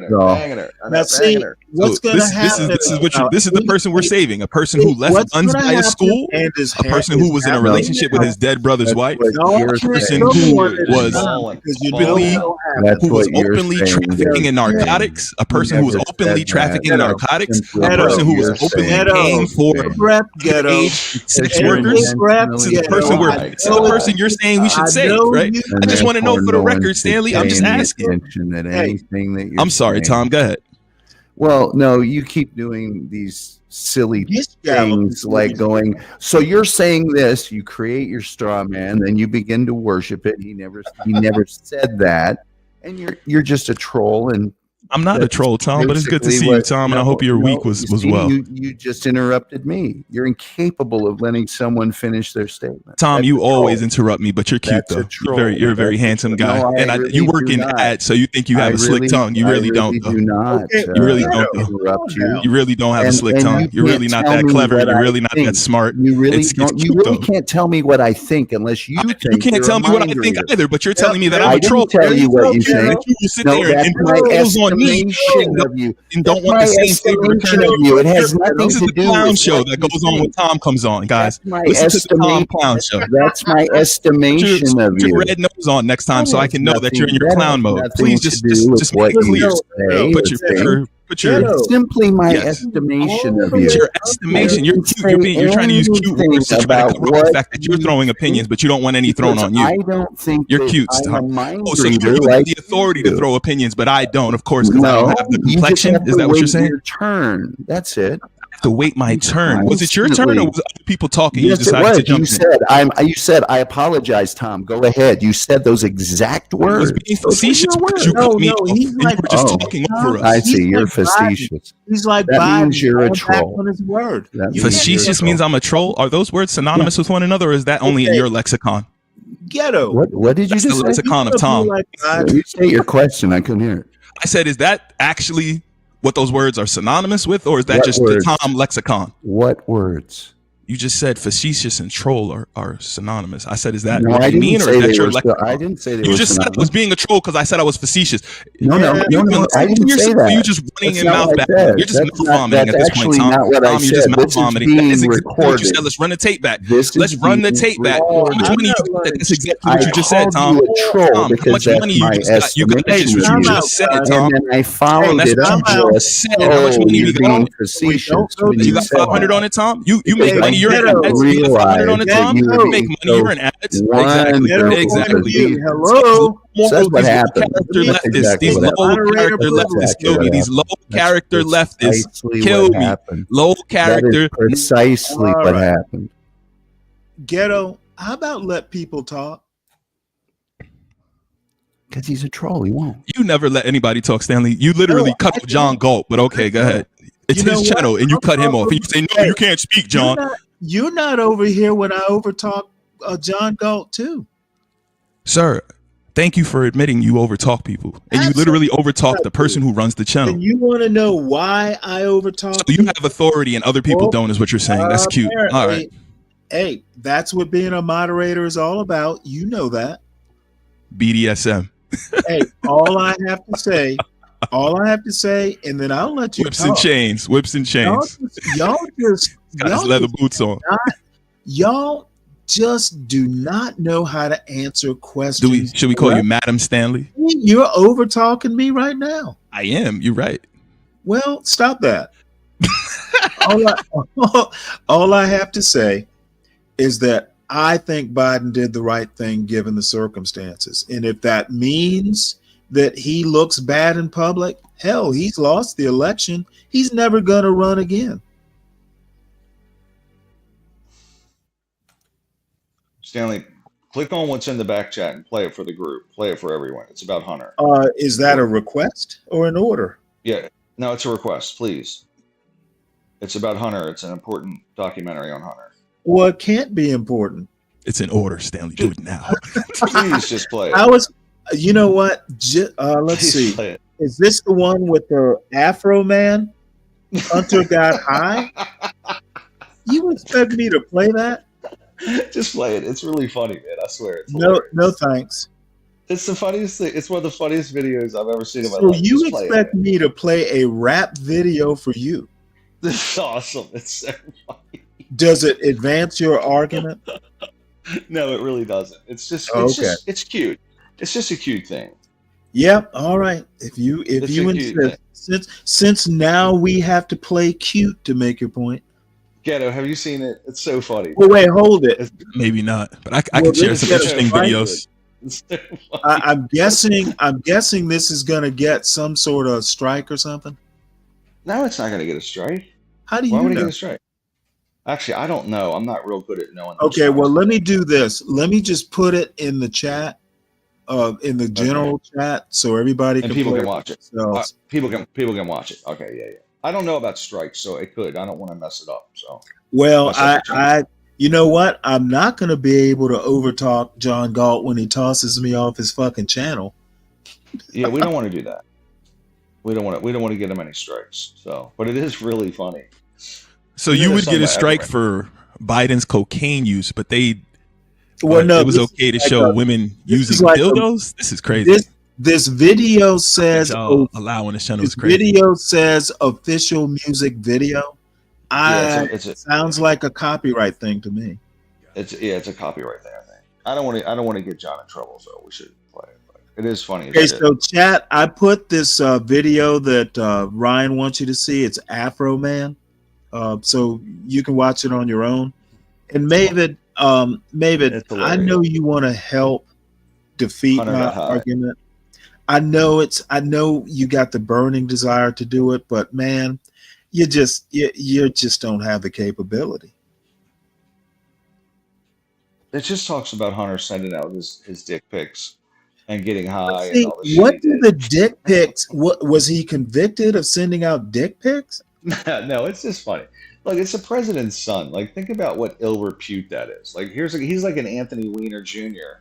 The president's son is hold on. banging coke off a hose sending dick pics to a sending dick pics. I know you want to make a huge religious he's a bad person. Just saying. It really has just imagine what a family it really has nothing to do with Thanksgiving Day is terrible.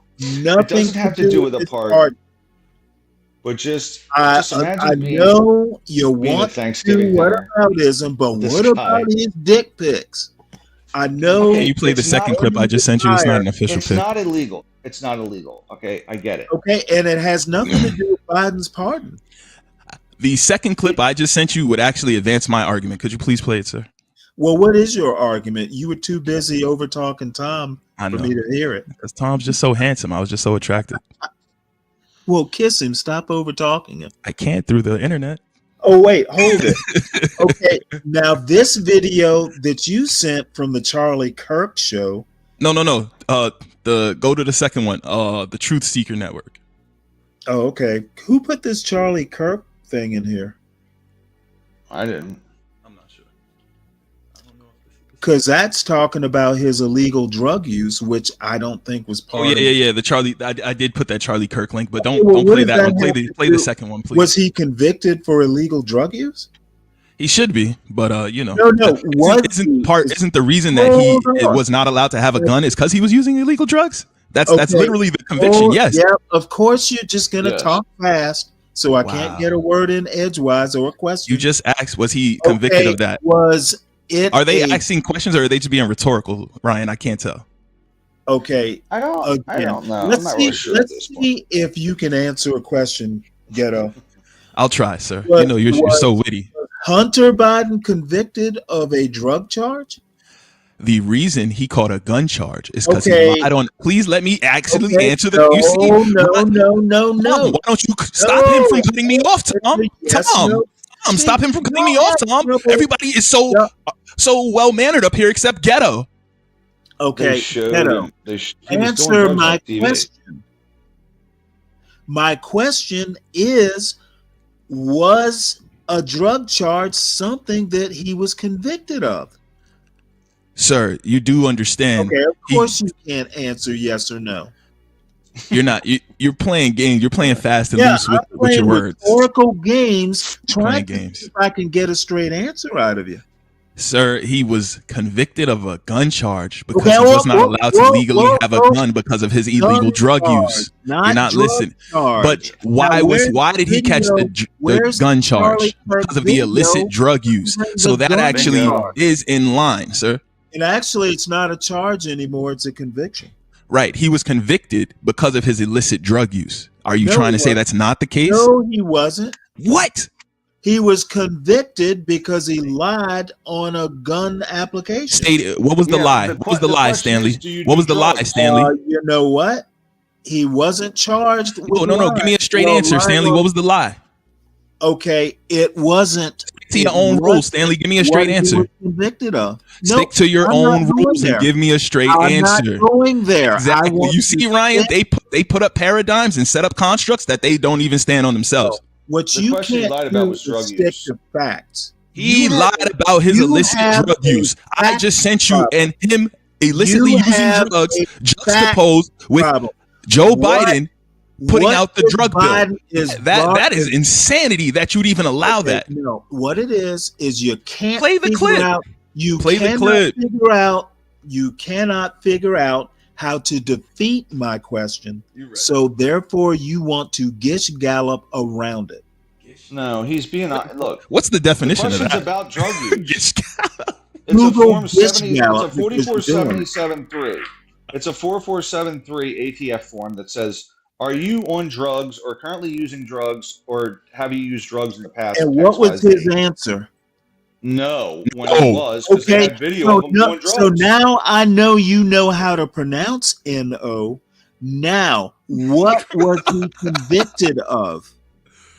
He lied on the gun form because yes, he was doing drugs. He lied on the gun form, which is not a drug charge. You're silly, Stanley. You're playing games. What was his lie on the drug form, Stanley? What was his lie on the form, Stanley? You know what, though? Unbelievable. I'm winning the game. This is insane. This is insane. I'm winning this is insane. The game. So, Stanley, let me ask you something.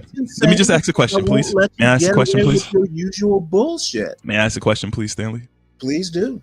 So, striking the Biden last name, a junkie has access to firearms that he's leaving by schools. A junkie has access to firearms that he's being very loose with the handling of.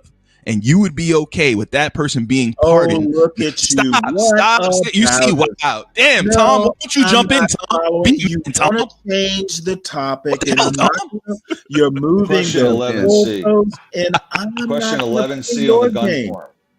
Are you on drugs? Play your game. What there we go. Question 13. Do you send dick pics? What was the charge and conviction? Ghetto, you always cutting everybody off, Ghetto. You never let anybody talk. Damn right, I'm cutting you off because I don't have patience with this amateur debate boy shit. Amateur? Come on. If it was so amateurish, you would just defeat it in a second and we move on. But you can't defeat the argument. So you're doing all these ad hominem attacks. Okay, I already defeated you. No, that's why you're right, Stanley. Like I'm humbled. I'm humbled by the Grandmaster. I sit at the feet of the master. Now we can move on. Stanley, are you the? Let me fix my gi. There's a little blood on it from when you kicked me. Stanley, American man's piling on. Dude. Look. Stanley, are you the? Stanley, are you the? American man do whatever he wants to do from the chat. I'll just ignore it. It's true. Stanley, are you the host of the show? I'll read what he said. Yeah, but you know. Okay, you get to do whatever you want then. Well, I know, but I'm trying to be accommodating. It's true. It's true. Go back to if it was Trump, if Trump pardoned against the rules of one of his hosting, kids, I got it, Tom. If Trump pardoned one of his kids, Stanley would be coming unglued right now. Guaranteed. Well, you know the problem with that. You know the problem with that, Ryan. Oh, his kids don't do drugs and then also use no. Right, they're upstanding members of society, so he can't catch them with that stuff. Answering the way you should answer would blow you out of the water too. Go ahead. Please, we're listening. You know what the problem with that last premise is? Go ahead. They weren't convicted of gun crimes? Trump's not even president yet. Oh, but he was. For starters. He was, though. So there's not. And during his term, none of this came up, though, Stanley. But Stanley, during his term, what were the crimes that the Trump children were convicted of? Okay, Ryan makes a premise, and Ghetto comes to be his lawyer. So you're saying you guys are the only ones that are allowed to double team? I'm saying you're helping Ryan out, and you're not even doing a good job of that. Then what's the problem? You the grandmaster. You should be able to defeat both of us with one hand tied behind your back. Why Come on, are Sifu. you talking instead of Ryan? Sifu. That's the problem. You were going to vote for Biden just 4 months ago, even though you're stating he's incompetent now. Yeah, are we done with the Hunter Biden stuff now? No, we're not. Can you please play the video? It's not going to get you any strikes. I'm not playing that video. It has nothing to do. It actually has everything to do with the conversation, but you're being disingenuous, Stanley. How? It's literally him using illicit narcotics and his father talking about drugs. Okay, he wasn't convicted of using illicit narcotics. You're insane, Stanley. So the question you ran away from was just lies. So if this wasn't a Biden, you'd be fine with any person of this deranged magnitude having access to firearms. That's what you're saying? I ran away from a question that had nothing to do with my topic. So you can't answer questions when you get put in a corner. No, I don't have to. Oh, you don't have to. I don't have to. You just stand there and get knocked out. That's fine. Listen, Stanley, I'm all about, Jake Paul, Tyson fights. Okay, cool. All I have to say as moderator is relax, Tyson. Stick to the goddamn Bite your gloves. Bite your gloves, Tyson. Stick to the point. Bite your gloves, Tyson. And Charlie Kirk's video has nothing to do with I said don't play the Charlie Kirk. I asked if you could please play the second one. I know. I said, could you please play the second link? I already apologized for the first link. And I asked if you could play the second link, please. Okay, you know what? I can't imagine that you guys ever had a debate class or any sort of rhetoric class in your life. Why are you caping for Hunter? Why are you caping for I'm not caping for Hunter. If anything, I'm caping for Biden. Him and Hunter used to do blow together back in the days. Okay, wait. Let me read the title of this in the fucking video. White House. Let me read the title of this. Let me read the title of this second video. Joe Biden's take on drug control while son Hunter smoked cocaine with hookers. Let's play it. What does that have to do with Let's get it going. Video. It's awesome. Okay, well, the audacity of this guy. The audacity of the audacity. No, it's so insane, Stanley, how you'll talk black this and black that, but that man sent more black people to jail than you want to talk about. You always talking all this black stuff and the government being against black people, Stanley, but you're completely okay with what Joe Biden did, and then now he's allowing his son Hunter to get away with the same things he threw thousands of black men in jail for. You are a hypocrite, Stanley, and you pick and choose when you're on the side of black. The audacity of Stanley telling me my argument has nothing to do with my question. The audacity. Audacity of your fake blackness. That's what I'm saying. You have audacity. And now audacious fake blackness. Remember, the Democrat is the highest. Okay, so now audacious fake blackness is insanity. Now the topic is my fake blackness. It is, because you sit up here and you mouth vomit ad nauseum about how the government was against black people. The government, when we were having the Moynihan argument, you were saying the government was against black people. Joe Biden literally wrote laws which biasly put people in chains, and you're saying, it's okay that he's letting his son off for the same stuff. Hey, I answer now. No, you got to deal with that, Stanley. Deal with that. Now you're telling me I can't answer? That's right. I'm ordering you around, sir. Okay. All I have to say is I'm not following up the whataboutism. It's a whataboutism, or are these matter of facts? You said he was already convicted, so it's no longer whataboutism. These are matters of fact, Stanley. My fake blackness have to do with the Hunter Biden pardon? Because his father wrote laws that locked up countless people for the same thing, and you're avoiding that. Also, Kamala was involved too, I think. Can I ask you and Ryan? She put people in jail just as quickly. Let me ask. You're saying he didn't do that? So you're saying he didn't write the laws that locked up people for this exact same thing? Do you think if It's I a yes went, or no, Stanley? You like yes or no questions, right? Yes or no, Stanley? question. You see, running. Sir, this ring is No, only so I'm not long. running, I but I got do long have reach. I'm gonna cut this ring off on you eventually, Stanley. Okay, all I have to say, if I went to Joe Biden, it's only 4 corners. Keep going. If I went to Joe Biden and asked him to pardon my fake blackness, would you have a problem with that? Pardon your fake blackness. I mean, if Yeah. you voted for him, then you are Apparently black it's a according to him, crime. right? So of course not. Apparently, If blackness is a then, you know, crime. you are black according to him. Fake blackness is a crime, and I'm going to No, have to go to Joe Biden and ask for a pardon. Fake blackness is not a crime because we all just cheered Kamala's fake blackness, and everybody got upset when we said she wasn't. Yeah, well, guess what? Y'all don't fucking get to vote on my blackness. Ah, okay. That's cute, Stanley. The next time a conversation comes up and you try to start acting like you're Malcolm X, I'm going to point out this exact moment. I'm going to be like, chill out, Malcolm X. Chill out, Malcolm X. That's exactly what I'm going to say to you.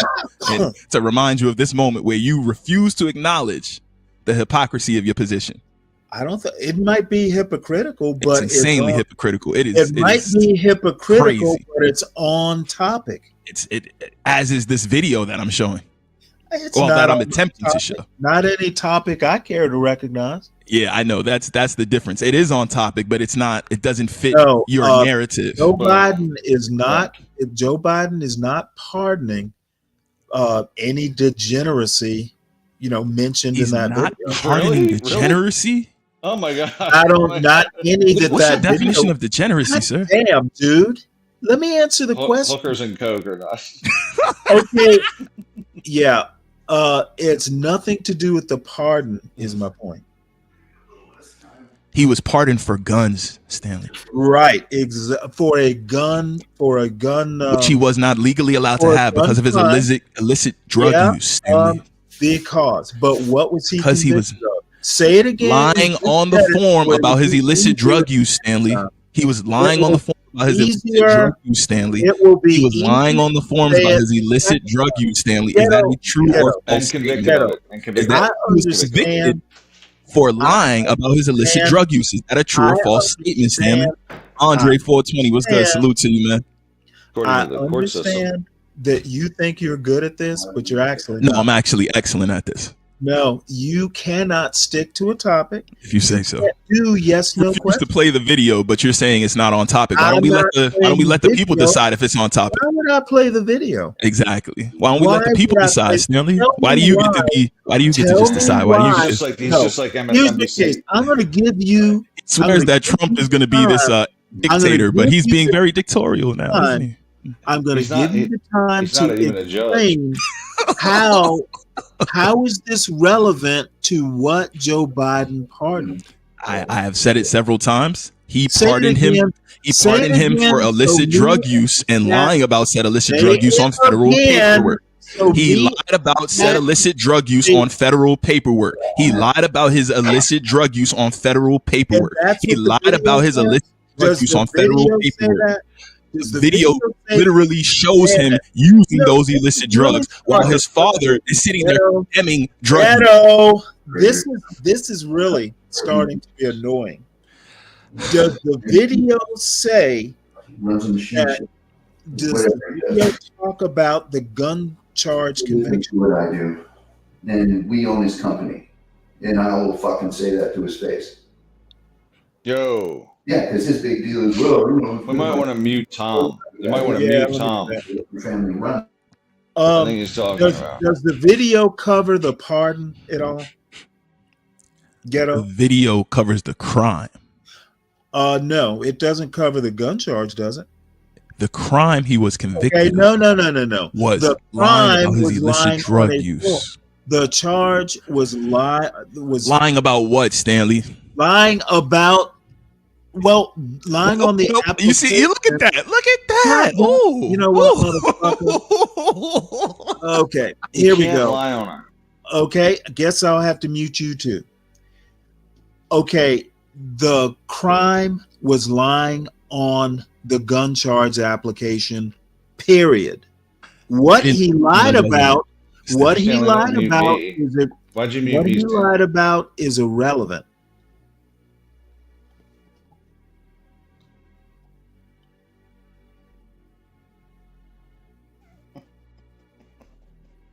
I'm just going to keep unmuting myself. Oh, well, you know what? You keep doing that, and I can go back to pop the balloon. All right, come on. Doing... Okay. No, Stanley. Okay, Stanley. I'm just kidding. But look, can I point something out? Go right ahead. Okay. If it's relevant. It's absolutely relevant. Okay. He lied on a federal firearms form, 4473. Yeah. Question was pertaining to drug use. Got convicted. He lied about it. And got convicted. Yes. I need you to explain. So here's my point. No, I'm not explaining. I'd like you to. Okay, you're stating Trump is talking about retribution, but he's not in the court system, and he wouldn't be sentencing Hunter.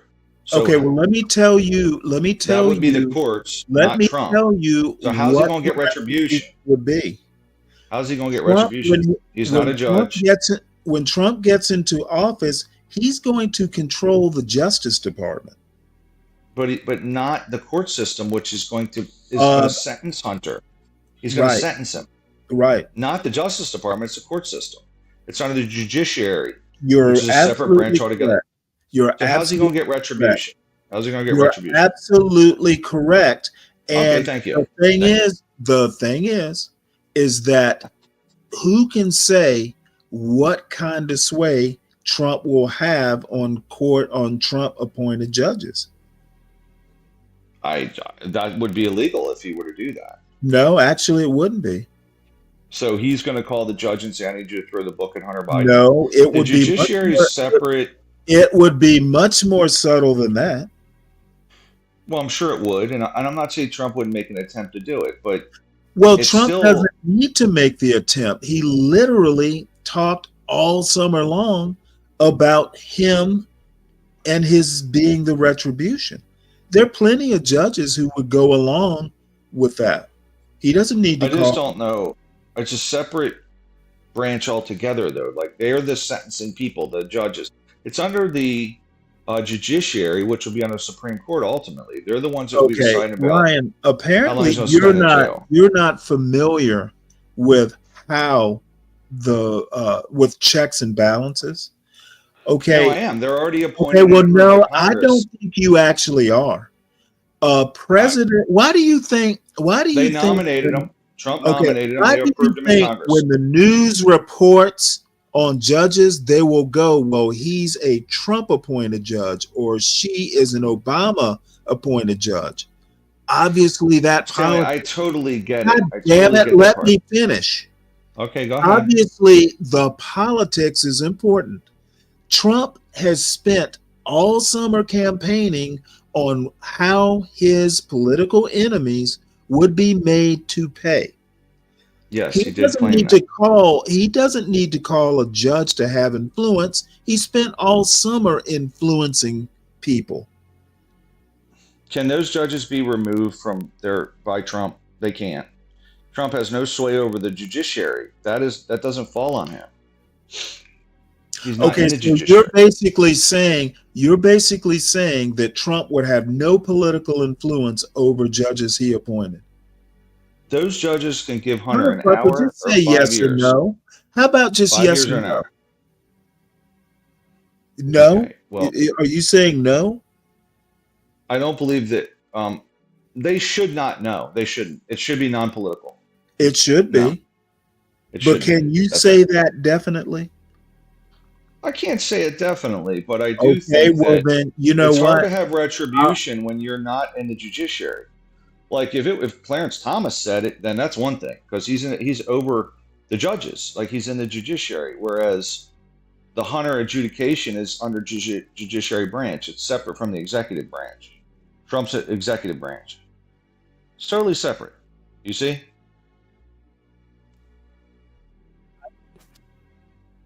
Stanley, I lose you? Hold on. Can you hear me? I hear you. Yeah, I hear you. Okay, I think that I don't share your optimism. I mean, look, we can just agree to disagree, but I do think that, I think it's not a good thing when the president's pardoning his own child, especially a child that likes hookers and guns and cocaine. I think it's a bad look for the presidency. I think under the circumstances, A, Biden doesn't care. He doesn't have to pay any consequences for that bad look. And B, he's protecting his son. Yeah. I mean, I'm not saying I wouldn't do it because I want to protect my child, but the Democrats have a real credibility issue at this point between covering up the Biden dementia. I think Biden is just one more stick in the fire of that credibility problem. Yeah, it's not looking good. And a lot of the people are coming out trying to do the post-mortem on the election. This is at the wrong time, unless he's trying to deflect off of that, like him being senile and pooping his pants and stuff. I appreciate your opposition opinion. However, me being on the other side of it and me being able, obviously, to put my feet in the shoes of a father with a son in trouble, I don't even necessarily agree with it, but I do think it's the right thing to do and something a father would do to his son, given that his son might be exposed to politics, which could be detrimental. I would look. Hey, I just need to say this. I would pardon my daughters for capital murder, but I'm not the president. You know what I mean? Okay. They shot up a school bus full of kids. I'm like, come on out, honey. You're good. I'd pardon. Unfortunately, but I'm not the president. Unfortunately, the president is the father of a son who is a reprobate. However, he might be a reprobate. Premise, and he doesn't have the luxury of being Ryan, hoping Trump does the right thing. Yeah, morning, fellas. Morning, fellas. Hey, HB, what's up, buddy? This is a good conversation we're having. We're talking about Hunter Biden, the drug addict. Yeah. I've been listening, and you know, you just can't really sell it on me that guns, hookers, and coke is a bad thing. So you know, I kind of think your guys is. I mean, I could see if you were talking about him selling, you know, government data or government paperwork to China. I could see that, but you guys are talking about guns, coke, and hookers. Like, who really has a problem with that? I think he did that too, but anyway. Yeah, but you guys are talking about the hookers, though. It's like, what the fuck are you guys talking about? You want him to charge his own son about hookers and coke and guns? No, he can't charge because that would be a separate entity. Okay, well, y'all can. I know now that HB's here, you think it's carte blanche, so you can just run all around and spout what about it. Stanley. The problem with these types of arguments is that they really are cut and dried yes/no types of questions that can be answered with yes/no. Okay, what Hunter Biden did or why he lied on the form really has nothing to do with Biden's pardon. Yeah. The conviction was for lying on a form, not drugs or anything else. I don't care why he lied. I care that he lied. And that's what he's convicted of, and that's what Biden is pardoning. And I think it had Trump not spent the summer talking about retribution, Biden might have just said, hey, let it ride. I can't say yes or no, but I think the chances would be likelier. No. Okay, well, I don't care about your opinion. I'm expressing mine. I'm just saying. Stanley, wow, Stanley. There was no way Biden was ever going to let his son ride. Come on. You know what? Even if that's the case, it's still a hypothetical. It is what it is. And this is actually, a larger point is now Trump is elected president. MAGA voters are going to get what they voted for, and the consequences may be more serious than Biden pardoning his son at some point in these next 4 years. Stanley, you're getting what are you talking about whataboutism, Stanley? Yes, I'm talking whataboutism. Oh, but I thought we weren't allowed to do that. Well, no, we're not allowed Bombs to do getting it about the dropped. Biden pardon. I'm saying things might get worse than Biden protecting his son. What about isms? You got Biden. I'm sorry, you got Trump, and now the baggage, like Biden pardoning his son. I'm saying Biden pardoning his son is a direct result of how Trump campaigned. I respect it. I don't, Stanley. I don't agree with that. Yeah, well, I don't expect you to understand my point. No, I get your point. I just don't think Biden was ever gonna let his son rot. But in 2016, I voted for Trump mainly because he said he was gonna lock Hillary up. And then I grew up. And then I grew up, Stanley. I realized lock her up. I realized that if you really believe this shit that a lot of these politicians say, you're kind of you're kind of ignorant. And yeah, well, you know what? Yeah. I believe what Trump says. Well, why is it Hillary locked up then? Yeah, I know. Okay, did Biden pardon Hillary for something?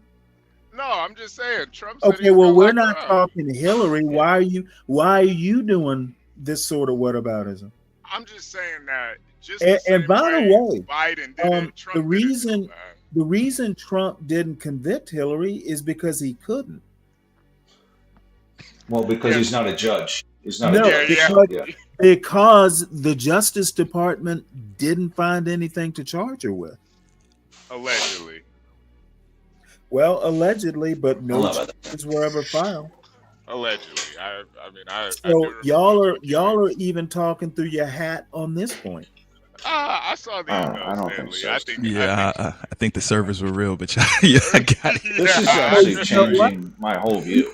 You think the servers were real? Why didn't you convict her?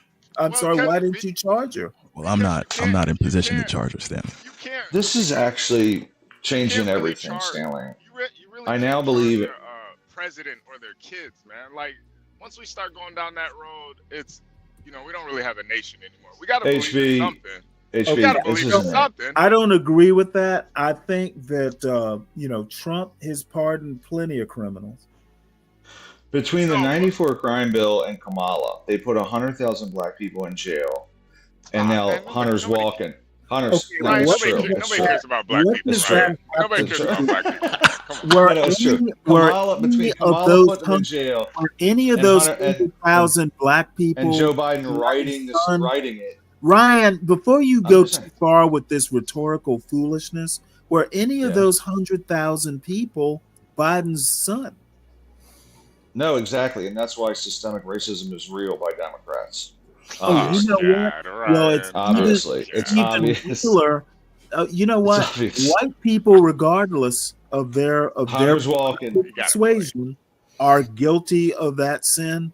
At least not a blanket. Well, Joe Biden definitely is, and so is Kamala. So there we go. Also, well, fuck all that. Okay, there's enough racist behavior to go around. I just think Joe is definitely a huge proponent of. And I think it has nothing to do with Biden pardoning Hunter. But nice try. Would you call it a miscarriage of justice, Stanley? So a racist president pardons his son. Okay. Yeah, imagine that. Imagine that. Does that make you feel better? No, I think you're being short-sighted, Stanley. This is a 5-year sentence he could have been facing. And you know what? He's not going to now. I'm going out today to buy a bunch of AK-47s because of this. I hope you lie. I hope you don't lie on forums. I'm gonna lie every time. It's precedent. I'm gonna lie all day long. I think you need rehab then. If you're taking drugs and lying on the forums, don't go. But unlike Hunter, I didn't snort him off a hooker's ass. Okay, that's the difference. You know what? I bet you wish you had though. Yeah, I know, right? Right? Just imagine you're Folks running can for have president. guns, guys, but leaving guns in the garbage can by a school. What if one of the kids would have got in and shot somebody? Bam. No, or he's in a nothing's coked up rage. What about? He's in a coked up rage. You literally said, "What about?" I did. I said. All I right, said. Stanley. I admitted it. I said it was a what about? You're always going to defend the Democrats. You're going to defend the Democrats. I defend Trump's right to say what he said. It's either actually I disagree. Let me rephrase. So Trump is the number one. Like Democrats are number two in your world. Trump is the number one target. If it's about Trump, it's just the number one focal point for everything for the Democrats. It's TDS. You think Trump, you don't Trump think arrangement makes it a number one? No, if Trump is involved, I know which way you're going to go. It doesn't matter. Trump could be giving giving food to the poor, and you'd be like, he's a bastard. If Trump, you just hate him. He's going to at McDonald's. The world knows. Can you name one thing he's done that's good? Just one thing. Stanley shamed him for working at McDonald's. Well, he won. He did. He ran a good campaign to be president. And that's it. That's all he did. It's the first thing that comes to mind. Just give me one policy. Give me one policy that you thought was really sharp and bright and good. You know what? He developed a COVID vaccine and took it. That was good. Actually, I'm impressed, Stanley. I'm impressed. I'm pretty sure he didn't develop it, Stanley. I hear what you're saying. No, I he hear didn't what you're develop saying. I'm actually impressed that Stanley said something positive about Trump. He was president of Warp Speed, and he definitely took the jab. That's a good. I'm impressed that you said this. Ryan, don't you agree? I'm impressed that you said it. Hey, you know what? I'm shocked. Don't get me wrong. I'm It's impressed. done a good thing once. Middle East peace accords? No. That was just window dressing. The Middle I East can peace say what accords Biden was did. I thought window the chip side was dressing. good. We are on the cusp of World War III, and the Middle East peace accords is window dressing. Did you say He was only nominated for a Nobel Prize. Vinaigrette on your Caesar salad. You know what I'm going to ask? Is there peace in the Middle East currently? And under whose leadership is there not peace in the Middle East? Is there peace in the Middle East? Under whose leadership has this happened? You know what? So basically, when Trump Can't answer a question. I got you, Stan. Trump left office, the Abraham Accords ended. No, your people literally went and dismantled the Abraham Accords, sir. Your question: when Trump left, the peace went with him. That means he was a leader who kept peace, and yours is a leader who keeps war. Follow that logic, Stanley. Let me follow the logic, please. He was a leader who didn't fix the problem, because if it was fixed, him being in office or not wouldn't have mattered. No, that doesn't make any sense, Stanley. Biden gave the Iranians like $6 billion. Yes, he did. And then they started launching weapons and activating Hamas to go into Israel. I mean, when you actually fix a problem, it stays fixed. Stop it, Stanley. No matter who's one of the things you learn as a military, fix the border. One of the things you learn as a military. Okay, you fuckers are getting unruly. One of the things I'm gonna mute. I'll mute myself. I'll mute myself. Hold on. Is if you die tomorrow, you are expendable, but whatever you fix needs to stay fixed. Yeah, I don't know about that, Stanley. So if you were the engineer and you fixed the bridge, and then the opposition came and blew up the bridge, are you now at fault because the bridge is now damaged? Obviously, whatever you did in the military, it must have been low level. Hold on. So if you were the engineer that helped fix a bridge, and then you die, you get shot, God forbid. Hold on, Stanley. And then the opposition comes and blows up that bridge because it was a key location for you guys to move your resources across. Are you now at fault for that? Of course. If you fix a bridge, you fix a bridge, it put an iron dome around the bridge. When you fix a bridge, it should stay fixed. Got you. It should be missile proof. Okay, who shot a missile? My whole question to you was, if you're in the military, you guys are on a particular campaign, You're at this bridge. You fix the bridge so your team can get their resources across. You get shot. The opposition comes and now blows up the bridge because it was a key location for you guys to move resources. Are you at fault for that, Stanley?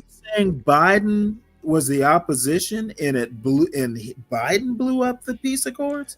Sir, you're keeping up with the conversation. I'm proud of you, Stanley. Question, please. That's what I'm saying. That's my premise. Yes, You're sir. saying Biden blew up the Abraham Accords. I literally said he dismantled it piece by piece a minute ago. And you need to prove your bullshit. He did. So Ryan telling you how much money and weapons were funneled to those organizations doesn't corroborate that? Is you need to prove those words because I don't think they're true. A lot of money. I know you don't think they're true, Stanley, but that doesn't stop them from being a fact. I'm just doing Sly in the building. You know Biden didn't blow up shit. I'm pretty sure he blew up those pipes under the water. He didn't blow up. He didn't blow up anybody in Afghanistan. Pipes under the water have to do with Israel. You said he didn't blow up shit. I was just pointing that out, Stanley. Oh. He didn't blow up anything in Afghanistan. He ran away. He certainly did.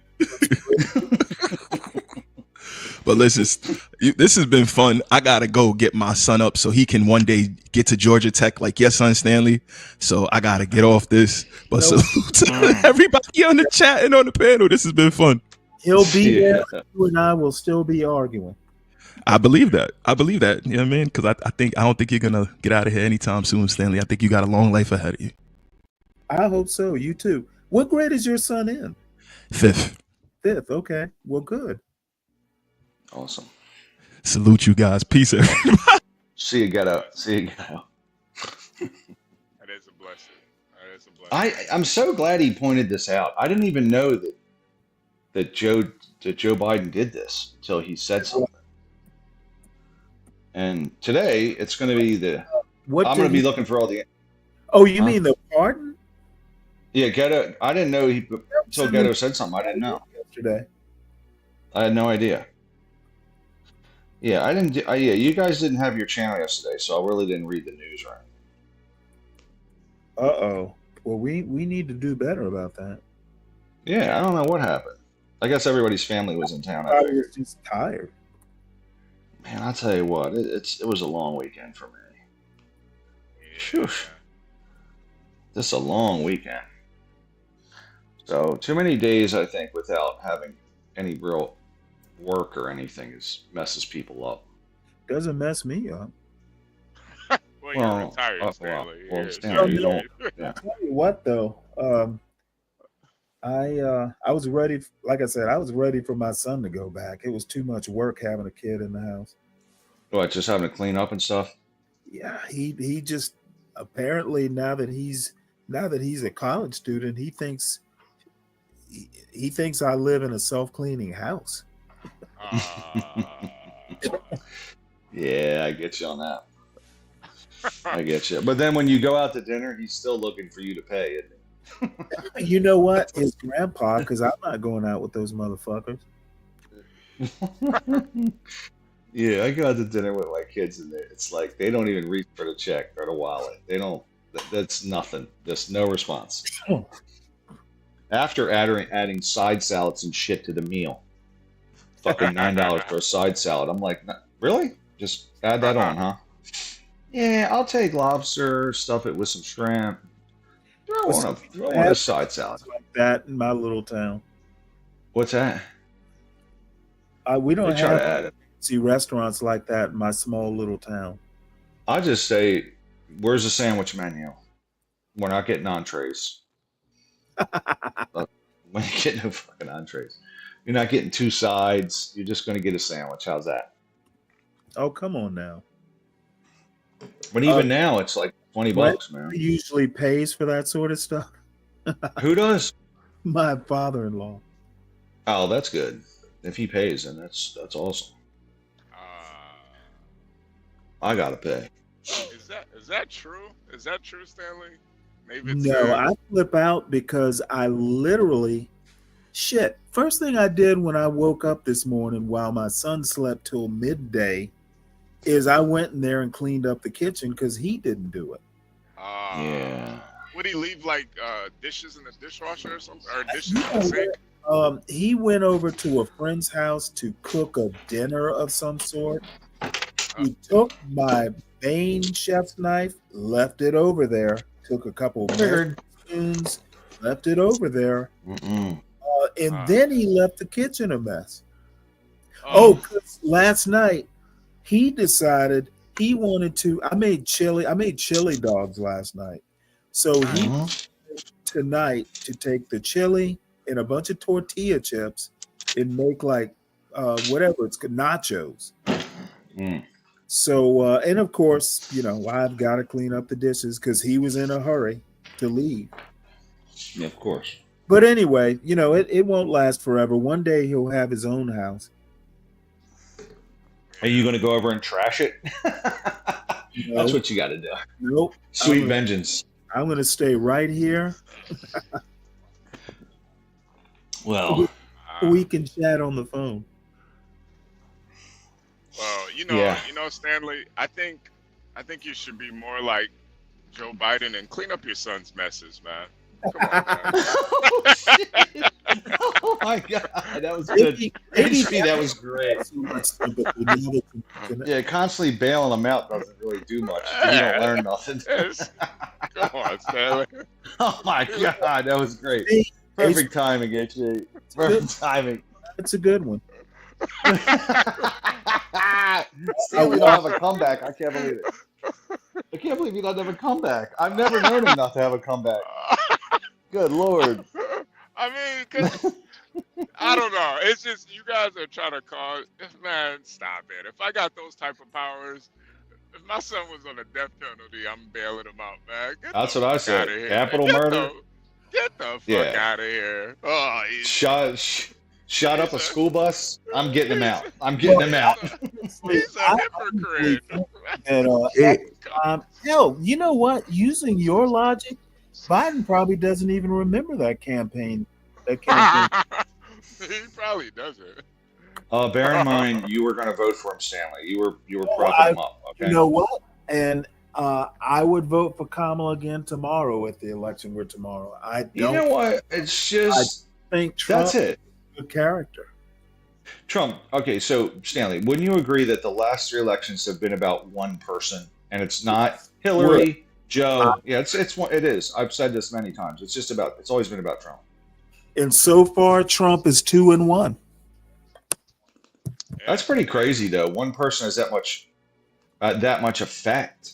That's a pretty big deal. Crazy when he takes up a lot of airspace. Dude, I think he's been running for office for a while. I do. I mean, when he hit the ticket, he had 15% of the vote right from jump. So that's pretty crazy, man. I mean, he's a celebrity. Yep. Well, like I said, he is a celebrity. He has won fair and square.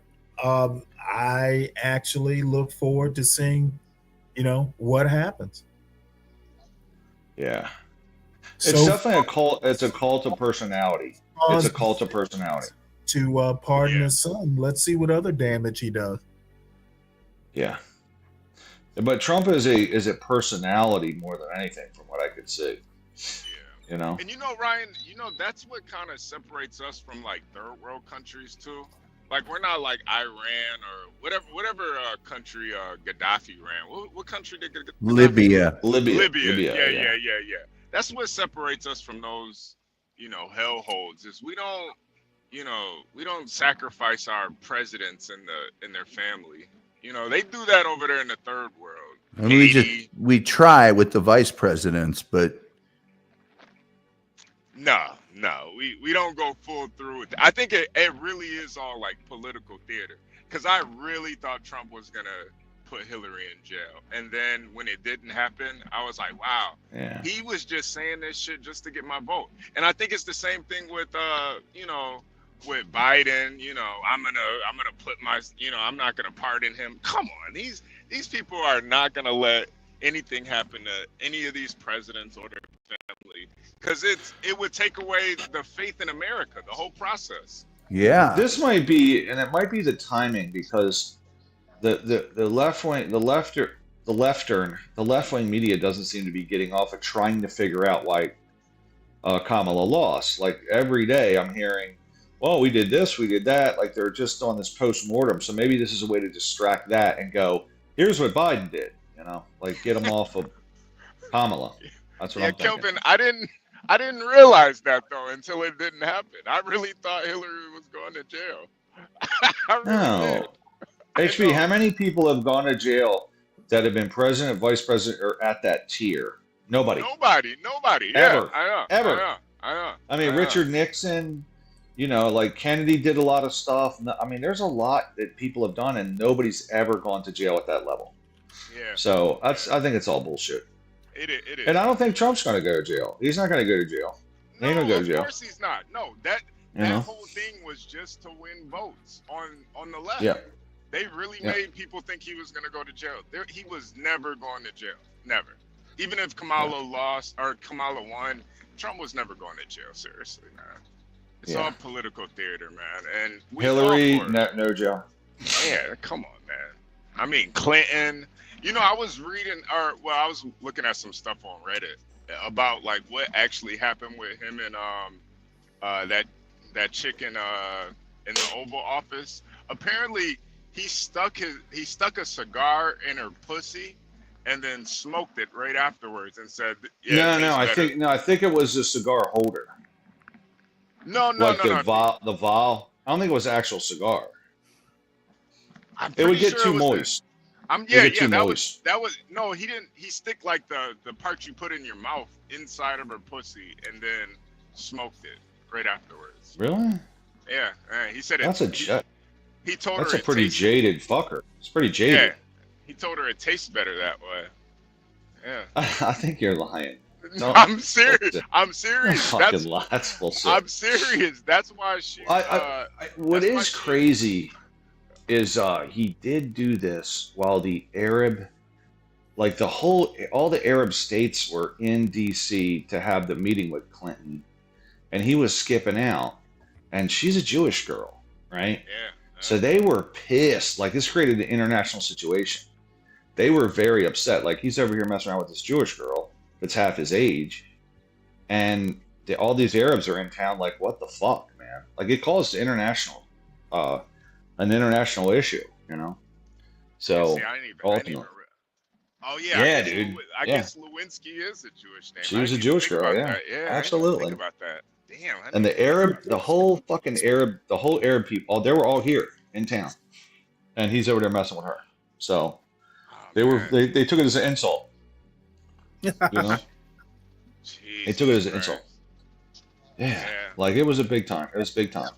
Stanley, you ever do that to a girl, like stick a cigar in her pussy and smoke it afterwards? You know what? I could never be that clever. Oh, okay. Yeah, right. That's what I was thinking. But you know, Monica Lewinsky was even more clever because she let him nut on her dress just so she could have evidence of it. She was even more clever. Do you think it was on purpose, or it just happened? Yeah, no. It was on purpose because she saved the dress with the nut on it just to prove it. Yeah, it was all. That's purpose. crazy, dude. I mean, that was a smart play. Smart play. Yeah, I mean, she's not a Lewinsky for nothing. Yeah, that's crazy. Oh wow! And he wasn't like, "Here's a napkin." She was like, "No, it's okay. It can be right here." Yeah, right on my. It can be right here. Here's a napkin. Right on the kisser. Yeah. Oh Lord. Yeah, That's it. I never knew that. I never knew she did it on purpose. I thought she came on TV and said she was in love with him. Well, I mean, as much as an aide can be in love with the president, I mean, I think everybody. He is the president, though. Yeah, I think everybody loved Bill Clinton. You know what they said, that when Clinton enters a room, it's as if he's talking right to you, and he's a big deal. Like it's very compelling. He's got that personality type where he enters a room and all eyes are on him. You know, even before he was president, he was the guy in the room. You know, like the alpha. So Trump has that too, supposedly. Whereas when Biden walks in the room, it's like, who's this fucking loser? Biden walks into the room, they're like, oh wow, he's a weirdo.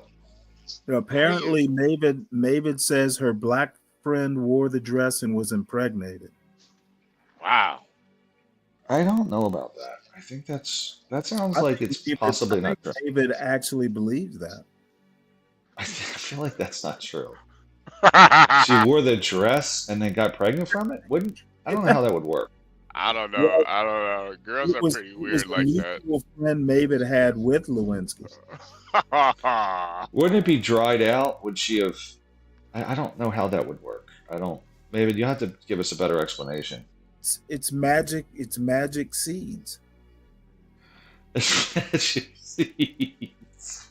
Yeah, I feel like that maybe isn't true. I feel like that's perhaps maybe not true. But on some chat room on the internet, I'm sure it is true. And wait, does anybody does anybody up here does anybody up here smoke cigars? Anybody? I have in the past. I have, yeah, I have before. Okay. I Yeah, feel like sure. I'm at that age now where I can start smoking cigars, but I've never smoked one before. Just don't inhale. It's fine. Oh, okay, don't inhale. Okay, gotcha. Yeah, I mean it's just real strong if you inhale, man. And you'll get like, you'll turn green. You'll turn green, man. It's pretty. It hits hard. Yeah. You get like a headache from it. HB, you think Biden will pardon you from losing that basketball game? You son of a bitch! You son of a bitch! I'm sorry.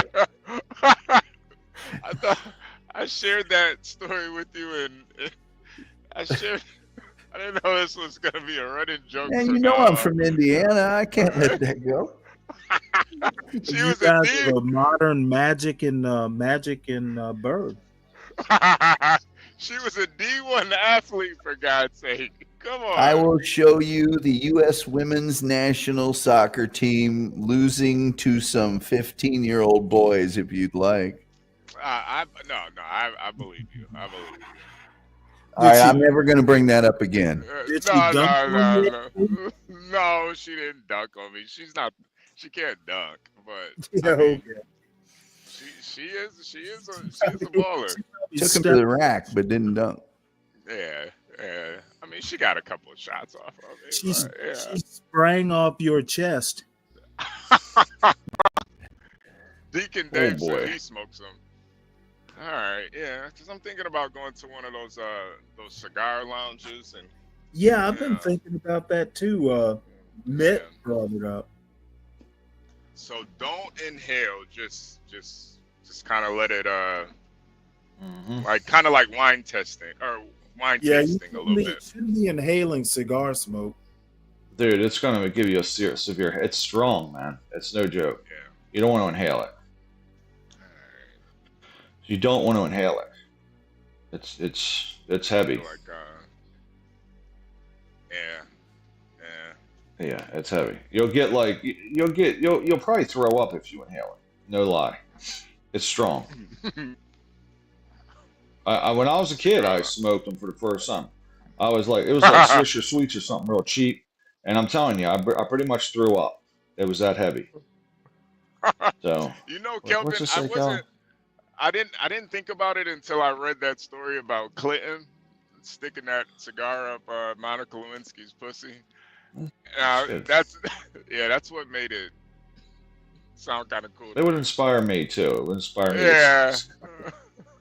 Like, hey. It's like, yeah, if the president sticks them up in people's vagina, then why wouldn't I go smoke one? Yeah, right? Come on. That's it. Come on, man. Yeah, I thought it's very, very presidential if you think about it. Jeez. This guy Clinton, man. I don't even think I would. Listen, you got to think, man. You got to have a pair of balls to do that, right? Like the audacity of this man.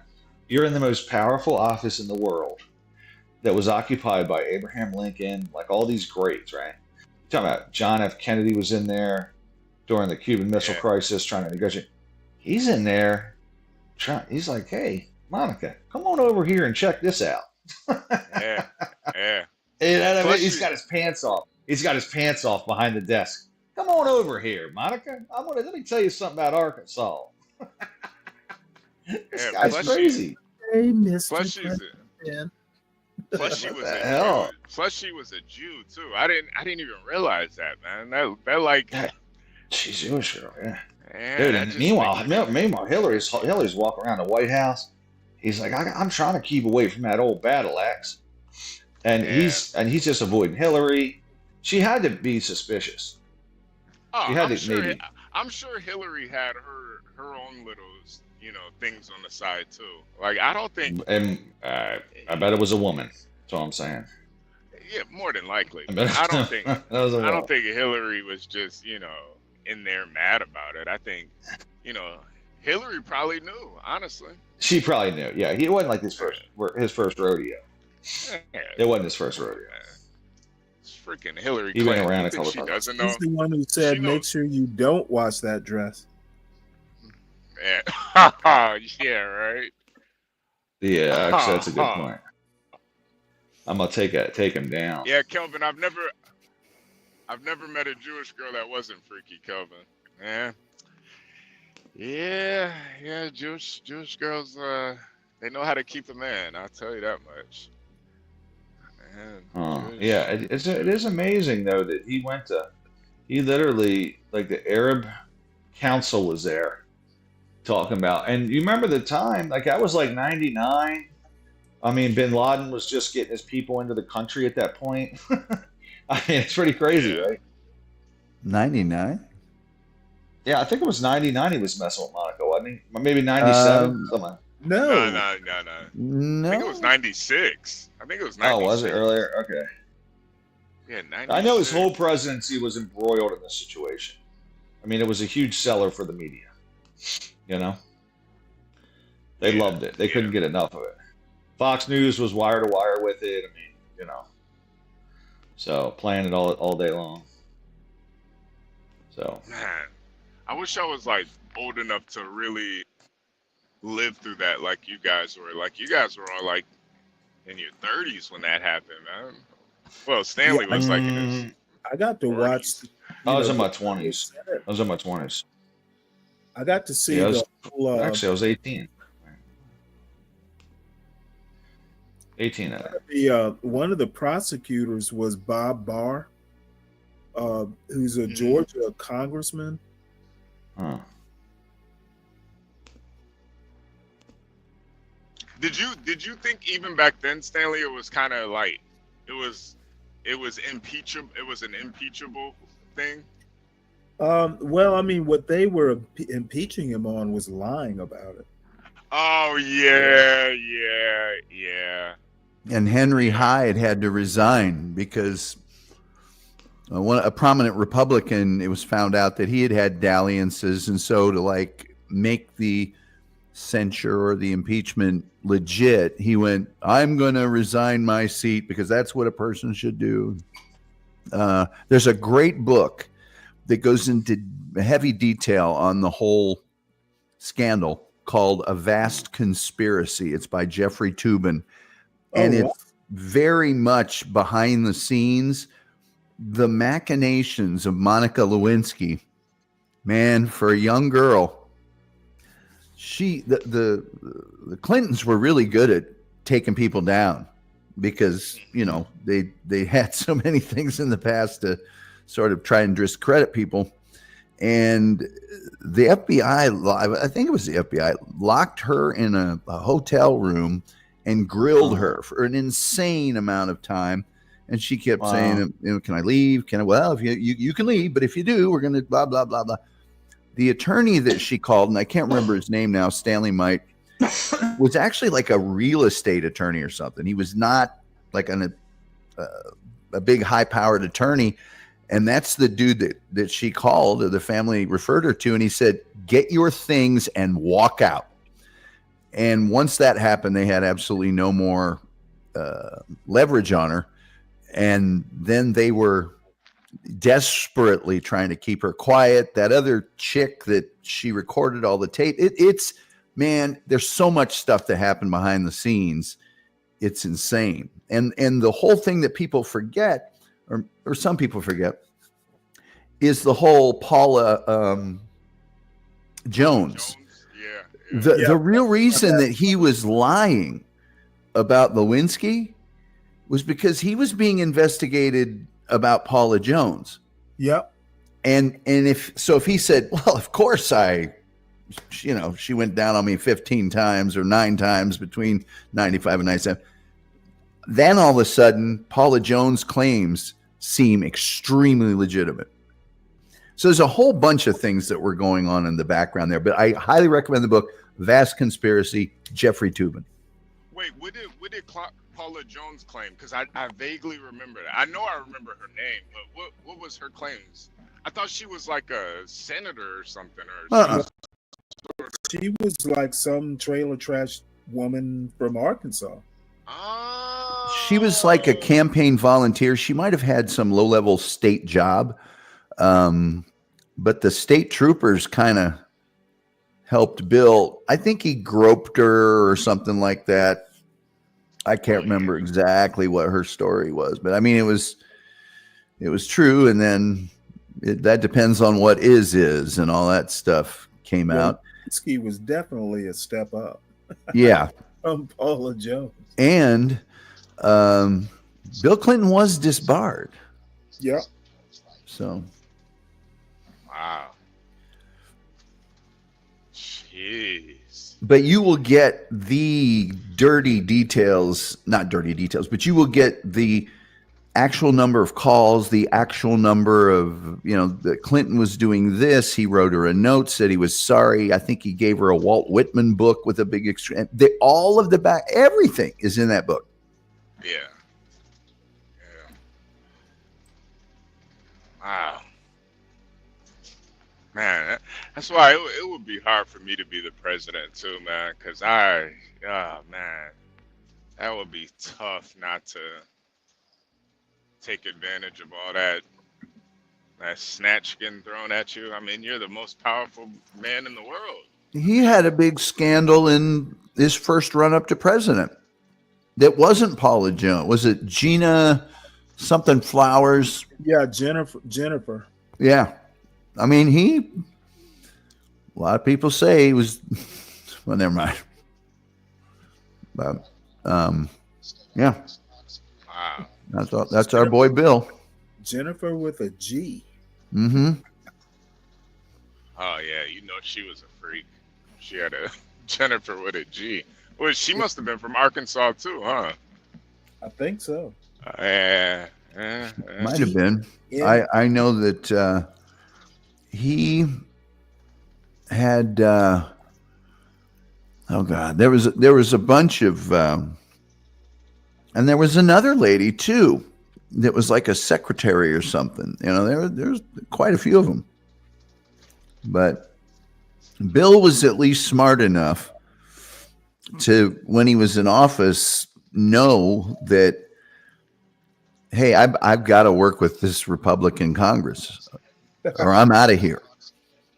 And that's actually why the Clinton years, independent of what people think of him. And my whole thing was, why lie about it? But because I'm going to get nailed for this other thing. But anyway, the Clinton years were very successful for the country in the stock market and a lot of other things because the government had to compromise. And, they did a lot of governing. They passed a lot of laws. They did a lot of things. We don't do that anymore. Yeah. We're gonna now. Yeah. Well, you'd think it's the runway's wide open. There's no impediments to anything they want to do. None. They got the court, they got the Congress, they got the executive branch. So the Republicans ought to be able to, shape the world the way they want it. If, they can all agree. They're going to find a way to blame Democrats no matter what. Stanley, don't be so pessimistic. Come on. Oh, I'm not being pessimistic. I'm being realistic. Come on. Come on. You know, I think what's probably going to end up happening is the pendulum is going to get swung so far right. Yep. I think we're going to end up seeing AOC. We're going to see I think AOC is up next, Stanley. I really do. No, I think her voice is just too, like, high pitched. Yeah, but she's hot, though. Actually, she's not that hot. Yeah, but for a politician, she's a fucking smoke show for a politician.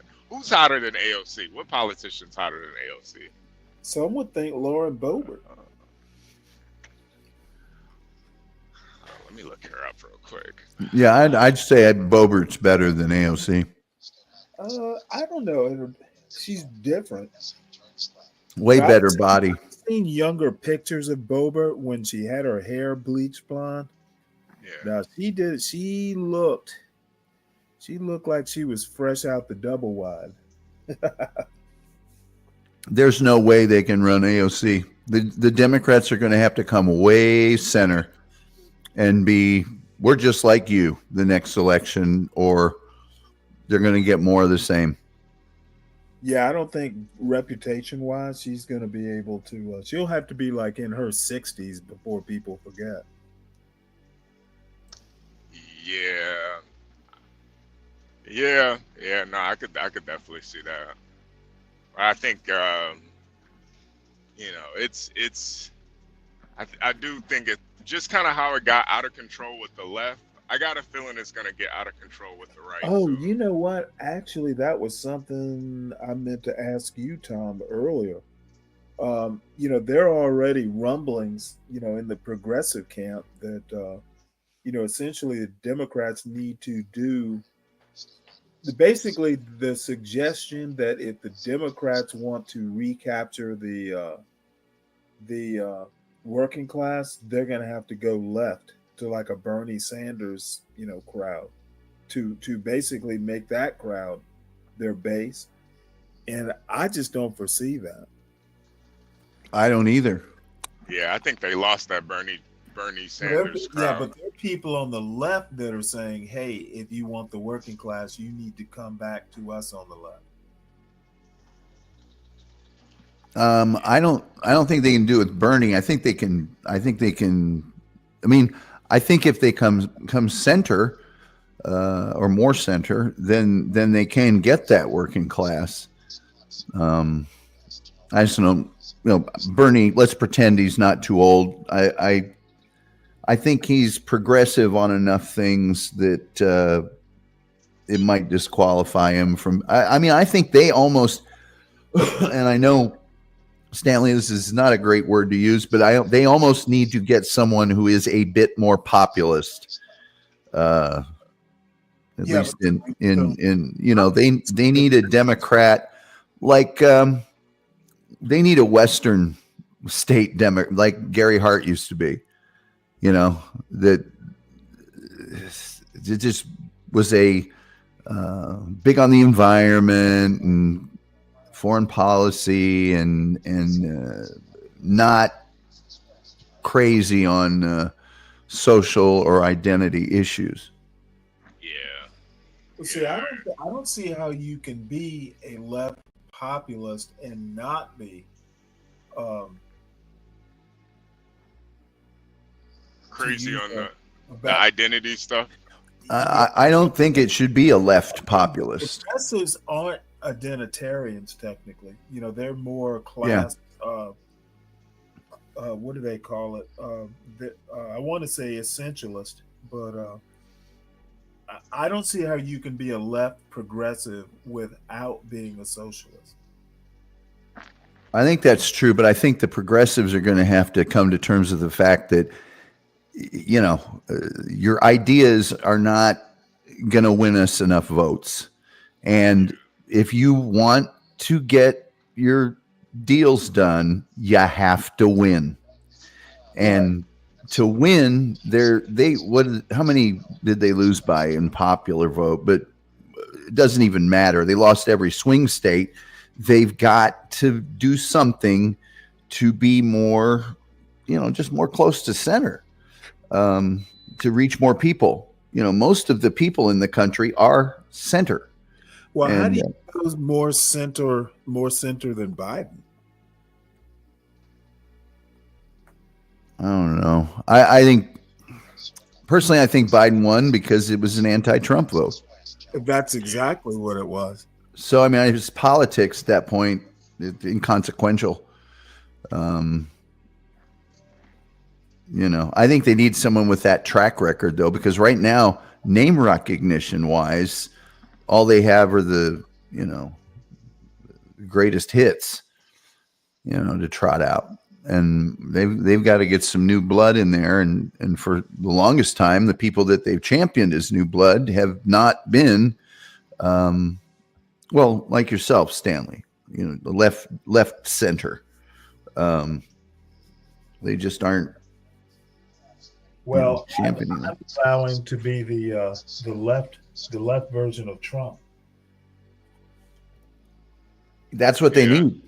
That's exactly what they need. I don't know who you could pick for something like that though. Who you gonna go with? Like The Rock? who could even? You know what? I think The Rock is probably more Trump voter. I know someone that could do it. He could do it, but he won't do it. Who? Mark Cuban. Ah. Isn't he in his 70s though? Isn't he what? I thought he was getting close to 70 or. Oh, hell no. I think he's my age. Is he? Hold on a second. Look that up. Well, no, actually he's 66. I stand corrected. That would be interesting. I wonder if he could. Well, his wife, when I worked on Verizon, I was the creative director on the account, and his wife was my peer on the account side. So I worked with her every day while she was dating him. And showed up one week with the brand new upper mammalial carriage. About a week later, a brand new Mercedes. By the way, she was fabulous to work with. One of the very best I've ever worked with. Really great with the creative. Didn't get in our way. And anyway, and then they got married shortly thereafter. One of the first conversations I had with her, people were talking about the Mavericks, and I just went, hey, I think this new owner is going to really change things for the Mavericks because they were terrible. I said, you guys give him some time. And I didn't know that she was dating him. And she eventually, about a week later, goes, I like what you were saying about Mark Cuban. I said, well, I just think he's, look at his background, blah, blah, blah. She goes, yeah, Mark and I are dating. I was like, well, okay. Oh, wow. Tiffany Stewart. Tiffany Stewart. Yep, that's her real name. You think he could, even with his, his small hat background? Kelvin needs you to help him set up a UK branch. Of what? I don't know. He says he's in your industry. They got plenty of places over there. I don't got that kind of pull. I just want to do the creative part of it. No. Yeah, well, he's asked. Kelvin is asking, is Tulsi Gabbard smashable? Oh yeah. Oh yeah. Tulsi Gabbard's married though, right? Yeah. She is pretty hot though. You know what? I don't see it. Oh, come on, Stanley. Well, like at my age, you see people on the inside. Come on, Stanley. Her insides are not as attractive as her outside. I wouldn't mind testing out that theory.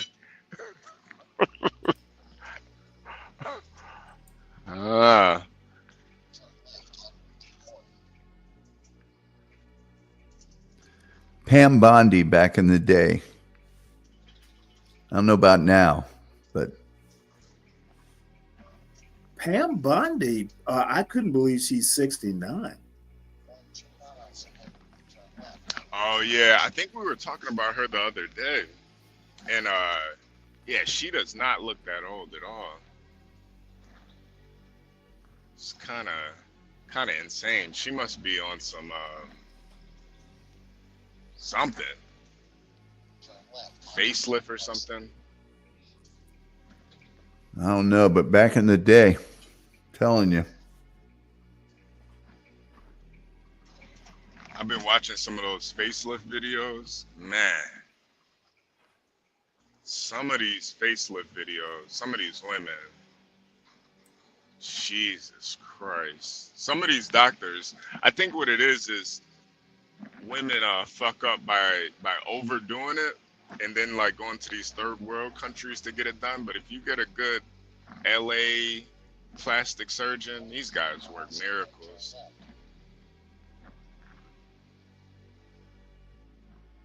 Some of these women, you could shave off about a good 30 years. You guys seen Bo Derek lately?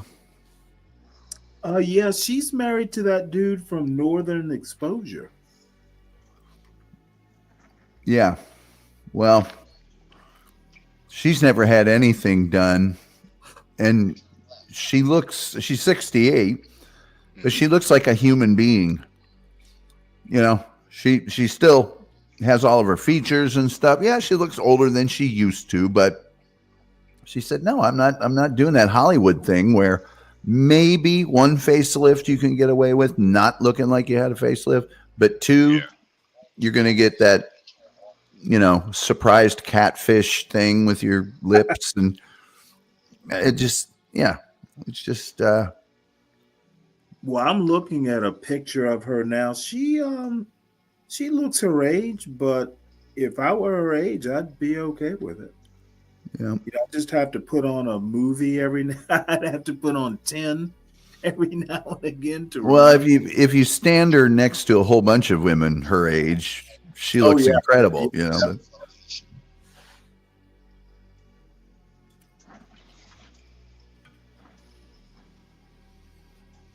was it Patrice O'Neal used to say, women age like houses, not wine. Wow. Well, that is true. I guess we do too, but Yeah. I think guys age more gracefully though, except for Arnold Schwarzenegger. I don't know what's happened to him, but Well, he's probably had a facelift or two. yeah, he's damn near 80, isn't he? yeah. No, 77.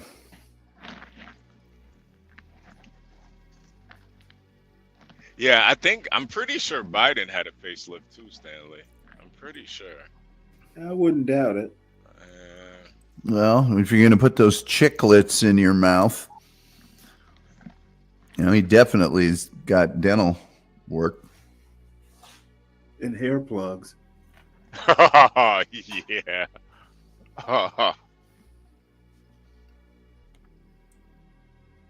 Oh yeah, she's not bad. She a natural blonde? I actually think she was, but I don't know the shade. I mean, for 68, yeah, she's there. Yeah, she's alright. And she refuses to have any work done. Like, forget it. Well, I'm guessing she doesn't do a whole lot of like movie work these days. Not really.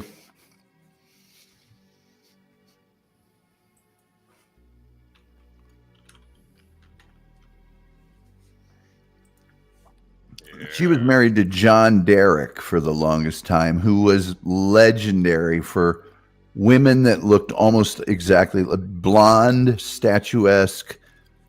He was married to Linda Evans in Dynasty.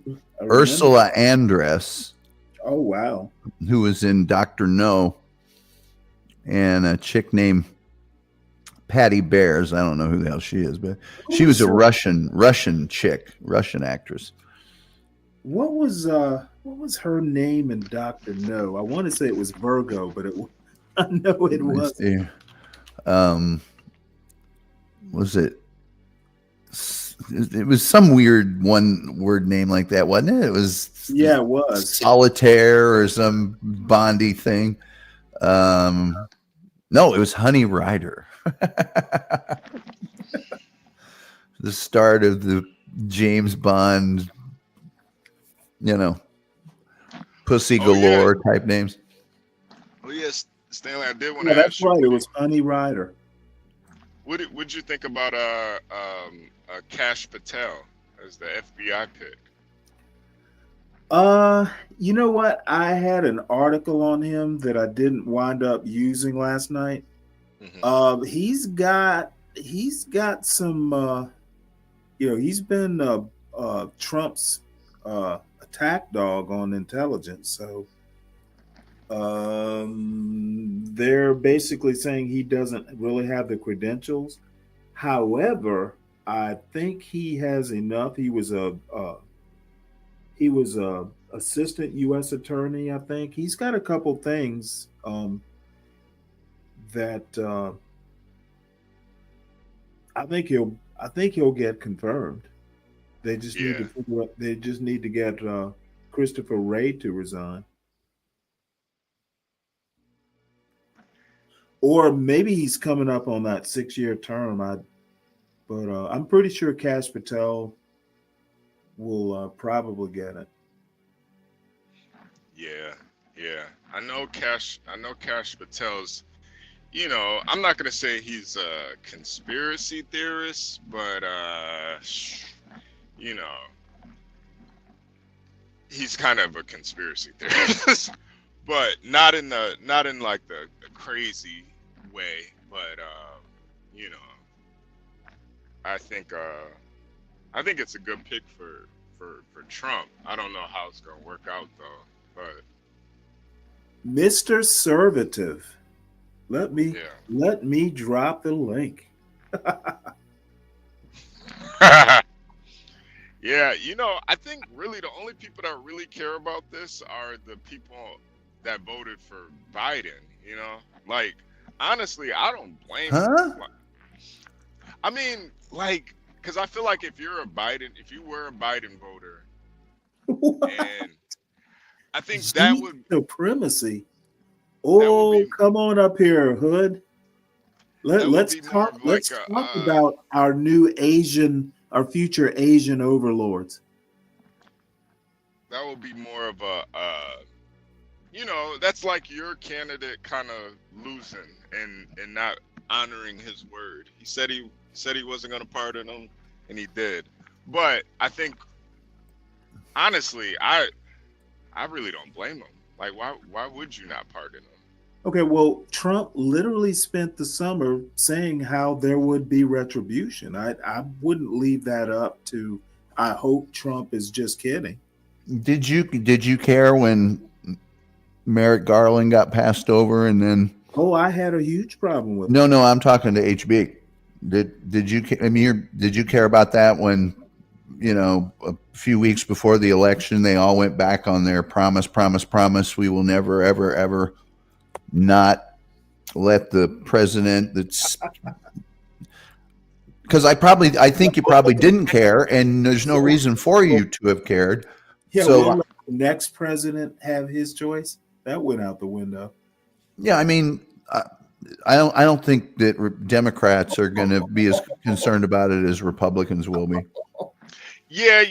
But I think a lot of Republicans are kind of hypocrites, because I'm telling you, a lot of people really did think Trump was going to put Hillary away, and Stanley might not agree, but there was a lot of evidence that she was there. She was leaking. I think you can't put her away without charging her and trying her. Yeah, but they didn't even charge her. And you know what? You think like you think. I think they didn't have anything that was going to be definitive enough to put her away. Well, she was sending government emails on Yahoo. Okay, I can tell you, HB having worked at a very, very, very low level in that top secret, community security world. Yeah. What she did was not that unusual. The military is a little bit more disciplined about communication security, but civilians are not. Well, she's not a civilian. She's well, yeah. If you're not in the military, you're a civilian. Well, I mean, it wasn't even Defense Department. She was State Department. Yeah, Secretary of State. But I mean, that's pretty high up. You're civilian leadership. You're not military leadership. The Bush administration had a huge breach of its. Basically, the exact same thing happened to them. It wasn't on the secure server. It was on a different server. And it went over. Nobody even paid attention to it. Yeah. It's just, I think at a certain level, people just aren't going to get charged or go to jail. And I think Hillary's one of those people. Yeah. Yep. And I feel the same way with Trump and Hunter Biden. They're just too high up to get charged with something, man. I mean, it's just not gonna happen. It's not. And really, they only bring it up politically just to get votes, and we fall for it every time. I don't think they want to set that precedent. No, I think they want to, because then it's just going to be payback. Yeah. Now we're a third world country at that point. We're gonna be hanging politicians. You know, like it's. I still think Biden wasn't that optimistic. If you're a father, I guess you'd make sure. Yeah, exactly. But the thing is Biden. I think convicting Hunter Biden, he is son of a president. So I mean, you would hope that they would not go after him like that. But I think there's enough red meat out there, given Hunter Biden's peccadillos, to use a term that's never used. I don't think Biden was willing to take that chance. No. Because I mean, if he actually went to trial, it would have got really dark, I think. Hood Conservative, are you sure it's a blanket pardon? I don't think it was. I don't think it's actually possible to give someone a blanket pardon. They have to be charged at least to get rid of it. Future charges aren't covered.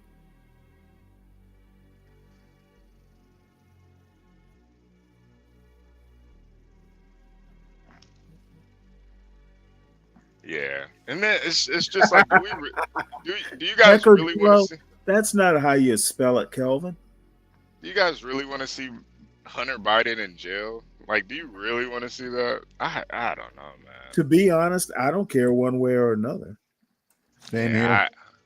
I personally don't want to see any former president or their kids in jail. I don't want to see that, man.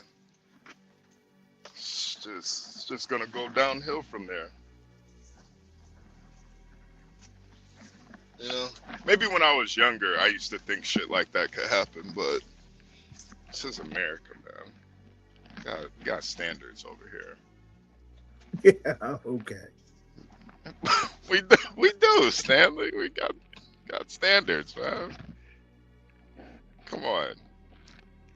It's like when you're the president, you're kind of like the king, or the queen. You can't. When you're at that high of a level, you can't let your kids go to jail. Like, what kind of king lets their kid go to jail, get locked up? One that wants to teach a lesson.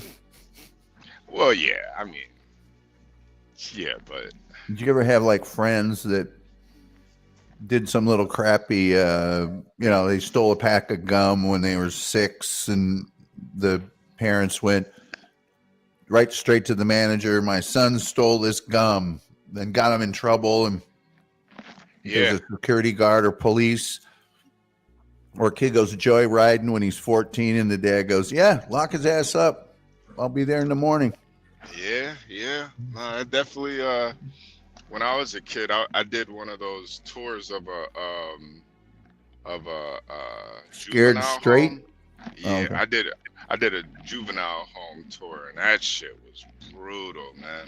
They made me stand there for like 5 minutes. I was like, God damn. Ugh. I wasn't like bad, but I was pretty bad. But I wasn't like bad. But yeah, we did the juvenile home tour. It smelled like piss. I was like, yeah, nah, I can't do this, man. Stanley probably remembers the Scared Straight movie when it first came out. Yeah, I do. That's when they let the kids in and let the inmates get in their face. I remember. Man. I remember that. I remember that. and then towards the end, they'd sit down and talk to him like rationally and stuff. But man, for most of the movie, they're like, "You think you want to come up in here? I'm gonna have you for a treat every night." Yeah. It's nothing. It's nothing better than threatening children with sexual assault that'll, get them in line. Yeah, I don't think Scared Straight would be able to pass muster these days. Mm-mm. Nah. Not today. Not today.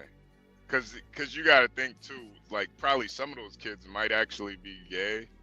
And if you're threatening with gay butt sex, they'd be like, okay. Like, whoa, wait a minute. Not these dudes. Mm-mm. Quadruple murderer isn't getting out. I don't know that you'd survive the experience. Yeah, it's a different ball game now. What are you saying, HB? Some of these kids would probably be turning the inmates out. Yeah, right. Like, oh, is that all you got? Like, whoa. Don't do me any favors, Julio. Yeah. Oh, please don't throw me in the cell with him. Anyway, so Stanley, were you here when John showed that article that I sent him about the dude in Indiana that killed the 10-year-old girl, just brutalized her, raped her, and killed her? So he gets lucky and gets a life sentence, and they put him in prison. Sadly, they didn't do all the paperwork properly, and they put him in the same cell block as the little girl's cousin who didn't have the same last name. Oh, I think I did hear about that. This dude cornered him, beat the living piss out of him, and then said, unless you want me to keep beating on you, you hold still. And he tattooed, the girl's name was Katie. Oh, he tattooed Katie's revenge on the motherfucker's forehead. Oh, wow. Oh, yeah. Let me see here if I can find it.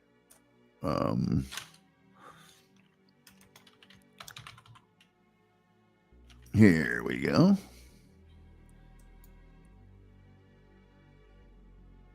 I'm just going to send you this article because it's got the best picture. I don't know that the story's told the best, and then if you scroll down the page, there's a much better picture. But that's a little Indiana justice for you there. And he also told him, by the way, they're going to put me somewhere else, but I've already left words with my homies here on the block. You're getting your ass kicked forever.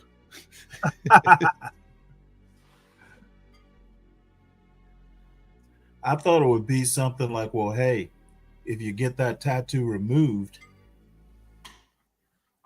Yeah.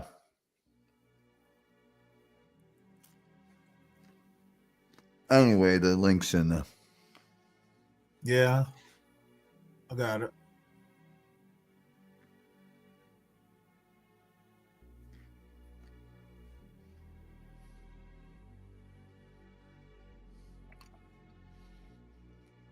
There we go. This is a better picture.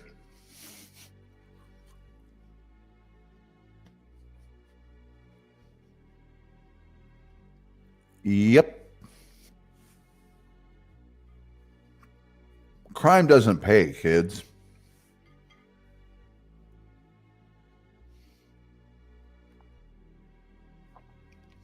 Gotta say, pretty nice lettering work.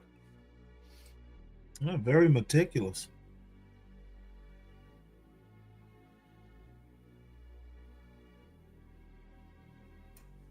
Yeah, the dude was in for burglary, and then I guess he got some more assault laid on him. But if I know Indiana prisons, the guards were probably standing right outside the.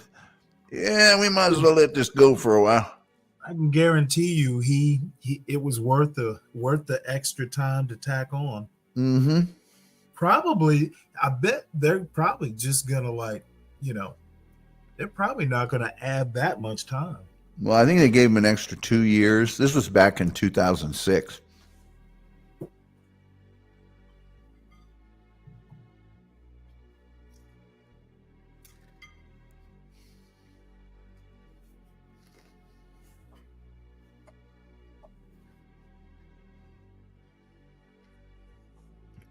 Anyway, good times.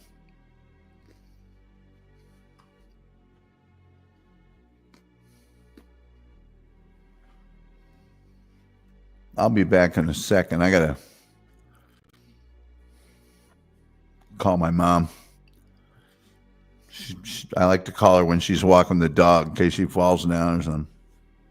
Well, tell her we all said hello. I will. Like she'll know, but And I'll have to remind her who you are. And then the next time I tell her again, I'll have to remind her again. And then she'll get it wrong. One time trying to be a mom and go, so tell me about this John Alt.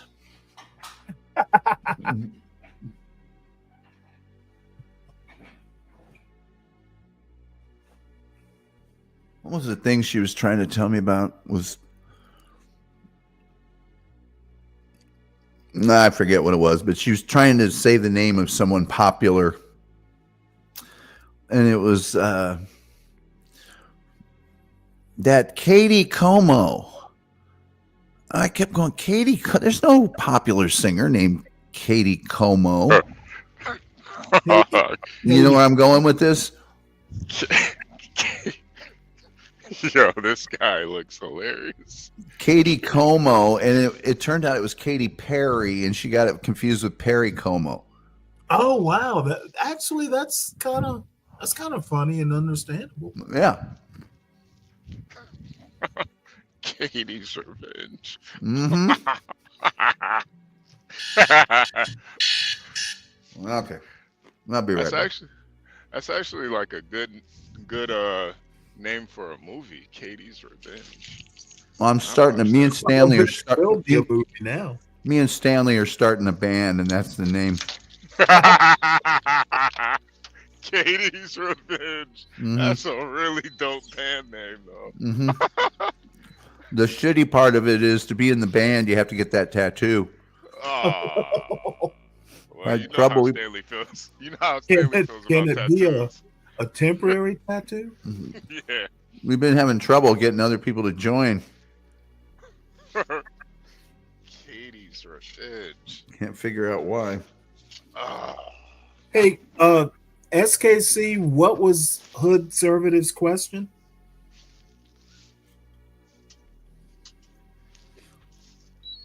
Do I lift both seats when I piss? Is that?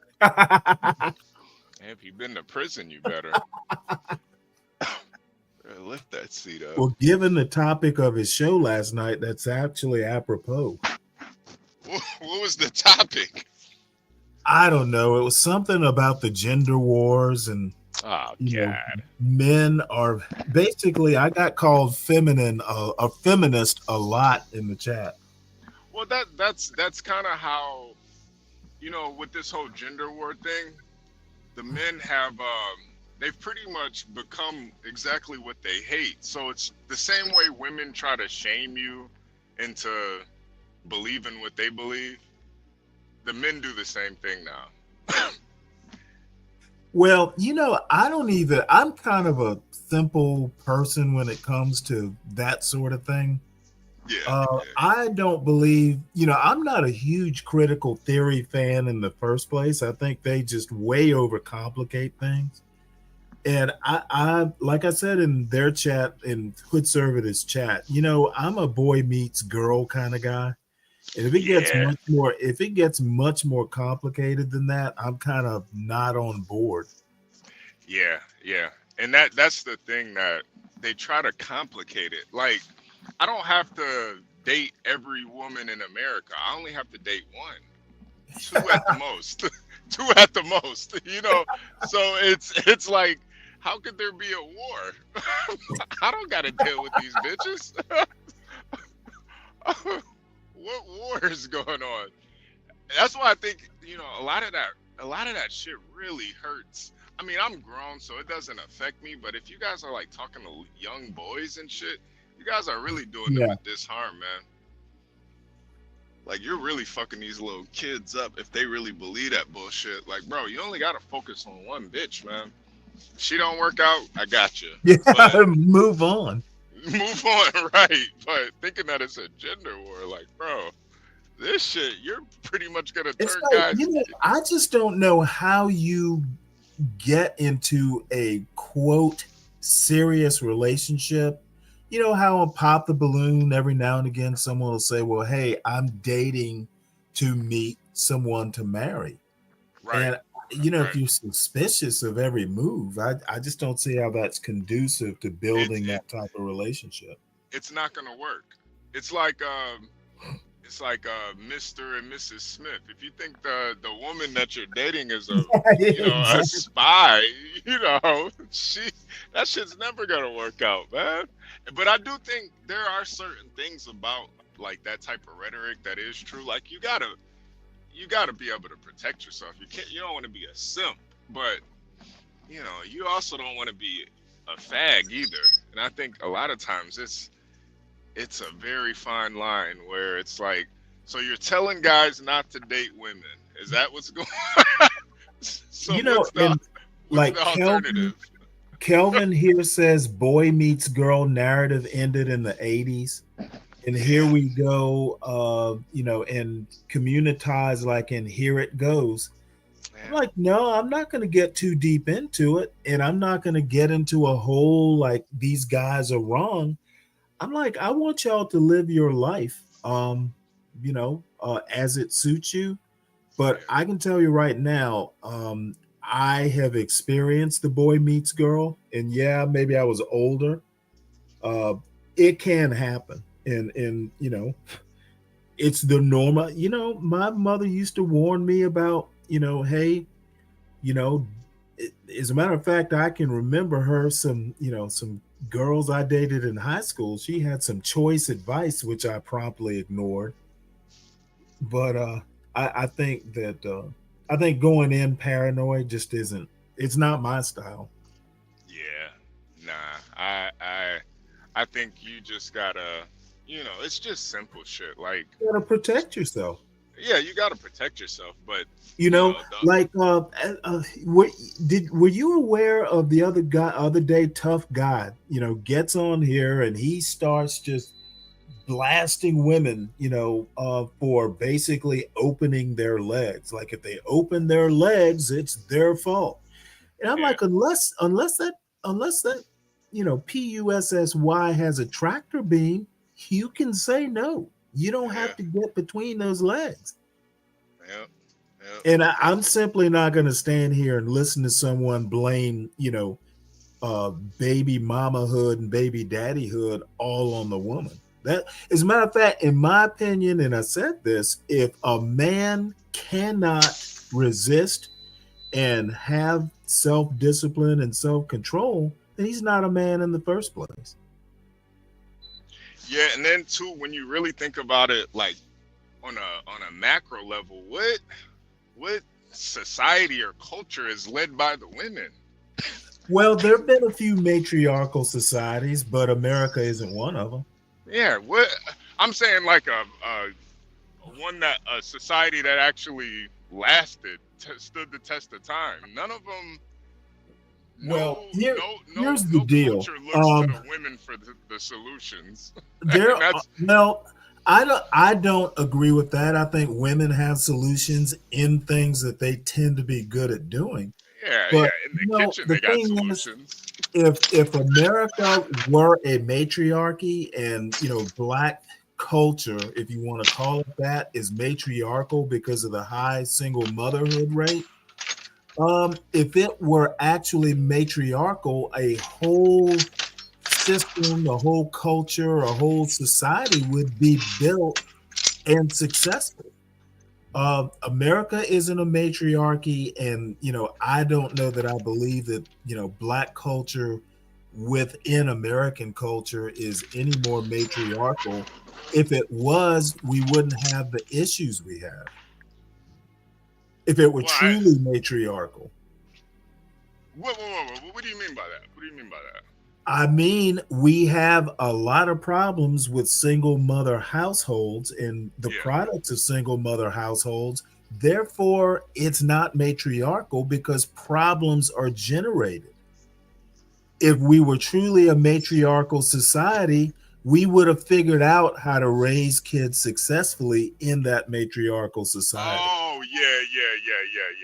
No, I 100% agree. I think so. If we're forcing a matriarchal, sort of deal or system within a patriarchal society, that is a problem, and it needs to be fixed.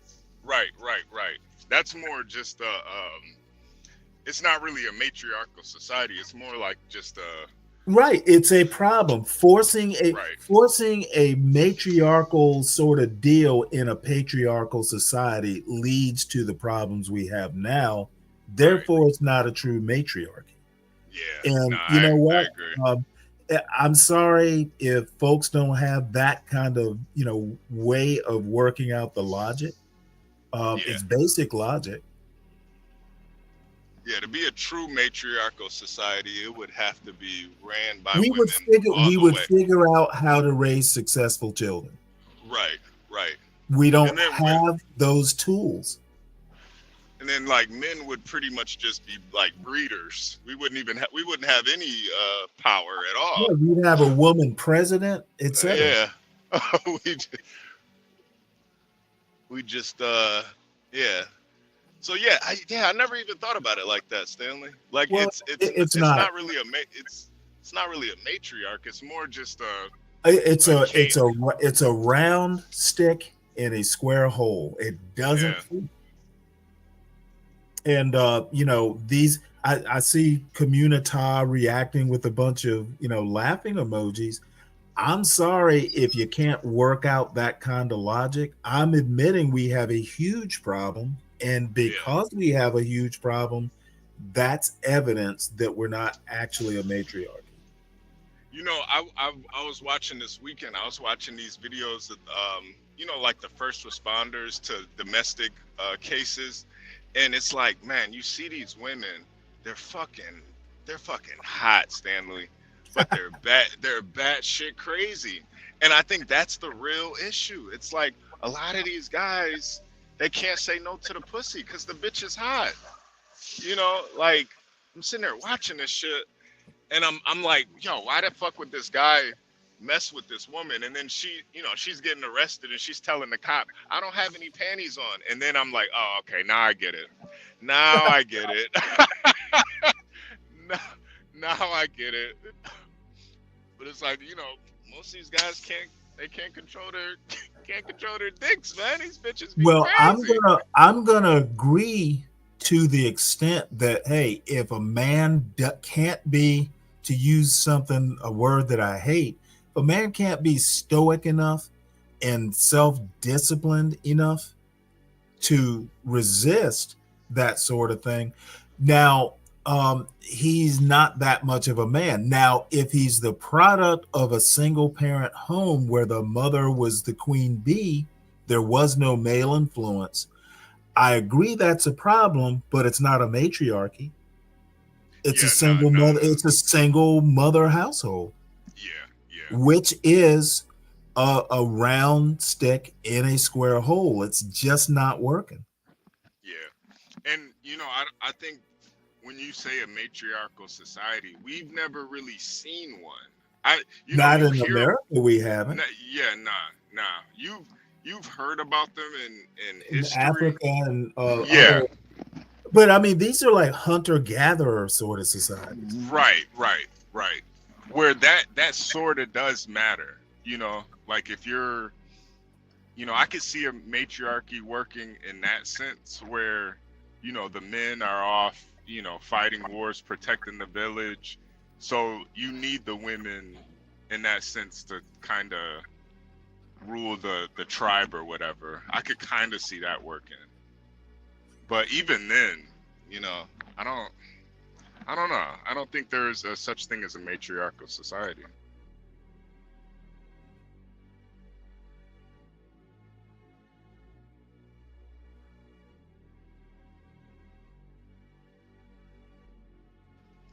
But I think, with a lot of this this red pill kind of manosphere talk, a lot of it is just it's kind of like a reaction to guys just failing in relationships personally a lot. And then it kind of turns into a giant circle jerk. And I don't know. I just don't get the I don't see the balance really. If there's a gender war, why am I still able to get pussy and fuck bitches if there's a gender war? Well, I think what it is it's a bunch of beta males sitting around being bitter. That's what it seems like to me. And that's why I say it almost seems like they become what they hate the most, because that's exactly what women do. That's what women do. They sit around and complain about men. They sit around. Why do you do this? Why he don't do that? My woman abused me. Yeah. She put me on child support. They take it out of my check. Like this bitch. This bitch. Like, damn, bruh. Got that bitch pregnant. What's that dude from Germany? You know who I'm talking about? He married his woman over there. Oh, yeah. The one I'm that like, was you know what? I'm like, man, you're a man and you're American? Yeah. There's got to be a remedy for you, bruh. Yeah. He really like was so afraid of getting deported, he let his woman beat on him. And I think that's just his excuse too. I think he was just afraid of his woman. Like he was really afraid. Well, all I have to say is you might have to deport me. Yeah, seriously. Man, fuck that. That's and I think that's like the issue too. It's like, man, these guys let these women put them in a situation where they have the upper hand. Like I just never been like that, Stanley. Like I've never lived with a woman. I've always brought my own condoms. like I will never let a bitch get the upper hand. I always drive. I rarely let a woman drive me, just because I might if she's you get all the way over to your woman's place and you're asking her for a condom. Yeah, right. Right. Y'all can't never let a bitch get the upper hand, man. What are you doing? You know what? When she whips out a pink condom, this is the kind of condom I like. Right. Like, what? And then you get all you start getting once she opens up her condom drawer and you see 1,000 of them in there. Now you feeling all insecure. Like, hold on. Yeah, a it's second. like, you know what? No thanks. Whoa. How many condoms you got? Lube? What do you need lube for? Freak.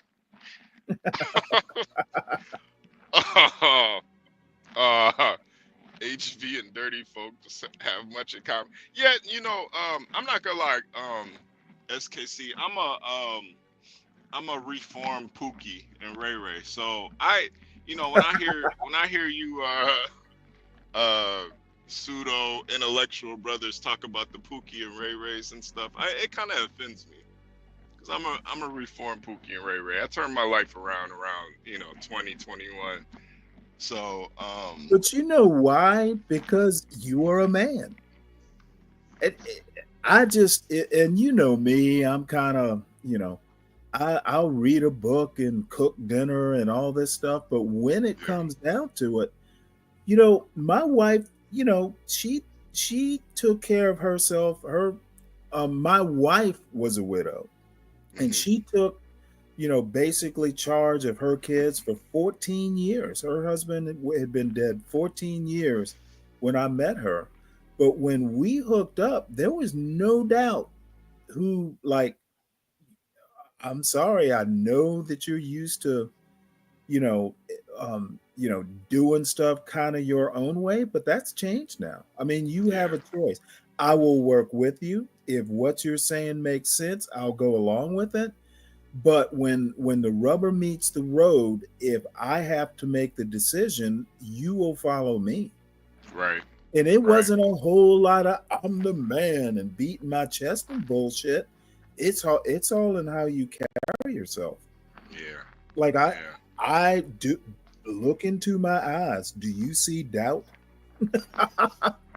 Nah, I don't even think I've ever seen you blink, Stanley. So no, I don't see any doubt. Of course I do. But you know what? When it comes down to it, even if I make a mistake, I'll just have to own up to it. But when I say this is how it should be done, your way doesn't seem like it's going to work. We're going to do it my way. I don't think there should be doubt. Yeah. Nah.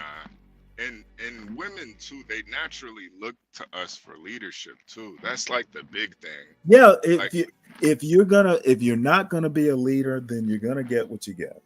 And I don't believe in all this, you got to be subservient and all. Screw that. It just is. In this family, we have our roles. Yeah, There was never a long talk about you have to be subservient and I'm the leader. None of that bullshit. It just is. Yeah. Yeah, Kelvin, we can tell by the way you debate Stanley. Yeah, you can tell by the way Stanley debates. There's no there's no you don't debate like somebody you might be right. Let's talk about logical fallacies. Fuck that. This isn't high school. This is an adult debate. Yeah, man, it's just I just really don't get how it's helping men, telling them that there's a gender war at all. I don't know. I don't think it does, frankly. Yeah. And if every decision you make is going to be a long drawn out discussion, it's not for me. But the one thing you don't do, and I've told my son this, don't be getting, all these women pregnant because they're going to have you. The one thing you do not want to do is get into a situation where you can't control it. Yep. And if you get yourself in there, then you know what? You made your bed, but damn it, you have something to offer. Okay. Yep. You have this, that, and the other. You are a, prize. Yeah. And if you can't conduct yourself in a way that, you get what you need to, be the head of a household. And I grew up in a household. My mother was a strong woman, but you know what? My father was kind of, even tempered, and he kind of shake his head. But when you knew it, when he said this is how it's gonna be, every goddamn body fell in line. Yeah. There wasn't a whole lot of, we're gonna roll the dice and whoever wins wins. That was not gonna be. That's kind of how my dad was too. My dad, he always kind of taught me, because he was kind of like the Rolling Stone kind of dad, where multiple baby mamas, and he always kind of told me, like, you gotta protect yourself, like you got my best characteristics. You gotta protect yourself, man. And it's like, that's kind of how I always had to look at it, because once the woman has the upper hand, it's over. It's over. There is no going back. It's over. You can be a benign dictator, but there should be no doubt who the dictator is. Yeah, seriously. I remember, my father once or twice growing up, he'd be like, well, you always know where I am. I'm not out on some bar stool, and you have to wonder where I am. And I remember as a teenager, and hopefully he never hears this, but there once or twice I'm like, well, damn, I really wish you would go out and sit on a bar stool and leave me alone. It's like, well, but the bottom line is he wasn't about to leave loose ends. And I guess that's kind of what I learned from my dad, that he left a lot of loose ends out there, and he had to pay the consequences. But Right. He took it in stride, though. It wasn't like, like my what's fucked up is I don't even like really seeing my dad's new wife, because every time I fucking see her, she just keeps reminding me how I look like him when she first met him. And it gets like kind of weird, but it's like shit like that. Like you don't want to be in those types of situations when you can't control your dick. Like that's the type of shit that happens though. It's like, that's not my mom. She's looking at me like a younger version of him. So you gotta,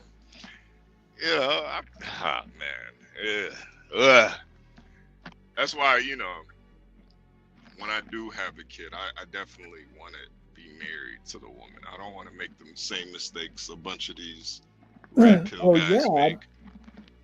I listened to someone who shall remain nameless, and it's, you'll know who it is. Like, oh, she's crazy, and I had to fight to get my child.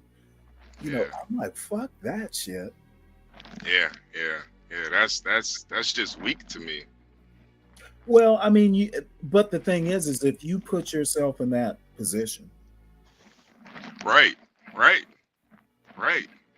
like probably 90% of the women I've been with were crazy bitches, but I would never give them the opportunity to get pregnant.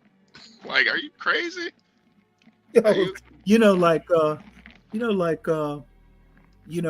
You hear every now and again, oh, I'm on the pill, and then the woman just decides, well, you know what? I'm not gonna take the pill and not telling. No. I know you say you're doing what you're gonna do, but trust but verify. And how I'm gonna verify is slap this raincoat on. Yeah, I know you said you're doing what you're supposed to do, but you know what? We're not married. Seriously. Like, if I told you what I really thought of you, you would not we might not even be having sex if I told you what I really thought of you. Like, you must be out your fucking mind. I don't get it. I don't get it. But I do think it is like a good grift though, you know. Well, you know what? Grift or no grift, I'm just not going to be there in that position. Yeah. Yeah. I've heard that one too. Yeah, I've heard them all. I've heard them all. Universal, man. These women. But you know what? My wife used to say something like that, but we were married. So you know what? Oh, well, you know, we will make other provisions. SKC, so why is the black intact family rate so low? I could tell you it's because black men fuck crazy bitches. That's why. You can't blame a black man for not wanting to be with a crazy bitch, but you can blame him for fucking her raw. That's why the black. I'm telling you. Matter of fact, let me show you this. I'm gonna see if you can play this video, Stanley, because this is nice. I was gonna say because there's some weak ass motherfuckers who think that if they take control, they're feminist. I mean, why would you? If you believe that the man is the head of the family, and we're not a family, well, okay, well, why are you acting like it is a family?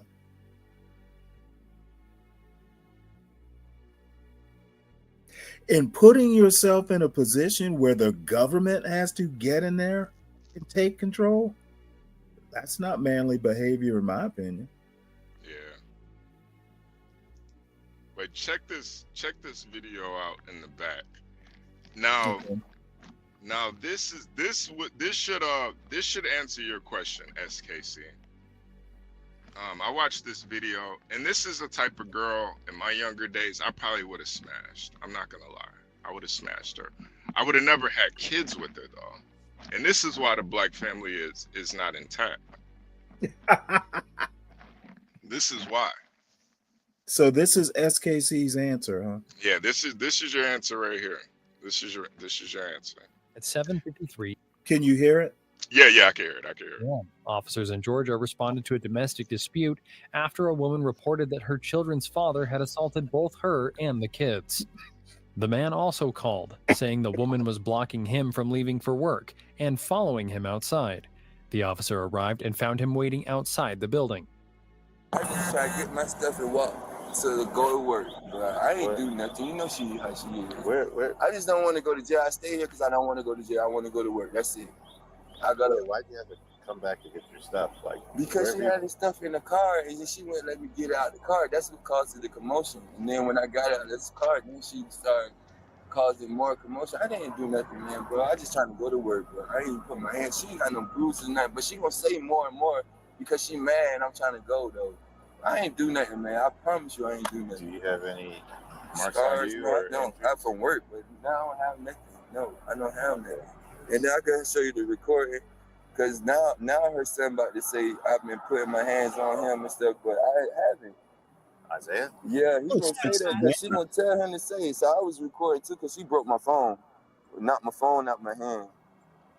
And see, Stanley, this is what I mean with the... I just don't want to go to jail. I don't want... Stanley, this is what I mean with the power. Like, he literally gave this woman all the power over him. She has full dominion over him, and he knows she's crazy. This is why the black community is where it's at. It's you, black man. You're giving these crazy broads dominion over you. Yeah. It's you. What are you supposed to do when a woman is putting her hands on you because you got kids with her and you stay with her? Yeah, you know, it's like the first question I'm going to ask is, why do you have kids with her? Exactly. This is why. So you guys are trying to blame the women, but it's like, bro, look at this dude. He seems like he's an honest, hardworking black man, you know, but it's just like the majority of black men, we love getting pussy. It is what it is. And until you can conquer that carnality, that lust, you're always gonna be in that situation. Yeah. You're always gonna be now the woman has full dominion over you. Yeah. You know? Yeah. She can call the police, she can kick you out, she can make sure you can't go to work. Like, bro, she's damn near your ruler. Well, see, now here is the deal. There are those who would go, well, it's the woman's fault. She's treating him like, you know what? Who put his ass in that position? Yep. And once you see the girl, you'll understand why. You'll understand why. And mind you, she's got 2 kids, so take that into consideration. By him? By him, yep. Take it into consideration. Hey, one other thing I want to add: if she already has a kid, you'd be fucking stupid to have another kid with her. Yeah, no, I think both of them if she has a kid his. by another guy, I'm pretty sure both of them are his. I'm pretty sure both of them are his. Oh, really? Yeah. You can record it, because this way it's my phone. My phone, and I'll show them in my settings that's my phone. It says What happened to the top of the door? He took my phone. That bin broke. Yup, he took my phone. Top of the door bin broke.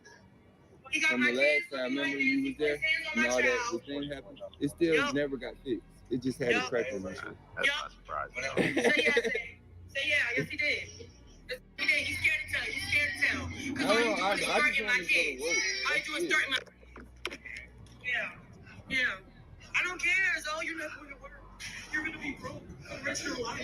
You got no card. Stop touching my shit. Help!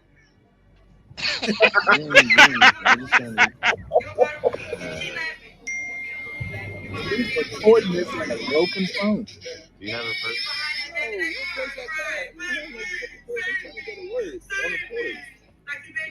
Hey, yeah. You know what? The first thing I'd be telling her right now: get this fucking house clean. Right. It's Right, like, what the fuck? But that's her crib, though. He can't even tell her Oh, that. really? Yeah, that's her crib. He can't even do that. He can't even do that. This is why, wow. man. Like, man, I'm telling you, this is like why I've never lived with a woman. I've had, you know. Listen, man, I'd rather live in squalor before I live with a woman. Honestly. Honestly. I've dated women that were, you know, shit, damn near millionaires. I've dated that's the women last thing you want to do. Seriously, you know, dated women with Mercedes, all types of shit.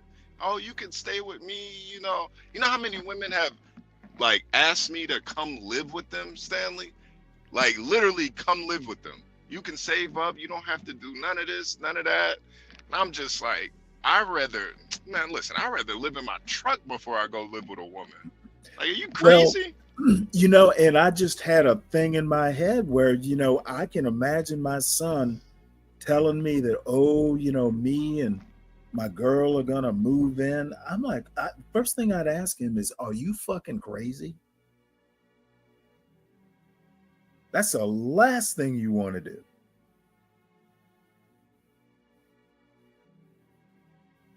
Work stuff. All work stuff. I'm just gonna start from the beginning. I just don't want to go to jail because I don't want to go to jail.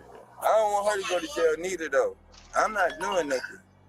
I don't want to go to jail. I just want to go home or go to work. That's it. You mind? That's it. I just press that and call so I can report. All right. Let me see something, because that's not jail. Let me call it. Because go ahead. I just don't want to go to jail, bro. I don't want nobody to go to jail. I'm trying to go home. No, what purse I got? I don't have no fucking purse. I'm trying to go to work. Wait, can you pause it real quick? You know the difference though, Garion, is you guys bought a house together. That's different. You didn't go live with your girlfriend. You guys bought a house together. You guys got an investment together.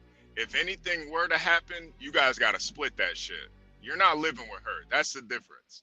Plus, you're talking about marrying her and stuff, Garion. I think your situation is a little bit different. But you got to be careful, though, too, Garion. You gotta be Yeah, careful. for real, for real. Yeah, but I do think Garyon's in a little bit of a different situation. Well, no, I agree. I agree with all that, but there's still a quote decorum that needs to be followed. You know, to a certain extent, you know, as liberal as I might be about a lot of things, I talk all the time about parenting. I'm very traditional when it comes to married and what comes before when. Yeah. And accidents will happen, et cetera, but you know what? You need to do what you can to minimize the accident, in any accidents. And this guy right here having to fucking talk to the cops before he has permission to go to work, he's a fucking hostage. Yeah, he is. He is not free to go where he wants to go right now. He's got to stop and talk to the law. And there's nothing he can do, no matter, even if he moves out tomorrow, he's still got connections to this woman. Yep.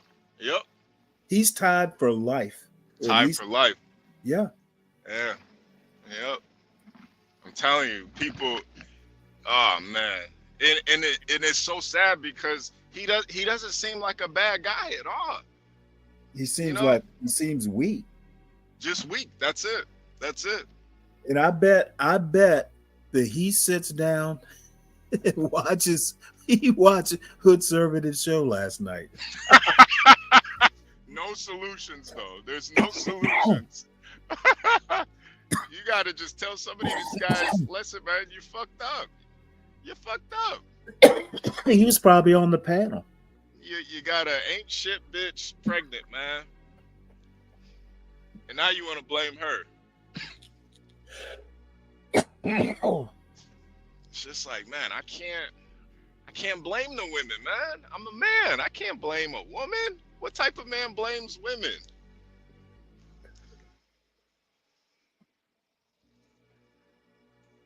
You know, let me drop the link. I'll play this and drop the link so we can hear from the great community. I don't have a purse. I got my work stuff, all work stuff. You know what I'm saying? Then I'm gonna end up going to jail if I would have went straight to work. How are you getting to work? She was supposed to take me, but I'm gonna walk. I'm gonna have to walk to. Man. Yeah. Oh, yeah. How long were you recording for? I don't know. I just was recording, and then I recorded to the point that she said, "You're not gonna make it to your job." You see what I'm saying? I've been trying to go to work the whole while. That's enough. Wait, did she just tell him he's not gonna? She just told this man that he's not gonna go to his job. Yep. What kind of crazy shit is that? Yep. Oh wow. I'm trying to say, you get what I'm saying? But you want to let me get my stuff out the car and stuff. You don't do shit right. You don't do shit with your family right. You treat me like shit, and you wonder why your ancestors not blessing you. You behind your candles out. No blessing for you. I just want to know if I'm in the clear. This woman She a don't damn got no business. witch, I gotta man. go talk to her. He got this woman a witch pregnant twice. She talking about the ancestors, Stanley. You hear this bitch? The bitch is crazy. Darian, you got it right. She's taunting him.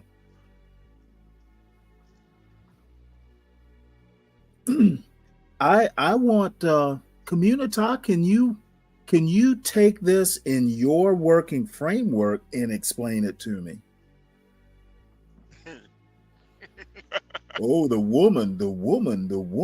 I'm like, yeah, okay. Yeah, all right. Eric next. And I'm gonna be honest, it's too late for him to put his foot down and act like a man. No, it's too late. That's the thing too. Only thing he could do at this point is get on SKC's panel and complain about it. At this point, There'll be open ears and shoulders to cry on, bruh. Obviously. What did she say? Oh no.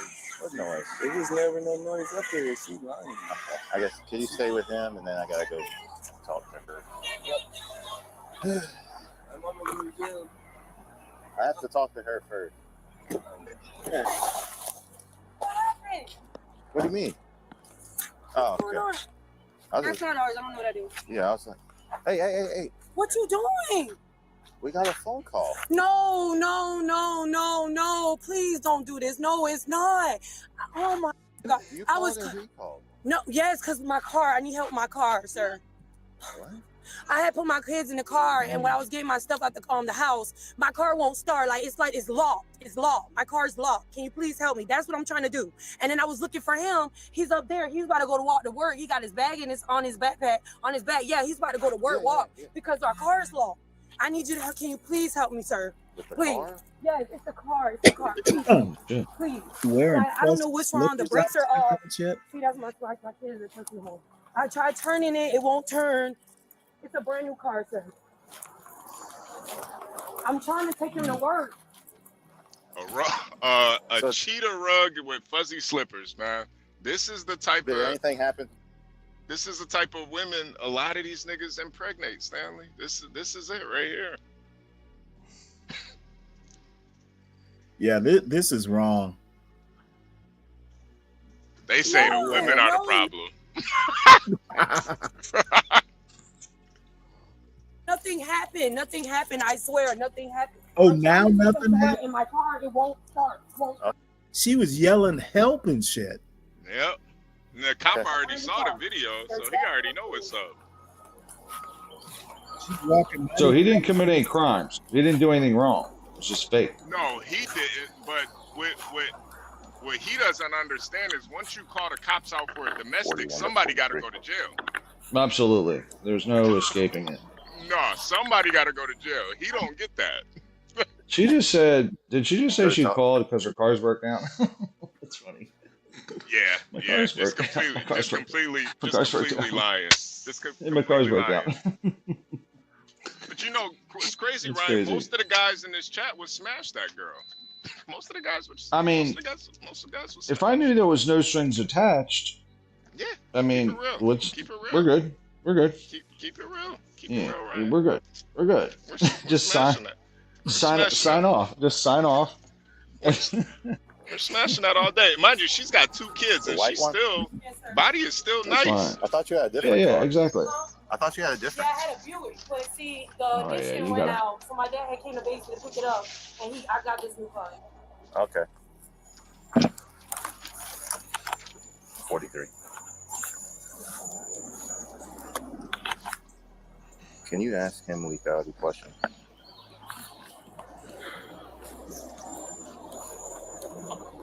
Okay. Say, sit down, baby. Keep it won't when I try to turn it with the key, it won't work. Because this dude pressed the off button. What button? This one. What's that mean? That means that's nothing, right? Does that stop the car from starting? Tell that. That's traffic. Say, can you just sit down, please? I need help starting my car, sir. I'm sorry. Smart move. See? Wait. I don't know. Wiggle Is there the like wheel. the emergency brake or something? No, I don't know. I only had this car for almost a month now. All she needs to do is wiggle that wheel a little bit. Yeah, put it in park. Spin the I was wheel. trying to get him, but y'all pulled up. Try to see if he know how to fix it.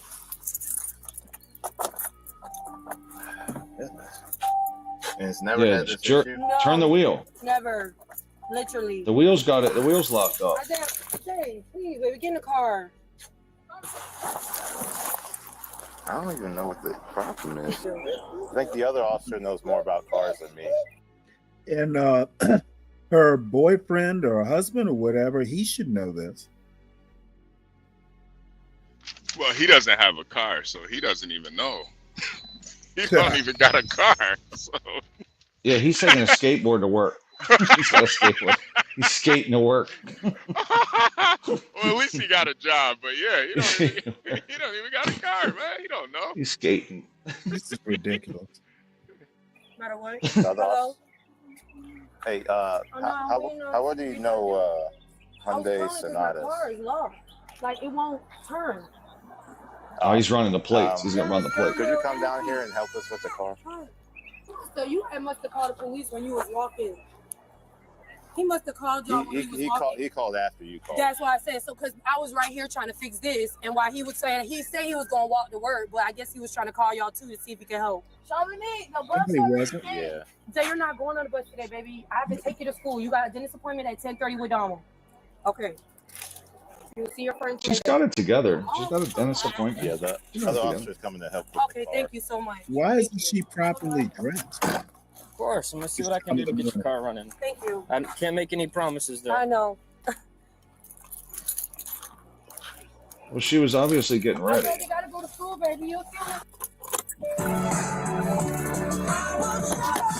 How did you do that?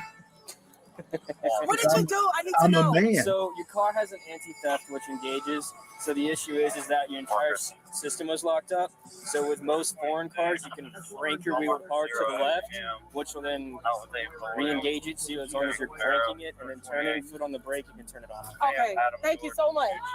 Oh my God. Thank y'all. Okay, come on. Find Daddy. Find Daddy. Hey. You got 10.95% order. Her? Yeah. Yeah, he is. Come video. Okay, so why you? That's why I need you down here. Right behind you. I mean, what's that in your hand? Give me that. No. That goes on the ground. No, it does not. Yes, it does.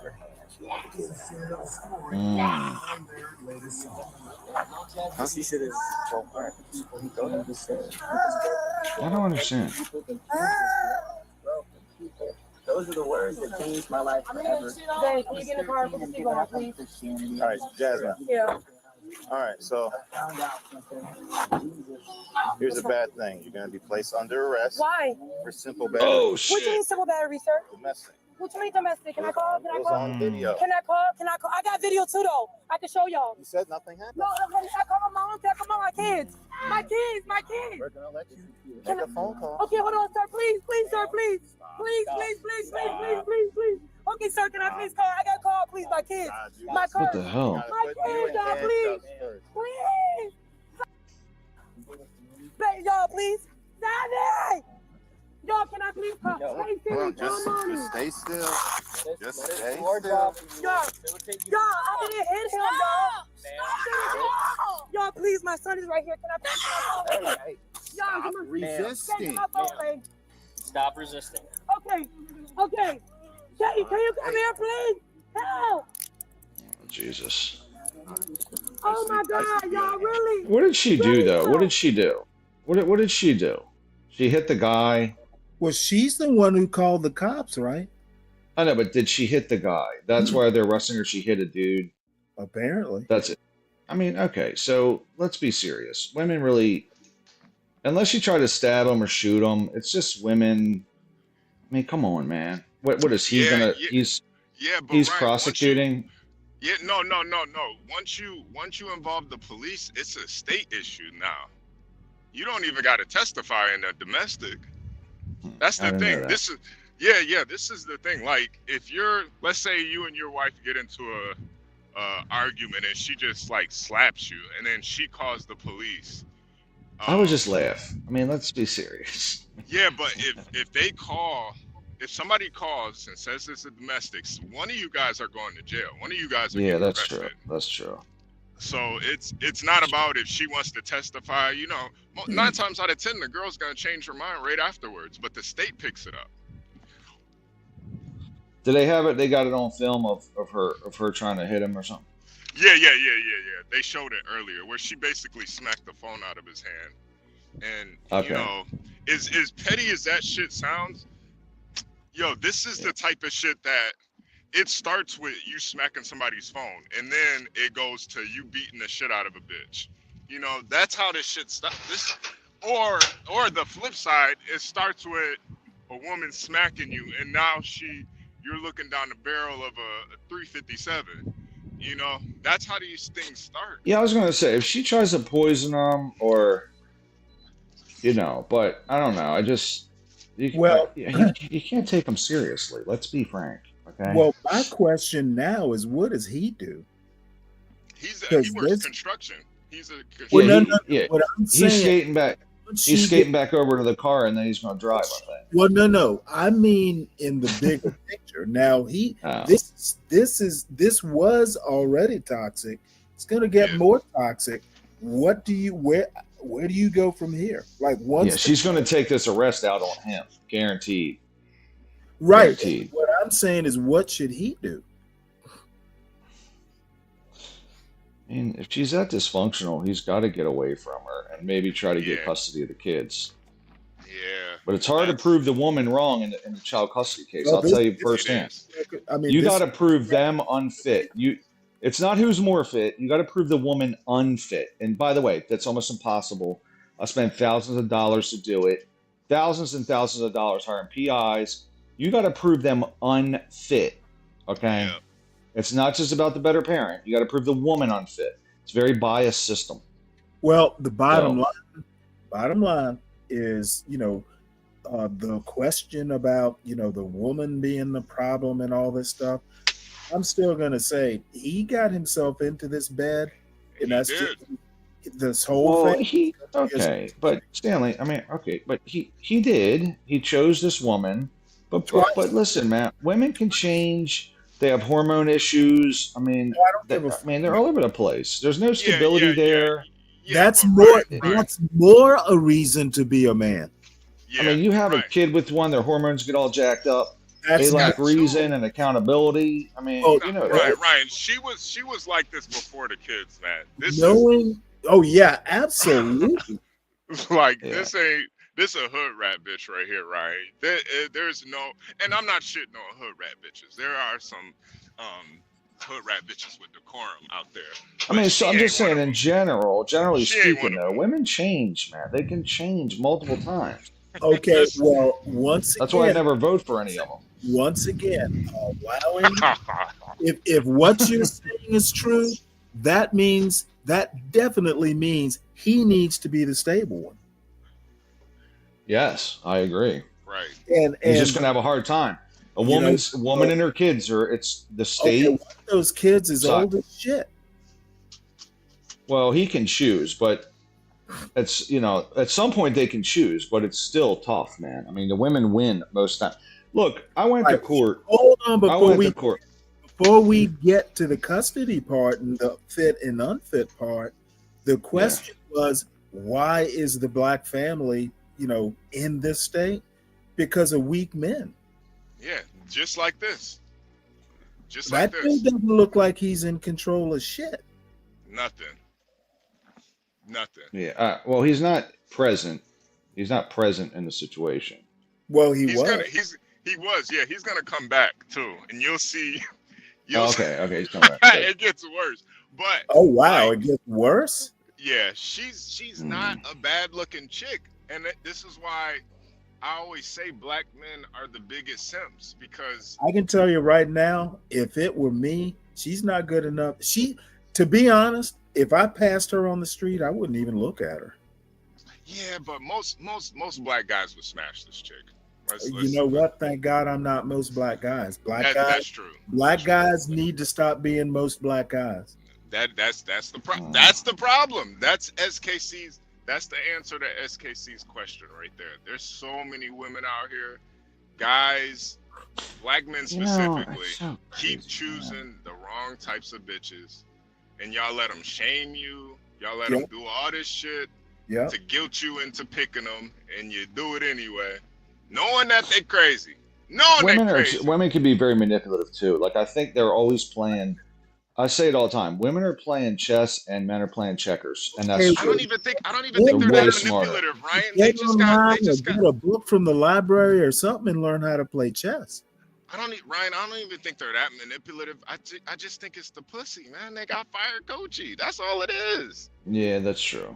Yeah, I can tell you right now. Now, I know I'm speaking from the other side of this. I'm older. My have been sown in all this, but I got an 18-year-old, and I'm telling you right now, I will, believe me, when the time comes, if my son came home with someone I didn't approve of, and I'm gonna have to know a lot about her and her family. I'm gonna be old fashioned. You know what? I don't want to hang out with your girlfriend's parents, but I need to know them. Yeah. As a matter of fact, I'm gonna run a background check on them all. Asshole that will talk to her parents and set my expectations. I think that's another thing too. A lot of guys overlook, like a woman's stock and a man's stock. It plays a huge role. Now, I'm not saying people can't come out of those situations and be better people, but I think you should get a good idea of that person's family to understand where these people are coming from. Yeah. Like you gotta, somebody comes from a family of, a bunch of degenerates and shit. Mama was on crack. You gotta take that into consideration. Okay. Hey, look. This is a question that is irrelevant. So why is the system biased? It favors women. I'm going to go over to my son to his bedroom and I'm going to go, son, the system is biased. Watch yourself. Yeah, and honestly, if you really want to know why the system is biased, it's because men are above women. So of course it's going to be biased to them. They hold you more. They hold you at a higher standard than the woman. That's why it's biased. It should pick custody based on the better parent, not default to the woman. And that's what happens. That's what happened to me. I agree. My ex-wife was a fucking drug addict. No, listen, Ryan. I 100% agree. Even the statistics show that single dads raise better children. Yeah, that's right. Yeah. I've seen the statistics prove that. But the system is always going to be more biased towards the woman because they're the lesser. They're lesser than men. You're in control. You're the man. You're the builders of civilization. It is really. You're the builders of culture, and you're always going to be held to a higher standard than a woman. And until guys accept that, you're always going to be, like this guy. You're going to get put through the ringer. Yeah, I'm Universal. I just responded. Believe me, this wouldn't be the first time. Every now and again, you've got to reinforce conversations you've had. My son's 18. I've been having these conversations with him at least since he was 10. It's hard. It's hard though. He probably loves her, and it's a tough thing. It's a tough thing. What's love got to do with it? Yeah, no, seriously. Okay, you got kids. You got kids with somebody, man. It's a hard thing. What's love got to do with it, man? What's love got to do with it? Yo, right. Yeah, Stanley's not lying. I can't talk shit. I mean, look, my wife. Look, when I was married, my wife looked at me and said, "Hey, I got a credit card behind your back, and I ran up $42,000 on it." And I was like, "Oh, honey, it's okay." Like, I guess I'm upset because I put up with that shit, and a lot of her stealing and shit and drugs, everything, So, I don't know, man. Fucked up.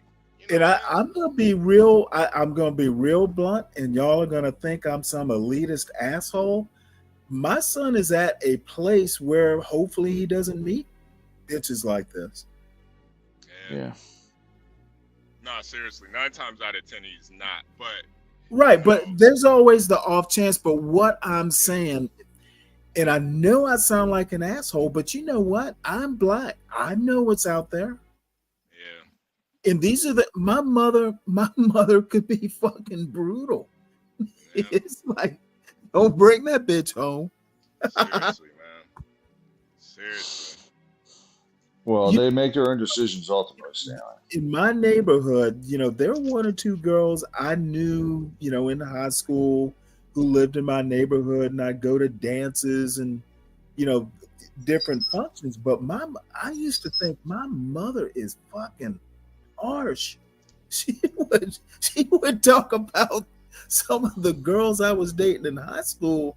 I'm like, well, damn, What's that? So you probably went to ballet, didn't you? No. Let me right now. I'm just kidding. I'm just kidding. Mine is cool. My mother, believe me, the one thing you want is a mother who, well, see, Savannah was kind of insular at the time, so she grew up with a lot of these girls' parents and new relatives and stuff like that. So she kind of knew the background. And you know what? She was never like protective, like I'm gonna go out on a date with you and all this stuff. But you know, my mother did not mince her words. I'll just tell you this, Stanley. You haven't lived it, and I'll just tell you, when you come from a broken home, and then you're like, and you grow up in that, and then you have a family as an adult, and you have children. The idea that you're going to break up with the woman as the mother of your kids just brings back the broken home from your childhood. So it's very difficult to do that. Even when the woman's a total criminal, like my ex-wife, it's very difficult to say, hey, see you later, because then your kids got to go through the same shit that you went through, right? And you just relive the same trauma. And so what I'm saying is I feel bad for this guy. He seems like a good dude. This woman here is a complete shithead, apparently. And it's disgusting. Is I understand what you're saying, and everything you're saying is true, but I don't have any mercy on the guy. Yeah. Well, it's just hard. I'm more inclined to be harder on the guy, even at this point. Me too. Fuck yeah, he's got to take control and like look out for the kids and see if the mom is just screwing him. She could be all kinds of things, but right now we know it's good guy versus crazy bitch. Yeah. And the good guy needs to win this one for his kids' sake. Yeah, he does. That's right. That love bullshit, you know what? It's not going to help matters now. Nah, because it's already out of control. What's going to end up happening is he's going to end up putting hands and feet on this woman, and then it's going to be over. Yep. Now he's and you know what? 5 years in prison. He's trying to trigger it. Yeah, she is. That's the fucked up part. part. Yeah. They know how to do it, man. They know how to do it. She wants him to do it. She wants him to do it. That's the fucked up part. Oh, sorry about that. Sorry. Hit play. Really? Really? Y'all gonna do me like this? Can I get my phone, y'all? Can I get my phone? Can I get my phone? Can you get my phone? Y'all, I didn't do nothing, y'all. I didn't do nothing. Can y'all please call my husband? Can you get my phone, sir? My son? Jesus Christ. And do what? And do what? I ain't got no clothes on, y'all. I ain't got no drawers on. I ain't got no drawers on. I ain't got no drawers on. There it is right there. That's why he's got no drawers on. She ain't even got no drawers on. Oh, he just grabbed her titties. He just grabbed her titties. Why on earth is she outside without the proper clothes? That's why she got him. That's why she got him. She a freak. She a freak, Stanley. She ain't got no drawers on, man. Look at Portia. Look at Portia chiming in. Her son is feeling like she is. Portia, that's a baby. That's a baby, Portia. Good morning. Good morning, too, Portia. Good morning. She's like, notice her kid. Notice her kids as bad as she is. Portia, that's a goddamn baby. Leave that little boy alone. Baby. Well, he's watching his mom get arrested. Yeah, right. Jesus. Wow. Portia shitting on the baby. Portia, that's a child. Come on, Portia. Well, wait, hold it. Kelvin, I hope you're kidding. No drawers on, ain't no brother resisting this shit. And see, Kelvin, I think I could resist this. He sees it how I see it. And this is SKC. This is the reason why the black community is where it's at. It's a lot of sexy black women that are batshit crazy with no drawers on. That's why. Well, I agree. I agree partially with you. I don't agree with the sexy part, but I think that you have a bunch of people that, as I've stated probably a billion times on my show, that are into this animalistic lifestyle of eat, sleep, fight, bust. So as long as they're in that, yeah, that's what they're going to be doing, and I like to laugh at it all. This is why a lot of brothers can't they can't resist the temptation. Yeah, because they're like feral animals. I mean, we're all animals to a certain extent. No, I'm not. No, I'm not. You never had sex with a thought pocket? Never once? No, I haven't. Wow. Yeah. No, you know what though? I believe SKC. No, this is the one time I'll side with SKC. I'm like, no motherfucker wants a woman like this. No, but I do think though you can have sex with a woman like this. You just don't have kids. Yeah, but you better be protecting yourself and you better be aware of what could happen. Right. With a girl like this, you better have a car. You better have your own place. You gotta have an exit strategy. Like, I think that's something that we probably agree on, Stanley. Is that when you were stating earlier, you'll be walking down the street and this woman wouldn't even have a double take. You wouldn't even, and that's the same thing with myself. It's like there's certain groups of guys that they just have to be led by those sensitivities. And I don't think that you're one. I know that I'm not one. Hell no. I'm telling you right now, just looking at her, even if she had clothes on, there's nothing that stands out about her to me. She's not ugly. And the other part, Stanley, that I find interesting is how guys that will listen to these type of women, and that they are just mentally insane, and they'll still be going. And I'm like, you guys are nuts. There's a lot of guys though in the black community that will wipe this up. There's a lot of guys. Which is why you have so many broken and missing families and so forth. And that's really what my whole point is. It's not the women that are the problem, it's the men. Okay, so let's say if I took your premise as true.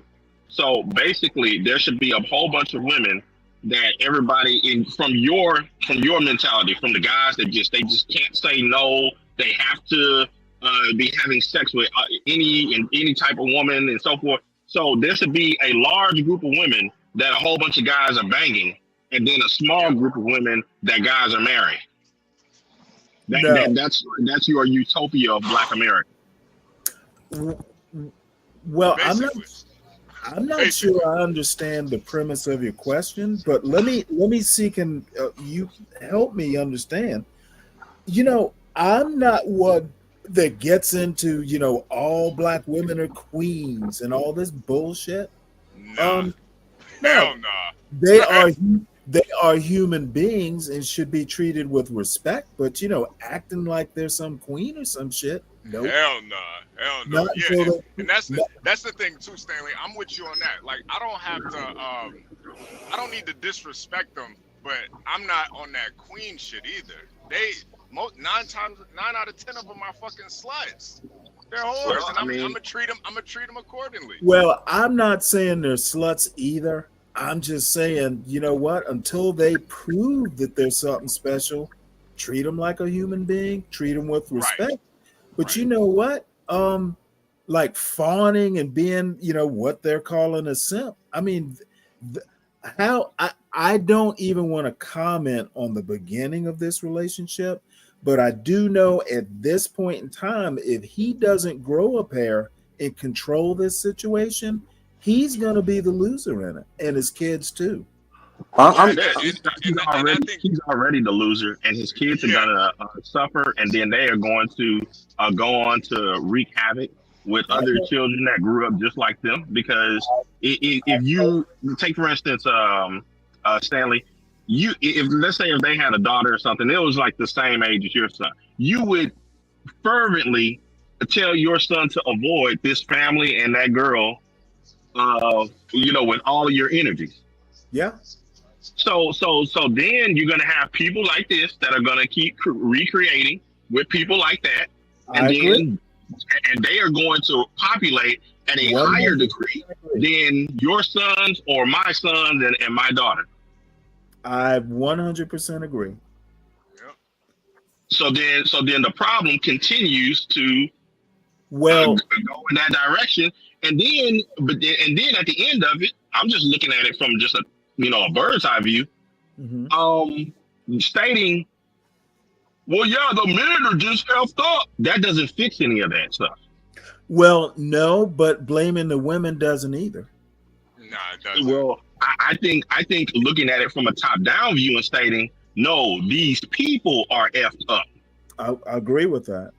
And see, and that is the issue that I come into with a lot of people when because they'll try to focus in on one side of the issue instead of looking at both. Exactly. Yeah. And now, and personally, I think a lot of the guys that are out there that are banging on all of these women and stuff and have come out clean and so forth, they have an issue with me stating, you know what, it's not just the women, it's the men too. They have a problem with that because they actually just give forbearance to these women, although they know that they are effed up because they are sexually attracted to them. Yeah, well, you know what? You got to learn to control that shit. Yeah. Okay. What do you guys think causes the? I understand your argument, Stanley, because I agree. Parenting and all of that stuff, I absolutely agree. Heck, you can go into readings of it. I think one good resource is The Collapse of Family. I think it's Lex Stedman. But even beyond that, it's like, but a lot of the other people that chime in and then will state all this stuff about, oh man, it's just the guys that are just effed up and such and blah blah blah. No. Some of that is because they just like effing on these women. Right, but let me that's the reason that they don't want to charge them with anything, because they're like, well, I get the F on them and nothing happened to me. It's like, no. They're still effed up people. Let me ask you something though. I'm saying, and I know you've said this before, so I might just be repeating stuff that you say constantly, actually. And actually, SKC, it was not this conversation or any conversation I'm having with you. It was a conversation I had with someone on this channel a few nights ago, where it was all, basically, it was stated to me that women opening their legs are basically the problem. And I was like, what the fuck are you talking about? I will agree that I don't have the solution. I'm not a sociologist. I don't have these kinds of ideas. I just know that there's a problem. I think the ultimate solution, and I think I hear you say this all the time, screw the women. The men, we need to work on the boys. We need to work on raising the kind of men who can resist this sort of shit. Yep. So I know you say this, SKC. I'm not fussing at you at all. All I'm saying is I know what the problem is. I think it's a two-headed problem. I'm just not sure what the solution is. I don't know that I buy that, the welfare state is the cause. Nah. I think the welfare state is more of a reaction to the problem. Now, if you say it's a black culture problem, as much as I hate to say it, I would agree with you. And that is what I state, Stanley. That not that that all of America is without these problems, but when we do a comparison and we see the state in which Black society is in and how it does differ when it comes to the pervasiveness of these issues. Well, yeah. Yes, there is a cultural problem. The saying, when America catches a cold, black people get the flu. I agree with that. So I don't know how we fix it, but I do know that in this particular case, I would be more inclined to blame the man than the woman. As crazy as she might be, he needs to be the man in this family. It might be too late, it might not be, but somebody needs to counsel this young man. Yeah, I don't know. I think I don't. I'll put it this way. This is the issue that I have people stating that it is just the men. To me, that would be fair if the women were stating, you know what, the men need to be better leaders and blah, blah, blah, blah, blah, blah, blah. But we don't live in a world where the Black communities, women are stating that as a united front. The majority are stating that they are the leaders. The majority are stating that are touting that they are the most educated and that they are the finest individuals and such and such. They want to take all of the accolades, but they do not want to accept none of the responsibilities. I understand that, and my question is, why the fuck are we listening to the women? Yeah, right. And I think that's the biggest issue too, man. Why the fuck are you listening to? Why do we even anyway? care? Yeah. Why do you even care what they say? Yeah. Okay. And why do we care what they say? That's where you're. And this whole bullshit about women withholding sex. What's it called again? 4B. 4B. Yeah. Fuck them. Fuck them. Right.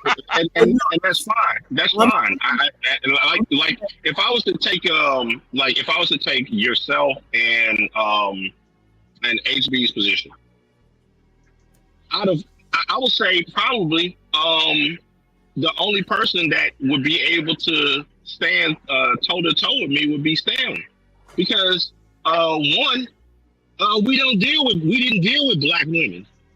Second, I'm talking about in a marriage and in a family situation, right? And with kids. No, we didn't do that. Our stuff is intact. We have our successes. Period. Well, the end. To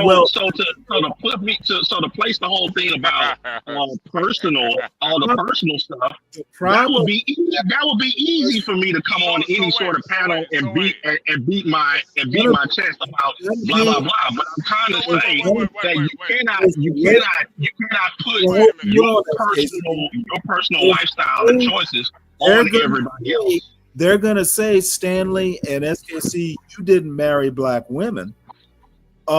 I'm gonna push back and say, well, I grew up in a Black family. I know this happens in Black families too. Yeah, I can say the same. So I think the difference though between Stanley and SKC is you both didn't marry white women, but Stanley's not listening to Black women either. He's not listening to what they're saying. But what I'm saying though is I have seen a intact Black family and how it worked. They raised me.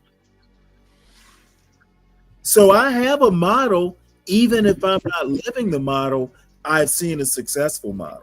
Yeah, same here. So I know the way I conducted my household is very similar to how my parents conducted their household. Right.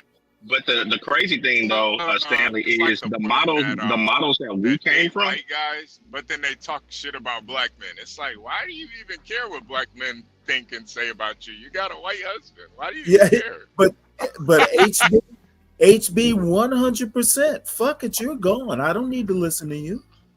Right. I'm not even. You've made your choice. I'm not buying you a drink either. Right. Like, why do you even care what they gotta say? That's when I say, like, you guys have kind of become what you hate. It's like you say don't date Black women, but then you make all this content and talk about Black women all day. It's kind of doesn't really make any sense. I'm confused about what you're stating. I think that's the problem. You're confused. That's the problem. Well, no, like, you know, no, I'm saying you were saying you guys. I'm like, who are you talking to? Who am I saying? Yeah, I'm wondering who he's referring to. Well, I think that I don't make a bunch of content about nanny boo boo. I have this type of woman and don't date these women. I don't make that content. they're not talking about you specifically. What I'm saying is that, you know, the whole thing about, you know, black family being a matriarchy, that sort of thing. And if a black man doesn't do a certain thing, they're a feminist. I don't agree with any of that. Okay, I don't think framing it that way is helpful, at least not to how I would approach it. I don't care. I mean, I would say in a similar vein. I don't think that framing to, let's say, outside of people like you and I, Stanley. I mean, we're out of the quote unquote game, as it were, and all of that other stuff. But I don't think framing to a bunch of young black men, hey man, just be careful. F these bees. I don't think that that's a solution. I think telling black men that, you know what, you have things to do, and letting some crazy woman, or frankly any woman, letting your dick decide your future is a fucking mistake. That's the biggest thing. That's the biggest Letting thing. your dick decide. No woman is worth raising kids that way.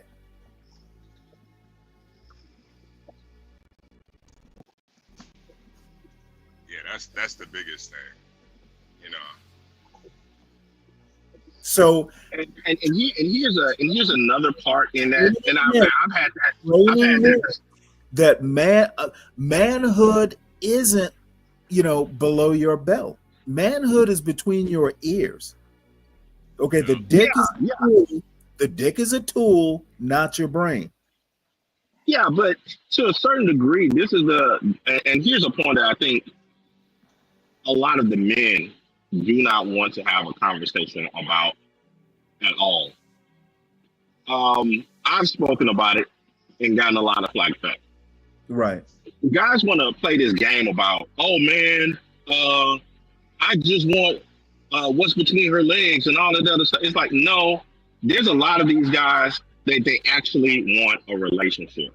They actually want somebody that likes them for them. They want to live a life with somebody in the whole nine, and they have no real direction on how to achieve those things because it's not prominent in their culture. I got you. I don't disagree with that. And all that macho beating on the chest. Oh, I FBs and all that other stuff. That's not helpful to any of those type of conversations. It is not. Let me add one thing though, and I think there's a piece of that matriarchy thing that is 100% true. If a single black mother doesn't realize that it's not optimal and a potential and probable problem, then she's fucked up. Okay, it's not okay. Now, of course, there are going to be widows. There are going to be circumstances that are beyond a person's control. But I agree with you in Hood in that whole narrative that women are saying, hey, it's okay to be a single mother. It's the norm. That's fucked up. And it's up to men. And I think that's actually happening. I think it does happen. It happened last night on Hood's show. Men need to take a stand and go, hey, women, this isn't normal no matter what you say. I just don't agree with the exact framing. You know, calling it a matriarchy and all that stuff. How about let's not use a fancy word and just say that's fucked up. It's not a matriarchy, it's fucked up.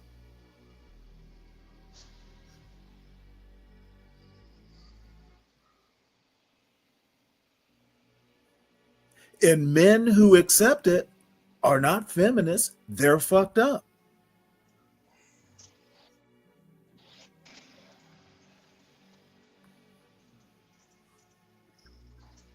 Like I was stating earlier, I agree to a certain degree. But I think when you have certain conversations, and I think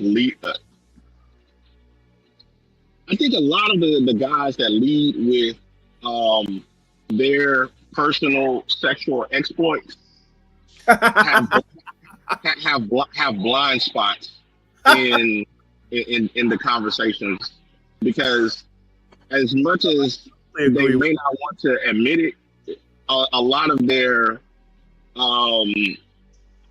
solution or viewpoint is based upon them thinking with their neither regions, although they have not felt the consequences of doing so. Right. And I'm going to tell you, in my feeble mind, and you know, I'm older, so people are probably more willing just to go, oh, he's just a cranky old man. But you know what?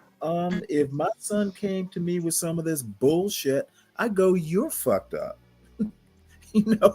Don't be giving me that bullshit. You're fucked up. Here's how you need to be thinking. Now, with my son, I have more leeway.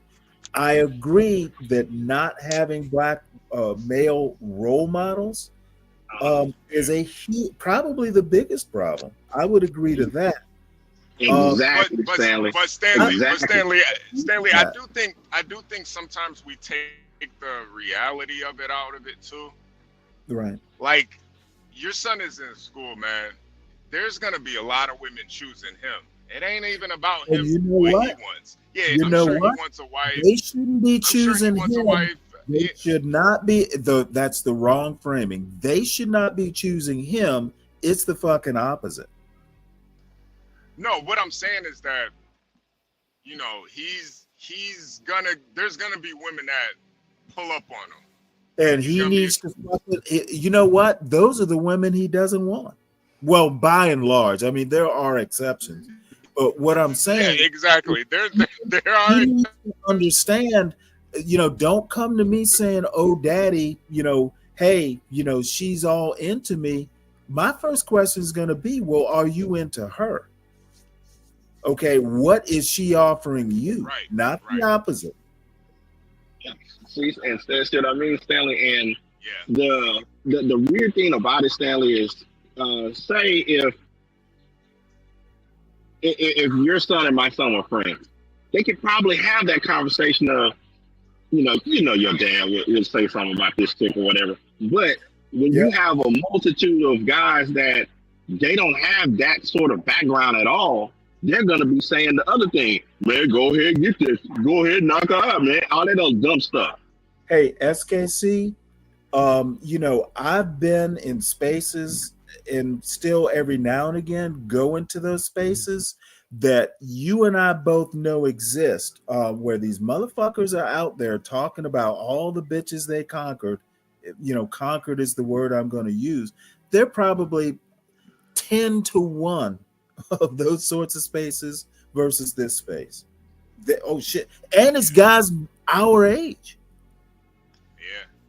So because that's I would say, particularly in the, and I'm not saying it doesn't happen in other cultures and stuff, it does, but particularly in DOS communities, yes, that is the prevailing leaning for young boys from, I don't know, infancy on up. When they're little, I've seen people have come to my channel and they've sent me stuff of older women telling the little children, the little boys, oh, he gonna be a little heartbreaker when he grow up. Yeah, he gonna be. It's like, that's some crazy stuff. That's insane. You're already pushing on this little boy's sexuality at age 4, 5, 6, 7. That's sick. That's not a you can only look at where that's the man's problem. No, those women were sick. Are you saying that guys should just wait for marriage before they have sex? No, what I'm saying is that if you come away from a conversation stating that older women shouldn't be talking to little pubescent boys about sexual behavior, and you come away from that with, are you saying people should wait before marriage? Come on, man. What's the link to that? No, I'm saying, how do you? How did you? I want to understand. How did you make that leap? No, I'm just asking you. Are you saying that men should just never have sex with women until marriage? Because I think that would solve all the issues, honestly. Well, that would be more aligned to a religious or biblical standpoint. I don't even think on a biblical term. I think if most guys only had sex with women that they thought they could marry, I think a lot of the issues would probably solve themselves. But that's a utopia, right? Not necessarily. I think it would just take a change in men's thought patterns. Would you be willing to make that sacrifice? I've made the sacrifice. No, I'm saying from henceforth, would you be willing to make that sacrifice? Yeah, no, I've made that sacrifice. I've already come to that conclusion. Like, for me, I've been able to, conquer the somebody's snoring. I've been, damn, who is snoring? Oh, Jesus Christ. It's Tom. He's sleeping. Oh, damn, I'm taking a little nappy nap. But yeah. But no, I'm still here. I've been able to come to that conclusion, but I think a lot of men, they can't really conquer their carnality. And that's why, when it comes to the younger guys, I think those are the guys we should be focusing on more than anything. The 20-year-old guys, Stanley's age son, where it's like, they're young, they're gonna make mistakes, but, from us older guys, we know what to look out for. And, really the only guys that are dealing with the bullshit are the guys who just couldn't see the good women from the bad women, or who weren't willing to actually look at a woman as a marriage material. Most guys aren't even thinking like that. I don't know. I think, again, just taking a more of a top-down approach, I think that bad parents can often raise children in bad ways, whether that's the mother or the father. And if you were to state that, hey, some dad raised his daughter by example to be some sort of hypersexualized chick, that everybody on the panel would be like, yeah, the dad effed up. He should have taught his daughter better. And then if there was a single mother that had a son, and she raised her son to be a hypersexualized guy, then I think there will be a lot of people that will say, well, nah, it's still on him though. It's still on him. It's like, nah, that's how he was raised.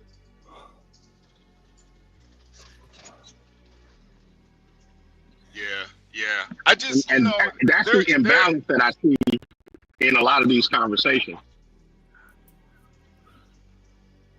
Yeah, I don't know. It's just, I just kind of, I wish there could be like a utopian type of society where all men were on the same accord. But, we are humans too. Some guys are, we're gonna fuck bitches. It is what it is. Well, the thing is though, it's all I have to say. And again, this is kind of a utopian view and all that jazz, but I sometimes think, and I think it's to the point that you all are actually making. I think the most dangerous thing is too many people don't see this as a problem. Yeah, big time. To a certain extent, and in certain situations, you know what? If someone said, "Hey, we're going to impose, a religious point of view," to an extent to where, we basically have to be stricter with our kids. No, you can't go out. No, you can't do this. No, you can't do that. If it's gonna, I think it's probably utopian at this point. But this is where people like Glenn Lowry Glenn Lowry in particular, because he's made some mistakes. I have no problems with this abstinence thing. And if you're gonna do it, someone needs to take these folks aside and go, well, you know what? You're gonna have to live with it. And make them work at a daycare, Stanley. Just make them work at a daycare. Make them work at a daycare. That's all you got to do. Make them work at a daycare. So they can hit the teachers. They may start knocking off some of the kids. Nah, the minute that if you get a couple kids and you make them work at a daycare and take care of kids, they'll be real smart with their decisions, because these little bastards are terrible. You get like a bunch of 5 and 4 and 3-year-olds in there. You have to change a couple of diapers. These young men will change their attitude and be like, you know what? This is a lot of risk. It's a lot of risk. Guys, we are gonna have to. We're at 11:52. I didn't even realize it. We're gonna have to. Portia put the new link in the back chat here. I don't know if she's got the regular chat ready to warp over to the new stream. She probably does. But we're basically gonna have to make the jump now, and I'll take this video with us. Real quickly before you go, HB, I don't know if I'll be able, I may chime in or not, I'm not sure, but just quickly, HB, when Tom brought up the whole thing about the taking care of children at the daycare thing, it reminded me of something. What is your thoughts, HB, on some of these women who have been wearing all this ultra tight attire and stuff in front of elementary school kids? Host. I honestly, I wish they were doing it when I was a kid, but obviously, it's so I think it's a little. I think it's wrong. Honestly, I think it is pretty wrong. Well, I just want to reemphasize, and I think all of y'all know it. I am in some spaces, less so these days because I wind up being here all the time. But there's some people who are in their 40s, 50s, kind of, I get shocked at some of the things that get, just put out there and accepted as normal in mature spaces. There are no 21-year-olds in these spaces that I'm in every now and again. These are 40, 50-year-old guys talking about, the bitches they F and all that stuff. So to the extent that SKC says a lot, and I never give him credit.